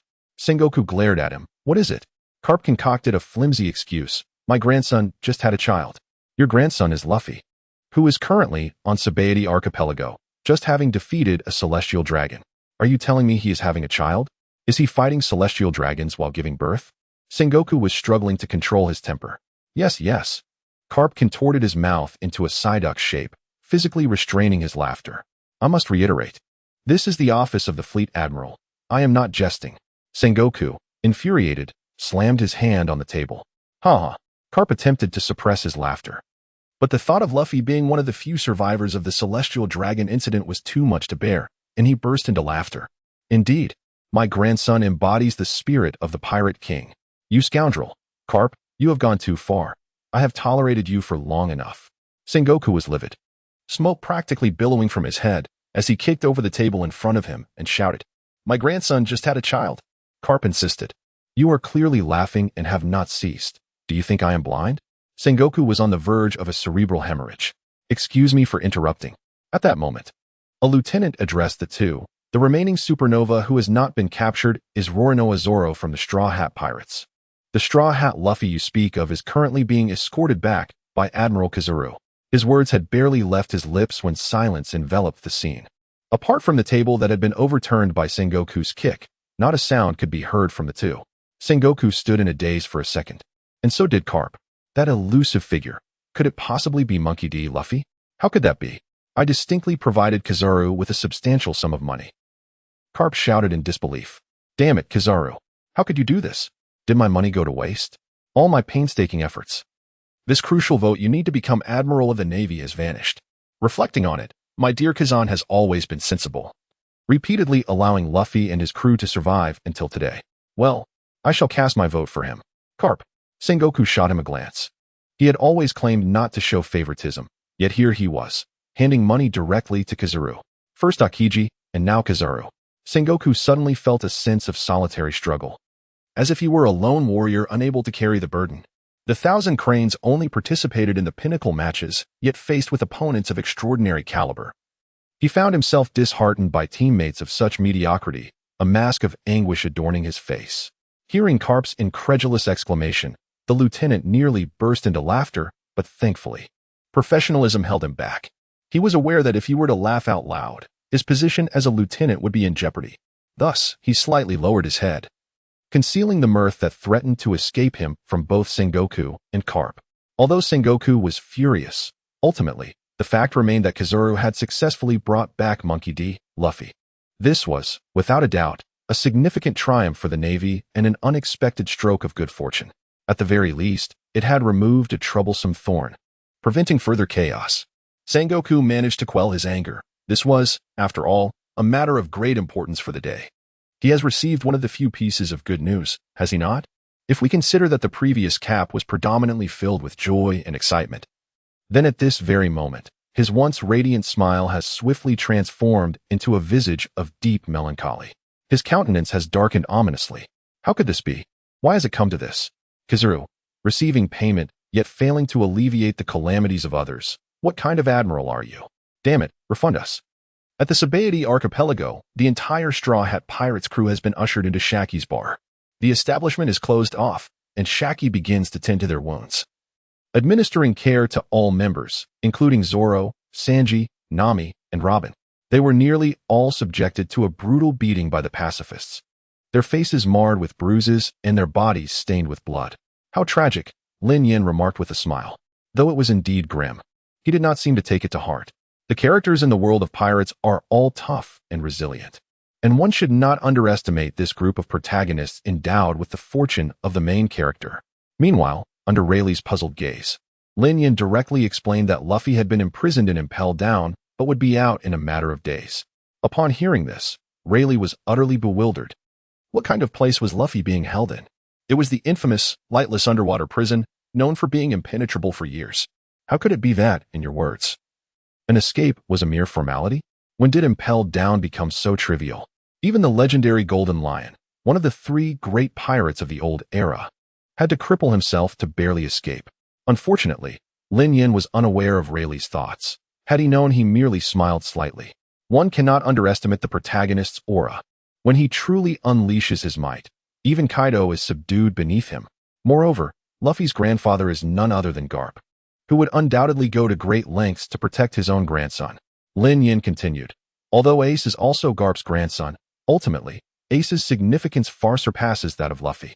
At least for now, Ace is a favored ward of Sengoku, the orphan of the Pirate King, and the last remnant of a notorious lineage. Even Garp is powerless in this regard. Luffy, on the other hand, is merely a supernova with a bounty exceeding 100 million. He does not warrant the Navy's full attention. Furthermore, his reputation is not yet formidable. He has not yet ascended to the status of one of the future Yonko. Additionally, any action against Ace has already compelled Garp to exercise considerable restraint. Should harm befall Luffy, even Sengoku may struggle to contain Garp. The current standing of Garp is evident, as Sengoku must take his feelings into account. Riley, upon hearing this, gradually felt a sense of relief. Let us hope that Lin Yan's assertions hold true. Just then, Zoro, who was still clinging to life, grasped Lin Yan's clothing. Although he was puzzled as to why Lin Yan would entrust Luffy to Kizaru, upon clarifying the circumstances and learning that Lin Yan was the captain of the Whitebeard Pirates division and had a history with Luffy's brother Ace, he began to understand. He also believed in Lin Yan, convinced that there must be a reason behind his actions. Zoro spoke in a trembling voice. Captain, please ensure you bring Luffy back. The Straw Hat Pirates have reached this point entirely thanks to Luffy, who has been the pillar of their journey. They do not wish for Luffy to remain eternally in the depths of Impelled Down, accompanied solely by darkness and solitude. Rest assured, Lin Yan reassured as she patted Zoro's shoulder. He still hopes that Luffy will cause an uproar in Impelled Down. Once the scene was settled, Lin Yan understood that the dynamics of the seas were about to undergo a significant transformation. He must promptly return to the Whitebeard Pirates for unforeseen circumstances. Meanwhile, Kizaru gazes at the troublesome hot potato that is Luffy before him. He was acutely aware that the challenges ahead would likely prove daunting. General, Marin Vondo has arrived. A soldier announced to Kizaru. Ensure this group of supernovas is escorted to Advanced City and monitored closely. Kizaru offered his instructions while making his way toward the marshal's office. Approximately half an hour later, he arrived at the office, but as soon as he stepped inside, he discovered a table overturned by a kick, along with two ominous gazes directed at him. One belonged to Garp, while the other was from Admiral Sengoku. Ahem. The yellow monkey cleared his throat and proceeded to articulate the mission he had undertaken. In essence, he had captured 10 out of 11 supernovas, with the only elusive one being Zoro from the Straw Hat crew. The others were currently en route to Impelled Down. You have done exceedingly well, Sengoku remarked, retracting his gaze and gesturing towards the disarrayed scene. Feel free to take a seat. The yellow monkey scanned the surroundings and ultimately chose a spot a considerable distance away from Garp. However, just as he settled in, a figure obstructed his view. It was none other than Garp. With a grim expression, Garp demanded, "How do you conduct your affairs? This is the Admiral's office. If you have something to discuss, take it outside." Sengoku interjected sternly, casting a disapproving glance at Garp. Yet Garp was undeterred. He was determined to seek clarity today, regardless of Sengoku being aware of his clandestine act of slipping money to the yellow monkey. Unfazed, he was seething with frustration. If the yellow monkey did not provide him with a satisfactory answer, he would not yield, not even to Sengoku, let alone to red-haired Shanks. Should he come with his esteemed fruit? I don't wish for this either. The yellow monkey felt utterly helpless. Recalling the scene where Lin Yan insisted on pushing Luffy towards him, he directly donned the mask of suffering upon his face. In truth, if Kizaru possessed a bit more audacity, he could easily have cast Luffy aside during their return journey. The dilemma lies in the fact that 10 warships, brimming with thousands of soldiers, accompanied them on their voyage back. To openly grant Luffy clemency in the presence of so many witnesses would be utterly inconceivable, both in sentiment and reason. Does Kizaru disregard his own dignity? Subsequently, Kizaru also articulated an event that will unfold at Sabaody Archipelago. The appearance of Rayleigh to intervene was anticipated by both Sengoku and Garp. However, the presence of a division commander from the Whitebeard Pirates at Sabaody raises questions. Sengoku, who had initially worn a serious expression, began to ponder while stroking his chin. Moreover, there is another aspect that piques Sengoku's curiosity. Why is this division commander so adamant about handing Luffy over to Kizaru? It is hard to believe that he has no ulterior motives or intentions. Yet, the dilemma remains. What is he truly scheming? After all, the warring states cannot foresee the future. It is entirely impossible to predict the move that Lin Yan is about to make. However, this has become inconsequential. He could hardly believe that Luffy could conjure tricks within the most fortified confines of Impelled Down. At that moment, the office door swung open, and an elderly woman entered. She was adorned with a head of white hair and donned the uniform of a naval officer. Following her were several youthful and vibrant women. The newcomer was none other than Tsuru, the current Vice Admiral and Chief of Staff of the Navy, one of the few high-ranking women within the naval ranks. Having collaborated with Garp and Sengoku for many years, even admirals must yield some respect to her. Tsuru stepped inside, her gaze piercing, her form slightly stooped. And then she removed her gloves and calmly inquired, "Have you finished your ruckus?" Upon hearing her words, Sengoku and Garp ceased their discussions. The Navy forces had already assembled, all warships poised for action, and the layout of Marineford had been meticulously arranged. It was Sengoku's turn now. Tsuru's eyes sparkled with a glimmer as she turned to Sengoku. Even without the need for verbal exchanges, they understood each other's intentions perfectly. With her statement, the previously boisterous office fell into a profound silence. What was the purpose of the Navy's strategic positioning at Marineford? Undoubtedly, the war on the summit had been in preparation for some time. Now, with Marineford fully prepared, troops ready for action, and ships repaired, it was indeed time to mobilize against the Whitebeard Pirates through the threat of Ace. Sengoku remained silent for a considerable time, his eyes shimmering with fervent light. The reckoning of the old era was about to commence. Oh dear, the confrontation with the Whitebeard Pirates was imminent.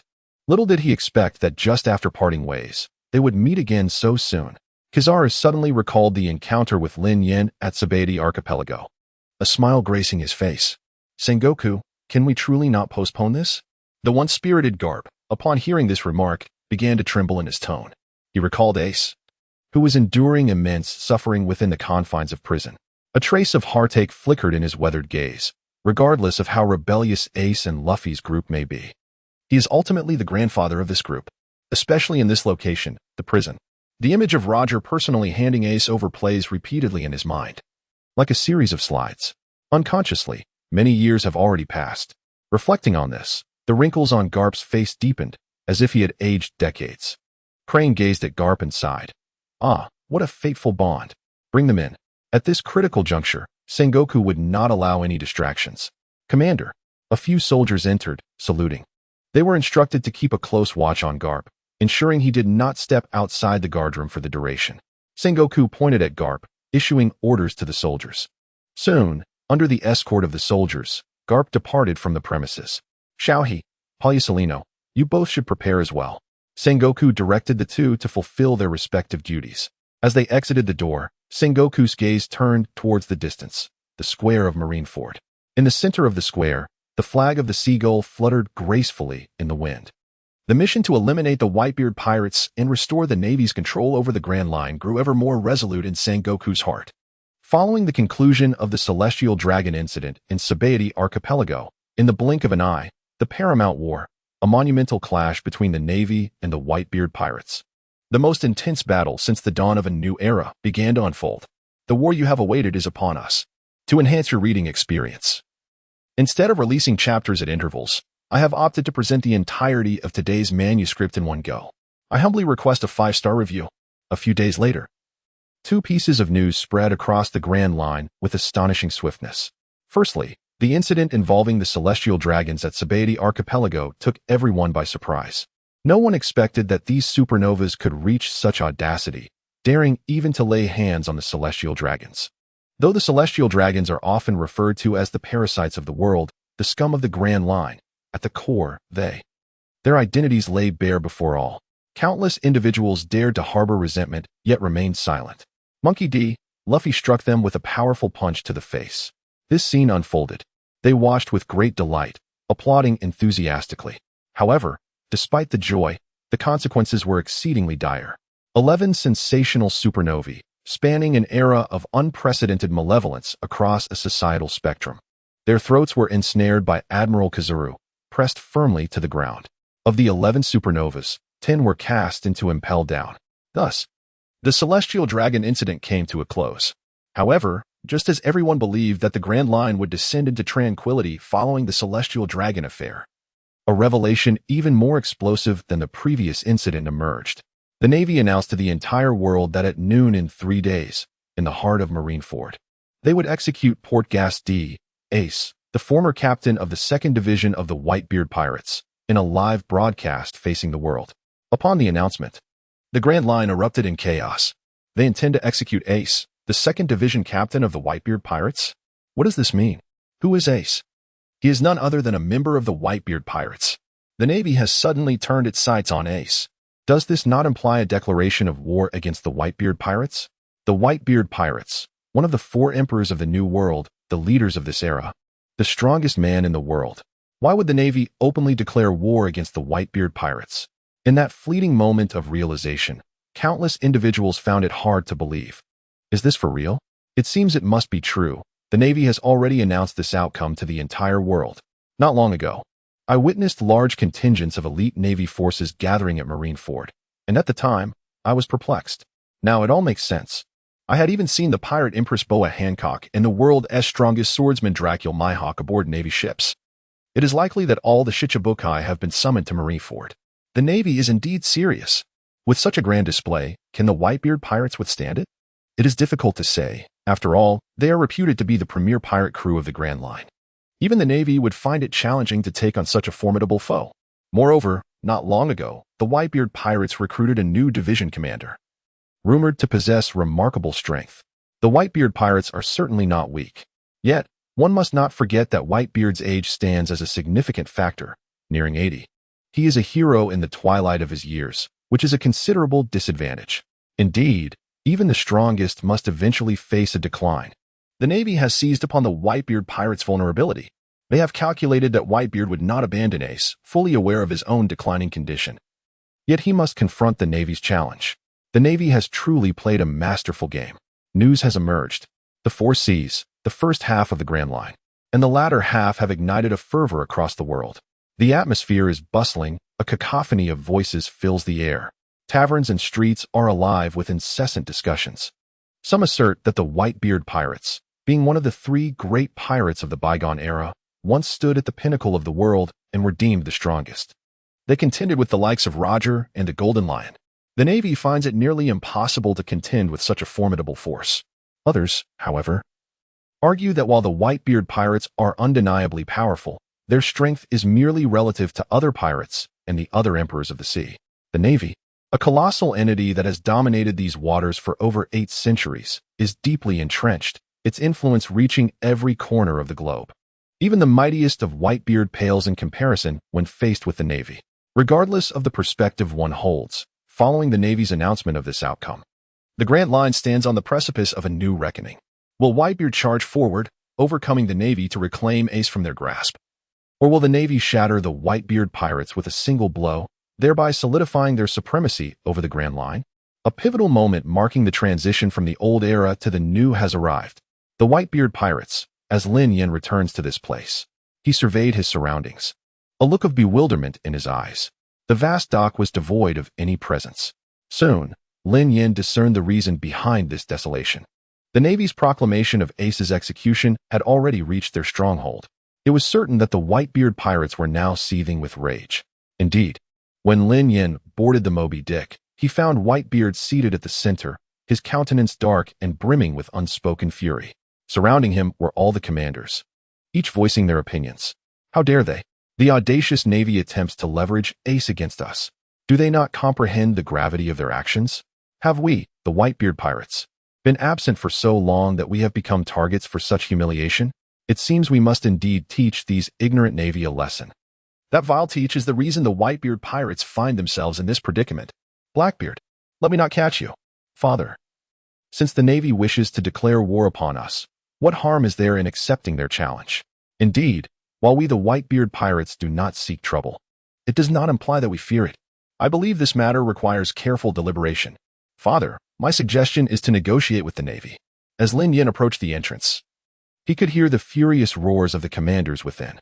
Some were cursing the Navy for their audacity, Others directed their ire towards Blackbeard, while a few, in their rage, felt compelled to assault Marineford, wishing to trample the Navy's dignity beneath their feet. Nonetheless, there were also those who remained composed, attempting to resolve the conflict through negotiation. Lin Yan pondered for a moment before he began to push open the grand doors. At the instant the doors swung open, all eyes within the room turned towards Lin Yan. To his surprise, in addition to the commanders, Zephyr was also present. This did not astonish Lin Yan. Given Zephyr's prowess and standing, even Whitebeard would show him respect. He participated in such a meeting as is only natural. Lin, have you heard the news? The Navy has been bullying us, running rampant over our heads. Can we tolerate this? We must confront them, or they will truly consider the Whitebeard Pirates as easy prey. Lin, Father leans toward your opinion, so speak with him and let us declare war. Indeed, we, the Whitebeard Pirates, will not endure this indignity. Upon seeing Lin Yan enter from outside, the captains of various divisions eagerly expressed their thoughts and opinions to her. In their eyes, Lin Yan had just established the 17th Division, and since Father frequently traversed between the divisions, Whitebeard was more inclined to heed Lin Yan's counsel. Lin Yan offered a bittersweet smile, acknowledging their regard for her. You're back? Whitebeard, lost in thought, also noticed Lin Yan's entrance. Just as I walked in, I heard the commotion inside. Although I have not met Ace and am not particularly familiar with him, does your bickering and venting of anger serve any purpose? Lin Yan paused and uttered a profoundly significant statement. 3 days. We have only 3 days left. If we truly wish to rescue Ace, your immediate priority should not be quarreling or venting frustrations, but rather preparing comprehensively. In truth, for Whitebeard, he naturally desires to rescue Ace, whose identity is exceptionally unique. Whitebeard is well aware that he must save himself. However, ever since the Navy announced this news, the Whitebeard Pirates have been divided into 2 factions. The hawkish members assert that they will not permit the Navy to act with impunity above them. In stark contrast, the dovish members believe that engaging in battle with the Navy will inevitably lead to calamity across the entire Grand Line, potentially culminating in the direst of outcomes. The Whitebeard Pirates may very well face their own demise. In an effort to avert this conflict, they endeavored to reach a consensus with the Navy through negotiation. Whitebeard was acutely aware of his current physical condition. On one side stood Ace, and on the other, his vast crew. The incessant bickering between the Hawks and Doves only deepened his predicament. However, the arrival of Lin Yan brought a glimmer of hope, particularly upon hearing that this was not a time for quarrels or venting frustrations, but rather for preparing with full authority. A subtle light began to shine in Whitebeard's eyes. Lin Yan's words instantly prompted Whitebeard to lift his head. Lin, what is your perspective? If the Navy wishes to fight, then we shall engage, Lin Yan declared. His fist clenched with determination, setting himself apart from the other division commanders. The moment he joined the Whitebeard Pirates, he was already preparing for the impending war at the summit. He aimed to enhance his strength and gather formidable allies, striving to elevate his power to its zenith in the shortest time possible. Although Lin Yan could not confidently predict the outcome that lay ahead, he harbored an unprecedented confidence in this battle. As Lin Yan spoke, those inclined towards diplomacy began to voice their concerns. Lin, I believe this approach is misguided. Negotiation is the wisest course of action. The Navy has already declared its stance to the entire world. Do you truly think they would engage in discussions with us? Lin Yan retorted. If the Navy were willing to negotiate at this juncture, it would be akin to striking a self-destructive blow. Not only would they lose face, but they would also become the laughingstock of the entire world. Moreover, there is something you may not be aware of. During my return journey, the Navy has amassed hundreds of thousands of soldiers and countless warships, all stationed at Marineford to prepare for the impending clash with our Whitebeard Pirates. The Navy is resolute in their intention to ascend by trampling over us. Before us lies a precipice, and behind us, the Navy, there is no retreat left for us. As for negotiations, in my view, only the weak require such discussions. Indeed, it is the weak who seek negotiation. The strong engage only after the conflict has concluded. The strong communicate through their might.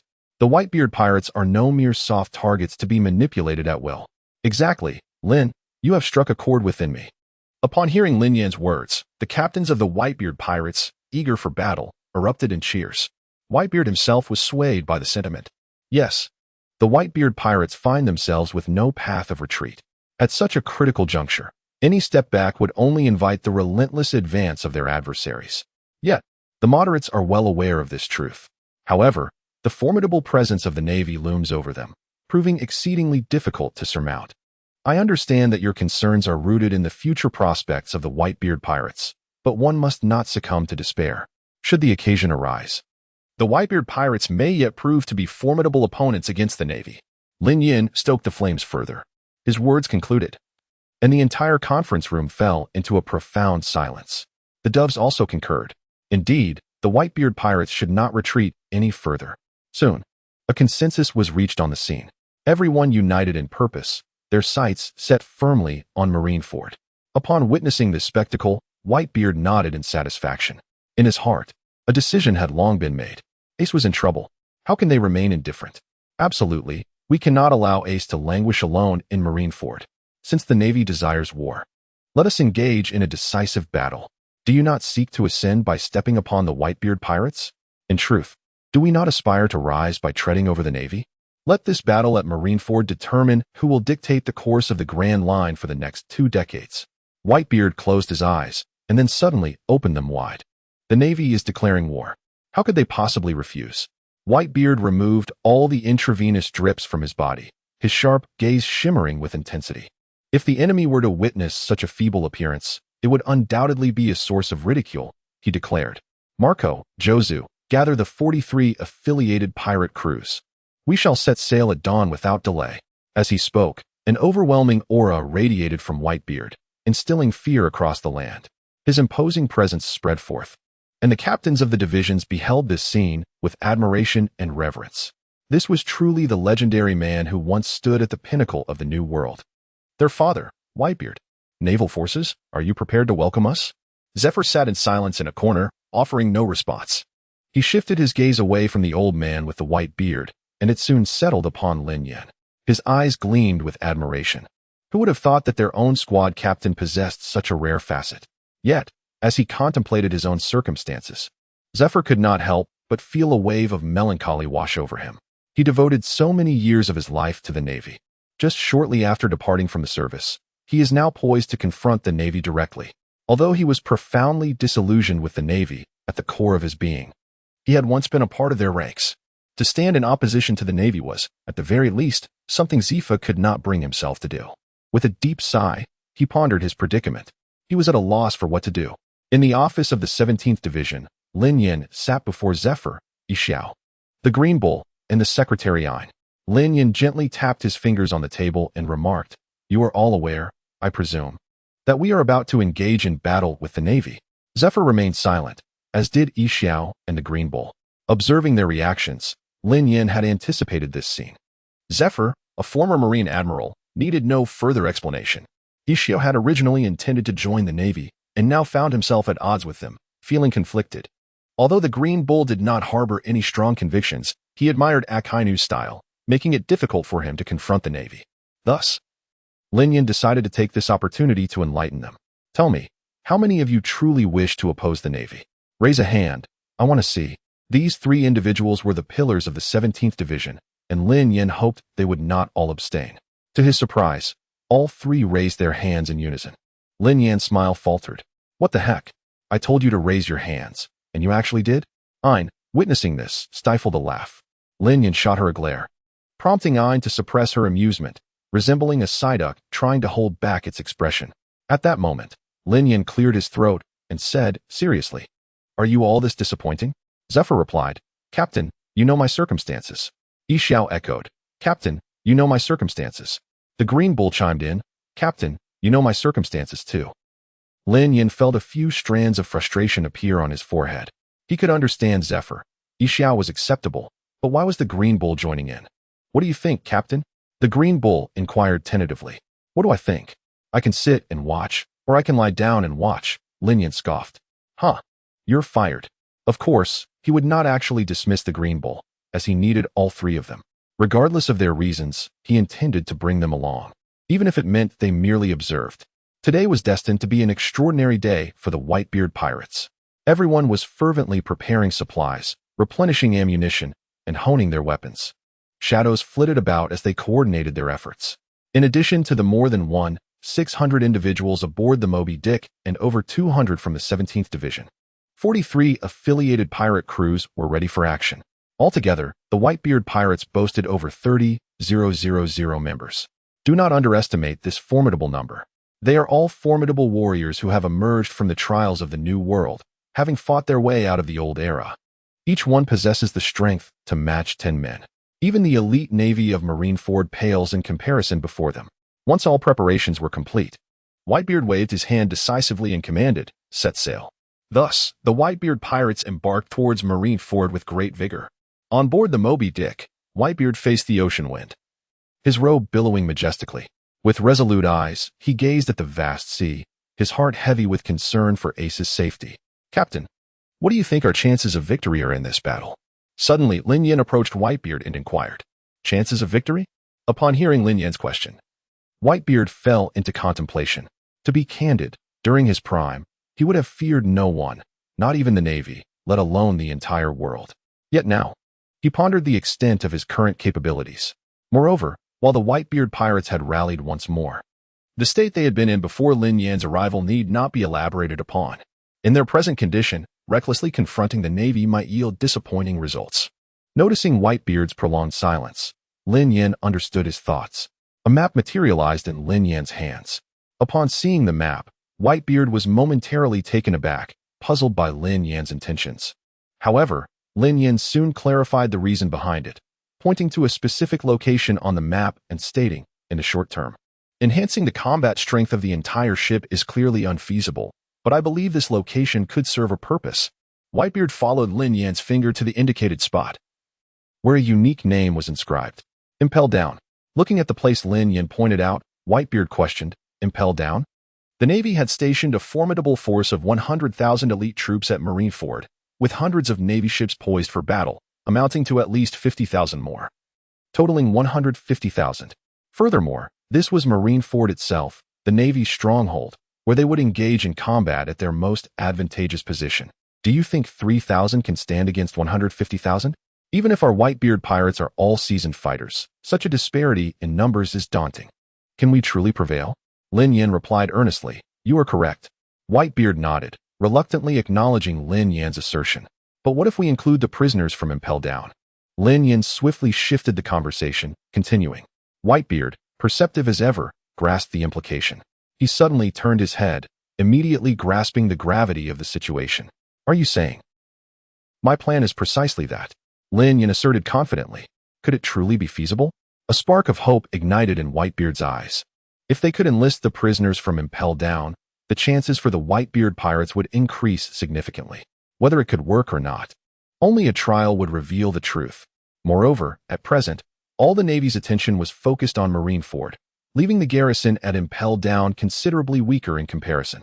If they were to act, they must do so resolutely, orchestrating a surprise attack from the depths of the Midnight Valley to disrupt Sengoku's original plans.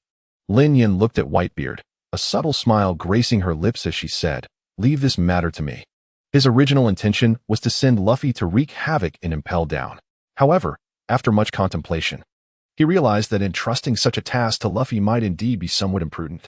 Lin Yan would have to personally venture to the underwater prison. Without hesitation, after giving his instructions, Lin Yan transformed into a streak of light, vanishing instantaneously from aboard the Moby Dick. Whitebeard, observing Lin Yan's departing silhouette, felt a surge of fervor welling up within him. If previously he had esteemed Lin Yan solely for his strength, now the qualities Lin Yan exhibited transcended Whitebeard's wildest expectations. It seemed that another name would soon be added to his list of candidates. Whitebeard suddenly recognized how fortunate he was to have invited Lin Yan aboard in the first place.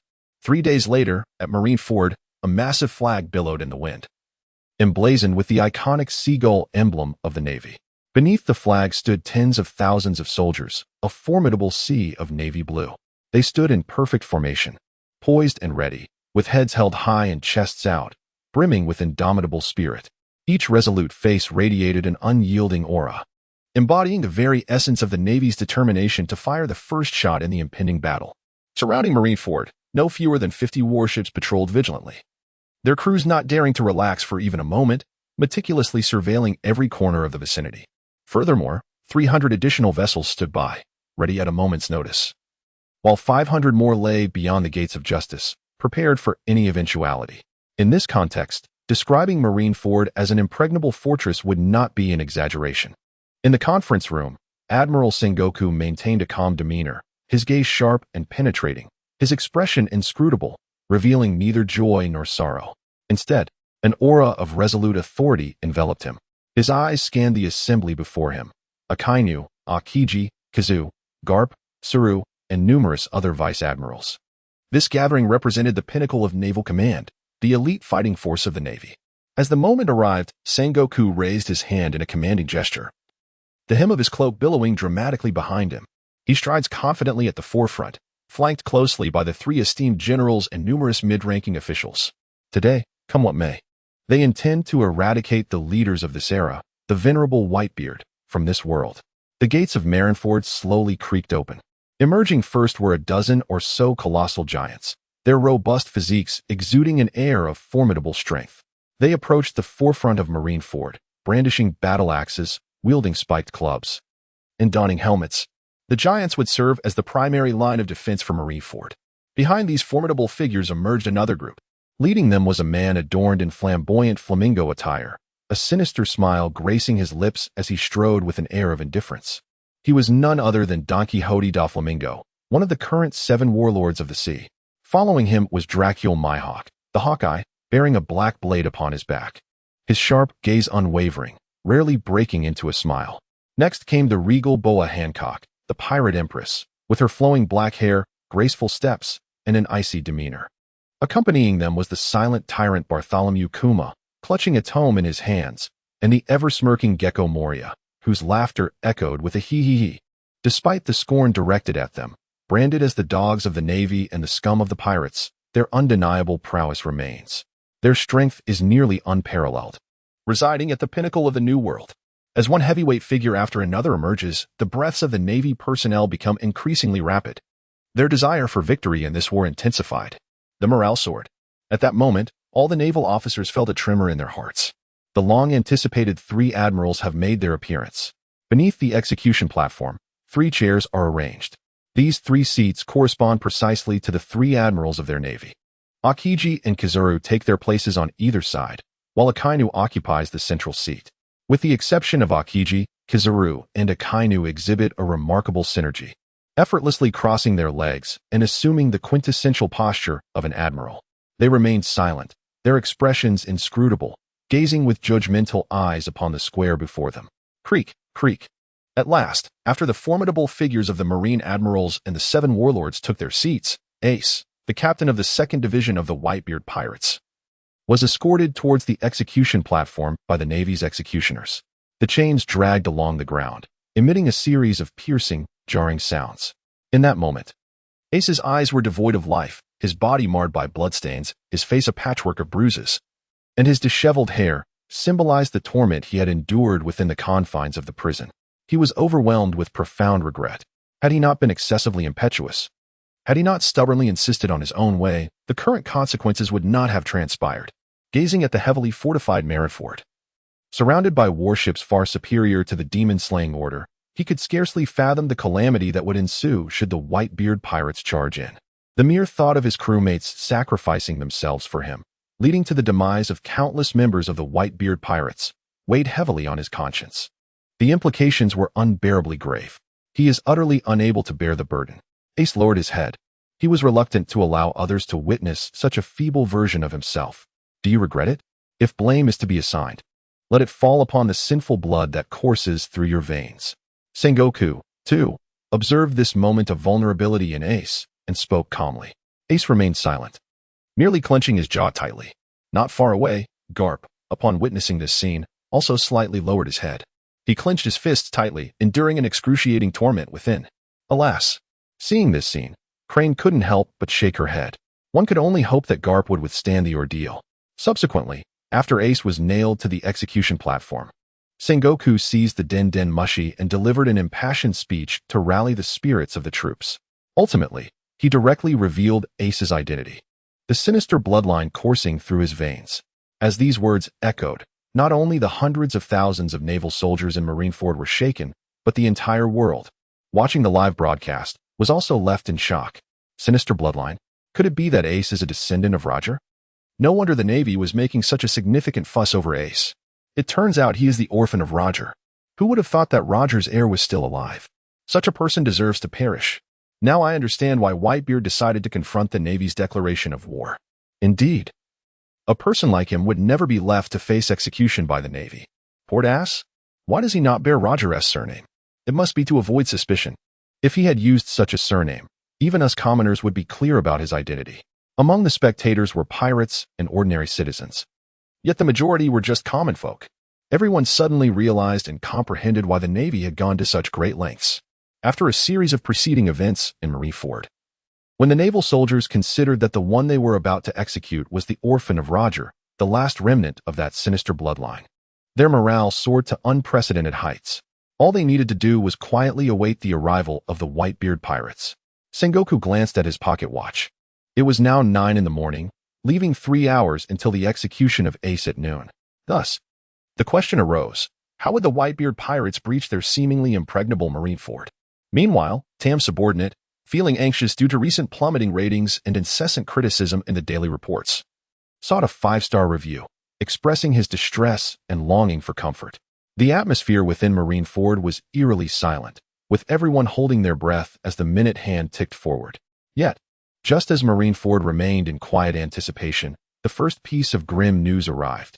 The gate of justice had been mysteriously opened. The personnel responsible for overseeing the gate were now unreachable. Upon hearing this news, Sengoku's expression darkened, for it is said that while one may plan, the outcome lies beyond their control. He was acutely aware that, despite the Navy's meticulous preparations and the countless strategies he had considered, there would inevitably be oversights. However, he had not anticipated that the first piece of grim news would arrive so abruptly. At that moment, a naval sentry suddenly spotted a dark silhouette emerging from the distant sea. Simultaneously, several other shadows materialized beside it. The distance rendered it nearly impossible to discern their shapes with the naked eye. The sentry raised his telescope, and his pupils constricted in shock as the focus sharpened. To his astonishment, these shadows were none other than vessels from the Whitebeard Pirates. Who else could they be but the 43 subordinate pirate crews? Admiral, members of the Whitebeard Pirates have appeared. Through the transponder snail, Sengoku promptly grasped the situation on the scene. As the Whitebeard Pirates emerged, the previously tranquil Marineford suddenly buzzed with agitation. The standoff between the two sides was about to commence. The elite soldiers of the Navy tightened their grips on their weapons, standing ready as they gazed into the depths of the fog. Where's Whitebeard?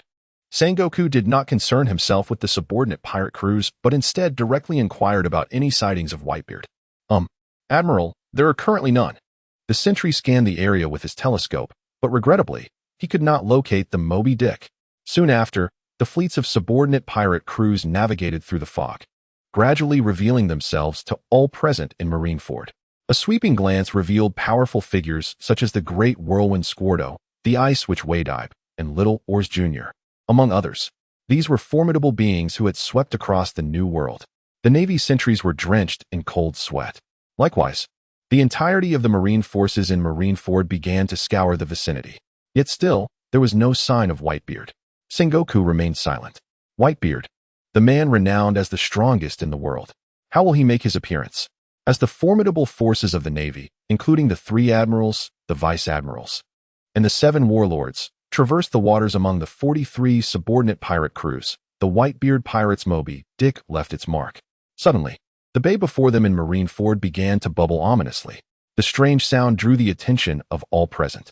Sengoku, Tsuru, Garp, Akainu, Kizuru, Akiji, and a multitude of vice-admirals turned their heads in unison. Upon witnessing this bizarre spectacle, they were left in awe. In their hearts, a singular phrase echoed, "They have arrived." In the next moment, a colossal whale ship emerged, surging forth from the depths of the sea. The vessel in question was none other than the Moby Dick. Sunlight refracted upon its surface, casting a dazzling array of colors that rendered it almost blinding. A towering column of water shot skyward, reaching heights of 100 feet. The exterior of the Moby Dick, cloaked in a thick layer of protective coating, was suddenly pierced by a resounding splash as it set sail. As the very soul of the Whitebeard Pirates, the Moby Dick had made its grand entrance. Additionally, 3 slightly smaller vessels, also named Moby Dick, surfaced closely behind. The 4 ships, a mother and her offspring, positioned themselves strategically, facing the 4 cardinal directions. Waves crashed and splashed, drenching the towering giants standing in the forefront. On the leading Moby Dick, 14 individuals stood resolutely. Among them were Marco, the captain of the 1st Division, Jozu, the captain of the 3rd Division, and Vista, the captain of the 5th Division, all present at the scene, excluding Ace, who was on the execution platform, and Lin Yan, who had infiltrated and Impel down. These were the elite forces of the Whitebeard Pirates. The 14 division commanders stood at the ready, resolute and vigilant. Their gazes were piercing, their expressions inscrutable, devoid of any visible joy, anger, or sorrow. A multitude of indifferent eyes surveyed the group of Navy soldiers before them. Truly, they were the Navy, sparing no expense in their efforts to confront the Whitebeard Pirates. Without delving into further details, the very display before us is sufficient to reveal the Navy's unwavering resolve to obliterate the Whitebeard Pirates. However, do you truly believe that merely with this contingent, you can extinguish the fervent belief that fuels their laughter and determination to rescue Ace? Such is the height of folly. As the 14 captains of the division scrutinized the Navy, in turn, was assessing the 14 captains. Under the immense pressure exerted by these captains, many Navy personnel began to feel a growing unease. Regardless of how the sun may be setting on Whitebeard, ultimately he remains one of the 4 emperors, wielding the title of the strongest man in the world, a leader of his era, a distinction that few dare to assume. Decades of legacy lie before us. The Navy. Can they truly eradicate such a towering tree? This remains an enigma. As the gaze of the marshal, the 3 admirals, and numerous vice admirals fell upon the Moby Dick, a resounding cadence of footsteps echoed, solid, profound, and striking the very core of the soul. The reverberations resonated within the hearts of all the Navy personnel. Upon hearing this sound, even Marin Vondo fell silent. The lingering echoes reverberated throughout the entire bay. The sailors could even discern the breaths of their neighbors, their hearts rising and falling in rhythm with the footsteps, thrumming incessantly.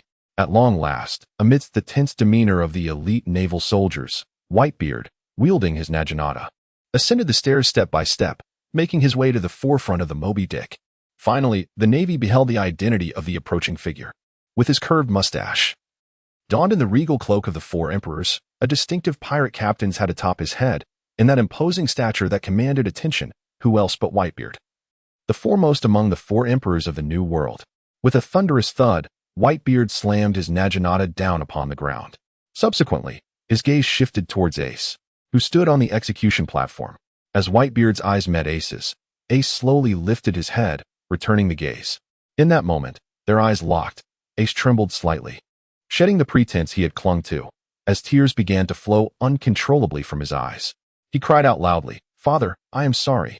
Listening to Ace's heart-wrenching wail, Whitebeard gently grasped his naginata with one hand, and in a voice both tender and soothing, he reassured, "Little Ace, do not be afraid. Father is right here."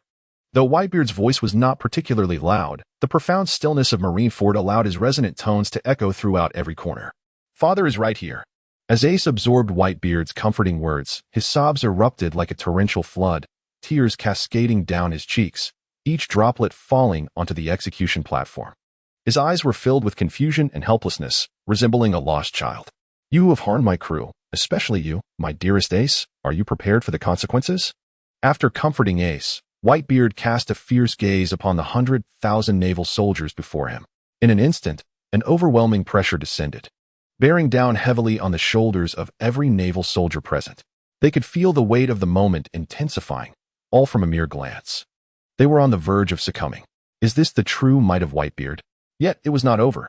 Whitebeard plunged his naginata into the ground beside him.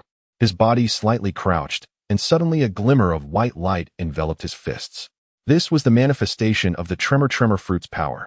Then, with a violent jolt, Whitebeard's arm shook fiercely. Creak, crack. Around his fists, the very fabric of space began to fracture. An infinite force erupted from within. At that moment, white light surged forth, and the space shattered. The power of the tremor fruit blanketed the entirety of Marineford. The bay before them trembled violently. The waters churned restlessly. The frontline Navy troops, caught in the aftermath of this force, stumbled and fell to the ground. The giant vice admirals were also violently pushed back, their massive forms crashing down. The unleashed power of Whitebeard drew the attention of Sengoku, Garp, and the high-ranking Navy officials. However, contrary to their expectations, The scene of Whitebeard using the tremor fruit to obliterate Marineford did not unfold. After the tremor of his arms, Whitebeard stood once more, his eyes devoid of emotion. At that moment, some of the Navy suddenly noticed that the waters of the bay were bizarrely receding, revealing a vast expanse of seabed. A tide retreating? The soldiers were utterly perplexed by this phenomenon. Just as they pondered, an immense tsunami, towering at least 100 meters high, emerged within their line of sight. The sea. A tsunami? Upon witnessing this spectacle, the Navy could hardly contain their shock. The colossal waves surged forth like a monstrous beast, seemingly poised to engulf Marineford in a single gulp. A barehanded strike had unleashed such a monumental tsunami. What? Boom! The tsunami crashed through. The ground beneath their feet trembled ever so slightly. Most of those present had never witnessed the formidable power of Whitebeard's tremor fruit. Yet, they remained oblivious to the fact that Sengoku, Garp, and countless other admirals were equally unaware. The sea quaked, a testament to one of the tremor fruit's most potent abilities. The speed of the tsunami was astonishingly swift, and with the enhancement of the tremor fruit, it surged forward, reaching the shores of Marineford in mere seconds. Its grandeur was overwhelming, shattering illusions as the ocean approached, harboring within it an unfathomable might. The naval soldiers were left in shock. Should they be struck by this tsunami? It would not only spell doom for them, but would likely obliterate all of Marineford in an instant. Some of the less resilient naval soldiers found their legs trembling uncontrollably. The sensation of confronting a deity rendered them paralyzed. How could they fight? How could they resist? The strength was insurmountable. Whitebeard's power was astonishingly formidable. The claim of being the world's strongest man was indeed no exaggeration. Beads of cold sweat cascaded down the foreheads of the naval soldiers. It was not only the soldiers. Even among the towering marine giants at the front line, expressions shifted as they sensed the impending threat. They either furrowed their brows or clenched their jaws, preparing to withstand the onslaught of this impending tsunami with their own bodies. In the face of the initial strike from the white-bearded figure, the most composed among them were undoubtedly the 7 warlords on the second step, as well as the 3 admirals positioned directly beneath the execution platform. Despite their advanced age, they still possessed such peak combat prowess.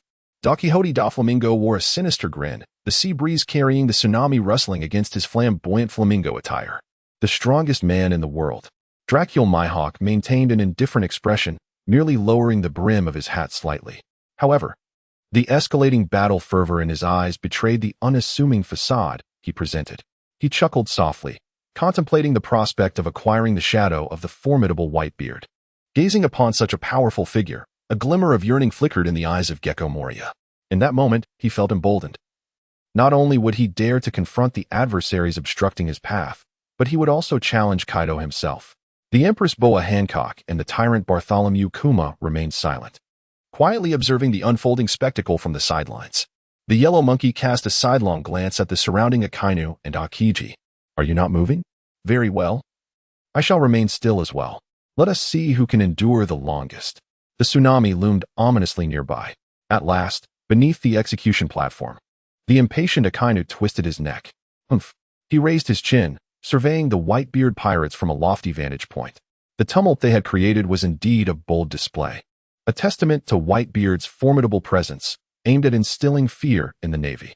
Akainu was prepared to confront Whitebeard and quell the tsunami that threatened to engulf Marineford. However, at his side, another figure moved with even greater swiftness. Akiji, one of the 3 marine admirals, sprang into action. He advanced a step, leaping into the sky, a chill emanating rapidly from his being. With his hands crossed, he summoned a torrent of icy air to coalesce at his fingertips. Ice Age, with him as the epicenter. The frigid current spread forth, instantly freezing the scene in a vast expanse of ice. The freezing cold prevailed without snow, as enormous waves were rapidly encased in ice. No matter how swift their approach or how thunderous their roar, they could not withstand the inevitable fate of being frozen. The chilling waves surged through the once dominant tsunami, transforming it into mere ice sculptures in the blink of an eye. Moreover, some of the less formidable members of the Whitebeard pirates were also caught in the grip of Akiji's freezing powers, succumbing to the sweeping cold. Among them, many unfortunate souls were frozen into blocks of ice. Fortunately, a nearby individual acted swiftly, promptly alleviating their predicament. Otherwise, this was merely their first encounter. They are about to incur significant losses among their allies. Meanwhile, following the release of the Ice Age, Akiji descended before the Bay of Marineford. The frozen fruits once again unleashed their power. Before his very eyes, even the bay was ensnared in ice. The frost immobilized the 4 Moby Dick motherships nearby, as well as the 43 vessels of the Whitebeard Pirates affiliated crews, rendering them incapable of movement. The tsunami generated by the tremor fruit was effortlessly quelled by Akiji's command. They have been saved. Look, it's Admiral Akiji. The Admiral has taken action. The Admiral has taken action. In the aftermath of their ordeal, the Navy personnel, still steeped in fear, could not help but wipe the beads of sweat from their foreheads. Just moments ago, they believed their fate was sealed. Before the battle had even commenced, they were already preparing to receive their meal boxes. Is this truly the extent of Whitebeard's power? Previously, they had merely heard tales of the formidable beings in the New World who could effortlessly sink islands and wreak havoc upon the earth. At that time, they thought it was merely the exaggeration of others. However, now, when they truly faced such power, it was but a mere wave of a hand that nearly obliterated their Marineford, annihilating the 100,000 elite Navy soldiers on the island. The sailors felt a profound tremor in their throats. What kind of disparity exists between them and the pinnacle of strength in the New World? It is important to note that this is merely the aged Whitebeard, who nearly obliterated their navy. When considering his prime, there were formidable figures such as Roger and the Golden Lion, who were capable of contending with Whitebeard. It is difficult to fathom the scale of conflict during such a celestial era of divine combat. How has their marshal, the valiant Garp, traversed the treacherous seas alongside the navy? Confronted with the scene of a tsunami frozen into an ice sculpture, and the mighty Moby Dick struggling to navigate the frozen waters, Whitebeard's indifferent gaze settled upon Akiji, his lips curling into a frosty smile. Isn't this the little Navy brat from back in the day? Little brat? Upon hearing Whitebeard's words, the soldiers felt a jolt in their hearts. After all, he was their Grand Admiral, the pinnacle of naval power, a goal that countless Navy soldiers dedicate their lives to pursue. Yet here, in Whitebeard's presence, he was reduced to a mere child? Why? Is this even a sensible remark? However, upon reflection, one could indeed argue that Whitebeard possessed the authority to mock their Navy admiral in such a manner. Despite Whitebeard's derision, Akiji's expression remained unchanged, unfazed by the taunt. In his palm, a frozen fruit enchanted upon it. Beside him, a chilling aura surged. Frozen fruits erupted, and stepping upon the ice sculpture, Akiji soared into the air, exclaiming, "Ice spear! Whoosh, whoosh, whoosh!" At Akiji's side, over 100 ice spears coalesced. His gaze remained utterly devoid of emotion. He pointed towards Whitebeard with a single hand. In the blink of an eye, countless ice spears surged forth, hurtling towards Whitebeard with tremendous penetrating force, causing the air to ripple in long waves. In the face of Akiji's icy assault, Whitebeard remained unfazed. A luminous white membrane reappeared on his arm. Quake! Whitebeard raised his hand and unleashed another punch. A shockwave, forged from the power of the tremor fruit, shattered the multitude of ice spears in an instant. Moreover, the force of the shockwave remained undiminished as it barreled towards Akiji. Quick-witted and agile, Akiji sidestepped, allowing the quake's shockwave to brush past him. His speed surged like the wind. A blade of ice was reforged in his grasp. Clutching the icy weapon, Akiji thrust forward towards Whitebeard. Whitebeard raised his naginata, effortlessly deflecting Akiji's icy strike. Subsequently, he extended his massive hand, seizing Akiji by the throat. In an instant, the veins in his wrist bulged as the formidable power of the tremor fruit coursed through Whitebeard's grip. Bang! Akiji was utterly shattered by the explosive force emanating from Whitebeard. As one of the 3 admirals of the Navy, how could Akiji be so easily crushed by Whitebeard? The Navy was taken aback, while many members of the Whitebeard Pirates stood momentarily stupefied. Was it that their father was overwhelmingly powerful, or was Akiji's strength lacking? Yet, Whitebeard's face revealed little joy. He turned his gaze to the side. The shattered ice, which had just been crushed, began to reconstitute itself, gradually taking the form of a humanoid figure crafted from solid ice. From within this frozen effigy emerged Kazan, unscathed. Wahaha! The once little imp had grown, now daring to challenge me. The corners of Whitebeard's mouth curled upwards as he looked down with pride upon Kazan before him. Kazan patted his own shoulders. He remained silent. In this endeavor, beyond the desire to annihilate the tsunami, there lay something more profound. He merely wishes to test the prowess of Whitebeard. One must consider, the title of the world's strongest looms here. Throughout the entirety of Marineford, apart from Akiji, who among Mihawk, Akainu, Kizaru, and others does not yearn for a chance to spar with Whitebeard? The impending clash between Akiji and Whitebeard undoubtedly serves as an announcement to all. Even in the twilight of his years, Whitebeard's strength remains undiminished. Of course, for the elite among the strong, this is a salient truth.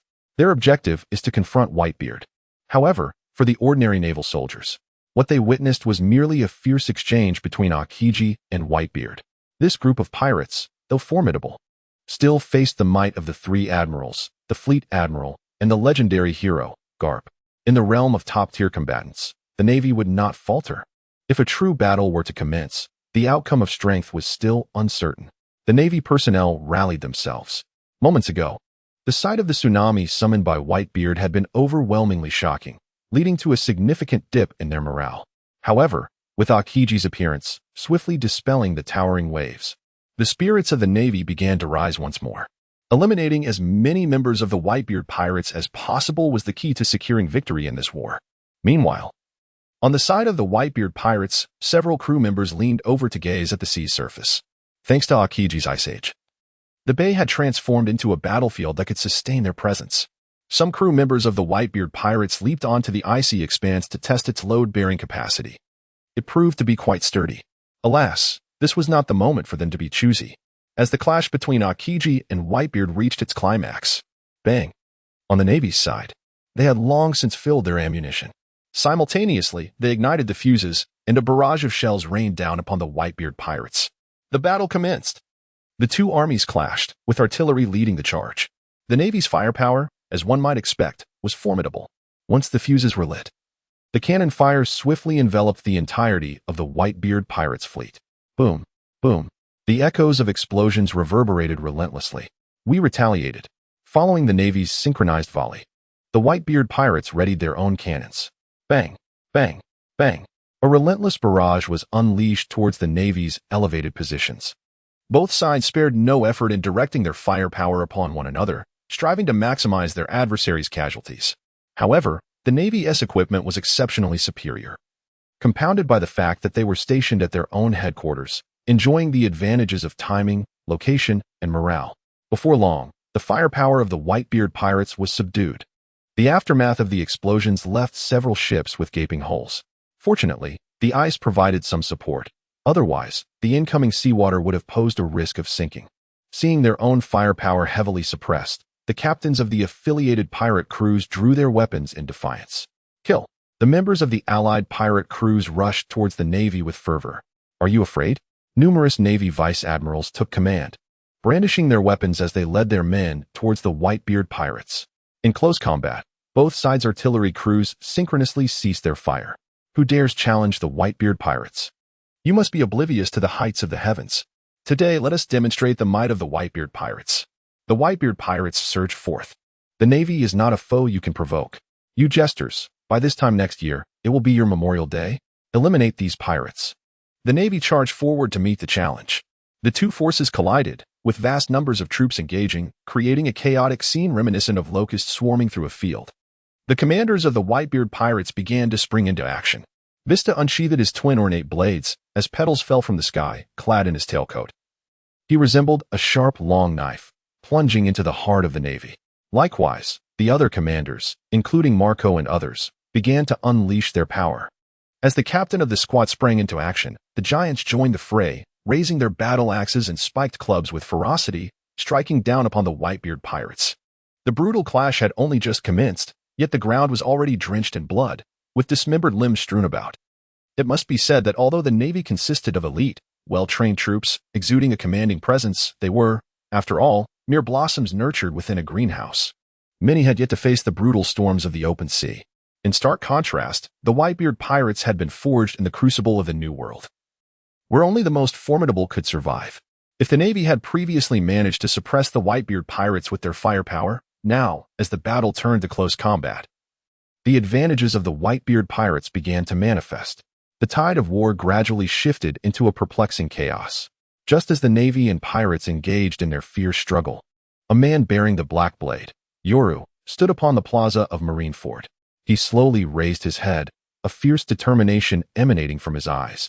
imbued with a piercing coldness that could shatter anything in its path.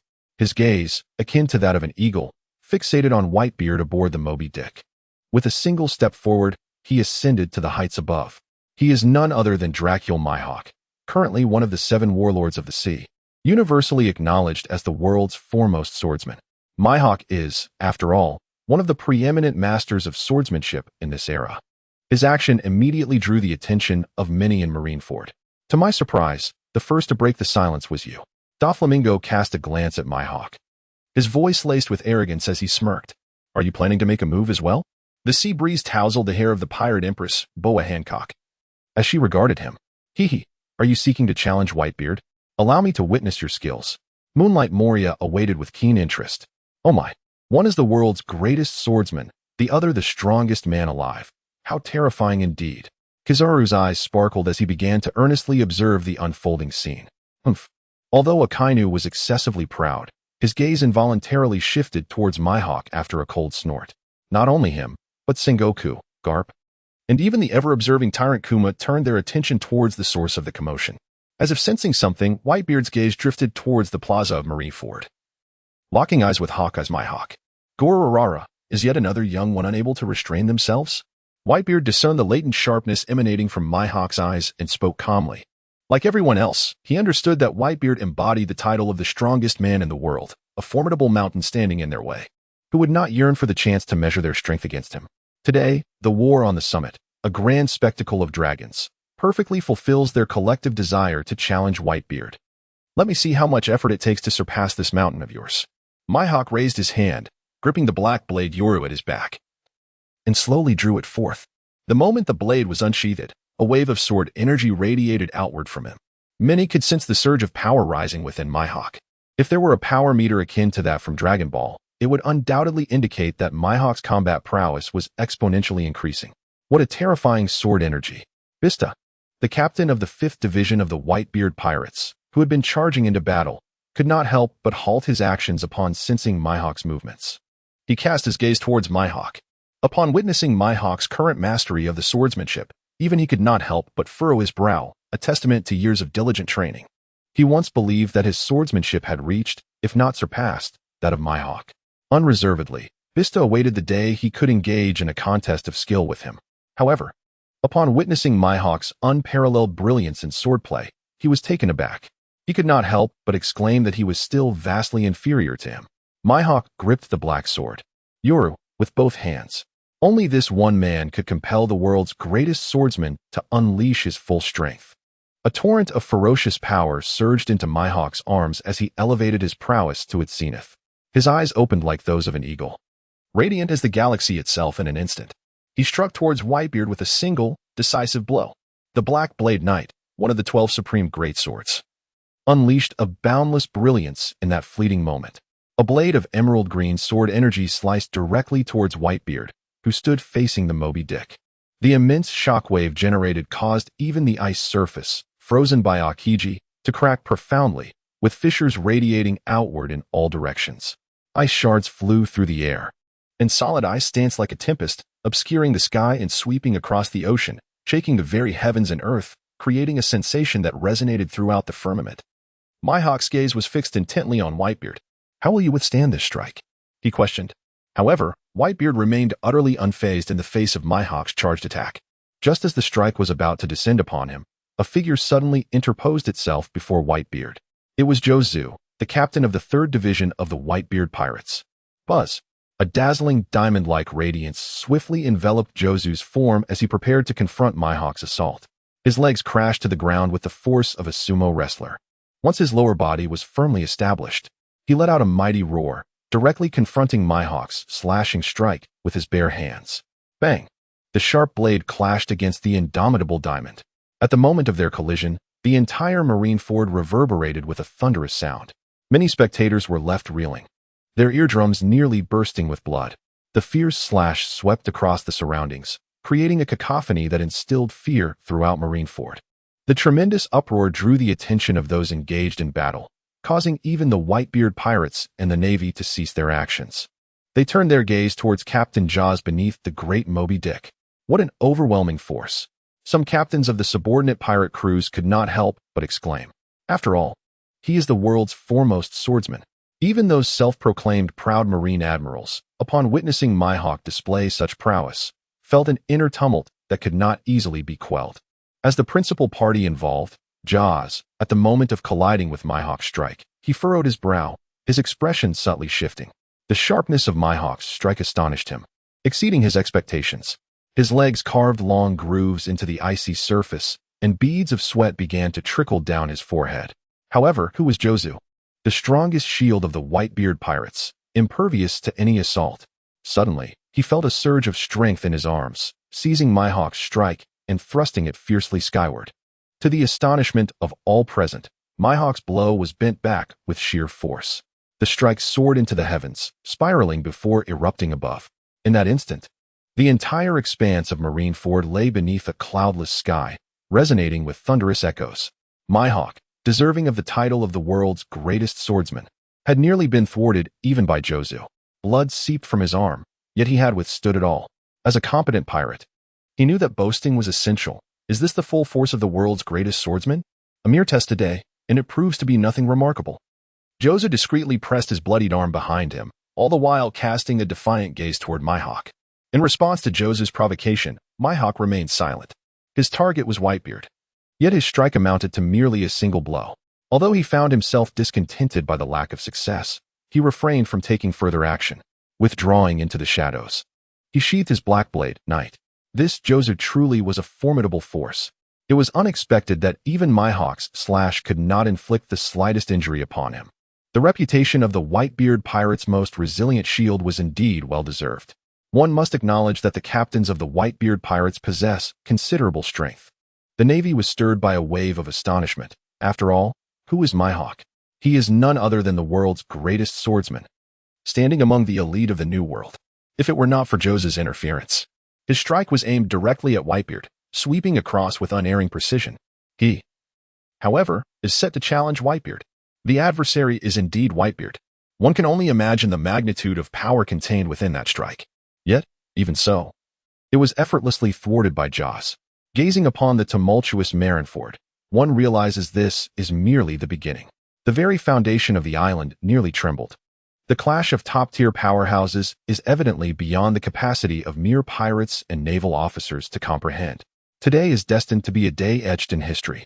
Vista, I have heard that your swordsmanship ranks first among the Whitebeard Pirates. Today, I am eager to receive your teachings. Suddenly, a naval colonel approached Vista, drawing his sword and pointing it at him with an admonitory tone. Oh, are you challenging me?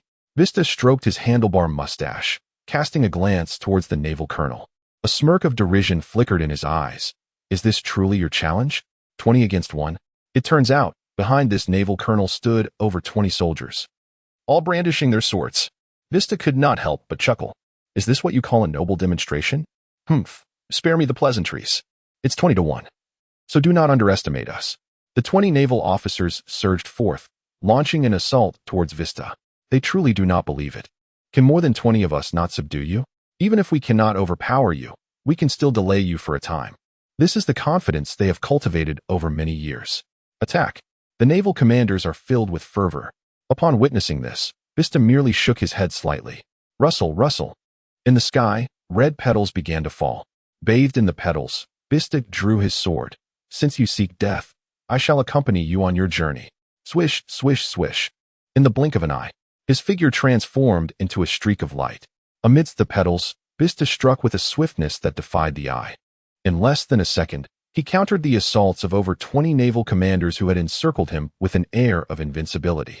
In an instant, those once formidable adversaries lay sprawled on the ground, each bearing the marks of a dozen or more slashes. They lay sprawled in a pool of blood. The commanding naval officer, upon witnessing this scene, could not help but feel his pupils constrict. Behold, it is utterly invisible. What astonishing speed is this? They were utterly incapable of detecting even the slightest trace of Vista.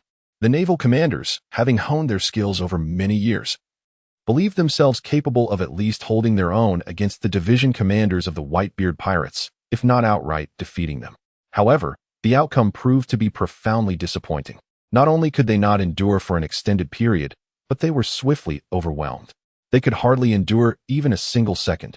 Such an outcome was indeed difficult for them to accept. Alas, in this world, there is ultimately no remedy for regret. Bista, with swift precision, dispatched a multitude of foes before him. A similar scene unfolded in every corner of Marineford. Numerous captains of the squads showcased their formidable prowess, exhibiting overwhelming strength that forced the naval soldiers into retreat. On the side of the Whitebeard Pirates, witnessing the captain's valor, each member could not help but roar with enthusiasm. Their spirits soared, and an inexhaustible power surged within them. They frantically brandished their swords at the naval forces before them.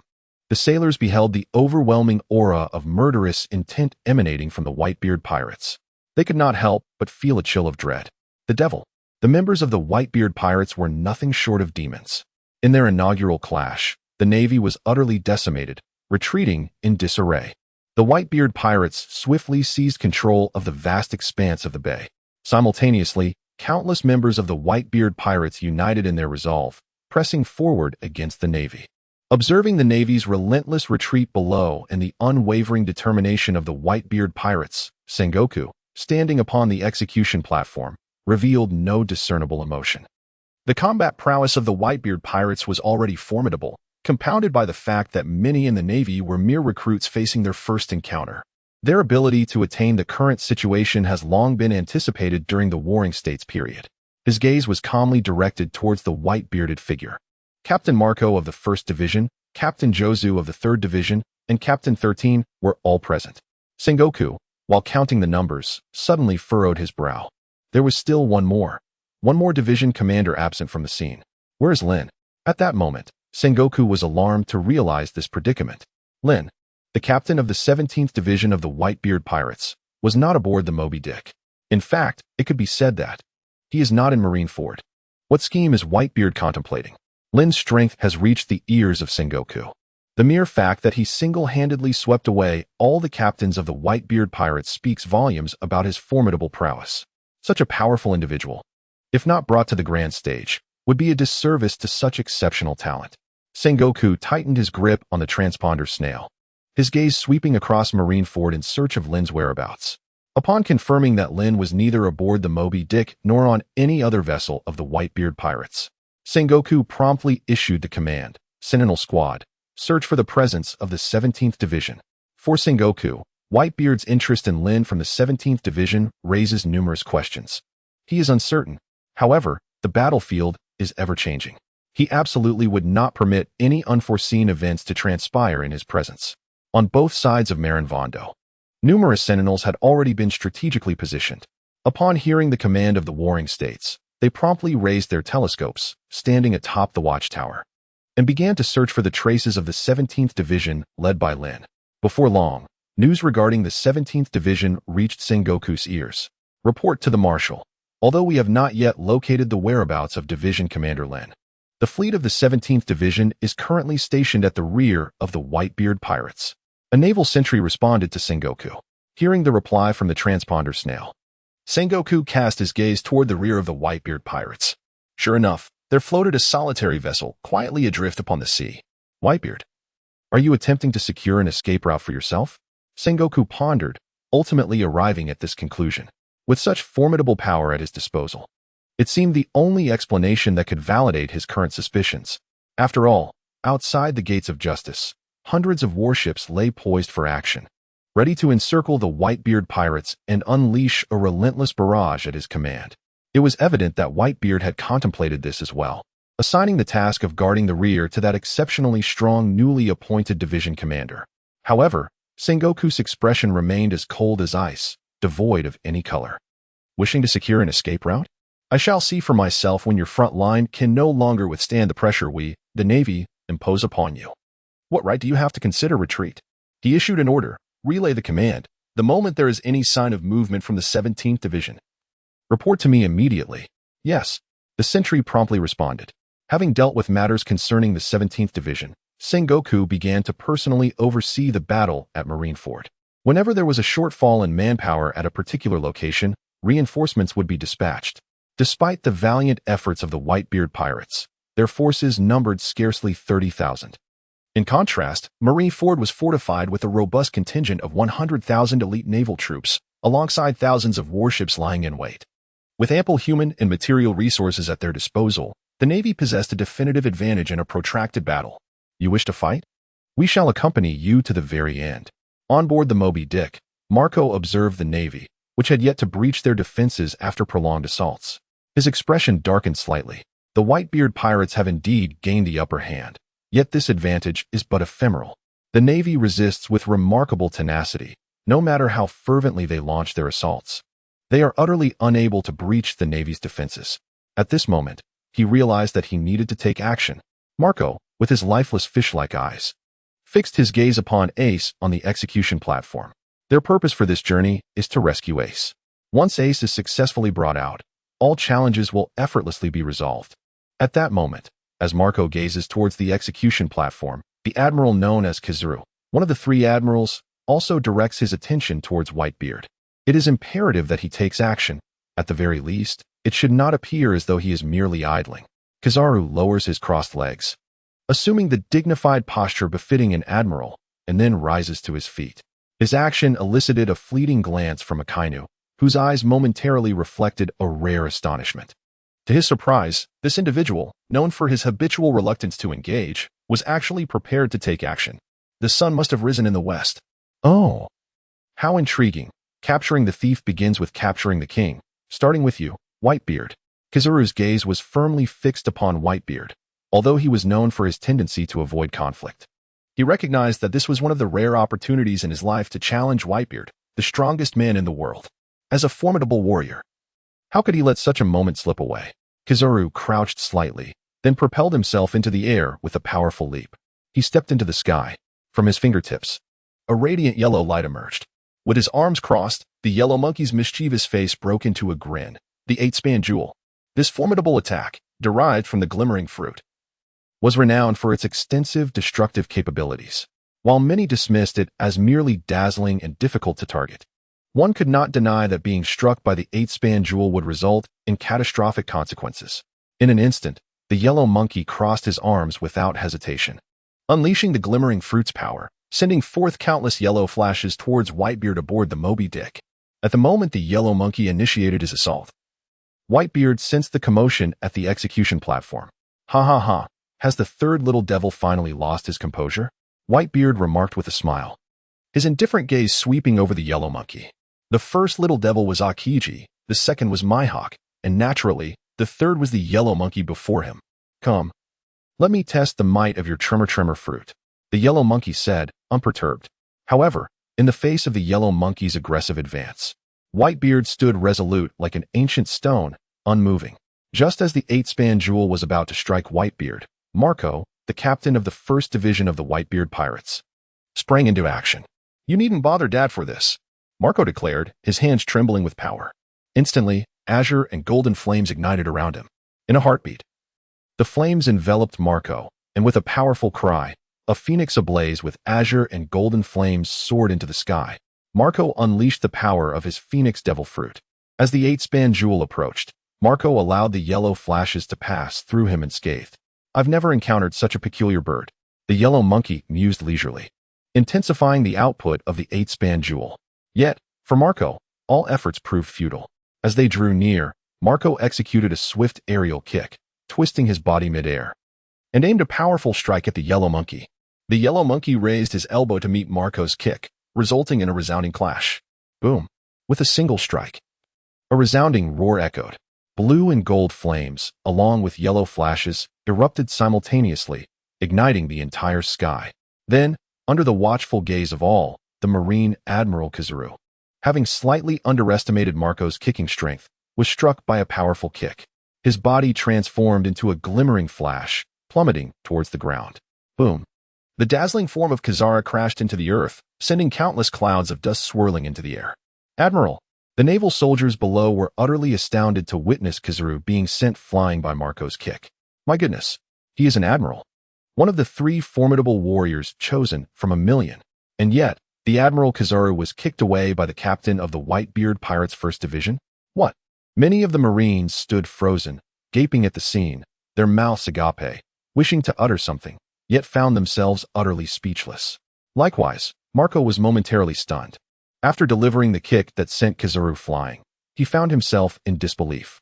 Did he truly just defeat an admiral so effortlessly? The expressions of the other division commanders mirrored Marco's astonishment. To kick an admiral away? This was simply outrageous.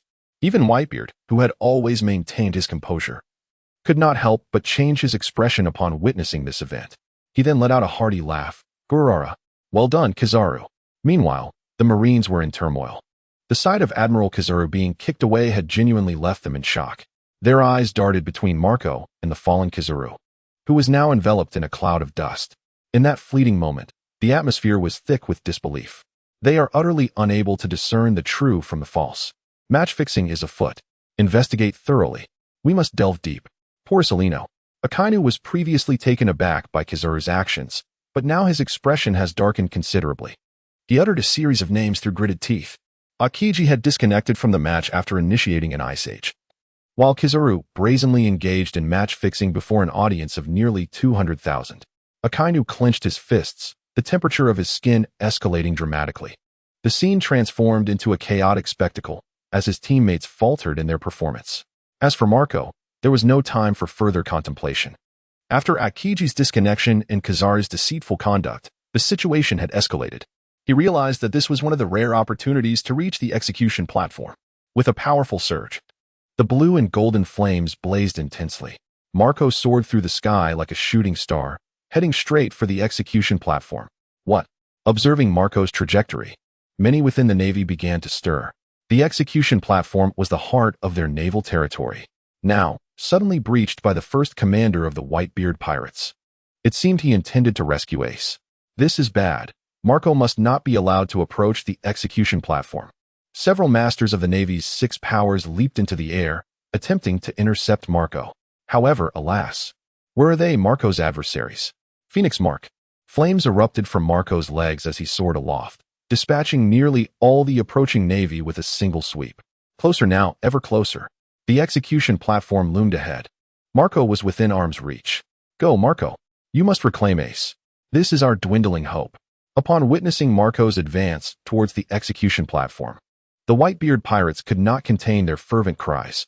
As long as Ace could be rescued, this war, they will achieve victory with minimal losses. Just as everyone is filled with excitement, yearning for Marco to reclaim Ace on the Navy's side. Would they allow such developments to unfold so easily? The answer is a resounding no. As Marco approached the gallows, on the brink of despair, the last of the 3 admirals, Akainu, rose with a grim countenance. With Akiji and Kizaru deemed unreliable, the final bastion of the Navy would rest upon his shoulders.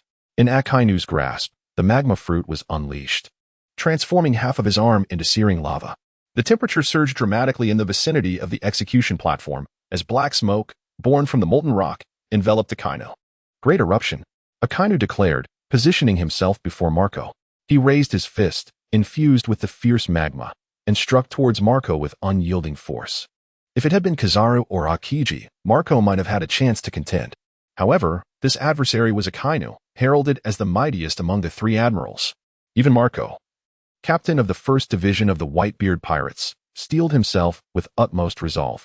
The 2 forces collided in an explosive confrontation. One side wielded the power of magma, the other the phoenix fruit. Flames engulfed the arena, enveloping both combatants in a fiery embrace. The battle was poised to erupt. Marco, undeniably formidable, found himself at a disadvantage before Admiral Akainu.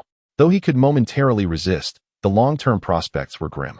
He is destined to be the first to falter.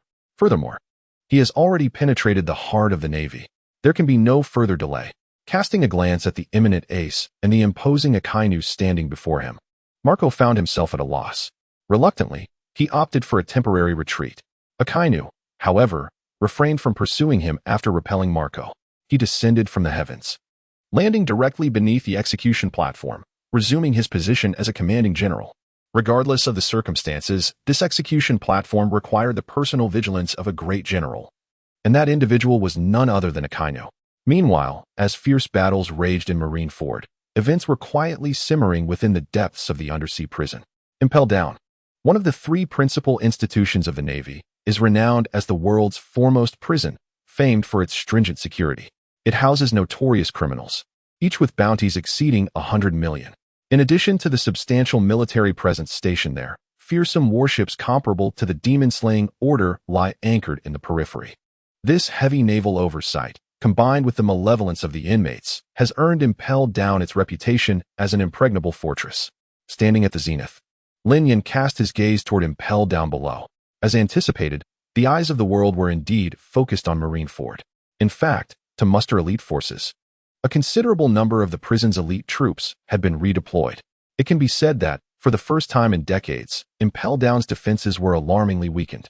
It is likely that even Sengoku could not have foreseen that this seemingly insignificant and overlooked prison would soon give rise to a cadre of individuals capable of altering the tide of battle, delivering a devastating blow to the Navy and obliterating the carefully laid plans for the prisoners.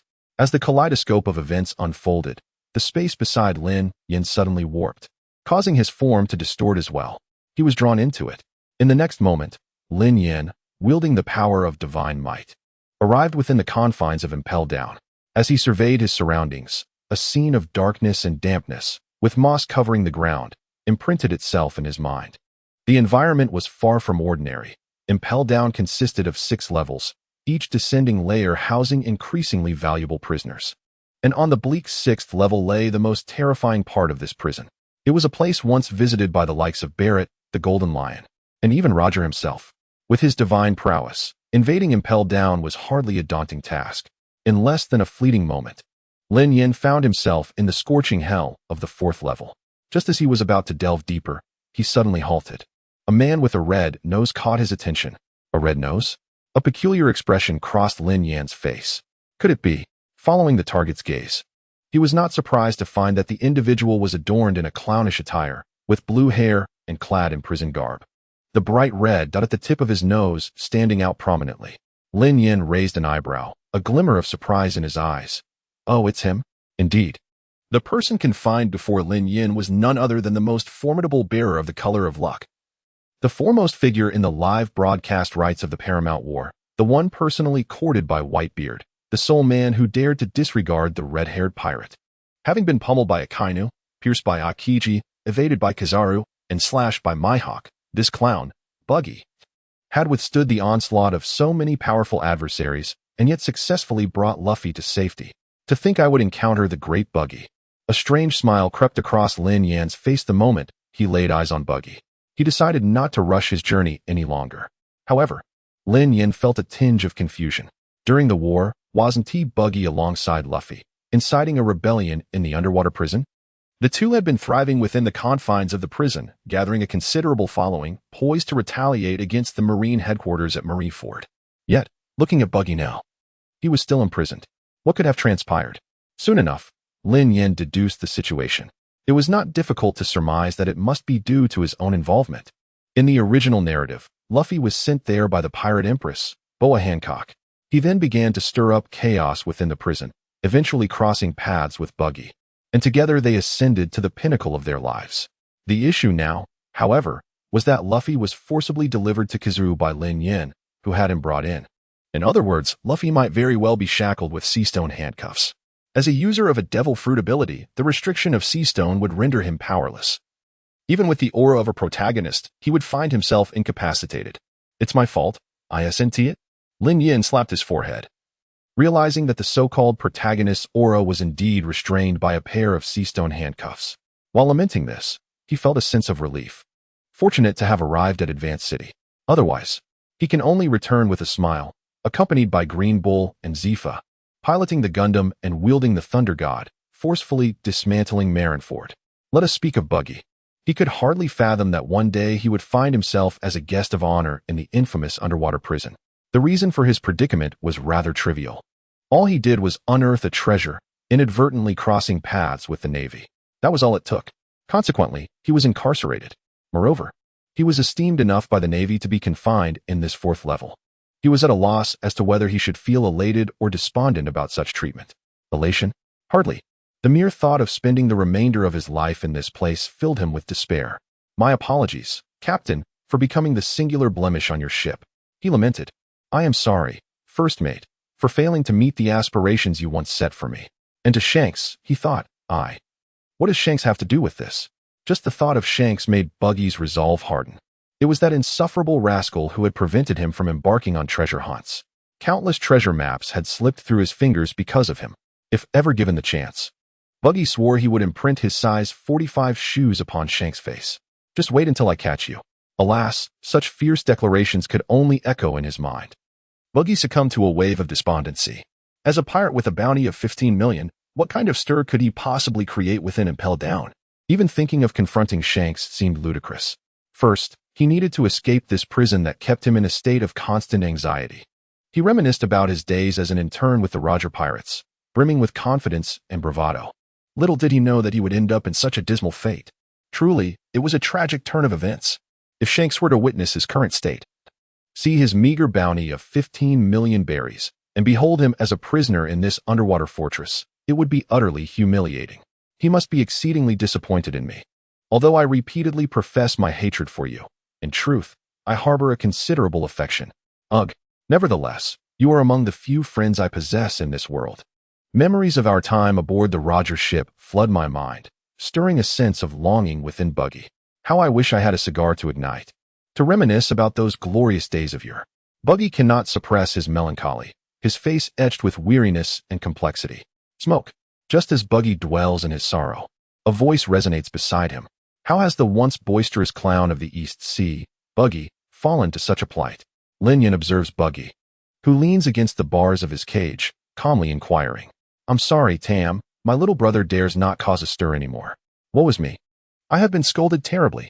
Upon hearing the commotion, Buggy abruptly sits up in his prison cell. He concealed the frustration and sorrow etched upon his face and gazed beyond the confines of his cage. There, at the entrance of the cell, stood a man clad in casual attire, leaning casually against the wall, jesting in his direction. Buggy's eyes fell upon this man, swiftly followed by a look of perplexity that unmistakably graced his features. He did not recognize the Lin Yan before him. The reminiscence of glorious past days was abruptly interrupted. Just as Buggy had begun to recall the myriad moments shared with Shanks, a sense of displeasure washed over him. With his red nose prominent, he raised a hand and pointed at Lin Yan, demanding, "Who are you, you rascal? Step aside." Lin Yan stroked his chin, exclaiming, "Oh my, quite the audacious one, aren't you?" However, he remained unperturbed, calmly stating, "I initially intended to liberate you from this prison. However, I did not anticipate that the formidable and unmatched Baki of the East Sea would exhibit such arrogance. Very well, if you wish for me to step aside, then I shall do so." As he spoke, Lin Yan genuinely contemplated departing. To liberate oneself from this prison? Baki swiftly grasped this revelation. A flicker of astonishment crossed his eyes. He then abruptly raised his head, scrutinizing Lin Yan before him. At that moment, Baji realized that Lin Yan was not donning the naval uniform. "Who are you?" Baji inquired, his voice laced with uncertainty. "Does it matter?" Lin Yan replied, leisurely placing her hands in her pockets. "Please, don't leave. I was wrong just now, and I sincerely apologize. Young man, brother, if you could just take me away, I would serve you wholeheartedly." Just moments ago, he lamented how he could stir up a tempest within the confines of the prison, believing his life was destined to be entwined with solitude.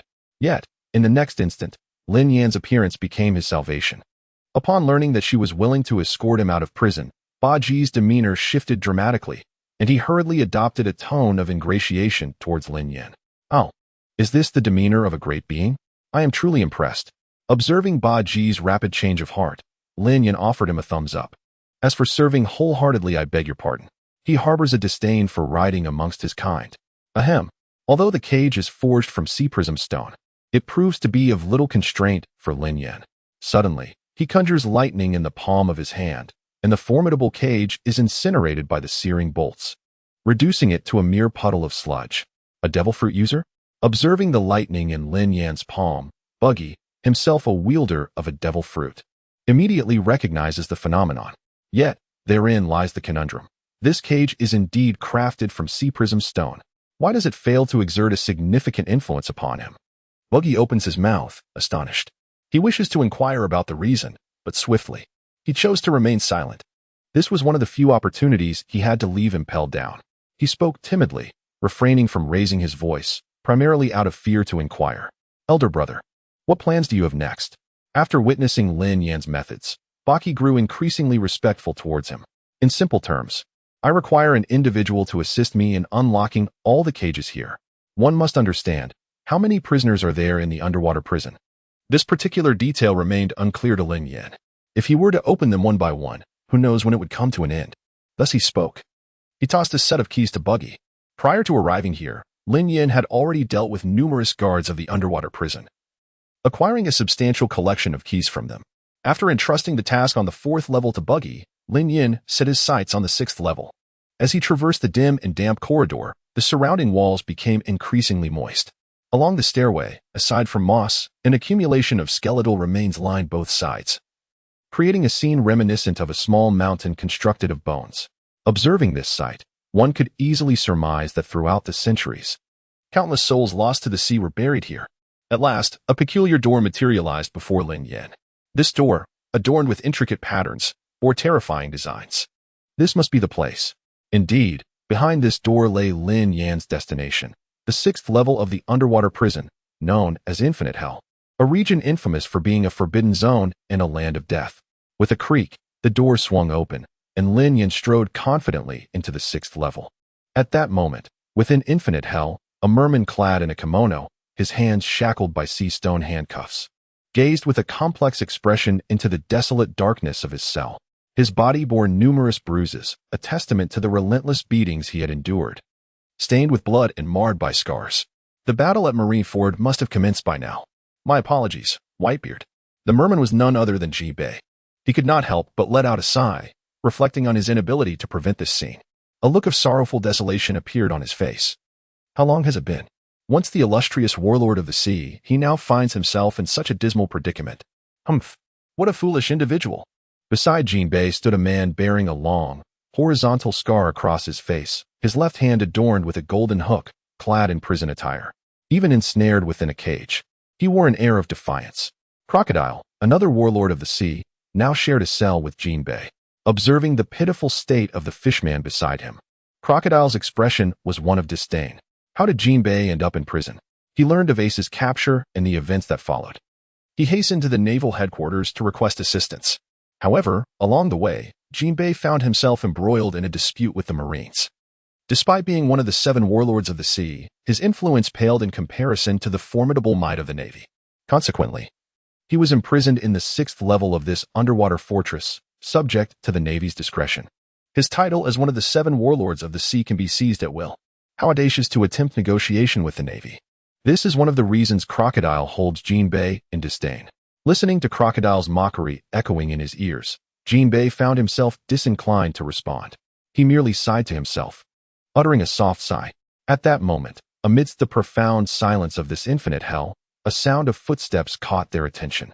Under the dim light, Lin Yan approached their cell, and through the seastone-crafted bars, she smiled and remarked, "As a warlord of the sea, you too have moments of sighing?" His gaze turned towards Crocodile and Jinbei before him. In contrast to Crocodile, who furrowed his brow and displayed a sense of vigilance, Jinbei appeared more composed upon noticing Lin Yan. A flicker of astonishment first crossed his face, and then he rose abruptly from his position. "You are the captain of the squad."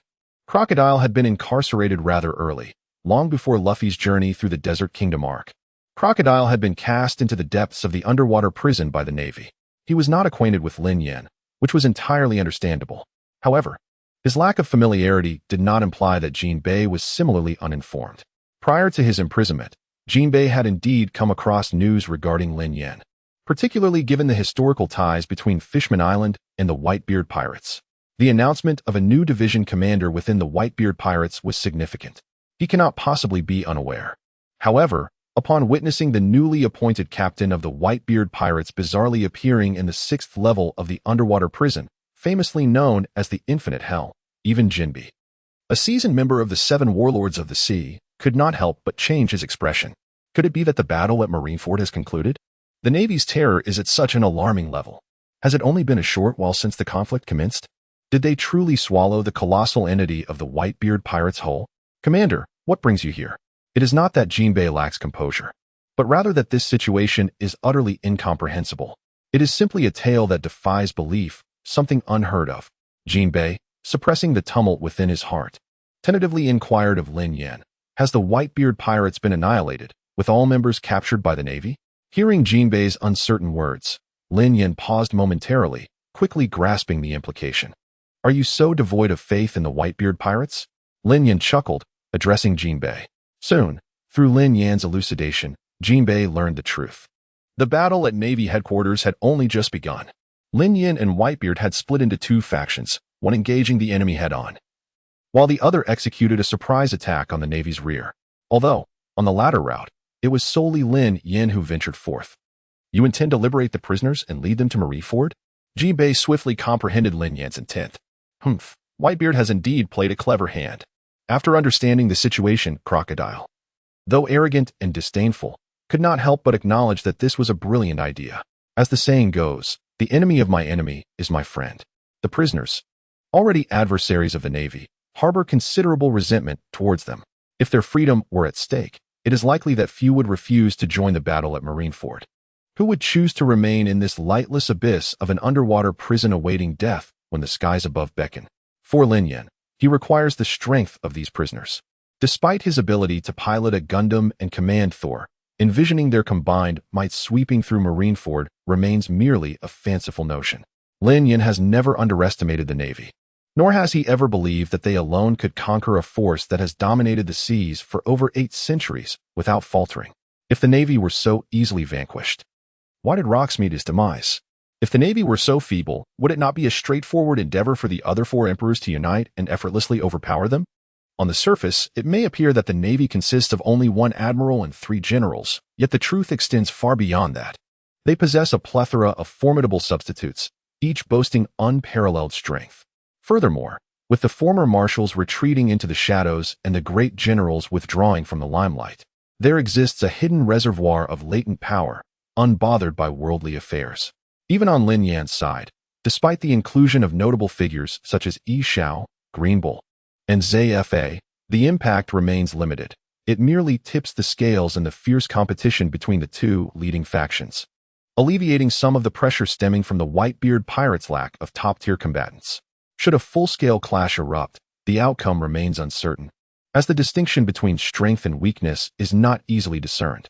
This necessity compels Lin Yan to bring the prisoners into the fray.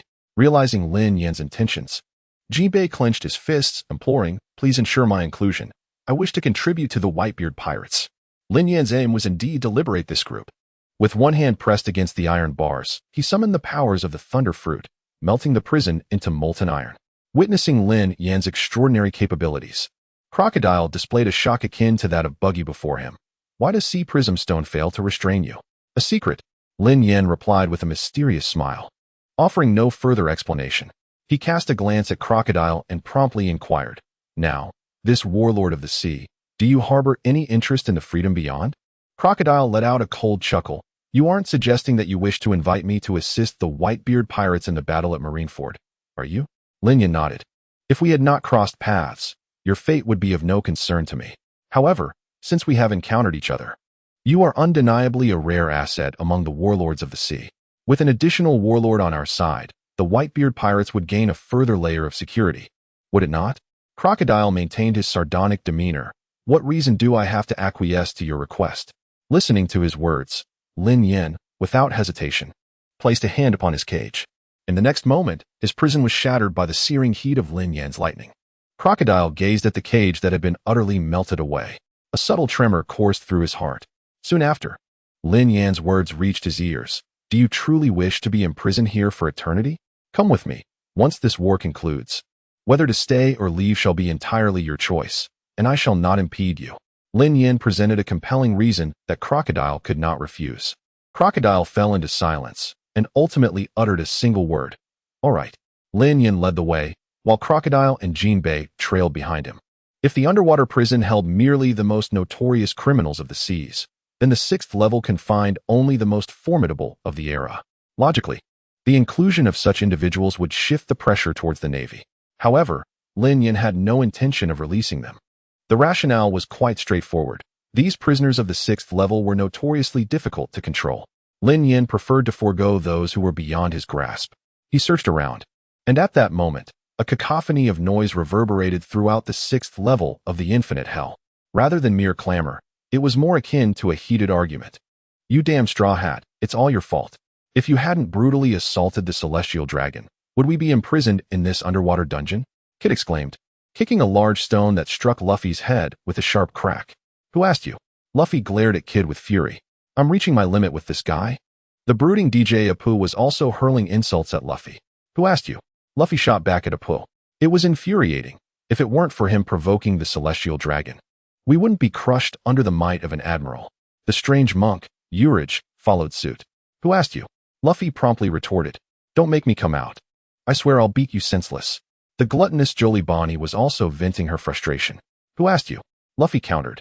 According to my calculations, I shouldn't be meeting my demise and impelled down. Hawkins reflected on the results of his cards. Who asked you? Luffy, in a frenzy, seemed ready to bite anyone in sight. Hawkins thought, I was merely recalling my predictions. What have I done to provoke you, you foolish straw hat? As the crowd continued their bickering and vehemently chastising one another, the atmosphere was quite lively. Lin Yan entered the field of vision of the group. His sudden appearance instantly captured the attention of all the supernovas present. Naturally, upon their first encounter, the group of supernovas could not immediately recognize Lin Yan. However, the lack of recognition did not imply ignorance of the formidable figures accompanying him, Jinbei and Crocodile, both of whom had dominated the seas as members of the 7 warlords of the sea for many years. Yet, it was quite astonishing for them to witness these powerful warlords merely trailing behind Lin Yan. This prompted the supernovas to scrutinize Lin Yan more closely. Through their meticulous observation, they began to discern his true identity, the newly appointed captain of the Whitebeard Pirates' 2nd Division. First to express his curiosity was Trafalgar Law, whose expression remained serious as he regarded Lin Yan. I find it rather peculiar, he pondered, that the newly appointed captain of the Whitebeard Pirates would be found within the depths of the Marine's underwater prison, a sworn enemy.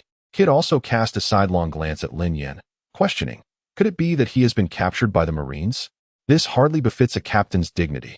The DJ Apu speculated whether Lin Yan had indeed fallen into the clutches of the Marines, remarking that if this were true, the captain was not as formidable as rumored.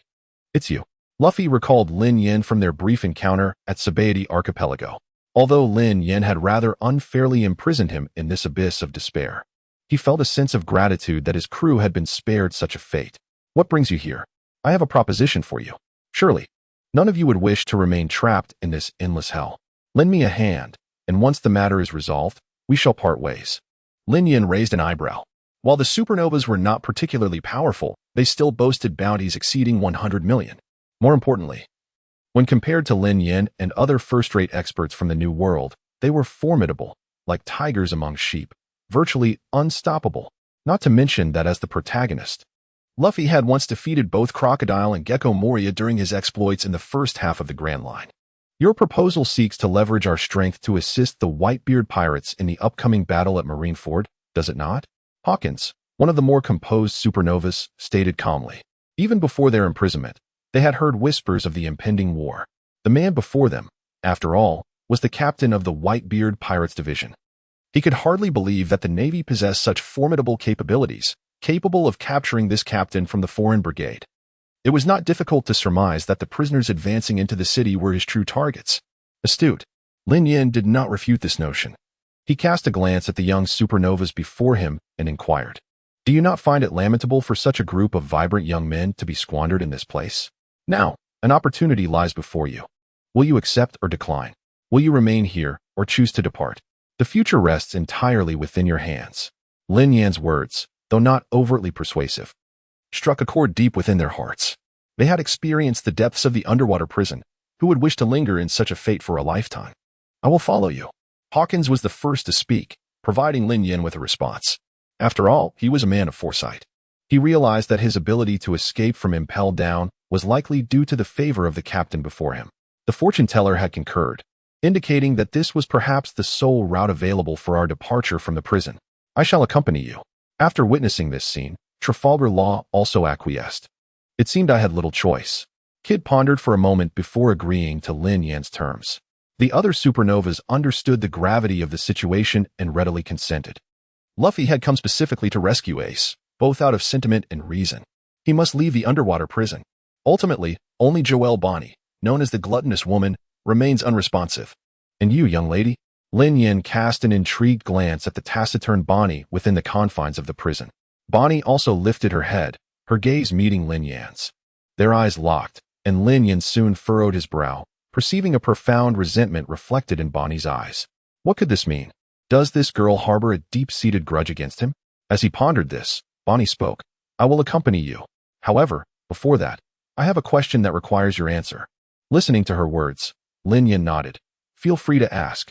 When we first met on the archipelago of Shangbois, I wronged you, and for that, I apologize. However, after I fell unconscious, did you tamper with my belongings? Bonnie continued to regard Lin Yan with her sorrowful eyes. Upon awakening, she found herself captured by the Navy. Yet, this was not the most pressing matter. The crucial point was that all her valuable possessions had vanished. The Navy had no justification for taking her belongings. The only plausible explanation was Lin Yan, whom she had encountered just before losing consciousness. This infuriated Bonnie. Was this a joke? Does he possess no sense of decency? I am a girl. A girl lies before you, and not only do you refrain from offering assistance, but you also pilfer all my valuable possessions? Look at this. Is this what a gentleman would do? For a man, the most humiliating words a woman can utter are, "Did you come in?" Or is it over? Yet, for a woman, nothing could be more degrading and disheartening than to hear, "I'm not that kind of person." How absurd.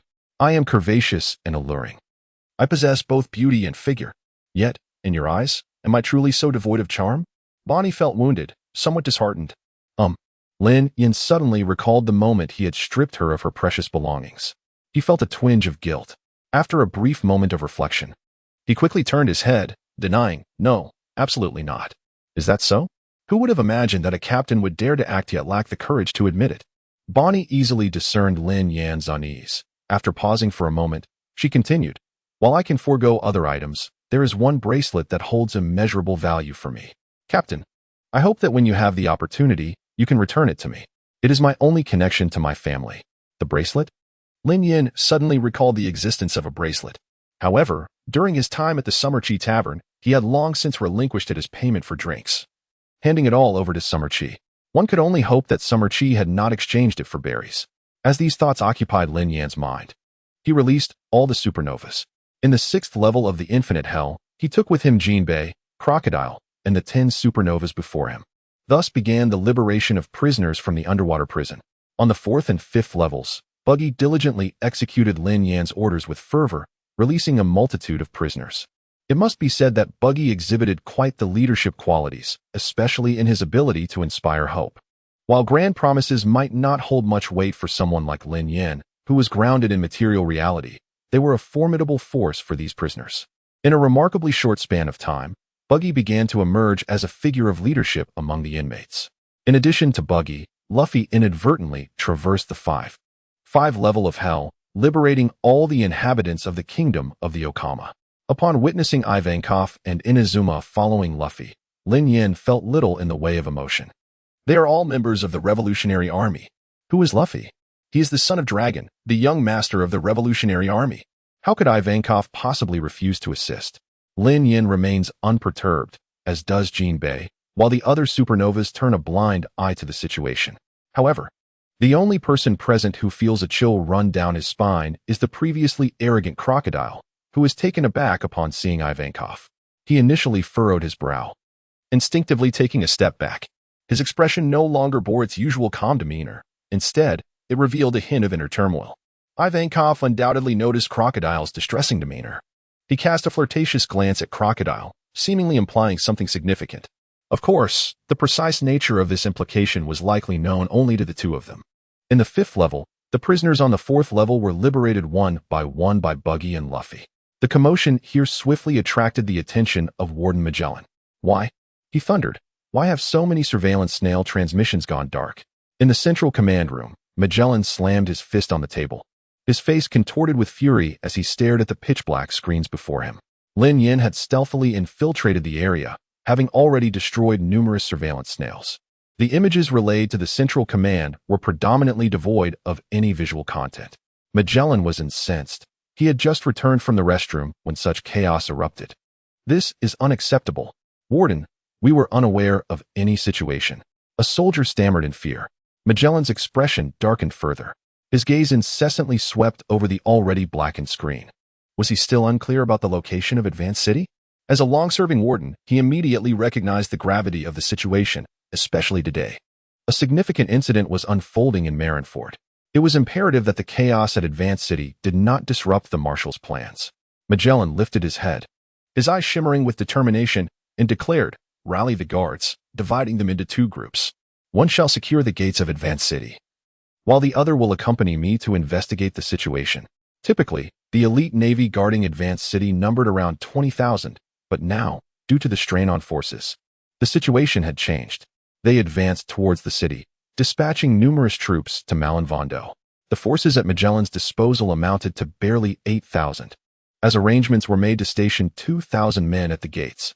He personally led the remaining 6,000 individuals towards the heart of Impel Down.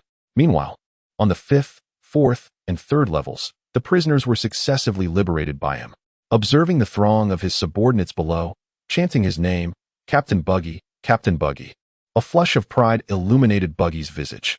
He felt invigorated, reminiscent of the Jester King of your returning. However, he was acutely aware that his escape from Impel Down was entirely reliant on the assistance of the Whitebeard Cruise Division commanders. Buggy hurriedly approached Lin Yan, conveying the current developments. He had successfully freed prisoners from 3 levels. Though the number was considerable, troubles were quickly mounting. The first predicament arose from the ruckus they had created, which had likely drawn the attention of the warden. The second issue stemmed from the very group of released prisoners. Prior to their confinement in Impel Down, they have always been a band of unruly pirates, devoid of respect for authority. Now that their shackles have been cast off, it is inevitable that their innermost desires begin to stir restlessly. Listening to Buggy's words regarding the Navy's discovery of their movements, Lin Yan had already made ample preparations long before their arrival. He did not believe that Magellan could truly obstruct them. As for this group of troublemakers, crackling sounds echoed. A total of 3 to 5 bolts of lightning descended, striking them directly. The most vociferous among them, a dozen or so individuals, were all struck by Lin Yan's lightning, transforming into a mist of blood, leaving no trace of their remains. For those with a ruthless heart, the only recourse is to be even more merciless. Now, who else wishes to follow in their footsteps? Speak up, and I shall oblige you. There is no such thing as a free lunch in this world. If you wish to remain in prison, then stay there obediently. There is no need to resort to underhanded tactics. Since you have boarded the ship, I am the law. Lin Yan's cold voice resonated throughout the entire scene. Upon witnessing Lin Yan eliminate a dozen or so deceitful fence-sitters, everyone present was left in astonishment. They all turned their gaze towards him, their hearts overwhelmed with shock, and their faces adorned with expressions of uncertainty. At the mere suggestion of action, they sprang into motion, unable to suppress a collective gasp. They truly did not anticipate that this seemingly youthful individual would exhibit such decisiveness in action. Moreover, the most critical point is that this group of pirates possesses formidable strength. Having learned from previous experiences, the earlier group was also daunted, their malevolent intentions extinguished, leaving them too fearful to act rashly. Consequently, the process of liberating the prisoners became significantly smoother. However, just as they were preparing to release all the captives, Magellan, the supreme commander of Impel Down, arrived accompanied by the guards. Magellan, the warden of the underwater prison, a user of the doka doka fruit, spews toxic gas. Surrounded by venom, he once gained notoriety for his formidable strength, having trampled the Blackbeard Pirates. With the enhancement of the doku doku fruit, Magellan's power rivals that of a marine admiral. Nevertheless, despite the fruit's potency, it harbors a fatal flaw. He spends nearly half of each day in a state of excretion. And due to the intense toxicity emanating from his body, he is unable to engage in close contact with anyone. In earlier years, Magellan was esteemed by the previous fleet admiral, appointed as the most powerful warden of Impel Down. During his tenure, apart from the Golden Lion, few could challenge the dominance of this imposing fortress. It can be said that Warden Magellan's terrifying visage has indelibly etched a profound impression in the hearts of the prisoners. His sudden appearance sent the prisoners advancing towards the city into a state of panic, resembling startled creatures, each one terrified, as if they had encountered a ghost. Hastily distancing themselves from Magellan, the commotion soon caught the attention of Jinbei, Crocodile, Ivankov, and Lin Yan. Lin Yan observed the situation with an air of composure, remarking, "Has Magellan finally arrived?" Naturally, Magellan had heard whispers regarding Lin Yan in the New World, yet He had not anticipated that the newly appointed captain of the Whitebeard Pirates division would unexpectedly appear in his own impelled down, the infamous underwater prison. Enough of this commotion. Magellan stepped forward, exuding an aura of cold severity. Raising his hand, he pointed towards Lin Yan in the distance. Give me a reason, captain of the Whitebeard Pirates, for your presence in my impelled down. For what purpose? Reflecting on the war that had erupted in Marineford, Lin Yan, as the warden, presumed you should be well aware of my intentions. He did not conceal his motives. Could it be that you wished to? Magellan's pupils constricted. Although he had surmised much, the revelation from Lin Yan left him astonished. This captain of the Whitebeard Pirates intended to take these prisoners to Marineford. What makes you think you can take them? Magellan's anger simmered beneath the surface. He would not permit such a thing to transpire under his watch. And what makes you think I cannot? Lin Yan retorted. Enough with the pleasantries. With a swift motion of his hand, Magellan summoned a multitude of venomous liquid that rapidly coalesced behind him, forming a colossal dragon made of thick poison. Poison dragon. 10 monstrous dragons, crafted entirely from venom, emerged behind Magellan, exuding a terrifying aura of decay, as waves of greenish gas wafted into the air. This was the culmination of years of Magellan's toxic mastery. Upon contact, the effects could range from corrosive ailments to the complete disintegration of bones. Roar. The 10 poison dragons unleashed a deafening roar, baring their fangs as they surged towards Lin Yan from all directions. In the face of these 10 formidable dragons, Lin Yan remained unperturbed. In his grasp, the thunder fruit unleashed a cacophony of lightning, a dazzling display flickering to his sides. Ziz. In a sudden surge, the bolts of electricity forked into thousands, hurtling towards the 10 venomous dragons before him. On one side stood the serpents of poison, while on the other, the jagged bolts of lightning converged. Boom. Instantly, the scene erupted into a whirlwind of dust and debris, with venom splattering and electricity crackling throughout the air. Observing how effortlessly Lin Yan dismantled his venomous dragons, Magellan furrowed his brow. The prowess of this white-clad division captain exceeded his expectations. However, who is he? The warden of Impelled Down. Should this group of prisoners manage to escape from Impelled Down, he bears an inescapable responsibility. Moreover, besides Lin Yan, he is also burdened by the presence of Jinbei, Crocodile, the supernovas, and all the prisoners behind him. With formidable adversaries at hand, failure is not an option. Contemplating this, Magellan erupted. He no longer held back, unleashing the full extent of his poisonous fruit towards Lin Yan. Serpentine streams of venom surged forth, enveloping him in a fierce embrace. They descended upon Lin Yan like a torrential storm. Lin Yan shook his head, declaring futile. Lightning erupted forth, dismantling the venomous assault with terrifying currents. Let us try this. With a swift motion, Magellan struck the ground with one hand, causing the venom to coalesce into 10 colossal soldiers of poison. The venomous soldiers lunged ferociously towards Lin Yan. At that moment, the judgment was unleashed. When the soldiers were mere meters away from Lin Yan, they detonated with a thunderous roar. It is worth noting that this was Magellan's venom. Touching it meant death. Even Roger and his notorious crew would struggle to withstand Magellan's toxic onslaught, let alone the explosive force at such proximity. How despicable to resort to this tactic. Not far away, Jinbei furrowed his brow upon witnessing this scene. The explosion of the venomous soldiers, regardless of its efficacy, posed a grave risk. Let us not forget that numerous other prisoners lingered around Lin Yan. In other words, even if Lin Yan teleported away, the prisoners would still suffer the consequences. Humph. What moral high ground do they possess over us pirates? Crocodile, on the other hand, remained unfazed, observing the explosion of the venomous soldiers with an air of detachment. Lin Yan, keenly aware of Magellan's intent, summoned forth a lightning net. A web of electricity materialized before him, ensnaring the venomous soldiers just before their explosion. Boom. The soldiers detonated.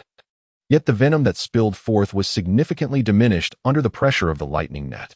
It was time to conclude this engagement swiftly. Lin Yan had no intention of lingering any longer. As you wish.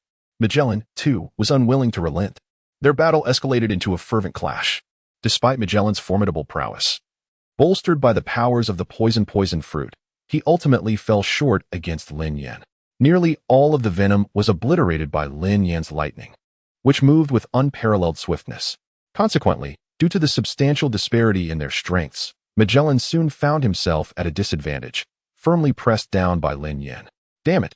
Magellan's face darkened, his teeth clenched. The pressure Lin Yan exerted upon him was overwhelmingly immense. No matter how he revealed his trump cards, it was all in vain. In the eyes of the prisoners, Magellan was akin to an invincible nemesis, a being that invoked an instinctual dread, akin to a bloodline suppression. Encountering Magellan was like a mouse stumbling upon a cat, desperate to scurry away.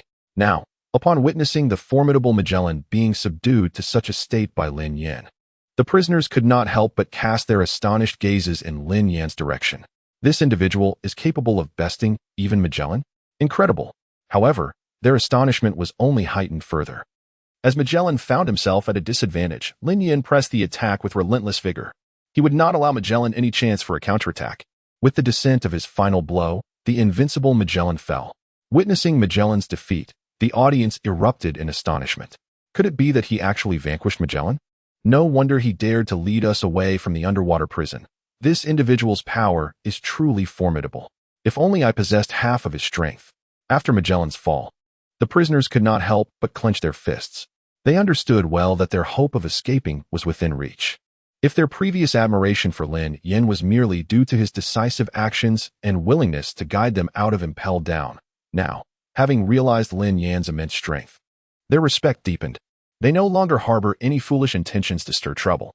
On the contrary, in their gaze, admiration grew increasingly prominent. What a jest! A person capable of firmly restraining the warden of impelled down, Magellan. Can they refrain from admiration? Although Magellan has fallen, he still clings to life. His mouth stained with blood, he declared, I absolutely forbid you from taking these prisoners to Mare and Fander. As he spoke, toxic cloud. Magellan summoned the last remnants of his strength to unleash the noxious haze. The toxic cloud surged forth like a swarm of locusts, enveloping the prisoners in a dense shroud. Though perhaps not as lethal as the previous venom, the cloud posed a grave threat to the captives.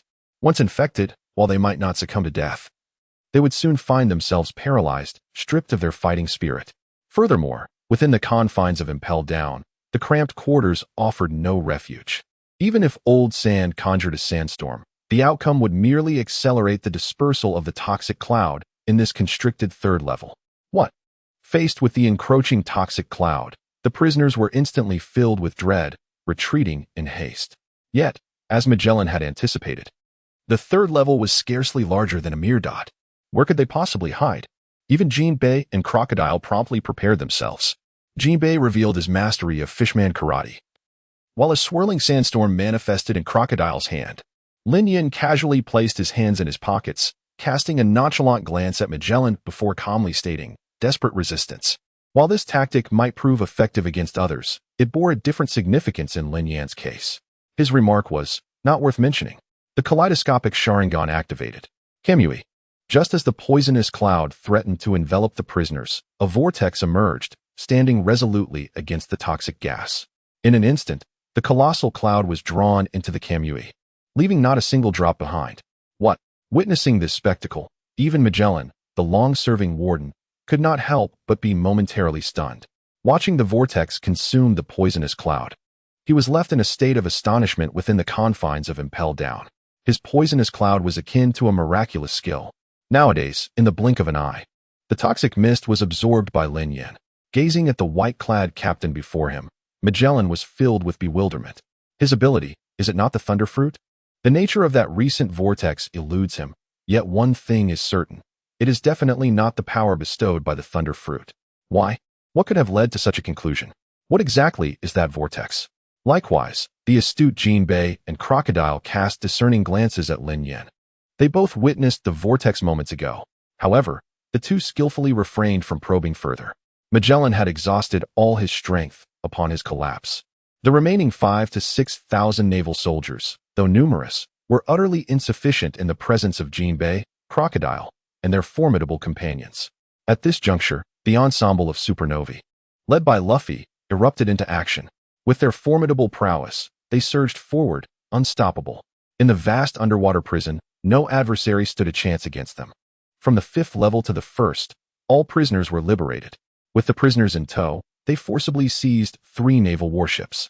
The inmates eagerly boarded the vessels. Thus, all escaped into the light of freedom. On board the warship, Lin Yan designated personnel. The total number of prisoners amounted to 20,000. Upon learning this figure, Lin Yan nodded. 20,000 exceeded expectations. Once this batch is thrust into the fray of the Paramount War, the pressure on the Whitebeard pirates will significantly diminish. Lin Yan was quite curious to witness the expression on Sengoku's face, the fleet admiral of the navy, when he saw such a multitude of prisoners suddenly joining the battle. Beyond this, he felt a hint of regret. As they advanced into the city, they encountered none of Blackbeard's crew. Their objective, Marineford. 3 warships set sail, fading from their sight. As the liberation of Marineford unfolded on Lin Yan's side, the situation at Marineford appeared grim and far from optimistic. On the Whitebeard pirate side, Marco, Jozu, and Vista valiantly rushed towards the execution platform, preparing for Ace's rescue. Meanwhile, the navy was equally relentless. Several giant vice-admirals challenged Whitebeard, followed by Akainu, Akiji, Mihawk, and Kizaru personally launching an assault against him. Whitebeard, true to his title as the world's strongest man, stood firm even amidst the onslaught. Unleashing the full might of the Tremor fruit. Not only did he emerge largely unscathed, but he also succeeded in repelling all challengers one after another. Truly formidable, thought the naval hero, Iron Fist Garp, as he flexed his fists. Observing the multitude struggling to breach Whitebeard's defenses ignited a fervor within him. It had been countless years since he had engaged in a proper duel with this old rival. After all, this was Whitebeard. Although Sengoku had repeatedly downplayed the significance of the Whitebeard pirates strategically, he had always regarded Whitebeard as a formidable adversary tactically. The title of the world's strongest man alone made it evident, across the vast seas, not to mention a worthy successor, there wasn't even a suitable substitute to be found. Yet, despite Whitebeard's overwhelming strength that repeatedly forced enemies to retreat, showcasing the formidable might of the Tremor fruit, countless naval officers felt daunted. However, in reality, prolonged combat. His breath began to grow irregular. After all, age was a determining factor, and the sun was setting on his prime. Moreover, the likes of Fujitora, Kizaru, and Akainu were all embodiments of unparalleled strength. After engaging in a relentless wheel battle, beads of sweat began to form on Whitebeard's forehead, and he could not help but acknowledge the undeniable truth of his aging. However, this was not the most critical aspect. The most crucial moment arrived just as Whitebeard prepared to catch his breath. A blade, with a swift thrust, pierced through his body. Whitebeard and Sengoku could be regarded as the 2 pillars of strength between the navy and the pirates. Any slightest disturbance captures the attention of everyone present. When a knife plunges into Whitebeard's body, Marco, who is valiantly charging alongside Whitebeard, turns his head, his pupils constricting in horror. Father, no. Jozu's expression also shifts dramatically, bewildered by the turn of events. Squirt. At that moment, Vista is locked in a fierce duel with Dracula Mihawk, both engaged in a contest of swordsmanship. Upon witnessing the knife pierce Whitebeard, his heart becomes unsettled. It is not just the 3 division commanders. The other members of the Whitebeard pirates are equally shaken. Their anger ignites, especially upon realizing the mastermind behind this betrayal is none other than their comrade, Squirt. Father, what are you doing, Squirt? Father is hurt. Hurry back to assist him. Father, we are coming. The crew of the Whitebeard pirates, disregarding their adversaries, rushes towards the Moby Dick to aid Whitebeard. Whitebeard is injured. This presents a rare opportunity. Let us counterattack and drive these pirates out of Marineford. Kill.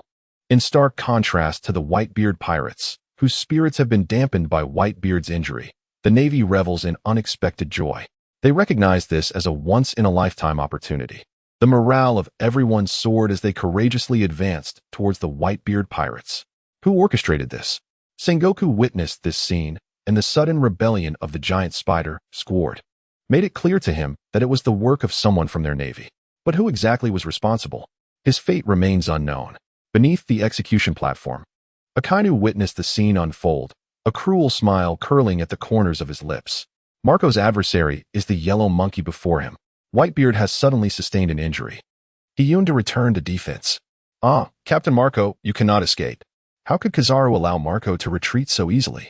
The widespread release of the Pika Pika Nomi obstructed Marco's path home. Although initially caught off guard and sent crashing into the ruins by Marco's kick, he is, after all, an admiral. Such an attack could hardly harm Kizaru. Meanwhile, Jozu also sought to return to defense. However, in his frantic haste, he fell into Doflamingo's trap. Several threads descended from above, suddenly ensnaring Jozu. Doflamingo emerged with an air of indifference, chuckling. He, Captain Jozu, do not even think about returning to defense. Allow me to see just how formidable the strongest shield of the Whitebeard Pirates truly is. Jozu furrowed his brow, gritting his teeth in determination. He suddenly realized that his body was no longer under his control. A few punches were thrown, sending many soldiers of the Whitebeard Pirates flying. Captain of the 3rd Division? The other pirates were bewildered. Get out of the way. Josh shouted at them. Bista's opponent was the formidable Mihawk. Whitebeard, suddenly injured, had lost all desire to continue the battle against Mihawk. He turned and rushed back towards the Moby Dick. Mihawk made no attempt to stop him, silently sheathing his black sword. On the Moby Dick, countless eyes were fixed menacingly on the treacherous Squard. Squard, do you even realize what you are doing? Why attack our father? I would gladly end your life. Some members of the crew shouted, struggling to contain their fury, faced with their accusations. Squard resolutely defended his stance. Can't you see? Whitebeard wants to lead our crew to destruction. If we do not participate in this war, the Whitebeard Pirates will remain unvanquished, still a yonk of the New World. Towards destruction? At the utterance of those words, a flicker of disbelief crossed the faces of the crowd. Following that, Squard revealed the exchange he had with Akainu, pointing at Whitebeard as the true mastermind behind it all, the architect of this battle. Upon hearing that everything was a scheme orchestrated by Akainu, the previously injured Whitebeard erupted into a hearty laugh. It was Squard's sudden betrayal that Whitebeard found most intolerable. The recent betrayal by Blackbeard had already shattered his vision of family. Now, with Squard following suit, Whitebeard began to question, as the patriarch, whether he truly was so inadequate. Upon learning that this discord was instigated by Akainu, his resolve deepened. The enormous weight upon his heart had finally lifted. He began to speak softly, attempting to enlighten Squard. You are indeed correct. As long as this war remains dormant, our Whitebeard Pirates shall undoubtedly endure. Squard, I understand that your intentions are for the well-being of our crew, which is why you have fallen prey to Akainu's deceptions. However, you must recognize that as the great battle approaches, the Navy excels in manipulative tactics. Why do you choose to place your trust in the Navy rather than in our father? If we do not land at Marineford, can you truly bear witness to Ace's solitary demise there without taking action? Following this heartfelt discourse, Squard experienced a profound awakening. He realized that he had truly erred. Gazing upon the bloodied visage of his father, he pondered, what am I truly doing? Squard, much like a criminal from a Conan narrative, bellowed that his act of murder was entirely the fault of the victim. Yet, as the reflective lenses of Conan's glasses shone, the truth was revealed. No, you are mistaken. His actions stemmed from. Upon the completion of the explanation, the criminal, suddenly unsteady, found himself kneeling in despair, weeping and repenting. Squard trembled on the ground, crying out, Father, I am so sorry. Regardless of your misdeeds, you will always be my children. With a forgiving spirit, Whitebeard embraced Squard, speaking gently. As Squard took the initiative to admit his fault, Whitebeard found solace. The chaos aboard the Moby Dick was swiftly quelled. If you think you can dismantle our Whitebeard pirates in this manner, you are sorely mistaken. Whitebeard forcefully withdrew Squard's long blade from his own abdomen, casting a piercing gaze upon Akainu, Kizaru, Akiji, Sengoku, and Garp, stating coldly, those who seek to sow discord within my crew have touched upon my deepest ire.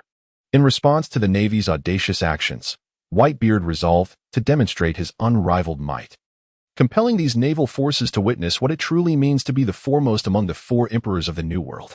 A radiant light appeared in Whitebeard's hand as the Tremor fruit unleashed its power once more. With a single punch, the air fractured, the fissures spreading outward. The glacier before him collapsed, sending torrents of seawater crashing toward the Navy headquarters. But that was not the end. Whitebeard unleashed a second punch. Boom. Marineford was struck by the wrath of Whitebeard's Tremor fruit, a violent earthquake enveloping the area, leaving all unable to maintain their footing. The very island trembled on the brink of destruction from Whitebeard's second strike. With a third punch, an overwhelming force erupted forth, the shockwave surging directly toward the Navy headquarters building. Should it make contact, the iconic structure of their Navy shall cease to exist from this day forth. Among the 3 great admirals, only Akainu is able to detach himself. With gritted teeth, Akainu envelopes his arm in the formidable power of Haki. Standing resolutely before the edifices of the naval headquarters, bracing himself against the shockwaves unleashed by Whitebeard's Tremor fruit, with each of his 3 devastating punches, a force of annihilation erupts, potent enough to obliterate Marineford. This fury emanates from Whitebeard himself, a consequence of the attempt to fracture the unity of his pirate crew. The Navy, sensing the overwhelming might unleashed by Whitebeard, is thrown into turmoil. These 3 strikes nearly obliterated Marineford. Such is the magnitude of this power. The formidable presence of 100,000 men was utterly subdued by the solitary figure of Whitebeard. Admittedly, Whitebeard was already in a weakened state, having been injured by Squard's blade, and the subsequent outburst of fury manifested in 3 devastating punches had nearly depleted his remaining strength. However, the outcome was exponentially favorable, as the morale of the Navy plummeted. The clarion call for the Whitebeard Pirates' counterattack has once again resounded. Kill, led by Squard. The captains of the allied pirate crews unsheathed their swords, joining the grand conflict. The battle has reignited. Meanwhile, below the execution platform, Akainu has made his move. He naturally noticed the now weary Whitebeard. Whitebeard, have you reached your limit? If so, allow me to end your life. Akainu stood resolutely, charging towards Whitebeard with fierce intent. Sakazuki, you shall perish. Just as Akainu prepared to assault Whitebeard, a voice suddenly pierced the air. Squard had arrived before him, raising his long blade, without a moment's hesitation. He struck down towards Sakazuki with the force of a mountain. The deceived warrior was filled with rage. Sakazuki let out a cold sneer. In an instant, magma enveloped his arm, and he delivered a powerful punch. Bang! The clash of blade and fist echoed. Though Squard was formidable, how could he stand against Sakazuki? In less than a single exchange, Sakazuki sent Squard flying with a single blow, his body scorched by the magma. Squard emitted a horrific scream. After dispatching Squard, Sakazuki did not linger. He pressed his foot against the ground, and in an instant, his entire being soared into the air. The very next moment, he fell before Whitebeard, having reached the end of his path, yet still struggling in his dying moments. Allow me to send you to hell. Akainu's eyes were devoid of warmth. His arm ablaze with magma to its utmost limit, droplets of molten rock cascading to the ground, emitting a hissing sound. Gulalala, another little ghost has grown up. Believing he can challenge me? Whitebeard's veins bulged with fury as his arm, shimmering with light, unleashed a powerful punch. Akainu met him head-on. Bang! The 2 clashed fists, the shock waves rippling outward, causing the glacier beneath them to crack. Before I fall, you shall not lay a hand on my sons. Whitebeard proclaimed with a steady voice. Since you insist on seeking death, I shall oblige. Akainu immediately unleashed his full power, his entire being enveloped in magma. As the confrontation between Akainu and Sakazuki intensified, on the execution platform, Sengoku observed the unfolding battle. He issued a command, dispatch the pacifists. The order of the warring states was given. The Navy's trump card, the human weapon known as the pacifist, was brought forth onto the stage of Marinvando. 100 pacifists emerged into the sight of all. The pacifists either raised their hands or opened their mouths. They collectively unleashed a barrage of laser waves towards the Whitebeard pirates. Whoosh, whoosh, whoosh. Amidst the tumultuous chaos of the war in the skies, the efficacy of the pacifista, the human weapons of the peacekeepers, was maximally demonstrated. Under the onslaught of their laser beams, the forces of the Whitebeard pirates found themselves nearly incapable of mounting any defense. Although the pacifista possessed relatively weak combat strength, comparable only to that of the supernovas, it was undeniable that, solely in terms of their firepower and lethality, they rivaled many vice admirals of the Navy. Furthermore, it is of paramount importance to note that this was the concentrated fire of a full 100 pacifista. As they entered the arena, it was as if a tiger had infiltrated a flock of sheep, utterly unstoppable. The Whitebeard pirates, once in a position of advantage, swiftly found themselves at a disadvantage. Whitebeard, who was currently engaged in combat with Akainu, also took note of the shifting dynamics on the battlefield. His brow furrowed. Pacifists represent an exceedingly challenging conundrum, particularly given the immense destructive potential they possess. The Whitebeard pirates must swiftly eliminate these pacifists. However, who is Sakazuki? He is renowned as the strongest among the 3 admirals of the Navy. There is a flaw. It was precisely due to Whitebeard's momentary distraction that Sakazuki found his opportunity. Previously, Whitebeard was already nearly exhausted. Facing the full strength of Akainu was daunting enough, let alone the fact that Whitebeard was also concerned for the well-being of his comrades. Bang! Whitebeard was struck solidly by Sakazuki's fist. He was repelled, and the force of the blow exacerbated his old ailment, causing blood to spurt from his mouth. Whitebeard's expression instantly darkened. Furthermore, Akiji descended right before him. With Akainu in front and Akiji behind, Whitebeard found himself in a precarious predicament. Although Akiji and Akainu preferred not to overwhelm their foes with sheer numbers, who were they facing now? The formidable Whitebeard, the foremost of the four emperors in the New World, was now embroiled in this fierce summit war. In the chaos of battle, notions of fairness and honor were rendered obsolete. The paramount objective was to eliminate the opponent's strongest member with utmost haste, thereby mitigating casualties and securing victory as swiftly as possible. Great fire. Freeze. Akainu and Akiji unleashed their attacks almost simultaneously. They launched an assault against Whitebeard. It was a formidable strike from two admirals simultaneously. Whitebeard, already weakened, was further afflicted by a punch from Akainu, which exacerbated his old wounds. Now, facing the combined might of the two admirals, he found himself at a significant disadvantage, his former strength long since diminished. The relentless onslaught from both admirals rendered him increasingly beleaguered. Marco, Jozu, Vista, and others observed the dire predicament of Whitebeard. They are determined to assist Whitebeard. Yet the navy is not to be underestimated. Marco finds himself entangled with Kizaru, while the other captains are preoccupied with the 7 warlords and vice-admirals. Among this cadre of vice-admirals, there are numerous formidable figures, including many who once held the rank of admiral. The captains are unable to lend a hand, utterly preoccupied with their own battles, leaving Whitebeard without support. After forcing Kazan back with a powerful punch, Whitebeard suffers a blow from Akainu. Even after repelling Akainu, he is subsequently injured by Kazan. Akainu spearheads the primary assault, while Kazan maneuvers strategically from the sidelines. The strength of an admiral is on par with that of the 4 emperors, and in terms of power, neither Akiji nor Akainu falls far behind Whitebeard.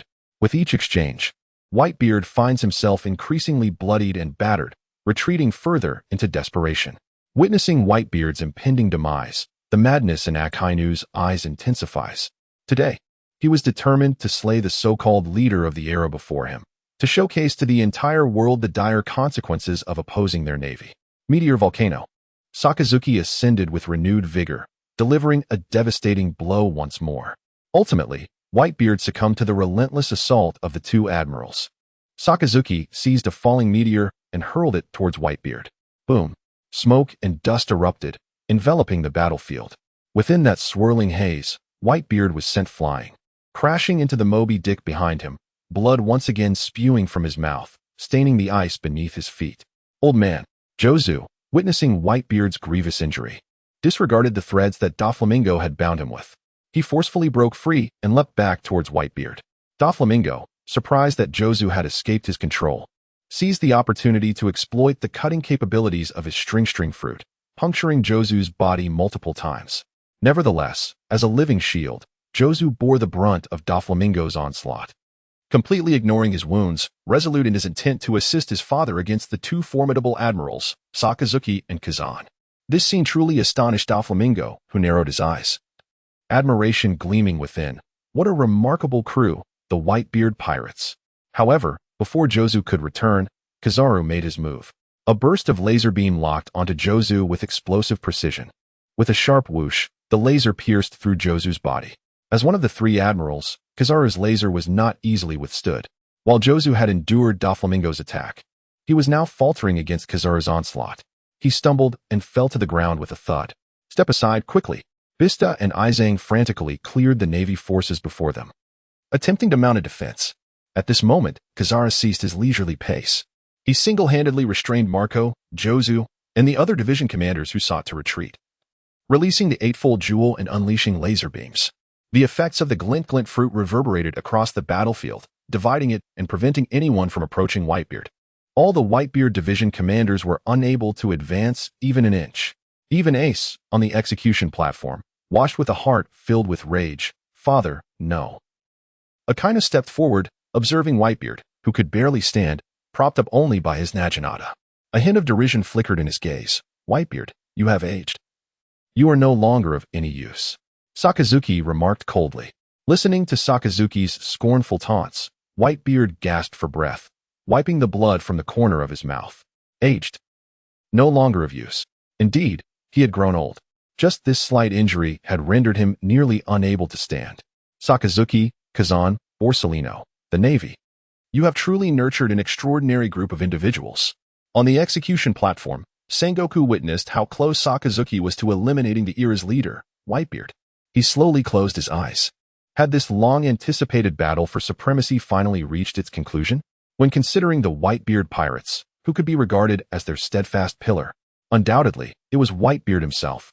Once he perished, the vast Whitebeard Pirates would merely become a disarrayed collection, inconsequential and easily dismissed. More importantly, their navy, indeed, brazenly devoured the formidable Whitebeard Pirates. The strongest of the four emperors in the New World, before the eyes of the entire world, ascending to prominence upon the corpses of the Whitebeard Pirates. Henceforth, the status of their navy will attain an unprecedented elevation. Even figures like Kaido, Big Mom, and Shanks will find themselves compelled to navigate around them upon encountering their navy. With the exception of Sengoku. Meanwhile, Garp, observing from the sidelines, cast a complex gaze upon Whitebeard, the last remnant of the bygone era of pirates. Is he finally poised to meet his ultimate chapter? Whitebeard. To be honored in such an illustrious manner by our navy before the eyes of the entire world. What a fitting conclusion to your legendary life. The other vice admirals and navy soldiers also momentarily ceased their hostilities. All eyes were drawn to the man whose curtain was about to fall. The once unruly 7 warlords now found an unusual calm enveloping them. The war was nearing its conclusion, and the sky welcomed the dawn of a new era. The blood-soaked Marineford was poised to embrace its pristine morning. Silence reigned not only in Marineford, but also among the global audience watching the live broadcast. Some felt exhilaration at the impending demise of the Whitebeard Pirates, while others were steeped in sorrow for the imminent downfall of Whitebeard himself. Regardless of their sentiments, it was undeniable that a new epoch upon these seas was about to commence. Meanwhile, within the ranks of the 17th Division, when Smile, Green Bull, and Zephyr witnessed Whitebeard sustain grievous injuries, their expressions varied significantly. Due to their affiliations, they were reluctant to become embroiled in this paramount conflict. Yet, they were compelled to confront their own hearts, questioning whether they could bear to watch Whitebeard perish before their very eyes. They are incapable of achieving it. Ever since learning of Zephyr's induction into the Whitebeard Pirates, Whitebeard has shown exceptional care towards the 17th Division. However, what astonished Whitebeard even more was the presence of 2 extraordinarily powerful individuals within the 17th Division. Upon discovering this situation, Whitebeard placed immense importance on them, treating the 3 as honored guests. After several days of interaction, it can be said that the trio has felt the warmth and enthusiasm that Whitebeard extends towards them. Now that Whitebeard is in trouble, both emotionally and logically, they are compelled to respond. They could not stand idly by. Green Bull took a step forward. Despite his profound admiration for the Admiral Akainu's character, appreciation aside, the current situation was dire. Each had their own allegiances. Green Bull declared, "We cannot ignore this." With his words, a smile graced his face as he nodded in agreement, acknowledging, "After all, I am also a member of the pirate crew." Zephyr, with a rueful smile, remarked, "In light of this, I too must take action." The thought of representing the Whitebeard Pirates at Marineford was something Zephyr had never dared to envision before leaving the Navy. The moment of reckoning at Marineford was upon them. Whitebeard, descend into the abyss. Akainu channeled the full extent of his strength into his arm, coldly gazing at the figure of Whitebeard before him. He raised his fist, and in the silence of the high-ranking Navy officials, amidst the despairing eyes of the captains, and the expectant gazes of the onlookers, his fist, enveloped in magma and radiating a terrifying heat, descended. Akainu struck with lethal intent, aimed at Whitebeard. Yet, in the very moment that Whitebeard was on the brink of death, and Akainu wore a triumphant expression, believing he would bring an end to Whitebeard's life, a sudden gale swept over Marineford. The wind howled, debris flew. Stones soared through the air, and turbulent waves crashed upon the shore, stirring up clouds of yellow sand. The onslaught of sand blinded everyone atop Marineford.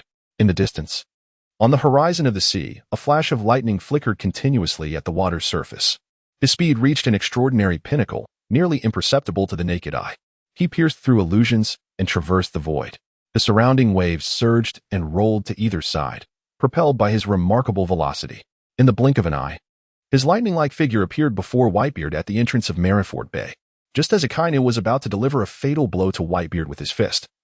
The shadow extended a hand. With a resounding thud, the fist met the palm. Akainu's strike was thwarted by the shadow's solitary hand. Subsequently, the figure crouched slightly. In his other hand, boundless azure thunder swirled within. A billion volts, the Kirin. The shadow, enveloped in crackling electricity, struck the formidable azure lightning upon Sakazuki's head with a single palm. Boom. Amidst the tempest of lightning, the azure Kirin swiftly descended upon the unsuspecting Sakazuki. He was sent flying, his head nearly obliterated by the force of a billion volts. Before the eyes of all, the once mighty Sakazuki was utterly engulfed in this ceaseless sea of thunder. An unparalleled power bore down upon him. Sakazuki's body could scarcely endure it, exploding into fragments as if he were bound to an atomic bomb. In an instant, thick smoke billowed into the air. As the sea breeze wafted in, the shadow gradually revealed itself to all. Clad in simple casual attire, with short black hair and wielding the might of lightning, he stood firm against the howling winds, his garments rustling fiercely. Indeed, the figure was none other than Lin, the captain of the 17th Division of the Whitebeard Pirates. The smoke swirled around him as the gentle sea breeze caressed the scene. Lin stood steadfast like a mountain, and all beheld the newcomer. Yet, in the next moment, an overwhelming shock resonated among the gathered navy and the Whitebeard Pirates. Both sides were taken aback. It is worth noting that just moments ago, what did they witness? The captain of the Whitebeard Pirates' 17th Division, Lin, shattered their naval admiral, Akainu, with a single strike. The hearts of the Navy and the Whitebeard Pirates surged with tumultuous waves of shock. Who is Akainu? He is an admiral, the very pinnacle that countless naval officers aspire to attain throughout their lifetimes. He is hailed as the foremost among the three admirals, a figure at the zenith of the Navy. To call him the preeminent figure of the Navy, the most likely candidate to succeed as the next fleet admiral, would not be an exaggeration. Such a commanding officer, such a powerhouse rivaling the might of emperors, is now, astonishingly, reduced to mere fragments by the new captain of the Whitebeard Pirates' 17th Division. How could they not be astounded? It is not merely the ordinary naval soldiers and Whitebeard pirates who were dumbfounded. Even Sengoku, Garp, Akiji, Isou, and a multitude of warlords of the sea revealed expressions of disbelief. No one anticipated that the Whitebeard Pirates' 17th Division captain would unveil such formidable prowess with such rapidity, decisively overpowering their admiral and laying him low. This astonishment transcends the Navy. Many within the Whitebeard Pirates stood in stunned silence as well. It must be noted what had just transpired. Akainu was merely a step away from their father. Had Akainu chosen to strike, their father would have faced imminent demise. Yet, at that moment of despair, a brilliant new star emerged, Lin, standing before Whitebeard, absorbing the lethal blow and countering with a lethal strike against Akainu, thereby rescuing their father. Damn it, so close yet so far. If only they could have slain Whitebeard, victory in this war would have undoubtedly belonged to the Navy. It was an unfortunate twist of fate. The naval officers clenched their fists, realizing they were but a heartbeat away from triumph. However, at this critical juncture, an unforeseen complication arose. Countless naval personnel shook their heads in lament, pondering why they had not noticed this newly appointed captain of the Whitebeard Pirates earlier. Indeed, it was said that this new captain's strength rivaled that of the other division leaders. Given such formidable power, why had he not made his presence known from the outset? What schemes were the Whitebeard Pirates truly orchestrating? As the Navy reflected on their missed opportunity to vanquish Whitebeard, they suddenly recalled that this new captain, Lin, had previously remained shrouded in obscurity. Where has he gone? Many of the naval officers began to speculate and doubt. Lin.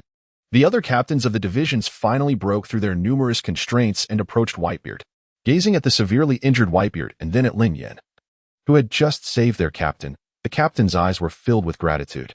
Let us return the captain to the Moby Dick. Lin Yan urged the others to assist in taking Whitebeard back. What about here? Listening to Lin Yan's words, Whitebeard weakly lifted his head and inquired. Leave the rest to me. Lin Yan replied confidently to Whitebeard. Can you manage it? Whitebeard pondered for a moment and pressed on. How will we know unless we try? Besides, our Whitebeard pirates have not yet been defeated, Lin Yan declared, clenching his fist, his face aglow with confidence. As he spoke, behind Lin Yan, a smile broke upon the faces of Green Bull, Zephyr, and the other two, who descended from the heavens, following closely. Previously, the three had been prepared to intervene and rescue Whitebeard, but alas, Lin Yan had acted a step ahead of them. Now, with Lin Yan's arrival, the fierce battle between the Navy and the Whitebeard Pirates was poised to unveil its second act. How can they remain mere spectators? Lin Yan stretched his fists and feet, directing his gaze towards Isou and the others, inquiring, Are you all prepared? Isou responded, Prepared for what? Lin Yan replied with a slight smile. Are you ready to fight for glory? While the appearances of Isou and Green Bull did not stir much commotion, the moment Zephyr stepped forward, some keen observers swiftly recognized his presence. Upon witnessing Zephyr's emergence, their expressions instantly shifted to one of unease. Wait, is that Admiral Zephyr? Why is he appearing in the Navy? Did he not just resign from the Navy recently? What is happening? How did Whitebeard manage to entice Admiral Zephyr to his side? The Navy personnel, upon seeing Zephyr, were utterly confounded. All eyes were fixated upon him. Although Zephyr was no longer an admiral nor part of the Navy, his influence far surpassed that of an admiral. Even now, many soldiers in the Navy continued to refer to him respectfully, either as Teacher Zephyr or Admiral Zephyr. Similarly, Akiji, Kizaru, and countless vice admirals also recognized Zephyr's presence. Teacher. Akiji's expression slightly altered. His face was frozen in disbelief. Wasn't he the one who despised pirates the most? How could it be? Barely having departed from the Navy, he suddenly appeared among the Whitebeard Pirates. Moreover, judging by his demeanor, it seemed he was poised to represent the Whitebeard Pirates in battle. This, Kizaru, too, had lost his initial composure. What on earth was happening? Teacher Zephyr was actually going to turn against them. Zephyr. The most enraged among them was Sengoku, the fleet admiral. Just a short while ago, he had left the Navy, and now he had transformed into a member of the Whitebeard Pirates, making his appearance at Marineford. What did this mean? Zephyr, you are being utterly reckless. Do you not regard us, the Navy, at all? Ah, he has indeed joined the Whitebeard Pirates? The most magnanimous of the lot was Garp, direct and forthright as always, coupled with years of professional camaraderie with Zephyr, having faced numerous trials together. Garp held deep admiration for Zephyr's character. Upon witnessing Zephyr's choice, a knowing smile graced his lips. I hope that Zephyr's decision to align with the Whitebeard Pirates will bestow upon his tumultuous life a fitting conclusion. That individual appears to be the former Admiral Zephyr. A former admiral? What brings him to the Whitebeard Pirates? This. Impossible. I believe I need to check my eyes. Simultaneously, through the live broadcast of the Marineford War, people from all corners of the world were witnessing the shocking scene. Each face displayed various expressions of astonishment and disbelief.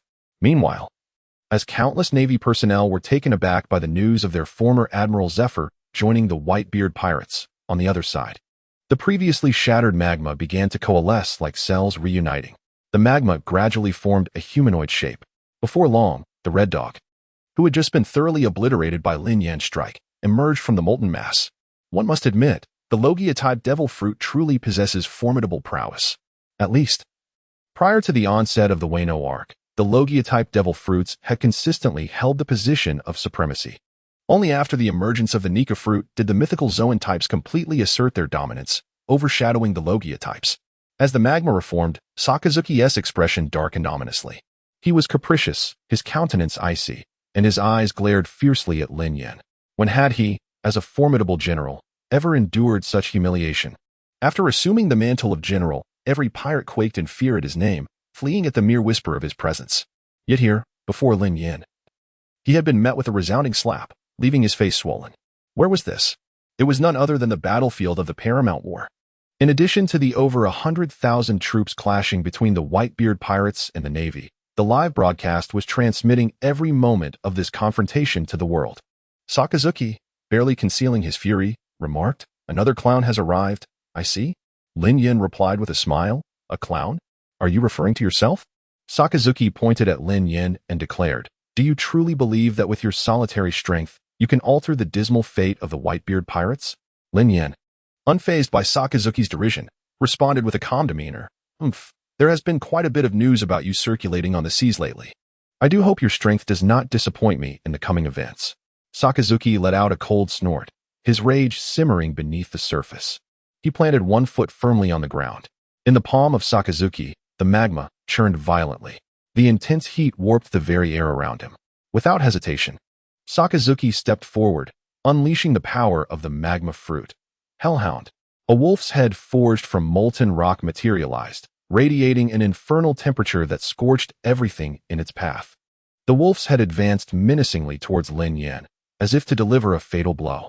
Yet that was not enough. After summoning the Hellhound, Sakazuki followed up with a devastating great eruption. The dual onslaught unleashed a torrential wave of heat, and the terrifying aftershocks reverberated through Marineford, causing the ground to tremble ominously. He, Sakazuki, was determined to regain his lost dignity today. However, in the face of Sakazuki's two powerful strikes, Lin Yan remained unfazed. Suddenly, with a resounding bang, a blind man stepped in front of Lin Yan. With a graceful movement, he drew a long blade from his cane, poised to confront Sakazuki's charged attack. Yet, he did not overestimate his abilities. Gravity Blade, Fierce Tiger. A ferocious tiger, formed from the confluence of sword energy and gravitational force, roared and collided with Sakazuki's dark dog and the massive flames. Boom. The energy released from their clash surged outward, akin to a tempest, sweeping away nearby naval soldiers and crew members of the Whitebeard Pirates. A whirlwind erupted, tearing through everything in its path. Sakazuki lifted his gaze, directing his attention toward the blind man. A true expert reveals their prowess with a single strike. Despite Sakazuki's overwhelming arrogance, witnessing the ease with which the blind man thwarted his offensive left him momentarily taken aback. His brows furrowed slightly. "Pray tell, who are you?" Sakazuki inquired. "I am merely an inconspicuous figure within the 17th Division, a name hardly worthy of mention," he replied with a calm smile. "Just a mere pawn?"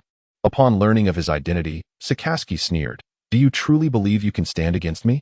At the very least, it does not require the captain's intervention to deal with you." He had always been genteel and affable, yet now, in the face of an adversary, his former air of composure began to dissipate. At the moment he drew his long knife, an aura of cold ferocity enveloped him. The clash between Isou and Akainu was imminent. The atmosphere was instantly charged with energy, as turbulent currents of air swirled chaotically, and the ice beneath their feet began to crack inch by inch. The most intense battle erupted between Isou and Akainu. In an instant, both vanished from sight. Isou's figure resembled that of a fierce tiger, his long knife gleaming with a chilling radiance, as he relentlessly lunged at Akainu. Akainu's fists were equally formidable, augmented by the power of the magma fruit. His strength reached an unprecedented level. With every clash, the sound of bones grinding against flesh could be heard, resembling the ominous sound of shattering bones. The duel between the two intensified, becoming faster and more ferocious. The sheer noise of their collisions caused the surrounding Navy soldiers and Whitebeard crew members to cover their ears in distress. Great fire, gravity slash. In a fleeting moment, the two engaged in a fierce exchange of no less than 50 strikes, showcasing an array of techniques and revealing their hidden cards. Yet, despite their relentless efforts, neither could gain the upper hand. Witnessing this spectacle, the Navy found themselves in a state of shock. After all, this was Akainu, one of the Navy's most formidable forces. To be able to match him, or even to exchange blows with an admiral, was enough to affirm one's extraordinary prowess. Observing the prolonged engagement without yielding an inch, the Navy could not help but widen their eyes in astonishment. They struggled to contain the astonishment within their hearts. If Captain Lin of the Whitebeard Pirates' 17th Division were to personally engage in a fierce exchange with their admiral, it would be understandable. How did Isou introduce the situation earlier? He is merely a foot soldier. Yet, astonishingly, this foot soldier exhibits prowess that rivals even their mightiest generals. These generals stand on par with the four emperors, a status of unparalleled significance. Can you believe this audacity? Simultaneously, many astute members of the Navy suddenly realized that throughout the ordeal, this individual had kept his eyes closed, never once opening them. A thought involuntarily surfaced in their minds. Could he possibly be blind? In the next moment, their thoughts were validated. When they witnessed that a smile truly belonged to a blind man, the Navy felt a resurgence of turmoil in their hearts. My goodness, my mental state has completely collapsed. Engaging in battle with their Admiral Sakazuki while blind created this catastrophic scene. If he were not sightless, to what terrifying extent would his power reach? The Navy could not help but gasp in astonishment. In truth, it was not only the Navy, the Whitebeard Pirates, upon realizing that a smile could actually contend with Admiral Akainu, were equally taken aback. They all opened their mouths in astonishment, momentarily dumbfounded. Previously, they had certainly heard of the prowess of Isou, yet he had been so exceedingly low-key. In their subconscious, Isou was merely perceived as someone barely at the level of a junior general, or at best, a brigadier. However, now, when he finally revealed himself, he astonished everyone by facing off against Akainu, remarkably not allowing him even the slightest advantage. How could Isou be so formidable? My heavens! Marco, Josu Vista, Isou, and more than 10 other captains of the Whitebeard Pirates, along with the tens of thousands present, were all stirred into a frenzy. Each one stood agape, utterly unable to close their mouths.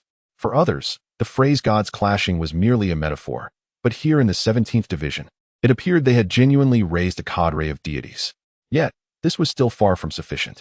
As the gaze of the Navy, the pirates, and the multitude watching the epic battle at Marineford via live broadcast converged, they witnessed Isou suddenly brandishing a sword with one hand, pointing skyward. Subsequently, he unleashed the full extent of his observation haki and the power of his gravity fruit. A dazzling light erupted towards the heavens like a spring, and in the next moment, a colossal shadow enveloped the entirety of Marineford. The Navy soldiers could not help but look up, and to their horror, they beheld a massive meteorite, imposing and visually overwhelming, hurtling swiftly towards them. The meteorite. The soldiers felt a chill surge from their feet to the crown of their heads, and an involuntary terror gripped their hearts. This blind man, this Isou, this mere foot soldier of the 17th Division, had the audacity to summon a world-destroying meteorite to strike Marineford. Such a terrifying tactic. A wave of horrified gazes, almost in a trance, turned towards Isou. Who on earth was this blind man? As the entire Marineford was engulfed in shock, the one directly involved, Sakazuki, also felt a subtle change in his expression. He could feel the oppressive weight that the meteorite imposed upon him. This was no ordinary meteorite. It was enveloped by the gravitational essence of a smile. Originally, this meteorite, with a diameter reaching hundreds of thousands of meters, had been forcefully compressed to a mere few hundred meters. It was akin to reducing Mount Everest to the size of a fist. The mass contained within the meteorite was terrifyingly immense, far beyond what could be effortlessly sliced through by Hawkeye in the theatrical adaptations. As the meteorite pierced through the clouds, trailing an infernal tail of heat, it surged directly towards Sakazuki. There was no escape, no avenue for retreat. Behind him lay an endless expanse of the Navy. Sakazuki let out a cold grunt. Prideful as he was, he had no intention of yielding. His arms, enveloped in magma, formed two colossal fists. With both hands raised in a defiant gesture toward the heavens, he prepared to confront the impending threat. With a resounding crash, Sakazuki met the colossal meteorite head-on, his bare hands bracing against the overwhelming force. The moment of collision unleashed a fierce shockwave that reverberated outward. The meteorite's assault was instantaneously absorbed by Sakazuki. While a smile possessed the strength and prowess of a marine admiral, Sakazuki was no less formidable. Moreover, he was at the pinnacle of his power, recognized as one of the 3 strongest admirals. In less than a couple of seconds, Sakazuki managed to withstand the meteorite's impact. Holding it aloft, he taunted, "Is this all the strength you possess?" A smile did not respond immediately. He merely opened his eyes slightly, revealing a blank, white gaze within. He cast a glance towards Sakazuki. Truly, as a naval admiral, he was indeed formidable. With a calm smile, after a moment of contemplation, he inquired, "What about another one?" Whoosh, whoosh, whoosh. Amidst the attention of the Navy, pirates, and people from all corners of the world, the second meteorite pierced through the clouds and, with a resounding crash, struck the back of the first meteorite in a stacking manner. 2 meteorites?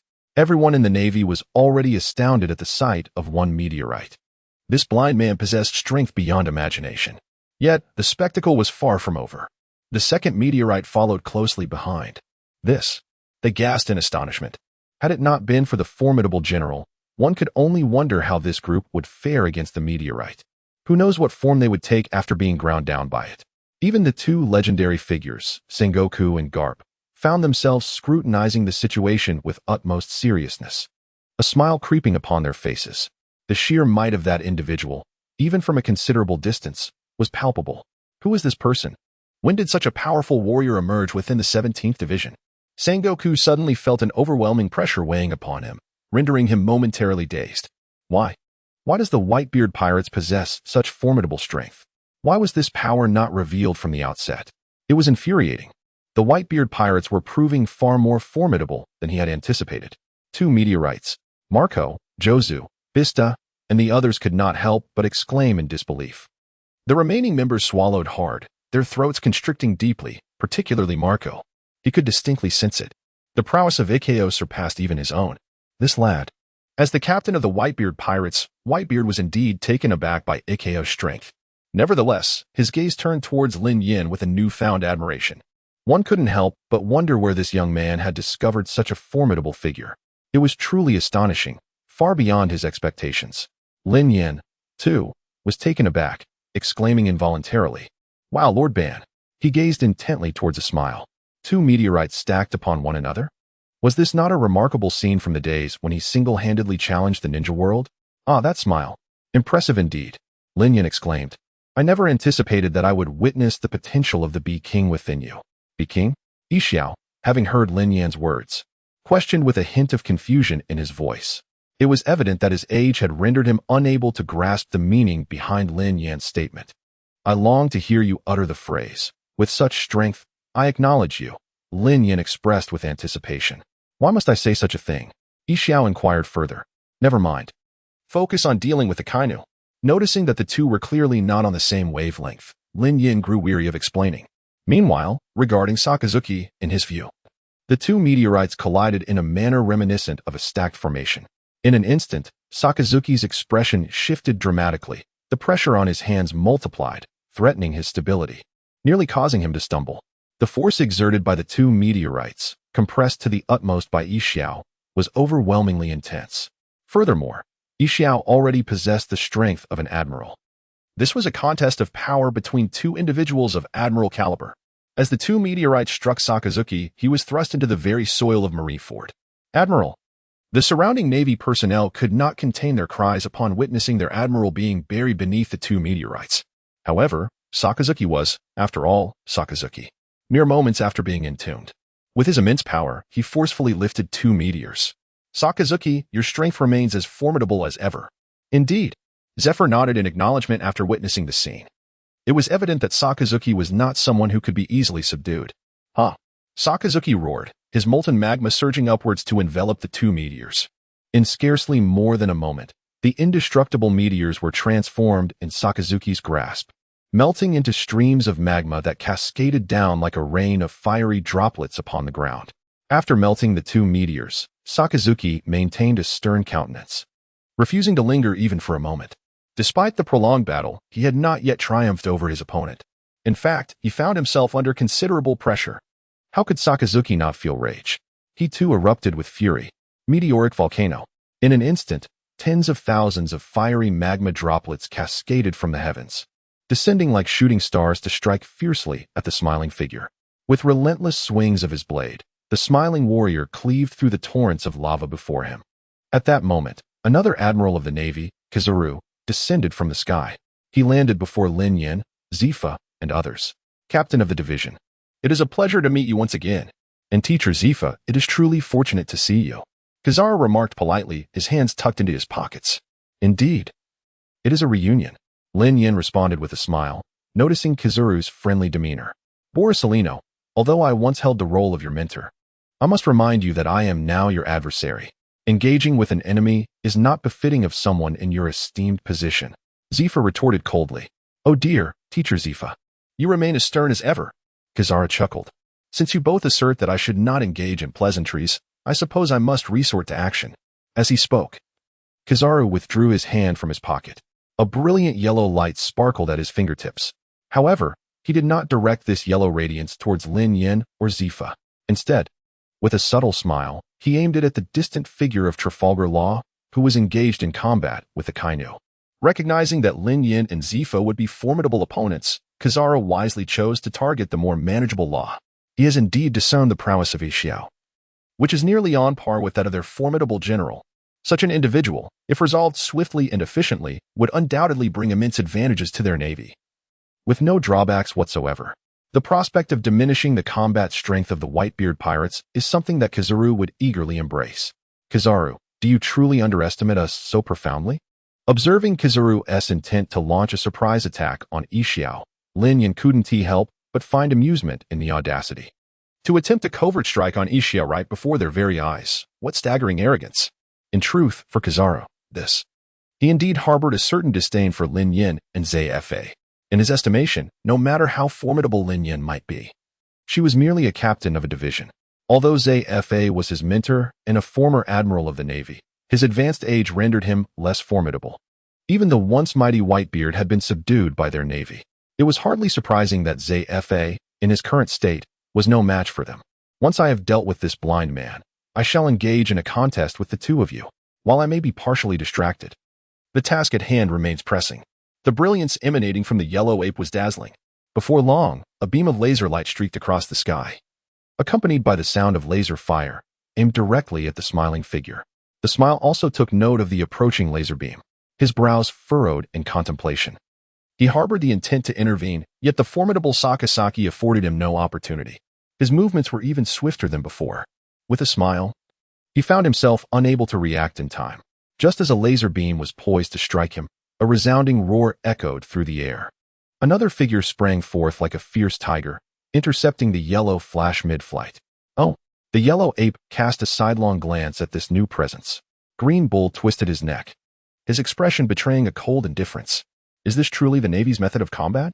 Resorting to 2 against 1, and even employing ambush tactics? After all, Isou was a brother to Green Bull. Their bond had been forged over many years, and now, Isou was in peril. He certainly will not sit idly by. Oh, who are you? Observing the speed of the Green Bull and the way he effortlessly intercepted his own yellow flash, the yellow ape vaguely sensed that this opponent was not to be underestimated.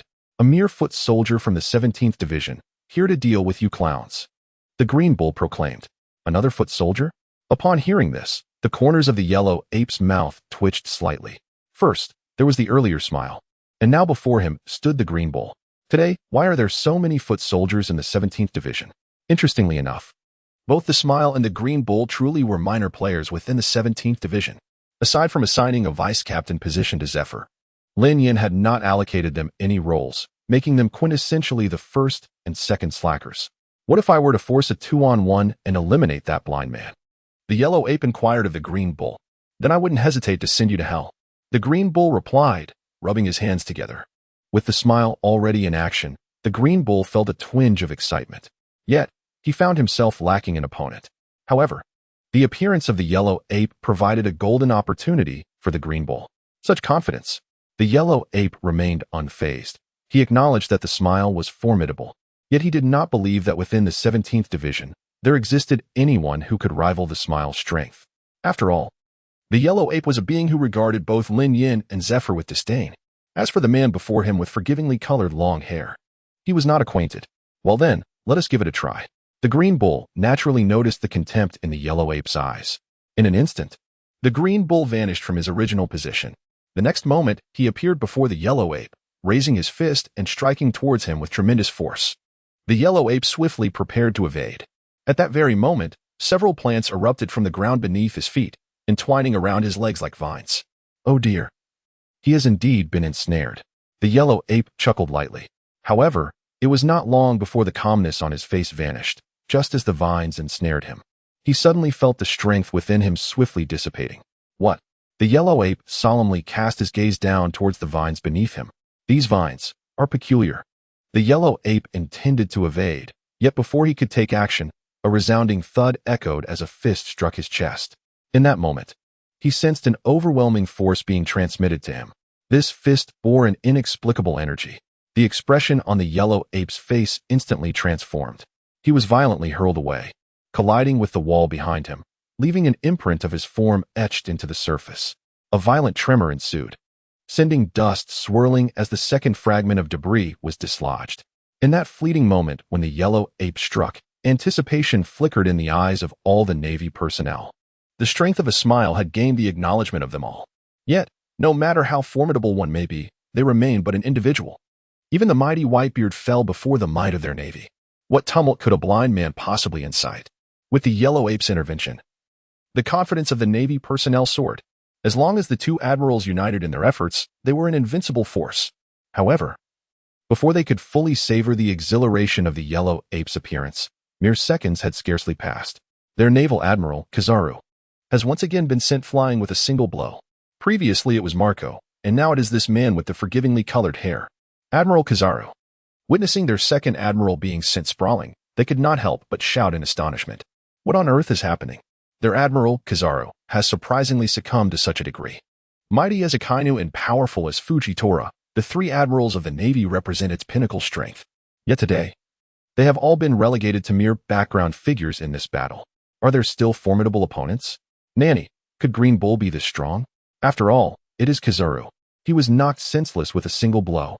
Captain Lin, Your 17th Division is truly remarkable, in stark contrast to the Navy, which is engulfed in despair. Every member of the Whitebeard Pirates is invigorated, their fists clenched in excitement. Earlier, due to the defeat of their father, morale had plummeted, leaving everyone despondent and stagnant.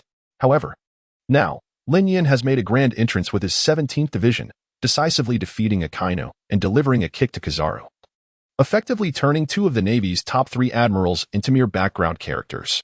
The renown gained from this has greatly delighted the crew of the Whitebeard Pirates. It is utterly astonishing that this newly established 17th Division has swiftly emerged as a pillar of strength for the Whitebeard Pirates. Amidst the brutal chaos of the Paramount War, they have upheld a glimmer of hope for their crew. The two subordinates in the 17th Division possess such formidable strength. One can only imagine how powerful Captain Lin must be.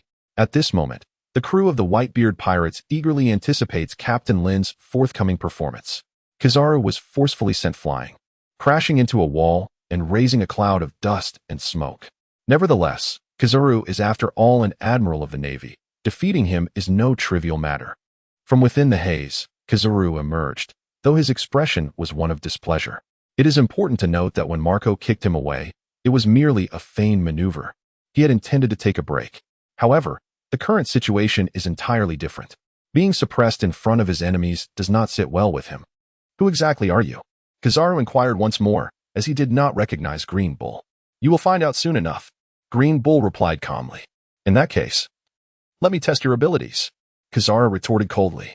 As he spoke, whoosh, a sound pierced the air as a yellow light flashed at Kizaru's fingertips, followed by a laser beam hurtling towards Green Bull. The astonishing speed of the laser caught Lin Yan's attention from afar. He mused, Kizaru is taking this seriously.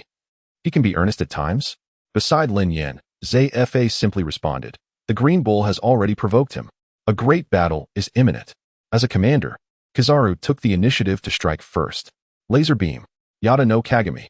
The various abilities manifested from Kizaru were as Lin Yan had observed. Indeed, Borsellino had entered a serious mode.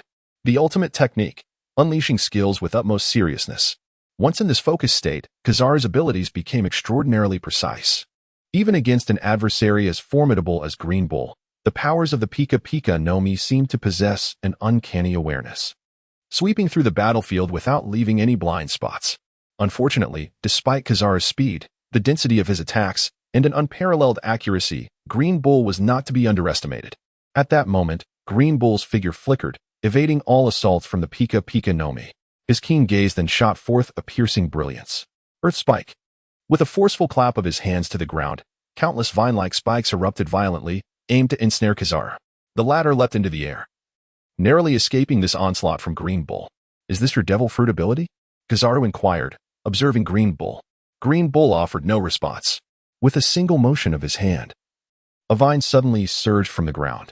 Immediately thereafter, the vine transformed into a colossal hand, reaching out towards the yellow ape. The yellow ape brought his hands together, and a radiant yellow light began to emanate from his palms. Gradually, he spread his hands apart, and the Ama no Murakumo no Tsurugi materialized in his grasp. He wielded the sword with elegance. He struck at the vine with his sword. The sharpness of the Amitsuyumi blade left a profound gash upon the vine. The Green Bull remained impassive, merely raising his arms slowly.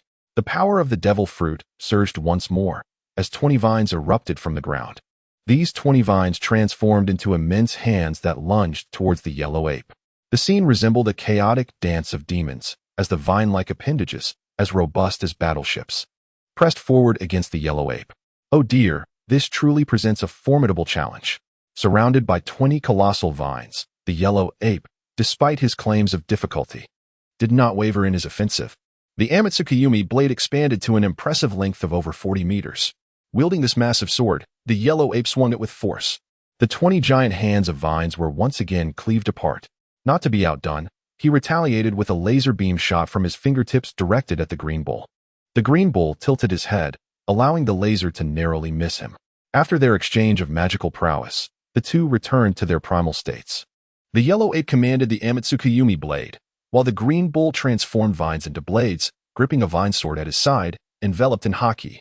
Both combatants unleashed years of honed swordsmanship in a clash. Of course, the Green Bull's swordsmanship fell short compared to that of the likes of Ichao. Yet the yellow ape's skills were not vastly superior either. Moreover, the green bull's formidable strength compensated for his deficiencies in swordplay. In that fleeting moment, neither could ascertain who held the upper hand. However, even though their battle was evenly matched, it did not appear so to onlookers. Like Akainu, the yellow ape was a prominent admiral of the navy. Earlier, when the yellow ape was repelled, the navy soldiers speculated that perhaps he was merely toying with his opponent or he did not take it seriously. Now, upon witnessing the two individuals genuinely committing themselves, however, their formidable general, Kizaru, still failed to gain the upper hand. Even when the two engaged in a fierce battle, neither could claim victory over the other. The soldiers' hearts were once again stirred, creating tumultuous waves of awe. The earlier confrontation with their general, Akainu, had already left spectators in sheer astonishment. The impact of two colossal meteors descending from the sky was overwhelming in its visual intensity. Now, they faced the emergence of an additional powerhouse, Green Bull. Are they all of admiral-level prowess? What a jest! Since when have the pinnacle of admiral-level warriors become so insignificant? Akainu and Kizaru have been embroiled in this situation, making no progress whatsoever. The naval soldiers could not help but feel a sense of trepidation. In stark contrast, the members of the White Brigade were utterly elated, particularly upon witnessing the Na'vi expressions of the naval soldiers. Their exhilaration is beyond words. This is merely a humble soldier from the 17th Division of the Whitebeard Pirates, yet he has managed to entangle two formidable admirals. Is this truly the peak combat power of the Navy? As they mock the Navy, the gazes directed at Green Bull shifted to one of admiration. How formidable, Green Bull! Strike the yellow monkey with all your might. Meanwhile, amidst the astonishment of both the Navy and the Whitebeard Pirates, the scene unfolded. After engaging in an intense melee for over 100 exchanges without a clear victor, Green Bull suddenly retreated. In the midst of Yellow Monkey's bewildered glance, Green Bull spoke. Admiral, swordsmanship is not my forte. Continuing this way seems rather futile. What do you intend to do? Yellow Monkey, gripping his sword, gazed intently at Green Bull. Let me unveil my latest technique, Green Bull replied with a mysterious smile. Upon uttering these words, his entire aura began to shift. Slowly, he raised his head, and under the watchful eyes of everyone in Marineford, he joined his hands and declared loudly, Tree Realm, descend. In an instant, the ground of Marineford erupted, bringing forth an abundance of vines and greenery. The vines and plants surged forth wildly as Green Bull conjured a lush forest on the battlefield, allowing him to unleash his full potential. Wow, here it comes, Lin Yan exclaimed, his eyes widening in astonishment.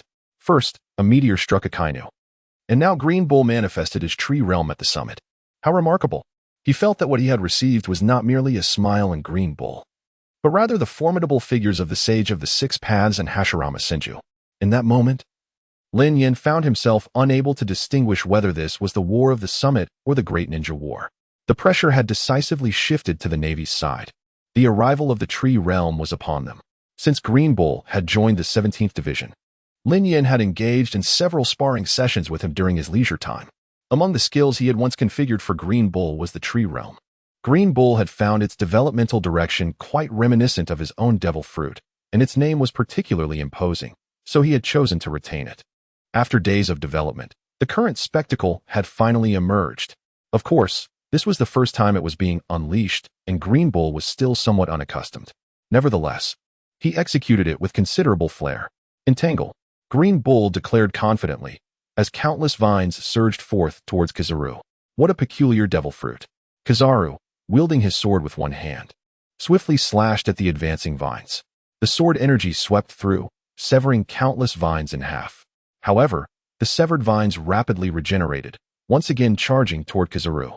After a series of strikes, Kizaru grew weary. Was this never-ending? Don't you like this technique? Then let us see how you fare against this. Green Bull clasped his hands together and shouted once more, Wooden Man technique. Under his command, countless vines began to entwine and bind together. Subsequently, a wooden figure, towering as tall as Ultraman, emerged into view. The wooden figure wielded a massive wooden blade, resembling an ancient giant statue, its expression weathered yet imposing, exuding an incredible aura. If the Tree Realm did not possess overwhelming intimidation, the moment the Wooden Man technique was unleashed, the entirety of Marineford erupted in fervor. This is even taller than our giant Vice Admiral? What kind of power is this? The Navy personnel were unable to contain their astonishment upon witnessing such a colossal wooden figure. Yet, that was not the most astounding aspect. Under Green Bull's control, 10 giants, each as towering as Ultraman, rose from the ground. 10 giants. My heavens, what kind of devil fruit does this person possess? Although many could control puppets, such as Kureha, one of the 3 major generals of the Big Mom Pirates, the puppets he commanded were merely 3 to 5 meters in height. Even if numerous puppets were created at that scale, the visual impact was minimal. However, the wooden figure before them reached an astonishing height of 50 to 60 meters. Standing here one by one, their shadows obscure a significant portion of Marinfando. The scene is truly breathtaking. Wooden figures, wooden figures. Observing the devil fruit abilities of the Green Bull, Lin Yan gazes with envious eyes. How truly enviable. He also yearned to unleash the descent of the tree realm, to invoke the technique of the wooden man, and most fervently to manifest the legendary true Thousand Hands. This was an ultimate ninjutsu that once subdued the formidable Madara. Alas, this power was beyond Lin Yan's reach. He could only find solace in his kaleidoscope and Susanoo, comforting his tender heart. Meanwhile, as for Kizaru, after being encircled by 10 wooden warriors, they gripped their colossal wooden swords tightly and launched a ferocious assault, striking toward Kizaru in unison. Kizaru deftly maneuvered amid the chaos. He felt an immense pressure. The Amatsu no Kusanagi sword continuously thwarted the relentless assault of the 10 wooden figures before him. After all, his opponent was the formidable Green Bull, making the confrontation particularly arduous for Admiral Kizaru. In the blink of an eye, the battlefield was engulfed in flames of war. A smiling figure clashed with a Kainu in a fierce exchange, their combat creating a tumultuous spectacle. Kizaru found himself ensnared by the Green Bull's tree world and the techniques of the wooden warriors. This scene left the Navy in shock and invigorated the White Group, leaving the viewers of the live broadcast in a state of bewilderment. Even on the execution platform, Ace, upon witnessing the chaos, could not help but widen his eyes in astonishment. Having been imprisoned and impelled down, he was largely unaware of the happenings in the outside world. He was entirely unaware. Even the recruitment of new crew members by the Whitebeard Pirates eluded him completely. When the Whitebeard Pirates made landfall at Marineford, it marked the first occasion Ace had heard of the 17th Division. The 17th Division? It was not difficult to deduce that this must be a newly established division by their father. Presumably, they had recruited yet another formidable warrior. Initially, Ace thought that the captain and crew of the 17th Division, due to their recent formation, would possess mediocre abilities throughout the ship. However, when the war at Marineford erupted, Ace suddenly realized the gravity of his misjudgment. He was gravely mistaken. Merely 2 unknown individuals had managed to entangle Marine Admirals Akainu and Kizaru. More crucially, the captain of the 17th Division has yet to make an appearance. How astonishing. What is the true origin of this 17th Division? While Ace is taken aback, Sengoku beside him also exhibits a fluctuating demeanor. He clenched his fists, gritting his teeth, with his arms beneath the robe brimming with veins. Given the current circumstances, aside from Isou and Green Bull, Lin Yan and Zephyr had yet to make their presence known. Although Zephyr was nearing the twilight of his strength, he still possessed the capability to contend with their formidable generals. More significantly, Zephyr was the mentor of Akainu, Kizaru, and Akiji. Should a confrontation ensue, the likes of Akiji and Kizaru would not be able to unleash their full might. With Isou, Green Bull, and Zephyr alone, they had effectively neutralized 3 of the Navy's most formidable forces. Now, with the addition of Captain Lin from the 17th Division, Sengoku found himself lost in contemplation after a moment of stillness. Just how many formidable beings were concealed within the ranks of the 17th Division? The sheer number of powerful individuals was utterly astonishing, thanks to the explosive emergence of Isou and Green Bull, who had decisively bested 2 admirals. The morale of the Whitebeard Pirates surged immensely. Countless members took a step forward, erupting in fervent cheers. The strength of the 17th Division was formidable. We cannot afford to lag behind. Indeed, our mission this time is to reclaim Ace from the clutches of the Navy. Navy, are you prepared to face our wrath? Let us eliminate this troublesome group of Navy personnel. The spirits of the Whitebeard Pirates soared to new heights. They charged once more towards the Navy, just as they had proclaimed. The members of the 17th Division displayed remarkable prowess, and one could not afford to lag behind. The Whitebeard Pirates erupted once again, launching a counteroffensive against the Navy. Faced with the resurgence of the Whitebeard Pirates, the morale of the Navy, although somewhat dampened, remained bolstered by their overwhelming numerical superiority over the crew of the Whitebeard faction. Did they dare to reignite the flames of conflict? Did the Whitebeard crew truly believe they were worthy? If it was battle they sought, then let it commence. The Navy was undeterred, and once again, the two sides clashed. The distinction this time was that while Whitebeard had once been the anchor of the battlefield, that pivotal role now fell upon Lin Yan. The stage of war was set anew. At that moment, the Navy's final admiral, Akiji, stepped forward to stand before Zephyr and Lin Yan. Teacher. Akiji's gaze was filled with complexity as he beheld his mentor. Teacher. He approached Zephyr and came to a halt. For if there was anyone Akiji wished to avoid confronting, it was undoubtedly Zephyr, the person he had once held in the highest regard, his own teacher. Likewise, Zephyr recognized the approaching Akiji, and in that fleeting moment of recognition, he slowly closed his eyes. Shortly thereafter, after a brief interval, Zephyr's eyes gently opened, and at the moment they did, he spoke with an undeniable voice. Make your move, Kazan. At the same time, Zephyr added, as an enemy, observing Zephyr's unwavering resolve. Even though Kazan was reluctant to clash with him, he could only sigh, very well. With that, the two engaged in battle. However, whether it was Kazan or Zephyr, their confrontation was merely a formality. Unlike Green Bull and others, who dove headfirst into fierce combat with Akainu and Kizaru, the clash between Kazan and Zephyr was a mere prelude. From that moment on, the three admirals of the Navy fully entered the fray. The battlefield of the Paramount War, after prolonged combat, had begun to reach a boiling point. The casualty numbers on both sides were escalating exponentially, and due to the intensity of the fighting, there were signs of injury among vice admirals and captains of the Whitebeard Pirates. One vice admiral, having exhausted his stamina, lost an arm. A captain from the Whitebeard Pirates was stabbed in the abdomen by the Navy due to his inferior skills. The escalation of battle ignited a bloodlust among the Navy and the pirates. In their eyes, there was but one thought: to eliminate all enemies obstructing their path. Amidst this frenzied clash, the Navy, leveraging their superior numbers, managed to subdue the crew of the Whitebeard Pirates once more. Coupled with the intervention and sweeping actions of the pacifistas, the casualties among the Whitebeard Pirates were evidently several times greater than those of the Navy. Sengoku witnessed this scene. He couldn't help but let out a sigh of relief. The prowess displayed by the members of the 17th Division truly astonished him. Fortunately, in terms of elite combat power, the declaration of participation by the 17th Division had temporarily leveled the playing field with their Navy. However, in the ensuing clashes below, the Navy's advantage remained strikingly evident. Under the leadership of hundreds of vice admirals, giant vice admirals, countless pacifists, and innumerable masters of the six styles, the Navy, despite previous setbacks in morale, steadfastly maintained its position on the battlefield, preventing the Whitebeard Pirates from advancing even an inch. If this momentum continued, the annihilation of the Whitebeard Pirates would be within reach. Just as Sengoku was preparing to issue the order to eradicate the Whitebeard Pirates entirely, an unwelcome piece of news reached his ears once more. A sentinel observing from a distance contacted Sengoku via the transponder snail, stating, "Admiral, 3 warships are approaching the rear of the Whitebeard Pirates." Was this command issued by you? 3 warships approaching? Sengoku had never given such an order. Looking up, he saw 3 warships materializing on the distant sea, heading towards Marineford. The appearance of these 3 warships instantly drew the attention of both the Whitebeard Pirates and the Navy present.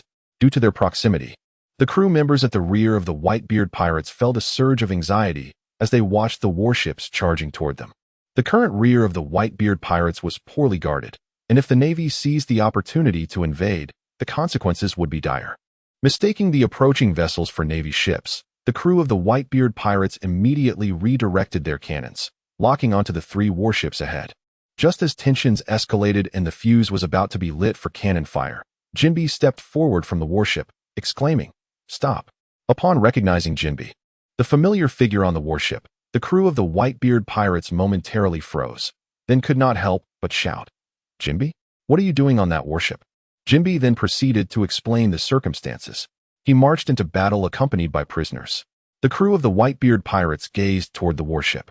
Sure enough, aboard the vessel, alongside Jinbe, were the former warlord of the Sea Crocodile, the notorious supernova previously imprisoned by Admiral Kizaru at Impel Down, and thousands upon thousands of prisoners. The sheer number was astonishing. Could this truly be the contingent of inmates liberated by Captain Lin from Impel Down? It is worth noting that, despite the immense strength of the Whitebeard Pirates, they still paled in comparison to the Navy. In direct confrontations, they had consistently struggled to gain any advantage over their adversaries. Now, with the appearance of the prisoners, joining the fray under the banner of the Whitebeard Pirates, spirits soared. Most members of the crew were aware, at least to some extent, of Captain Lin's infiltration into the underwater prison. The fact that he had indeed brought the inmates with him was exhilarating. With a force of over 10,000 prisoners at their side, the urgency of the Whitebeard Pirates' predicament could be greatly alleviated. With such a formidable group aiding them, how could the Navy possibly stand a chance? Word spread rapidly throughout the ranks, rekindling hope in the hearts of the entire crew. In stark contrast, the Navy's reaction was one of intense dismay. Why are these individuals clad in prison garb? Is that not the uniform of our underwater prison? How is it possible for the inmates of Impel Down to appear in Marineford? The Navy personnel furrowed their brows in confusion. The presence of prisoners in the midst of the Marineford War was a perplexing development. Not only the Navy, but even Akainu and Kizaru, who were engaged in combat with Green Bull, were taken aback upon witnessing the prisoners disembark at Marineford. Surprise flickered in their eyes. Magellan, on the execution platform. Sengoku clenched his fists, gazing at the prisoners aboard the warship. Even he, who had always maintained his composure, felt a surge of indignation within. He promptly realized that something must have transpired in the direction of the city. If it were merely an incident, it would not pose a significant challenge for Sengoku. The crux of the matter, however, lies in the fact that this group of prisoners has arrived at Marineford, aligning themselves with the Whitebeard Pirates on the battlefield. This inevitably sets the stage for a confrontation with the Navy. Suddenly, Sengoku turned sharply, directing his gaze towards the heart of the battlefield, where Lin Yan, the captain of the 17th Division of the Whitebeard Pirates, stood. It is essential to note that from the very beginning, he had never encountered the presence of Captain Lin Yan of the 17th Division. At that time, he believed that Whitebeard had entrusted him with guarding the only retreat in the rear. However, in retrospect, he realized he had completely misjudged the situation.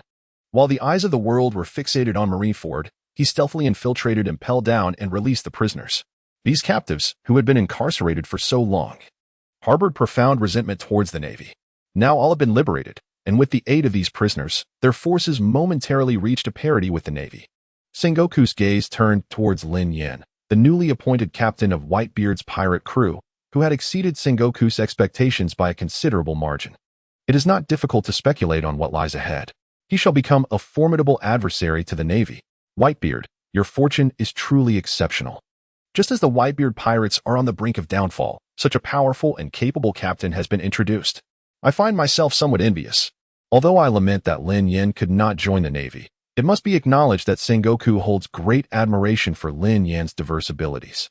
At that moment, as Sengoku regarded Lin Yan with appreciation, Lin Yan too directed his gaze towards Sengoku. Their eyes met, and Lin Yan then broke into a smile. Upon witnessing Lin Yan's sudden grin, Sengoku narrowed his eyes. This newly appointed captain of the Whitebeard crew is actually smiling at him. In the heart of the battlefield, Lin Yan stretched his body and thought, since Green Bull has already made his move, I certainly cannot fall behind. His gaze turned towards Ace.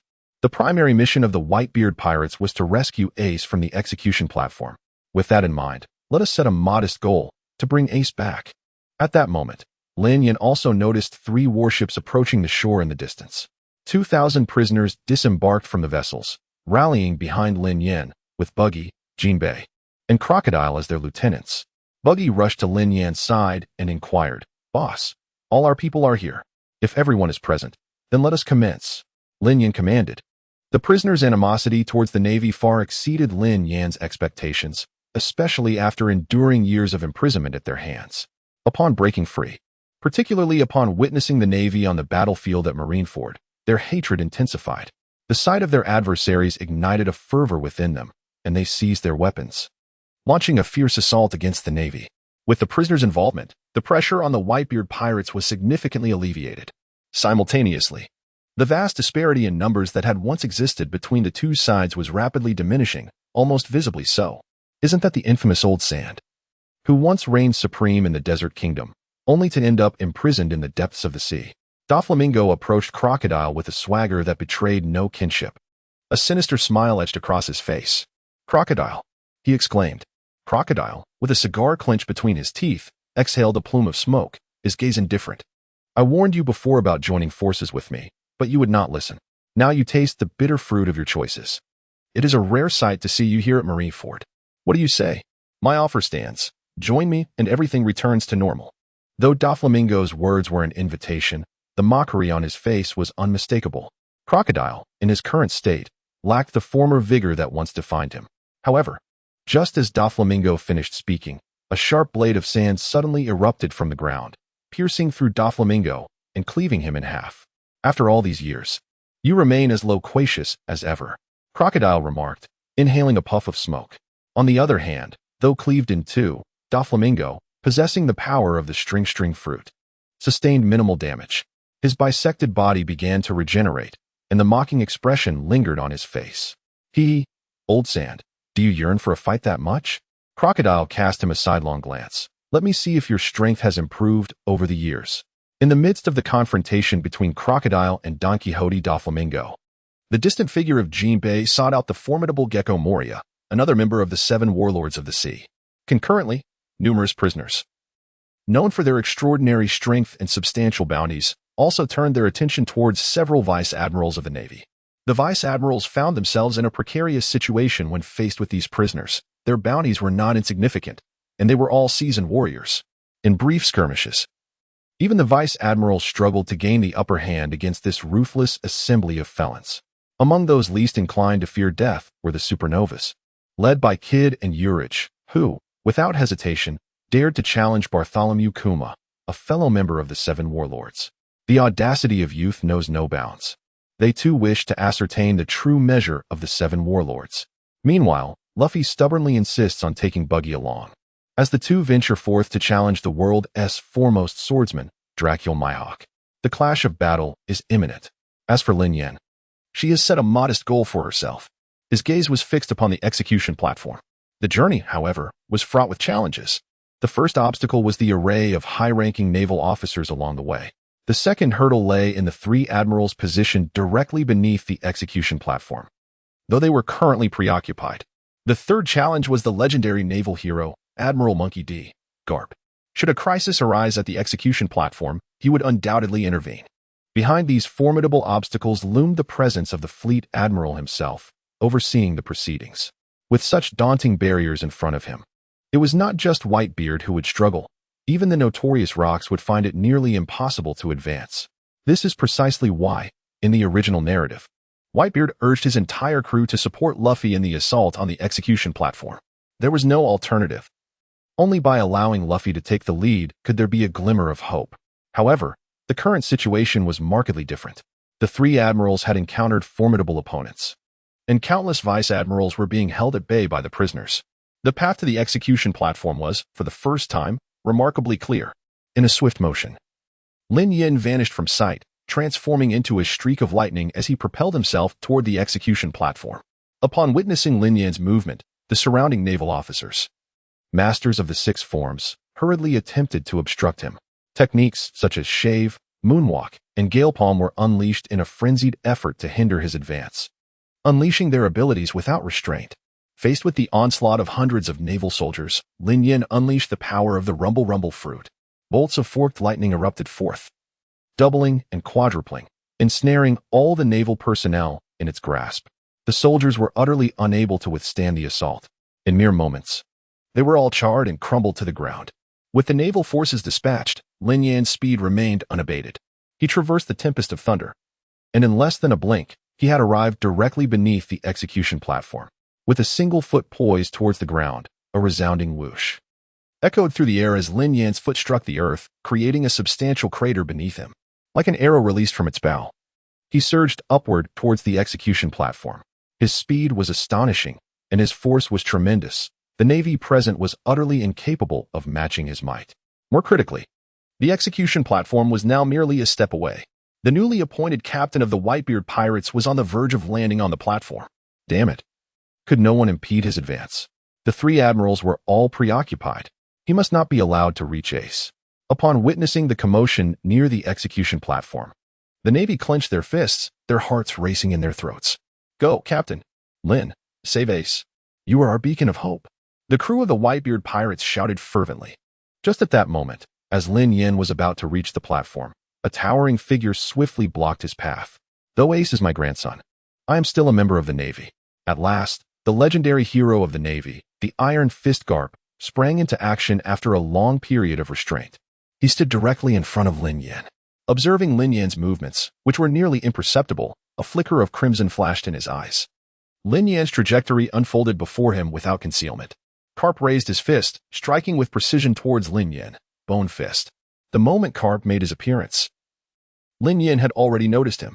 Before he could utter more words, Garp's fist shimmered with a sharp brilliance, channeling the formidable presence of a legendary hero of the Navy. Garp delivered a powerful blow towards Lin Yan. Bang! Lin Yan collided with Garp. In that instant, a cacophony of sound erupted, and amidst the flashes of lightning, countless crimson bolts descended from the heavens. The ground was left pockmarked and uneven, sending ripples of mist swirling in all directions, enveloping the scene in a heavy haze. Within that cloud of dust, Lin Yan was the first to emerge. He turned over, his legs pressing against the ground, creating a long trench. Lin Yan's brows slightly furrowed as he glanced at his palm. Just moments ago, Garp's bone fist had struck his hand. The collision of fist and palm marked their engagement in combat. Despite Lin Yan's use of armament hockey, he was still forced back. Garp's bone fist was not easily endured. After all, he was a king of the bygone era. Once, alongside Roger, he had vanquished Rox, the sole divine figure of the Navy. With Garp involved, rescuing Ace would not be a simple task. Similarly, Garp found himself on the ground, patting his hands together, producing a dull sound. You actually managed to block my bone fist? I must admit, you possess some strength, he declared. However, if the Whitebeard Pirates wish to rescue Ace, they must first overcome me. Previously, he had heard of a new division formed by the Whitebeard Pirates. To be frank, Garp had looked down upon these division captains at that time. Yet now, he realized he had underestimated them. A true expert reveals their prowess upon engagement. The newly appointed captain of the Whitebeard Pirates before him was indeed formidable. Listening to the other party, Lin Yan smiled and replied, "Your reputation, Vice Admiral Garp, precedes you. It is a privilege to compete with you. However, before we begin, may I make a small request?" Garp paused. What request? Lin Yan smiled knowingly, rather than a request. It is an opportunity, a chance for some verbal sparring. And thus appeared the master of rhetoric. In truth, Garp was not a heartless individual. On the contrary, in terms of compassion and kindness, he had ventured further than most. It was precisely for this reason that his popularity remained high throughout decades of pirate tales. Although Ace was not his blood relative, this did not hinder the bond between them as grandfather and grandson. Furthermore, Garp was a rational man. Simply put, as long as one applied the right remedy, appealing to reason and emotion, Lin Yan had countless methods to persuade Garp and clear a path for him. The only prerequisite was that Garp had to be receptive. Verbal sparring? It was clear that Garp did not understand the concept, thinking it was merely a tactic of Lin Yan's. Thus, he candidly remarked, "Very well, let me experience the power of your rhetoric." Was he truly so easily hooked? Lin Yan had not expected it to be this straightforward.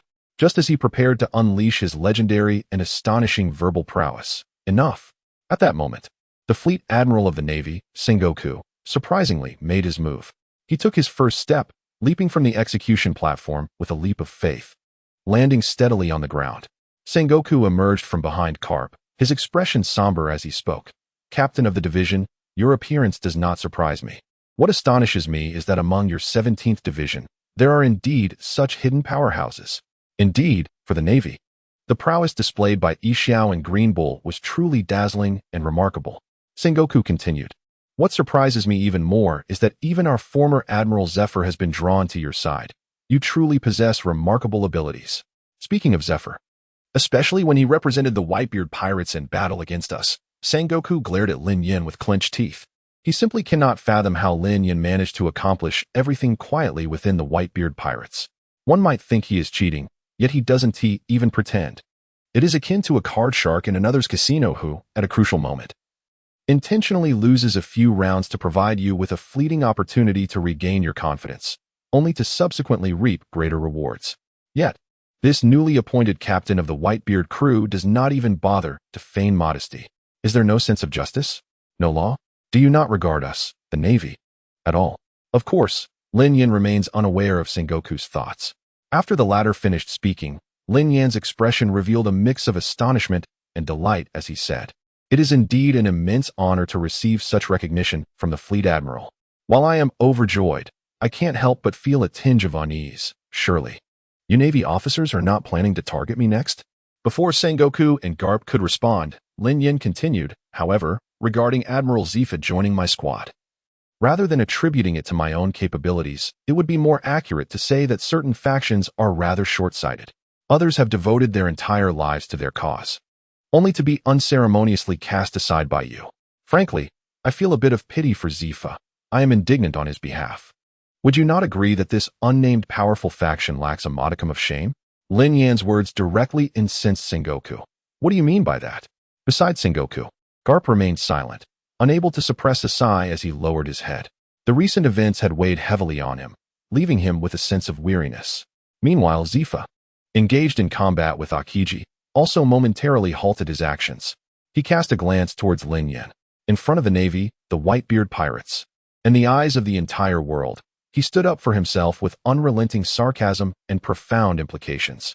A warm current swept through Zephyr's heart as Zephyr ceased his actions. Akiji likewise halted. Lin Yan's words had struck a chord deep within him. Captain, in the distance, I bit her lip, tears cascading from her eyes. Ever since Zephyr had been forcefully expelled from the Navy, they had indeed entered their darkest hour, abandoned and scorned, with wounds visible. The world seemed to dim, shrouded in faint light. Yet, just as they were about to succumb to the shadows, Lin Yan emerged, opening a door for them. In the embrace of the dawn's first light, he lifted them from the depths of despair. The thought brought tears to Ain's eyes, unstoppable and flowing. At long last, someone was willing to speak on their behalf. This lad, Whitebeard, recuperating aboard the Moby Dick, witnessed the scene unfold and felt a subtle smile form beneath his beard. A sense of clarity washed over him. It was no wonder Zephyr chose to join his crew. Such an emotional display was hard to resist.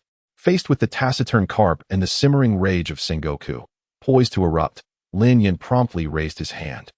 Commander, please do not misunderstand. I am not speaking of you.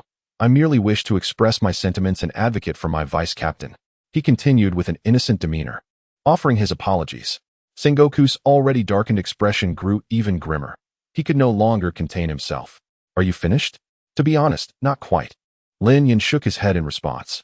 You are correct. There are indeed many shortcomings within our Navy. Along the way, we have been forced to make numerous mistakes, hurting many innocent individuals. However, how much better are you, a band of pirates? A nest of snakes and rats. A collection of heartless souls wreaking havoc upon the world. What right do you have to judge us? This battle at the summit, the Navy must triumph. And we can only prevail. Garp, with a steady voice, admonished. His words were directed not only at Lin Yan but also at Garp. The latter, who had remained silent until now, gradually lifted his head. Since the moment the war at the summit ignited, a heavy burden had been resting upon his shoulders. He understood that he must fight for the Navy. Garp was a vice-admiral, a hero of the Navy, the backbone of the fleet, and an unassailable banner of Marineford. With this thought, his gaze grew ever more resolute. Garp declared, I understand. Lin Yan fell silent. He discovered that his words had inadvertently struck a chord with his opponent. Just moments ago, he had subtly criticized their Navy, intending to dissuade Garp from serving and to prevent him from taking action against him. Yet, what was the outcome? Sengoku promptly countered with an inspiring remark. Garp, shaking off his despondency, was instantly invigorated with fighting spirit. This marshal truly was formidable. Of course, Lin Yan would not remain idle. He was also prepared to continue his verbal persuasion to sway Garp. However, at that moment, Sengoku pointed towards Lin Yan, forcefully interrupting the incantation and declared, Enough of the trivialities. If you wish to fight, then we shall engage. For the sake of Marineford, for the honor of the Navy. With Sengoku's proclamation, the atmosphere instantly transformed into a battleground of tribes and alliances. At the same time, he seized the marshal's cape behind him and yanked it fiercely, revealing the taut muscles beneath the robe. As long as I stand here, you shall not approach the execution platform by a single step today. Upon witnessing this, Garp also tore away his vice-admiral's cloak. The two men stood before Lin Yan like towering mountains. The howling wind roared and the waves surged ceaselessly. Their terrifying presence ignited the entire Marineford. The scene once again transformed into a spectacle as Lin Yan's incantation was abruptly interrupted, particularly upon witnessing the formidable stance of the two men. His eyes revealed a sense of regret. It seemed that this grand confrontation was inevitable. Lin Yan's aura began to ascend dramatically, as if 3 bubbles had inflated on the scene, colliding and pressing against one another. Amidst the tense atmosphere, the most astounding presence was undoubtedly the Whitebeard Pirates at Marineford. Was Lin leading a charge against Garp and Sengoku? What? Those were 2 of the Navy's most formidable forces. I acknowledge Lin's strength. Yet, they are Garp and Sengoku. Together, even the legendary Golden Lion fell to their might. It is likely that even our father would meet the same fate as the Golden Lion if he were to step onto the battlefield. Can Lin withstand this? Even if he cannot, he must endure, for no one in the Whitebeard Pirates could come to his aid. Witnessing this scene, all the crew members of the Whitebeard Pirates began to feel anxious. Even those engaged in battle with the Navy found their focus wavering, nervously sweating for Lin Yan. To dare challenge the fleet admiral and the heroic Garp is truly audacious. A fool's dream. Let me see how you meet your end. The Navy members sneered incessantly, their gazes towards Lin Yan akin to that of spectators watching a jester. In their minds, the alliance of Garp and Sengoku rendered them virtually invincible against pirates.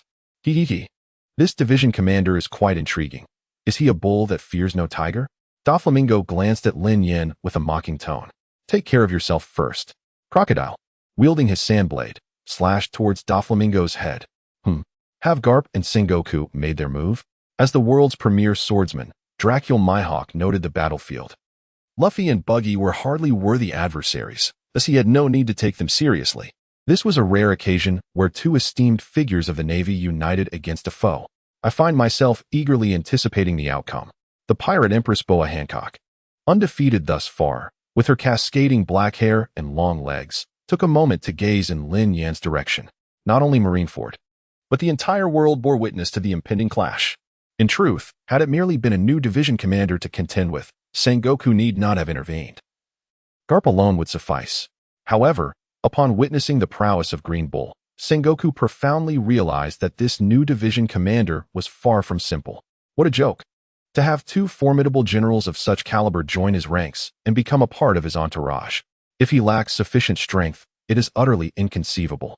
Thus, rather than allowing Garp to become entangled, the Navy would unwittingly lose a formidable force. It would be far more prudent for him to join forces with Garp to swiftly eliminate the newly appointed captain of the White Squad before them. The Whitebeard Pirates have already severed ties with their formidable leader. Together, they can neutralize the remaining threat. Consequently, the scales of victory in this war will soon tip in favor of the Navy. Bone Fist. As the atmosphere reached a boiling point, the first to strike was the naval hero, Iron Fist Garp. Swinging his fist, which resembled a massive sandbag, Garp vanished from his position with a swift motion. In an instant, he stood before Lin Yan, raising his colossal fist, which descended with a thunderous sonic boom. The immense power brewing within was boundless. In an instant, the color of armed hockey enveloped him, and Lin Yan met the assault with a punch of his own. Bang! The fists collided with a resounding impact. Garp's bone-crushing fist struck down, causing the ground beneath Lin Yan to erupt violently, creating a massive crater. Following that formidable blow, Garp was propelled backward, retreating more than 10 steps. Lin Yan also staggered back a few paces before managing to stabilize himself. However, the figure beneath his feet had yet to stabilize. A golden radiance ignited behind Lin Yan. Sengoku had somehow maneuvered to Lin Yan's rear. The powers of the devil fruit fully manifested. His entire being was enveloped in a resplendent golden glow, emanating a Buddha-like brilliance, dazzling to behold. To all present in Marineford, Sengoku appeared as a god, exalted and awe-inspiring, evoking admiration and a sense of wonder, shaking the very foundations around him. Raising his colossal golden fist imbued with Buddha's light, Sengoku charged once more towards Lin Yan. Having just repelled Garp, Sengoku swiftly followed up with another strike. As battle-hardened comrades over many years, the synergy between Garp and Sengoku was nothing short of seamless. Boom. In the brief exchange of the first round, Lin Yan was sent flying. Once again, the ground bore 2 long trenches from the impact. Lin Yan shook his aching arm. Despite their advancing age, Garp and Sengoku remained the pillars of the Navy. Their combined assault in this dire situation posed immense trouble for Lin Yan. One peak powerhouse was already a formidable challenge, let alone 2. Moreover, their years of experience had forged an unbreakable bond, and together, their strength surpassed the mere sum of their individual powers. Before Lin Yan could catch his breath, Garp and Sengoku unleashed their relentless barrage, a storm of gunfire and attacks that offered him no respite. In an instant, the duo's collaboration confined Lin Yan, leaving him unable to retaliate. 50 exchanges vanished in the blink of an eye, and Lin Yan was once again forced back. At one point, due to a moment's carelessness amidst their onslaught, he was struck solidly by one of Garp's punches. Garp's fists were no trifling matter. The terrifying force and explosive power behind him were formidable. Blood trickled from the corner of Lin Yan's mouth, rendering him particularly disheveled. Witnessing Lin Yan injured at the hands of Sengoku and Garp, the Whitebeard Pirates were momentarily stunned. In their minds, Lin Yan's prowess had always been capable of sweeping through their ranks, an existence that even the captains of over 10 divisions could not contend with. From beginning to end, they could discern no trace of injury upon this man. Yet, soon enough, the crowd regained their composure. After all, this was Marshal Sengoku and Iron Fist Garp. In the vast expanse of the sea, how many could withstand the combined pressure of these two formidable figures? Moreover, the most critical aspect was that, in the current circumstances, no one could extend assistance to Captain Lin. What to do? What course of action should be taken? They were as anxious as ants on a hot pan. At this moment, even the old man with the white beard had abandoned his previous composure, his expression shifting from one of calm to one of uncertainty. The alliance between Garp and Sengoku was formidable, not only in his current state of decline, but even at the height of his prowess. One would need to carefully consider avoiding their overwhelming strength. Similarly, after witnessing Lin Yan falter against Garp and Sengoku, the expressions of the Navy were filled with a sense of triumph. Facing off against their commander Sengoku and the Iron Fist Garp, one could not help but wonder where Lin Yan found his audacity. The disdain in the eyes of the Navy personnel directed at Lin Yan grew increasingly palpable. Was this truly the end? Mihawk, after effortlessly forcing back Luffy and Buggy with a single strike, directed his gaze towards Lin Yan and remarked, "It seems to be nothing more than this." Moria, under the moonlight, sneered, "He appears to be faltering." Doflamingo also offered his assessment. Before Doflamingo, Crocodile remained silent. Just as the white team expressed worry, the Navy displayed scorn, and the 7 warlords present began to believe that this captain's journey was reaching its conclusion. Lin Yan wiped the blood from the corner of his mouth and looked towards Sengoku and Garp. He sighed, "Truly, you are both legendary figures of the Navy. Your strength is unparalleled. I can finally comprehend the pressure that the Golden Lion must have felt back in the day. Quite frankly." Lin Yan yearned for a chance to engage them in a physical confrontation. Regrettably, the stinging pain in his fists and the numbness coursing through his body compelled him to shake his head. Garp's iron fists were not something an ordinary person could withstand. Given this, surrender seemed to be the only option.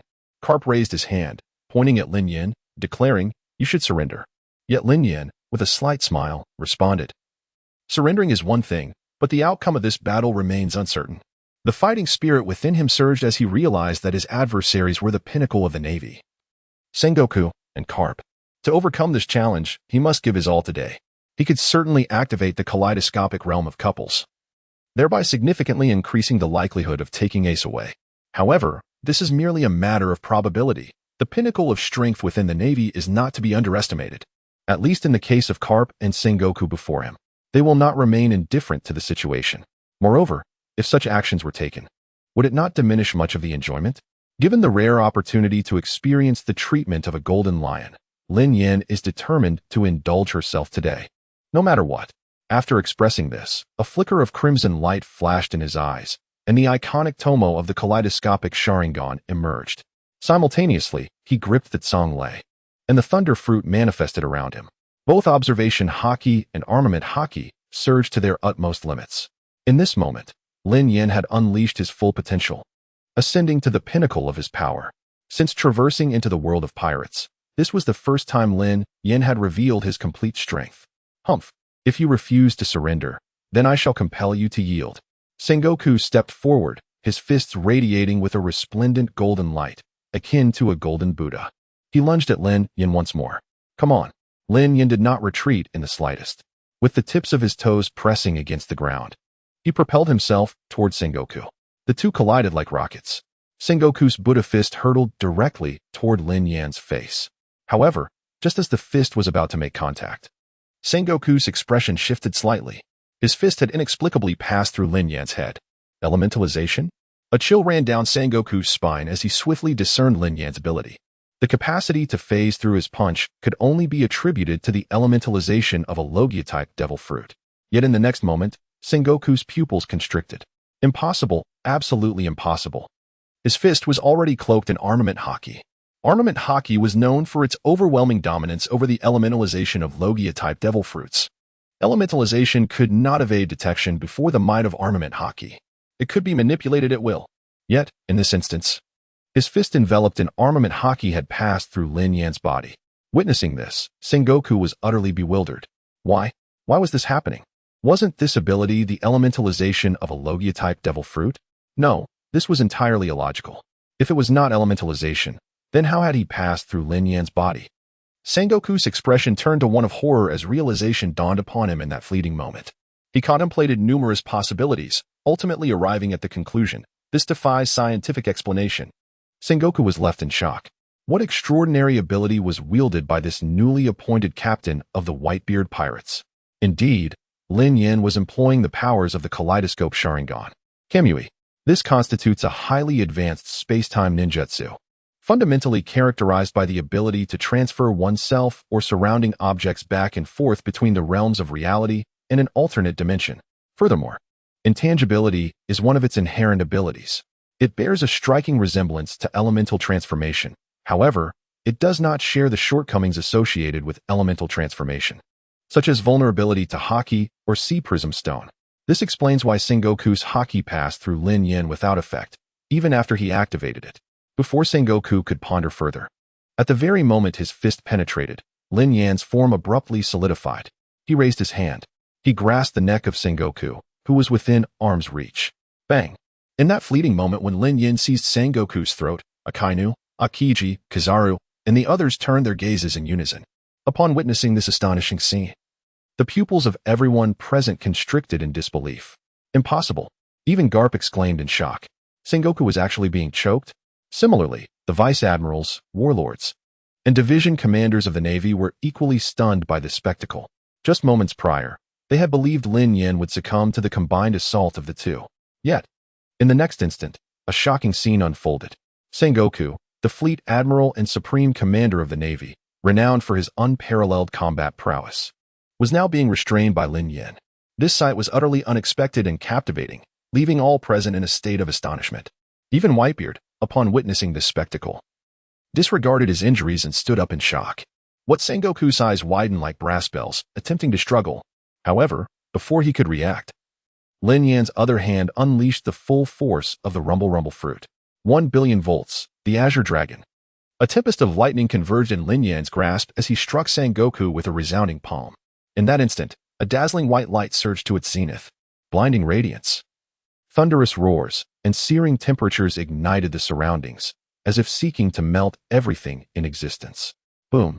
Countless bolts of lightning rained down upon Sengoku, who was struck as if by Might Guy's ultimate technique, spewing forth torrents of blood.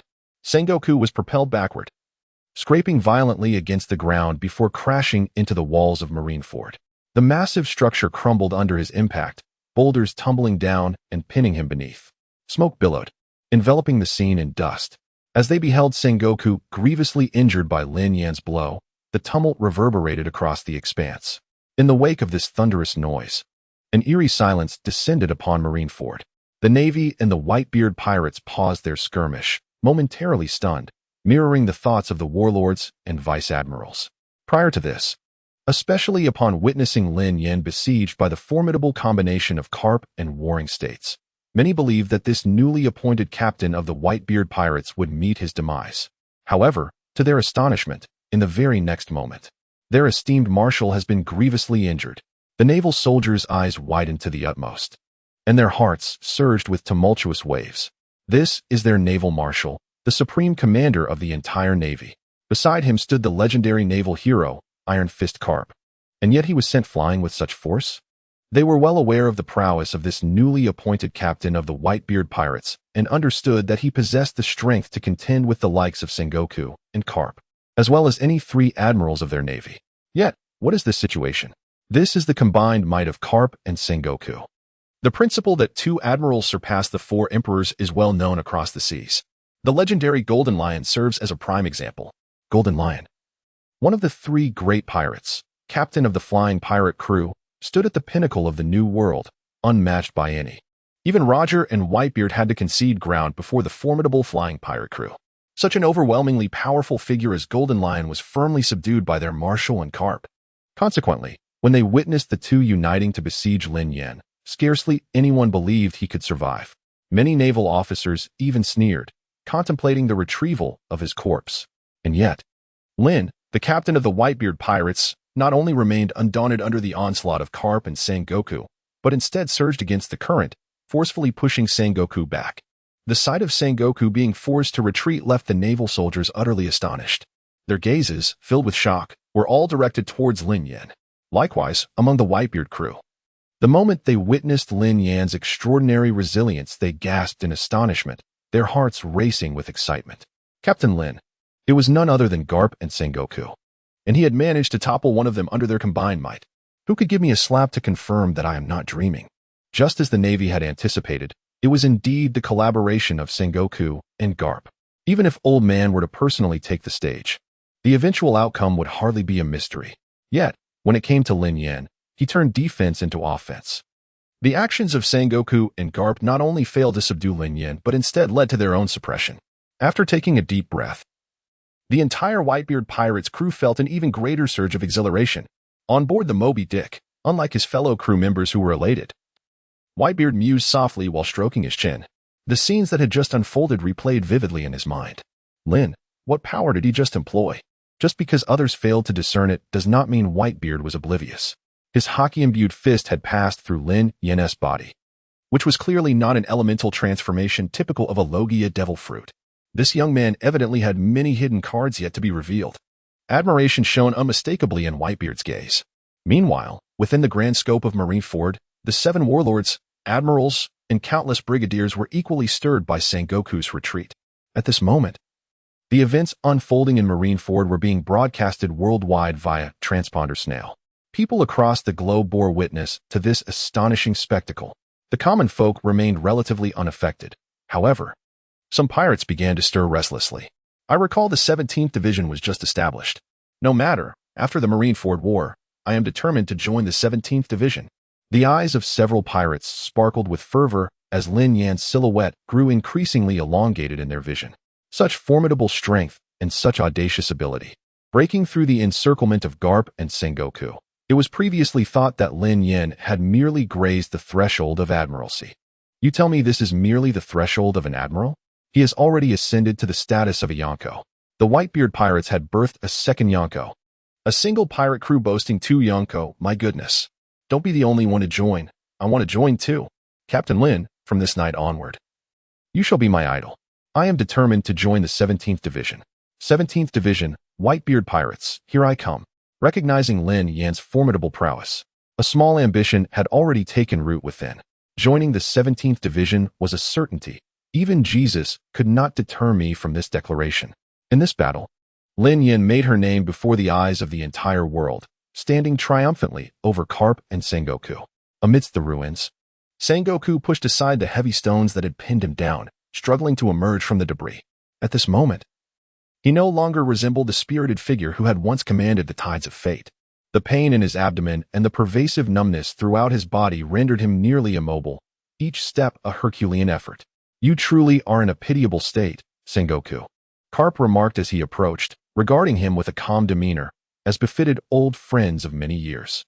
He could hardly fathom that Sengoku would succumb so easily. Enough with the idle remarks. Did you witness that scene just now? Sengoku remarked, visibly displeased. Indeed, I did. His mastery of nature-based elemental transformation caught me off guard. Not only did Whitebeard take note of this, but Garp also registered it, narrowing his eyes, which sparkled with an enigmatic light. What are your thoughts? Sengoku pressed on. It seems we must exert our utmost strength and treat this individual with the same seriousness we afforded to the Golden Lion in years past. Garp cracked his knuckles, the sound resonating with a series of sharp cracks. It is worth noting that previously, Sengoku took the lead while Garp played a supporting role. Garp's inclination to remain in a supportive position stemmed from the fact that their adversary was merely a captain of the Whitebeard Pirates. Even though Sengoku sought to resolve the matter swiftly, Garp felt it necessary to engage fully against Lin Yan, who was nearly of the younger generation. This made it somewhat difficult for Garp to go all out. However, Upon witnessing the unprecedented power emanating from Lin Yan, Garp realized that if they did not unleash their full potential, they might struggle to overcome this formidable opponent. Moreover, Garp sensed an instinctual understanding that this young man was far more complex than he appeared. Recognizing that Lin Yan's continued presence posed an increasing threat to the Navy, Garp stepped forward and called out, "Lin, you are young and formidable, but are you prepared to confront me with your full strength?" Garp, the legendary hero of the Navy, a figure whose iron fists relentlessly pursued Roger across the world, instilled fear in every pirate who heard his name, who stood in his league. The Golden Lion, Whitebeard, Roger, Big Mom, and even the former king of the world, Rox, among others. Such individuals, unleashing their full firepower, could undoubtedly turn the tide of any battle. Yet, in the face of Garp's imposing presence, Lin Yan's focus lay elsewhere. Full strength? The words spoken by Garp suddenly reminded Lin Yan of a classic moment. "So, Vice Admiral Garp," Lin Yan smiled slightly, addressing him. "Have you ever witnessed my peak performance?" Garp lowered his gaze and, with a deep voice, replied, "I have not. So allow me to witness it now. Then let us begin." In Lin Yan's eyes, the kaleidoscopic Sharingan radiated a crimson glow, causing the very fabric of the void around him to warp. Sengoku and Garp, having long since established an unspoken understanding, launched their assault once more. This time, there would be no leniency, as in previous encounters. Sengoku unleashed his full power, while Garp similarly summoned his utmost strength. Sengoku's devil fruit abilities reached their zenith, enveloping him in a resplendent aura of Buddhist light. Garp, too, employed his mastery of observation haki, armament haki, and even the fearsome conqueror's haki. With the conqueror's haki swirling around him, Garp appeared as a war deity, radiating an intense and magnificent crimson light. The clash between the two formidable forces was imminent. They collided with one another, and merely the aftershock reverberated throughout the entire battlefield of Wano. At the heart of this tumultuous arena, three figures raced with unmatched speed. With each clash, the air resonated as though thunder itself were beating a drum, producing a deafening sound that echoed in all directions. Each encounter carved a deep crater into the ground, as the icy surface of Wano, its walls, and everything else succumbed to their overwhelming might. Some unfortunate sailors and pirates in the front lines were swept away by the residual force, thrown into the air, and left grievously injured. Yet, the three individuals at the center of the battlefield paid no heed to such occurrences. Their sole focus was on one another, particularly for Garp. Once he unleashed his full power, he fought with reckless abandon, employing a strategy of exchanging injuries in a desperate attempt to overwhelm Lin Yan. Although Lin Yan managed to cope with the situation through his abilities and intangibility, the nature of intangibility inevitably leaves room for discovery. Indeed, amidst the prolonged skirmish, Sengoku was the first to discern the flaw in Lin Yan's intangibility. Despite the peculiar nature of your devil fruit's elemental transformation, the moment you initiate an offensive, intangibility must ultimately revert to physical form. This is the inherent weakness of your elementalization, Sengoku pointed out with keen insight. "I see," Garp responded, immediately grasping the implication behind Sengoku's words. Acknowledging the flaw and recognizing the disadvantage of intangibility, the two intensified their assault. Before long, Garp and Sengoku combined their efforts to suppress Lin Yan once more. Witnessing the martial Sengoku and the hero Garp reassert their dominance over Lin Yan, the Navy troops were once again invigorated. They have also come to realize this. The newly appointed captain of the Whitebeard Pirates was able to astonish all during the Marineford War, managing to overturn their fleet admiral, Sengoku the Buddha.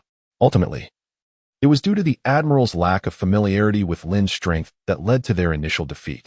It was merely a stroke of luck. Now that they are acquainted with the enemy's capabilities, even if this captain dazzles with his talent, under the joint might of Garp and Sengoku, he must submit.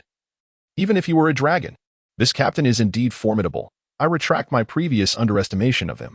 However, in the face of the united front presented by Garp and Sengoku, his defeat is inevitable. Let him perish swiftly.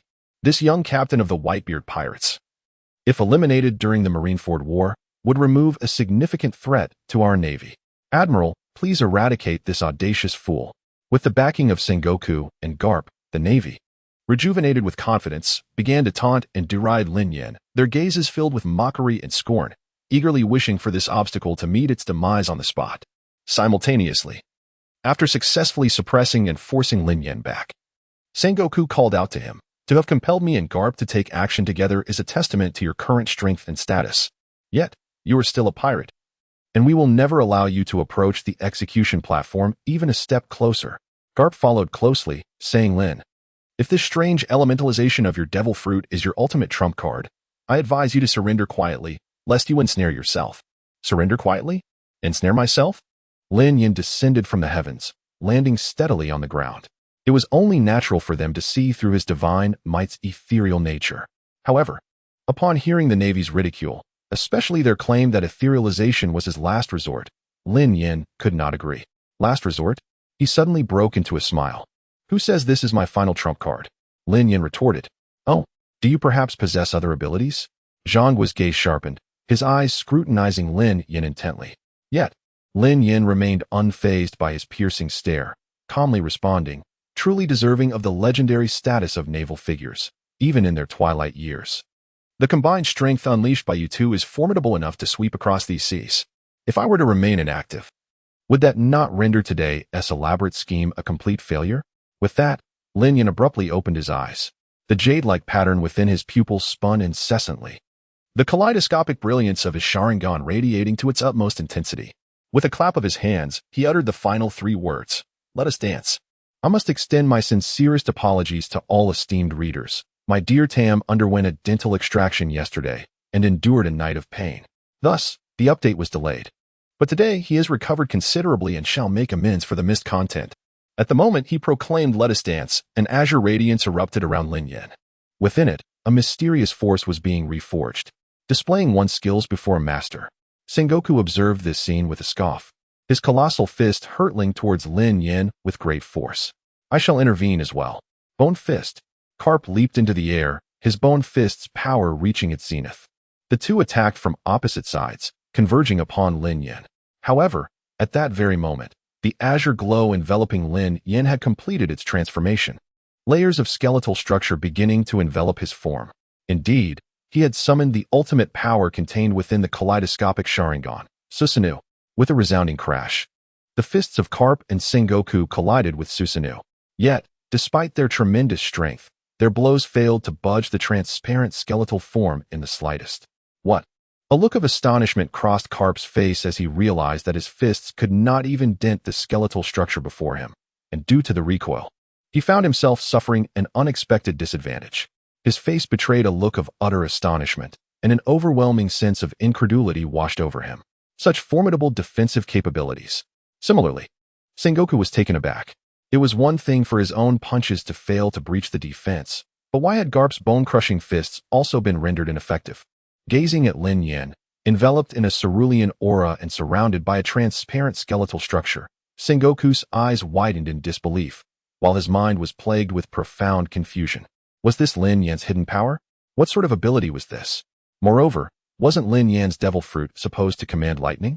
This skeletal framework appeared to have no connection to thunder or lightning whatsoever. If it bore no relation to lightning, how could he manifest such an array of peculiar abilities? Whitebeard was undeniably strong, yet his powers were limited to those associated with the tremor fruit. In contrast, what of Lin Yan? He wielded lightning, could phase through matter, and now exhibited this resplendent, towering skeletal form. Why? Why was this captain of the White Brigade's abilities so remarkably distinct? Suddenly, Sengoku felt his pupils constrict sharply. He contemplated a possibility. Could Lin be a dual fruit user? Surely not. A dual fruit user has always been the stuff of legendary tales upon the seas. Such individuals are so exceedingly rare that one might never be born even if the oceans were to dry up and the stones erode.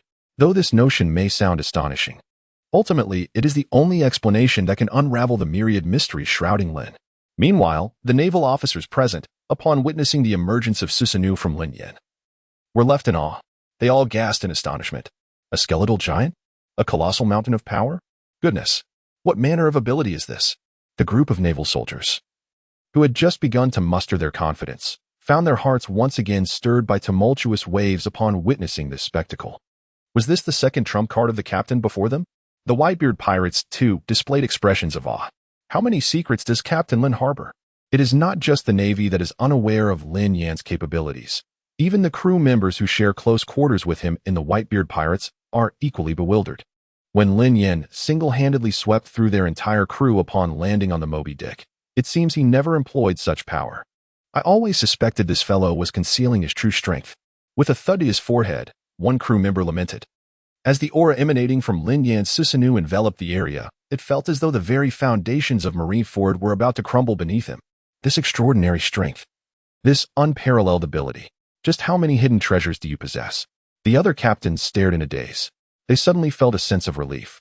When they initially challenged Lin Yan, he did not reveal this power. Had he unveiled it then, they engaged in a playful display. Much to the amusement of the white-bearded elder, who stroked his chin in contemplation, captivated by the formidable power emanating from Lin Yan. Aside from Zephyr, Isou, and Greenbull, those who had previously witnessed Lin Yan's prowess, Admirals Akainu, Akiji, and Kizaru could not help but cast their gazes in awe. At that moment, the entirety of Marineford, from the Marine Vice-Admirals to the Warlords of the Sea, and from the Warlords to the Admirals, was left astounded by the strength Lin Yan exhibited. But that was not the end. Previously, when confronted by Green Bull's activation of Susanoo, Lin Yan had merely summoned the initial stage of this technique. Now, with his hands clasped together, he unleashed a surge of power, layering strength upon his azure skeletal form. A radiant light erupted, leaving all in a state of shock. The kaleidoscopic patterns within Lin Yan's eyes shifted dramatically, and in an instant, overwhelming power coalesced. The complete form of Susanoo was achieved, towering nearly 100 meters high. The colossal figure stood within Marineford, its legs pressing down onto the icy ground, causing cracks to spread across the surface. A slight smile graced Lin Yan's lips as he waved a hand, once more releasing the power of the Thunder Fruit. Thunder God, he bellowed, unleashing unparalleled lightning that burst forth. Layer upon layer of electricity enveloped Susanoo's exterior, resembling silver serpents as they coiled and expanded, ultimately forming a suit of lightning armor. The brightness was blinding, accompanied by a thunderous roar. Then, with both hands together, the complete Susanoo manifested a blade of lightning that extended 40 to 50 meters. Reminiscent of Kizaru drawing his sword, the Ama no Murakumo. This was not merely Susanoo wielding the Thunder God. Rather, it was the Thunder God commanding Susanoo. Lin Yan revealed the most potent ability he had ever possessed, a display of might that resonated with the thunderous echoes surrounding him. Now, the pressure shifted to Sengoku and Garp, as the full embodiment of Susanoo loomed before them. The fabric of their garments rustled ominously, and even their short hair was tousled by the forceful winds. Sengoku's expression darkened, reflecting the gravity of the situation. He could perceive the terrifying power concealed within Susanoo. Even Garp was devoid of his usual composure. His fist tightened increasingly, at the very moment when the two stood in a state of heightened tension. The complete body Susanoo drew forth the Thunder Blade. He moved. Even though his body had enlarged, his speed remained undiminished. With a formidable 40-meter-long blade in hand, Lin Yan commanded the Susanoo to strike towards both Garp and Sengoku. The velocity was astonishing, leaving onlookers in disbelief. Sengoku and Garp dared not underestimate the situation. They quickly unleashed their three-color haki and activated their devil fruit powers, bracing themselves for the oncoming complete Susanoo. Bang! Together, Sengoku and Garp confronted the Susanoo's slash. However, even with their full power, the moment their forces collided with the lightning blade, they realized not only the terrifying offensive strength of the Susanoo, but also the overwhelming enchantment of the Thunder Fruit's divine thunder. The combination of both attacks sent Sengoku and Garp hurtling away from Lin Yan's strike. Yet, there was more to come. The other arm of the Susanoo, now injured, unleashed a second lightning blade. Grasping two lightning blades, one in each hand, Lin Yan hurled them towards Garp and Sengoku. Quick dodge. Sengoku and Garp realized the impending threat of the two advancing lightning blades. They twisted their bodies in the air, attempting to evade. However, it was too late. Lin Yan's kaleidoscope once again emitted a brilliant crimson light. With a single-handed grip, he declared, Shinwei. At that moment, the two lightning blades, as they approached Sengoku and Garp, began to warp. This was the effect of the enhancement bestowed by Shinwei. Boom. The void erupted violently, annihilating all in its wake. The speed at which the lightning blades detonated was astonishingly rapid, particularly under the influence of Shinwei, leaving them no opportunity for evasion. Sengoku and Garp found themselves unwitting victims, struck directly by the ensuing chaos. Their chests erupted under the influence of divine might, despite the presence of 6 iron blocks. However, the effect was minimal. It is essential to note that once struck by divine power, even Kagai Atsutsuki had her arm severed. Fortunately, both were formidable warriors within the pirate world. Their keen senses heightened by the enhancement of observation haki. In that critical moment, they deftly maneuvered with the Navy 6 styles, evading a direct assault from Shanhui that could have torn their bodies asunder, resulting in instant demise. Had they truly escaped? Lin Yan observed the two as they dodged his thunder blade and Shanhui, a flicker of regret crossing his visage. Yet, they had evaded this strike. What of the next? Susanoo etched a circle in the air, and behind him, a formidable 24 thunder blades emerged, swirling ominously. With a single hand, Susanoo pointed at Garp and Sengoku. The 24 blades surged forward with fervent urgency. At that very moment, the Shinhui in his grasp was unleashed once more. The void around Garp and Sengoku began to warp, waves of light cascading outward, the twisting force pressing upon them from all sides. How could the two withstand Lin Yan's relentless barrage of Shinhui? Even though their observation haki was pushed to its utmost limits, and they employed the Navy 6 style shave and moonwalk to evade within the Shinhui, facing Lin Yan's unrelenting onslaught left them vulnerable. After a prolonged struggle to evade, they ultimately found themselves touched by the force. Even a slight engagement nearly drew them in, and the power of Shinhui erupted, sending them crashing to the ground like kites severed from their strings, their bodies battered and bloodied. In the end, Lin Yan delivered 2 decisive slashes, which struck Garp and Sengoku, carving gruesome wounds into their flesh. The marshal, utterly exhausted, could muster no further resistance. He lay on the ground, gasping for breath. Although Garp still possessed some strength, he yearned for another battle. Yet, the words of Lin Yan subsequently rendered him immobile. Vice Admiral Garp, is it not time to reconsider? Do you truly wish to impede my rescue of Ace, allowing him to perish on the execution platform before your very eyes? As Lin Yan's words echoed, Garp fell into a profound silence. Although he fought for the Navy, being its steadfast cornerstone, the thought of allowing Ace to die before him weighed heavily on his conscience. He was reluctant to bear it. Kapu, Sengoku, drenched in blood, realized immediately what Lin Yan intended upon hearing his words and hastily called out to Kapu. Yet, scarcely had he uttered the words when Lin Yan's lightning blade pierced through his body. The excruciating pain caused beads of cold sweat to trickle down Sengoku's forehead. Silence. If your child were on the execution platform, I cannot believe you would remain untouched. Lin Yan directed his words at Sengoku. Sengoku's pupils constricted. Lin Yan's statement suddenly brought to mind Razanani. In those days, his situation with Kapu was remarkably similar. Sengoku wished to express something, but ultimately fell silent. After all, I am a member of the Navy. Kapu pondered for a long moment before reluctantly uttering these words. As a member of the Navy, you have done your utmost, have you not? Lin Yan observed Kapu's wavering resolve and added fuel to the fire. Allow me to take Ace away. With Ace gone, this war shall come to an end. The Whitebeard Pirates will not trouble you. Years from now, I believe you will find solace in the decision you made today. Vice Admiral Kapu, this is your only opportunity. Lin Yan's words were imbued with sincerity. Kapu lifted his gaze, locking eyes with Lin Yan. As Ace's grandfather, Kapu naturally did not wish to see Ace perish before him. Yet, he stood at a crossroads. One path led to the Navy, the other to Ace. He found himself in a quandary. If he allowed the Navy to suffer defeat, he could not bring himself to do so. Yet, to witness Ace perish before his very eyes was equally unbearable. Just as he grappled with this dilemma, Lin Yan revealed a smile.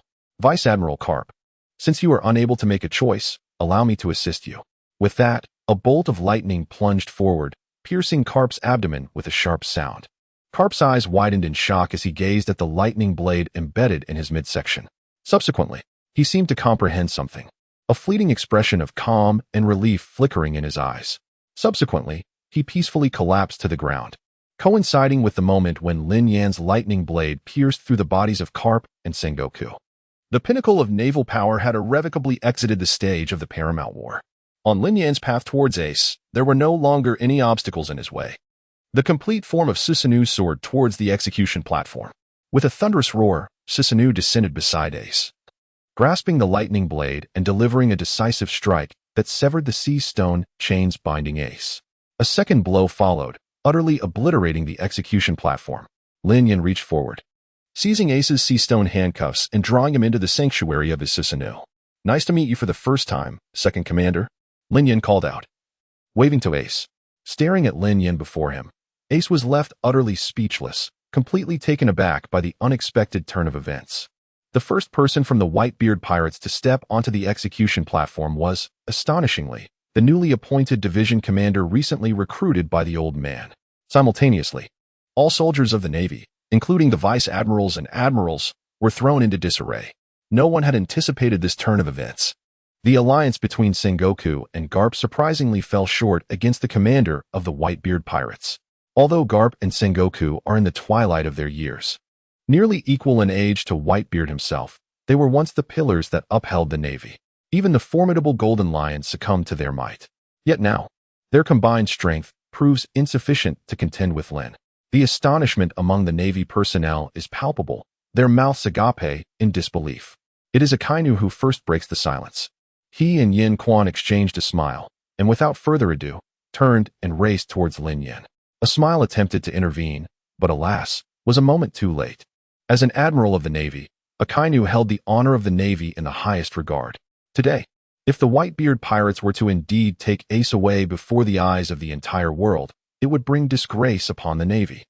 The spirit of the military must not be tarnished, no matter the cost. He could not allow Lin Yan to take Ace away, not at any cost. No one would dare to take Ace. Akainu erupted in fury, transforming into a blazing comet streaking across the sky. He launched a powerful punch towards Susanoo. Be careful. Akainu is coming. Ace, caught off guard, quickly warned Lin Yan, his expression shifting with urgency. Though the chains binding him were severed, the handcuffs remained unbroken. The restraints of high loose stones still clung to him, rendering him incapable of assisting Lin Yan in the slightest. I am not blind. I can see. Lin Yan replied with a shake of her head. The formidable Akainu surged forward, his very presence casting a crimson hue across the sky, illuminated by the magma erupting from his form. It was evident who approached.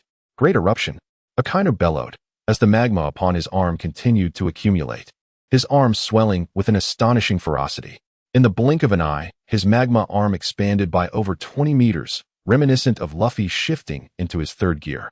His colossal fist hurtled towards Susanoo. Yet Lin Yan remained unfazed. The power of the lightning blade within Susanoo intensified, swelling even further.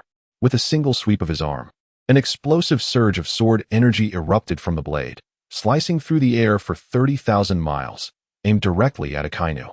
Boom! The collision of Akainu's magma fist and the sword energy sent shockwaves rippling outward, shaking the very ground beneath them. Magma splattered while sword energy quaked, as if the fabric of space itself threatened to tear apart. With the might of an admiral, Akainu charged unabated, unleashing his strength as he obliterated the sword energy with a single, devastating punch. Die! After shattering the sword energy, Akainu's aura surged, his eyes glinting with lethal intent as he endeavored to annihilate the pirate before him. He descended like a ferocious tiger from the mountain, pouncing once more. Yet, in the face of Akainu's charge, Lin Yan remained utterly composed. Just as Akainu drew near, the thunder blade slipped from his grasp and was hurled towards Akainu. Illusion. Lin Yan's illusions were a product of his own exploration, lacking any formal training, and thus their impact was limited. However, they were sufficient to control Akainu for a second or two. In the clash of titans, even a single second could alter the tide of battle. It was precisely during those fleeting moments of disorientation that Lin Yan cast the thunder blade, which embedded itself in Akainu's left arm. The sharpness of the blade was far beyond that of an ordinary weapon, enhanced by the immense lightning power of the rumble fruit. Even Akainu found it difficult to withstand, letting out a pained scream. Yet, hardly had the cry escaped his lips when Lin Yan's next move swiftly followed. He pressed one hand against his eye socket, his pupils reflecting a fierce glow, divine might. Yet, on Akainu's arm, the space began to warp. It is essential to understand that previously, Garp and Sengoku had evaded the strike of divine might, solely due to their formidable personal strength, as well as the enhancement provided by the Navy's Rokushiki techniques, moonwalk and shave, which enabled them to adjust their positions mid-air, thus avoiding collateral damage. But what of Akainu? He had already been pierced in the left arm by the thunder blade, its currents paralyzing his entire body, leaving him with no means of escape. Seizing the opportunity, Lin Yan unleashed his divine might. A swirling vortex had coalesced upon the left arm of Admiral Akainu, and with a sharp splash, an arm was violently hurled skyward, its blood gushing forth like a fountain.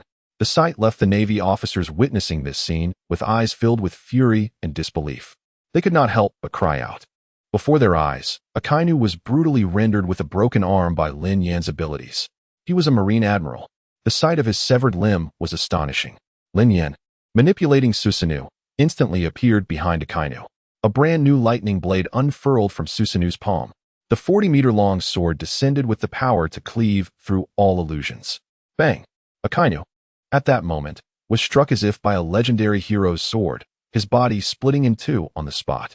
Subsequently, he shattered into pieces, obliterated at the scene of Marineford. What? Witnessing Akainu being effortlessly annihilated by Lin Yan's strike, the remaining two admirals, Kizaru and Akiji, were thrown into disarray. They realized a grave issue. With the fall of Sengoku, Garp, and even Akainu, the formidable forces of the Navy, there was no one left in the vast Marineford who could stand against this captain. To defeat 3 top-tier warriors in succession was a demonstration of unparalleled strength. Do you also wish to obstruct me? Lin Yan, within the confines of Susanoo, raised his lightning blade, pointing it at Kizaru and Akiji. The prolonged activation of Susanoo, coupled with the continuous use of divine powers and the successive defeats of 3 elite Navy warriors, had taken a toll, causing blood to flow from Lin Yan's kaleidoscope, cascading downward like a serpentine stream.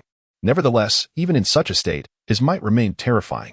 It stirred the heavens and instilled fear in all directions. Kizaru and Akiji fell silent. Before them stood 2 formidable adversaries, Green Bull and Zephyr, relying solely on the 2 of them. Their navy is beyond salvation. In the distance, the warring states struggled to rise from the ground. He withdrew the thunderblade from within himself, blood gushing forth in an instant. Yet, in the current chaos of war, he could hardly afford to dwell on such matters. His gaze, laden with complexity, surveyed the scene before him.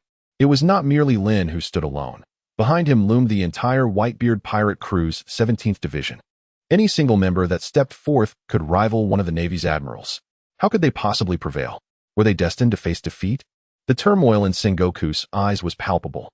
He had never anticipated that after meticulously orchestrating the Marineford War for such an extended period, he would find himself thwarted by this newly appointed captain of the 17th Division, who had only recently joined the Whitebeard Pirates. With just this one division, he had managed to reverse the tide of battle, shattering the carefully laid plans of the war and turning the fortunes against the Navy, casting them into the depths of despair. Even with their elite forces evenly matched, the situation was exacerbated by the influx of countless prisoners joining the fray, plunging even the lower tiers of the battlefield into a stalemate. His comprehensive strategies prior to the Warring States period can be deemed a complete failure. As a seasoned commander, he was unexpectedly overwhelmed by a profound sense of defeat, feeling utterly powerless in the face of the current situation. Sengoku painfully closed his eyes, slowly raised his head, and bitterly uttered, "Heaven does not aid me. Will you continue to obstruct me?" In response to Lin Yan's inquiry, the remaining figures, Kizaru and Akiji, maintained their silence. At that moment, a sudden voice cut through the tension. Obstruct? Why not obstruct? The speaker was none other than Sengoku, who had just risen to his feet. Despite being battered and bruised, and with Garp proving unreliable at a critical juncture, he remained steadfast as the fleet admiral of the Navy. He absolutely would not permit himself to retreat even a single step. Today, you shall not leave Marineford. The recently shattered Akainu, forged anew from magma, emerged from the chaos. Although Lin Yan's strike had severed him in 2, it ultimately did not harm the foundation of Akainu. However, the earlier incident where Shunwei had snapped Akainu's arm had indeed inflicted tangible damage, leaving him unable to even utilize elemental transformation. Yet, even as a one-armed warrior, he always stood on the same starting line as Sengoku. Lin, in today's battle, your victory over our 3 naval officers has solidified your title as the 5th Emperor of the Sea. However, after such prolonged combat, you must be nearing your limits. Sengoku intently gazed into Lin Yan's bloodied eyes and spoke. Lin Yan remained silent. Sengoku was indeed correct. She was on the verge of reaching her limits. In light of this, let us bring this conflict to a decisive conclusion. Sengoku bellowed. Their navy still possesses certain methods yet to be revealed. Remove the telephone bug, commanded Sengoku, directing his voice into the device. As Sengoku finished speaking, those within the Whitebeard Pirates felt an inexplicable sense of awareness. They hastily turned their gaze behind them. Even Whitebeard glanced towards the rear of his pirate crew. On the distant horizon, a formidable fleet of 500 warships, far surpassing the Demon Suppression Order, advanced ominously towards Marineford. How could this be? Why were there naval vessels stationed at our rear? I had suspected the Navy was withholding their true strength. Their warships are indeed their trump cards for dominating the seas. A mere glance revealed at least 400 or 500 of them. This is disastrous. The rear of the Whitebeard Pirates is left unguarded.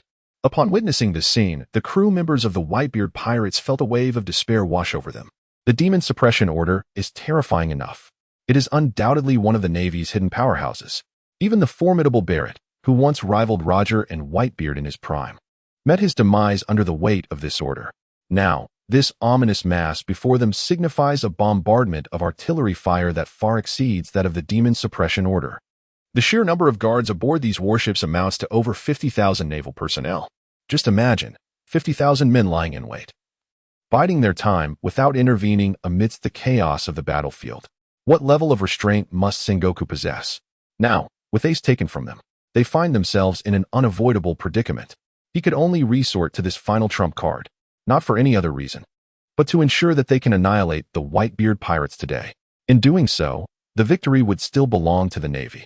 Meanwhile, under the pressure exerted by the Navy from the rear, at Marineford, the situation was equally dire. The surrounding walls suddenly began to rise. The elevation of these fortifications significantly enhanced the range of their artillery. Upon the walls, all naval forces swiftly adjusted their cannon trajectories, locking onto the distant Whitebeard Pirates. Ahead loomed the towering artillery atop the walls, while behind them loomed a fleet of 500 ships, far exceeding the Demon Slayer order, pressing forward. Fire! Sengoku commanded. In an instant, the cannon fire from the high walls and the ships of the Demon Slayer order unleashed a torrent of firepower towards the Whitebeard Pirates. Not good. Quickly block these cannonballs. The naval arsenal was not comparable to the ammunition found on ordinary pirate ships. Faced with the Navy's desperate onslaught, the pressure on the Whitebeard Pirates intensified. Marco, Jozu, Bista, and others swiftly positioned themselves at the rear of the Whitebeard Pirates, with the captains of various divisions mobilizing their powers to hold back the onslaught. On the front lines of Marineford, amidst the cannon fire atop the high walls, gravity magnetic field. With closed eyes, a smile manifested as the power of the gravity fruit was activated. In the terrifying gravitational field, cannonballs descended vertically towards the ice layer in front of Marineford Bay. Tree World descends. Green Bull struck the ground with one hand, activating the 3 rooms and 1 hall technique. Countless vines sprouted forth, and a colossal wooden wall emerged from the ground. Together, they managed to block the oncoming artillery. However, even the wisest may overlook a detail. The sheer number of cannonballs from Marineford in the Demon Slayer order was staggering, tens of thousands raining down every second. No matter how fiercely the Whitebeard Pirates resisted, there were bound to be gaps in their defenses. Some stray cannonballs evaded their guard, exploding around the Whitebeard Pirates. Numerous unfortunate Allied pirate ships were struck, and in the moment of detonation, entire sections of the vessels were obliterated. Countless individuals were engulfed in the fiery chaos. Witnessing the flooding of the ship's compartments and the sinking of half a vessel, the eyes of everyone in the Whitebeard Pirates widened in shock. What devastating power these cannonballs possessed! How much explosive material had the Navy infused within them?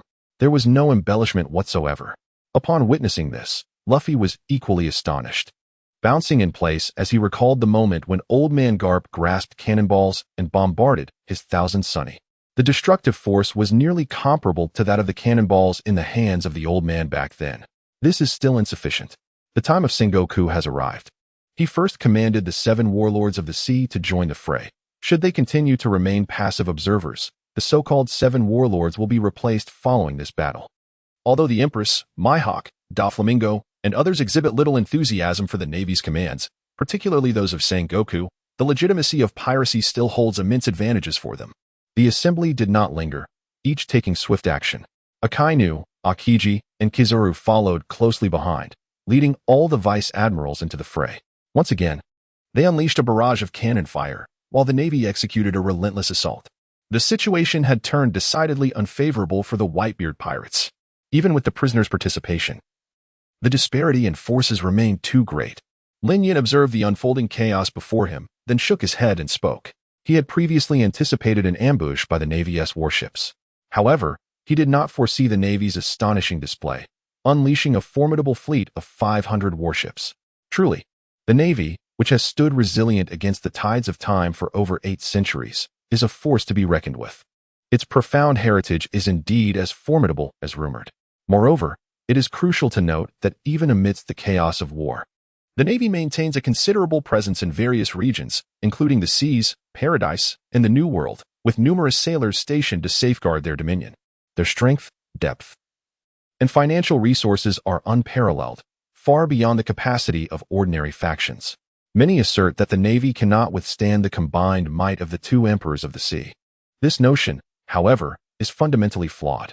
The Navy merely opts to conserve its strength, deeming it unworthy to engage in conflict with those maritime sovereigns. Should the Navy truly mobilize its full force and summon all its personnel from around the globe, their numbers would swell to at least 1 million.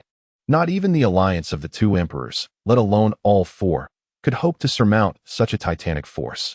Even if they were to emerge victorious, it would be a Pyrrhic victory.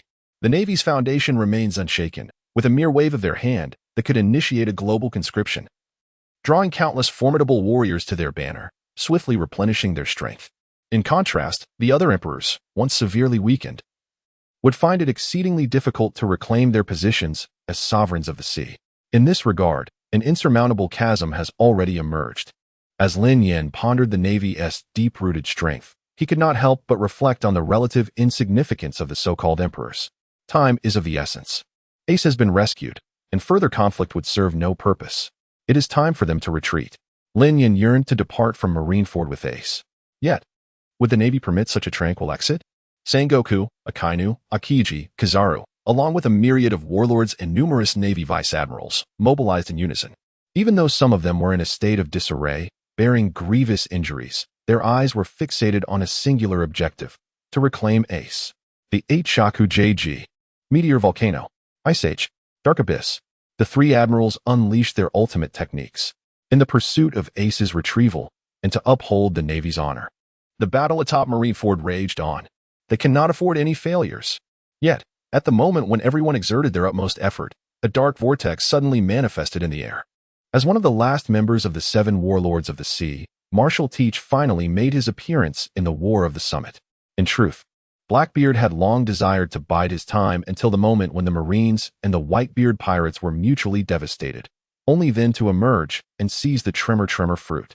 However, even he did not anticipate that the newly recruited captain of the 17th Division would possess such formidable strength. As the foundation of the Whitebeard Pirates seemed on the brink of collapse, he audaciously revitalized the faltering crew. He even managed to consecutively overpower renowned marine figures such as Sengoku, Garp, and Akainu, obliterating the execution platform and rescuing Ace from imminent execution. Now, witnessing the imminent retreat of Lin Yan, he could no longer remain idle. If action is not taken now, when will it be? As for the previously devised plan, it is of little consequence. Once Ace returns to the Whitebeard Pirates, it will be akin to a stone sinking into the sea. Impossible to retrieve. Whitebeard will undoubtedly evacuate Marineford at the first opportunity. Blackbeard has contemplated countless possibilities, yet he never anticipated that the Whitebeard Pirates could withdraw with such composure. If the worst outcome materializes and the Whitebeard Pirates depart from Marineford, it will be unequivocally disastrous news for Blackbeard. For from this moment forth, the Blackbeard Pirates shall find no peace in the New World, with no place to call their own. Teach. The moment Ace laid eyes on Blackbeard, his fists instinctively clenched. He gritted his teeth, casting a fierce glare at Blackbeard. Ace recalled the moment he was defeated by Blackbeard, a significant humiliation and a blemish on his life. Teach. I thought you were hiding away.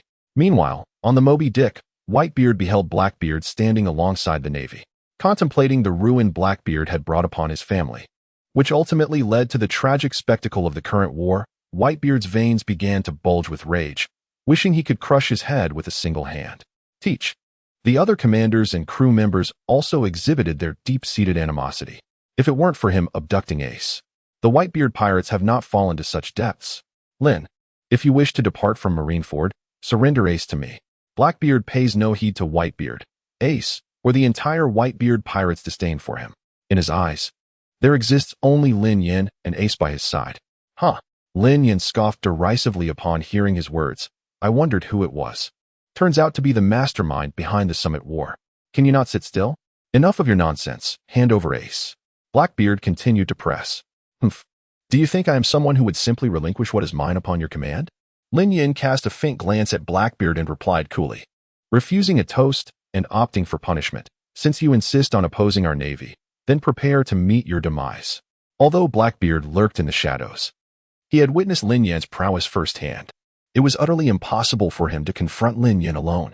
Cunningly, amidst his verbal taunts, he had implicated the navy as well.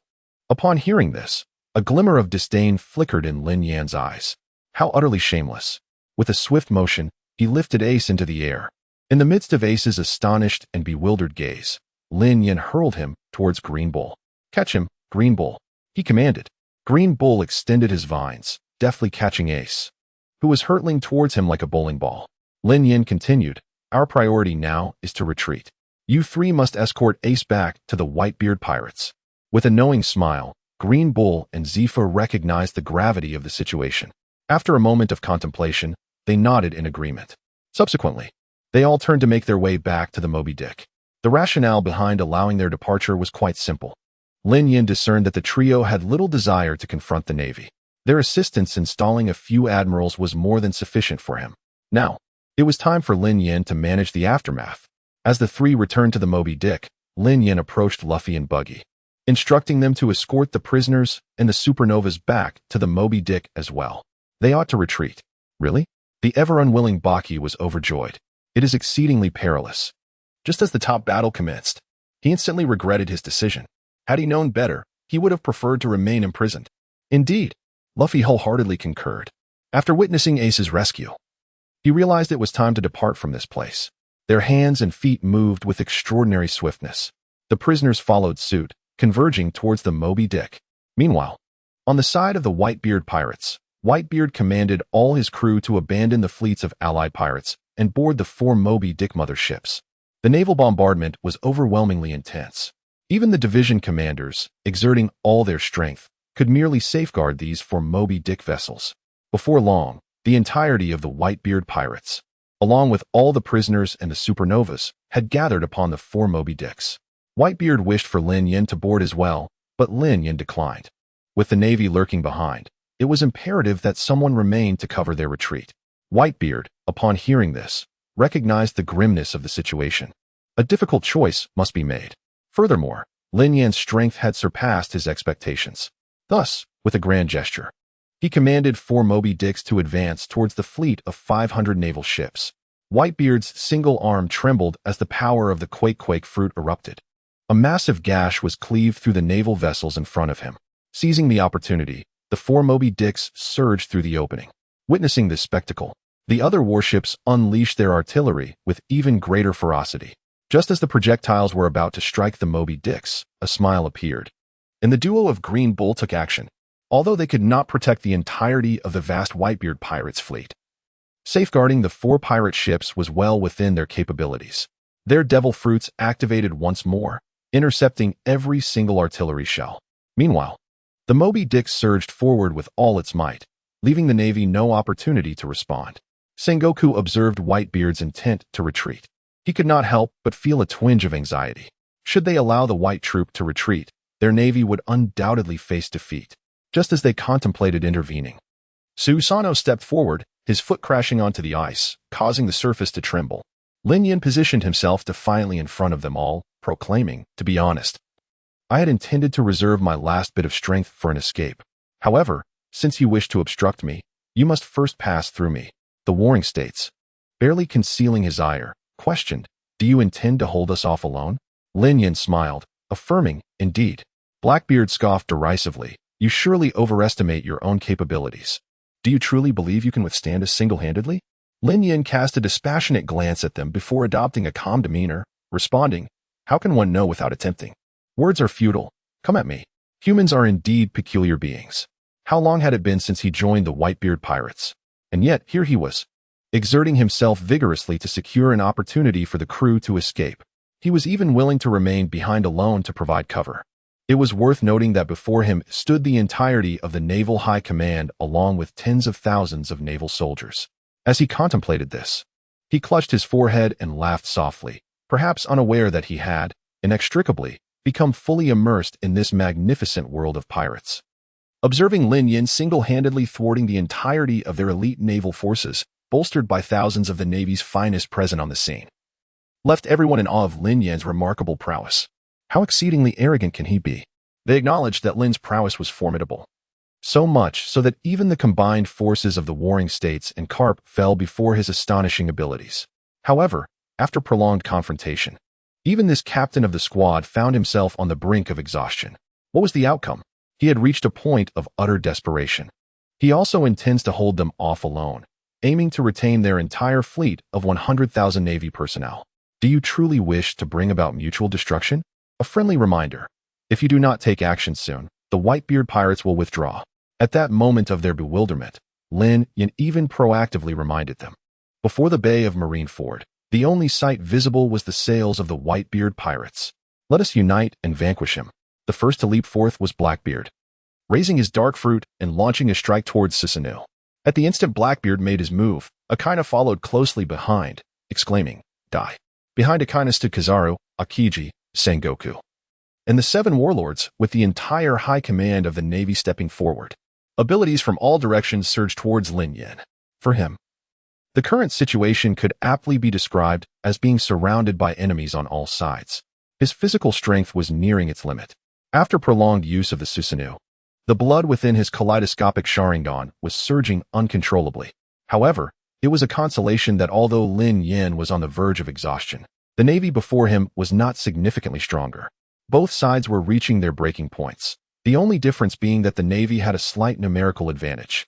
As he watched the Whitebeard Pirates retreating further into the distance, the Navy, led by Sengoku, grew increasingly frantic.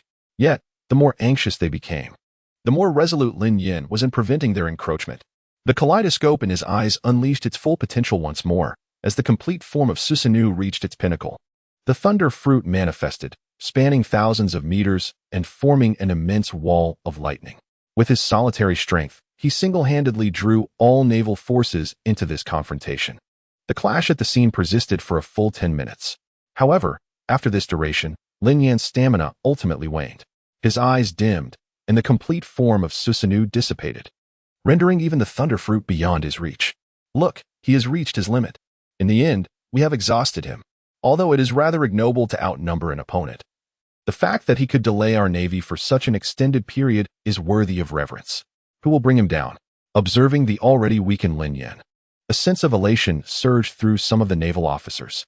This tough adversary was finally within their grasp. The Navy encircled Lin Yan, their excitement palpable and their eagerness unmistakable. Although Lin Yan may have achieved a legendary status today, if they could slay him, it would be a triumph of monumental significance. They are no less than stepping on Lin to ascend to greatness. It is entirely possible that they may achieve fame far and wide. Ha ha ha. Is this the extent of your skills? If one were to consider who has preserved their combat prowess most intact throughout the event, it would undoubtedly be Blackbeard. However, even when facing the waning might of Lin Yan with all his strength, Blackbeard increasingly finds himself filled with trepidation as the battle unfolds. He finally comprehended why Lin Yan could single-handedly topple both Marshal Sengoku and Iron Fist Garp. However, upon witnessing that Lin Yan had completely exhausted herself, a mocking glint appeared in Blackbeard's eyes as he pointed at her and laughed heartily. Look at your smug demeanor. Gathering the full might of the Navy to besiege but a single individual, you truly are something, Blackbeard. It seems you are the only one here who feels so proud. Lin Yan retorted sharply at Blackbeard. This ends here. Sengoku slowly approached, pointing at Lin Yan. Over 10 minutes had elapsed, and Lin Yan had successfully delayed the entire Navy right here. One cannot help but acknowledge this feat. His objective was achieved. Yet, it simultaneously signified the complete departure of the Whitebeard Pirates from the gates of justice in Marineford. This war concluded with the Navy's defeat. The very thought of the impending consequences and the tribulations that the Navy would soon face made Sengoku's fists clench until they turned purple. In their current state, their only recourse was to unleash their final fury upon the exhausted captain of the 17th Division. Indeed, this was the end. Lin Yan responded bitterly to Sengoku. How do you wish for me to die?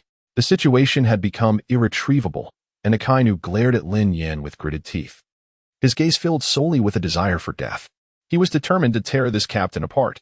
You may choose how to end my life, and I shall accept it. At this moment, Lin Yan felt an overwhelming weakness, so feeble that he could scarcely lift his eyelids. Ha ha ha. At this juncture, I truly did not anticipate your obstinacy. Blackbeard maintained his mocking demeanor while addressing Sengoku. Admiral, dispose of him. You have witnessed his strength. At such a young age, he has already reached this pinnacle. If we allow him to continue, he will undoubtedly become a formidable foe for our navy. As Blackbeard's words echoed, Lin Yan felt as though he were walking on thin ice. Is this the fate that awaits a pirate? He slowly closed his eyes as the sounds of his breathing, his heartbeat, and the faint mocking voices that surrounded him echoed incessantly in his ears, creating a cacophony that seemed inescapable. Although the navy present harbored no fondness for Blackbeard, it is worth mentioning, he speaks the truth.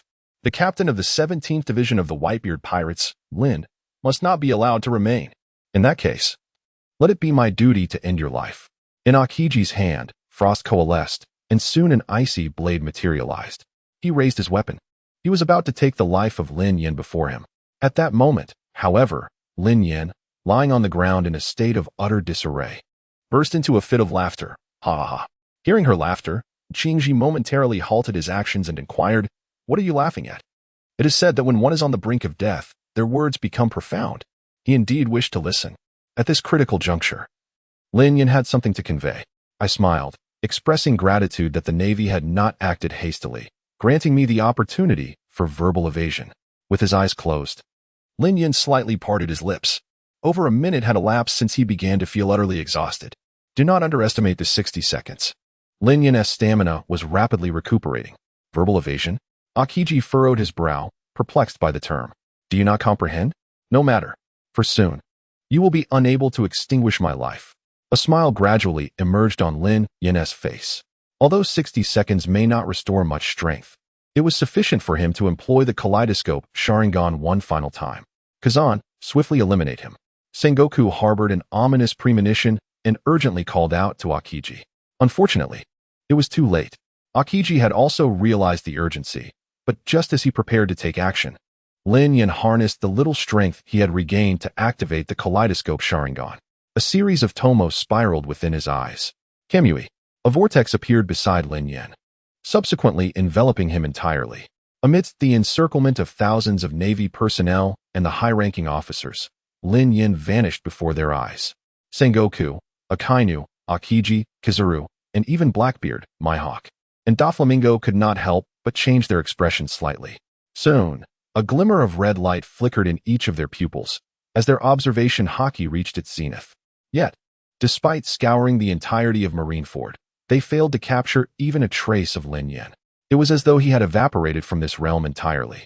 Disappeared. Why? Why has this occurred? Sengoku, Garp, and the three admirals felt a chilling sensation, stirring a tempest within their hearts. Everyone was engulfed in shock.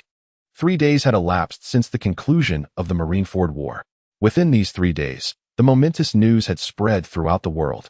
The seas, the first half of the Grand Line, and various locales in the New World erupted with fervor.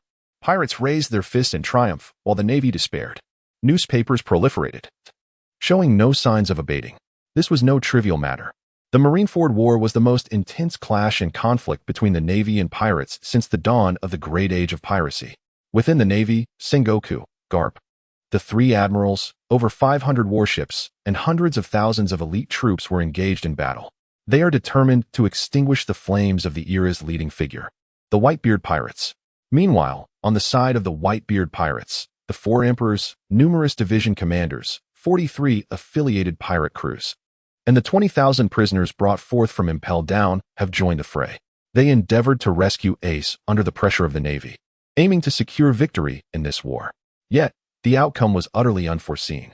Ultimately, triumph belonged to the leaders of the era, the Whitebeard Pirates, the foremost among the 4 emperors of the New World.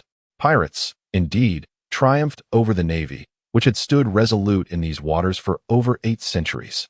They have triumphed, successfully ascending to the pinnacle with the Navy's every step. Amidst the final, fervent onslaught of the Navy, Whitebeard not only reclaimed Ace but also carved a bloody path through the encircling forces, exuding an undeniable majesty that none could withstand. The Whitebeard Pirates have become the most talked about topic across the vast seas, without exception. In addition, there is one individual who has captured the attention of the entire world, Lin, the captain of the 17th Division of the Whitebeard Pirates. Anyone who witnessed the entirety of the Marineford War understands that had it not been for this newly recruited captain, the Whitebeard Pirates would not have achieved such a swift and decisive victory in this conflict. There is no other reason. This new captain is simply exceptional. First, he infiltrated Impel Down, liberating a formidable force of thousands that significantly alleviated the Whitebeard Pirates' immediate crisis. It is worth noting that the prisoners within Impel Down were notorious and exceedingly powerful. Their entry into the fray was akin to a tiger among sheep, greatly reducing the pressure the Navy exerted on the Whitebeard Pirates. Then came the 17th Division's appearance, leaving onlookers bewildered. Where, they wondered, had this new captain unearthed such an extraordinary assembly of formidable warriors? With the meteor bombardments raining down on Marineford, the arrival of the Green Bull shrouding the battlefield in foliage, and the former Admiral Zephyr joining the fray, the Navy's once proud admirals fell into silence. As the conflict reached a fevered climax, the 17th Division captain finally made his move, and when he struck, it was nothing short of astonishing. With unparalleled resolve, he single-handedly engaged the entire Navy, overcoming formidable adversaries such as Sengoku, Garp, and Akiji. Ultimately, he stood alone against 100,000 naval forces, securing ample opportunity for the Whitebeard Pirates' retreat. More significantly, in the final throes of the Navy's relentless pursuit, he managed to escape with his last breath, departing from Marineford and bringing an end to an unprecedented conflict since the dawn of the Great Age of Pirates. It was not just the Navy that recognized this. Even the spectators were acutely aware of the extraordinary strength of the Whitebeard Pirates' 17th Division captain. Numerous newspapers began to speculate that Lin might indeed possess the rare ability to wield two devil fruits. The mere notion sent ripples of astonishment across the globe, as people widened their eyes in disbelief. Such a phenomenon was legendary. Many had posited that Conqueror's Haki was an extremely rare gift, attainable by only 1 in a million, a prized possession in the realm of games. Yet, even this formidable power paled in comparison to the prospect of dual devil fruit abilities, which were said to be nearly impossible to attain from the inception of the world to the end of time. As the newspapers circulated, the excitement grew, with the Whitebeard Pirates seemingly having struck gold. The prowess of just one 17th Division member against the Navy's elite left many in awe. Who wouldn't be amazed? When I witnessed Captain Lin single-handedly toppling Garp and Sengoku, I could hardly contain my exhilaration. This ocean still harbors many hidden masters. Had it not been for Lin's introduction, one could speculate that the Whitebeard Pirates might have met their end. Despite meticulous planning, who could have anticipated such a twist? The Navy, it appeared, was not invincible. Voices from around the world echoed varied sentiments. Some lamented the good fortune of the Whitebeard Pirates, likening their acquisition to drawing an SSR Golden Legend just before the war. Others praised the comprehensive strength of the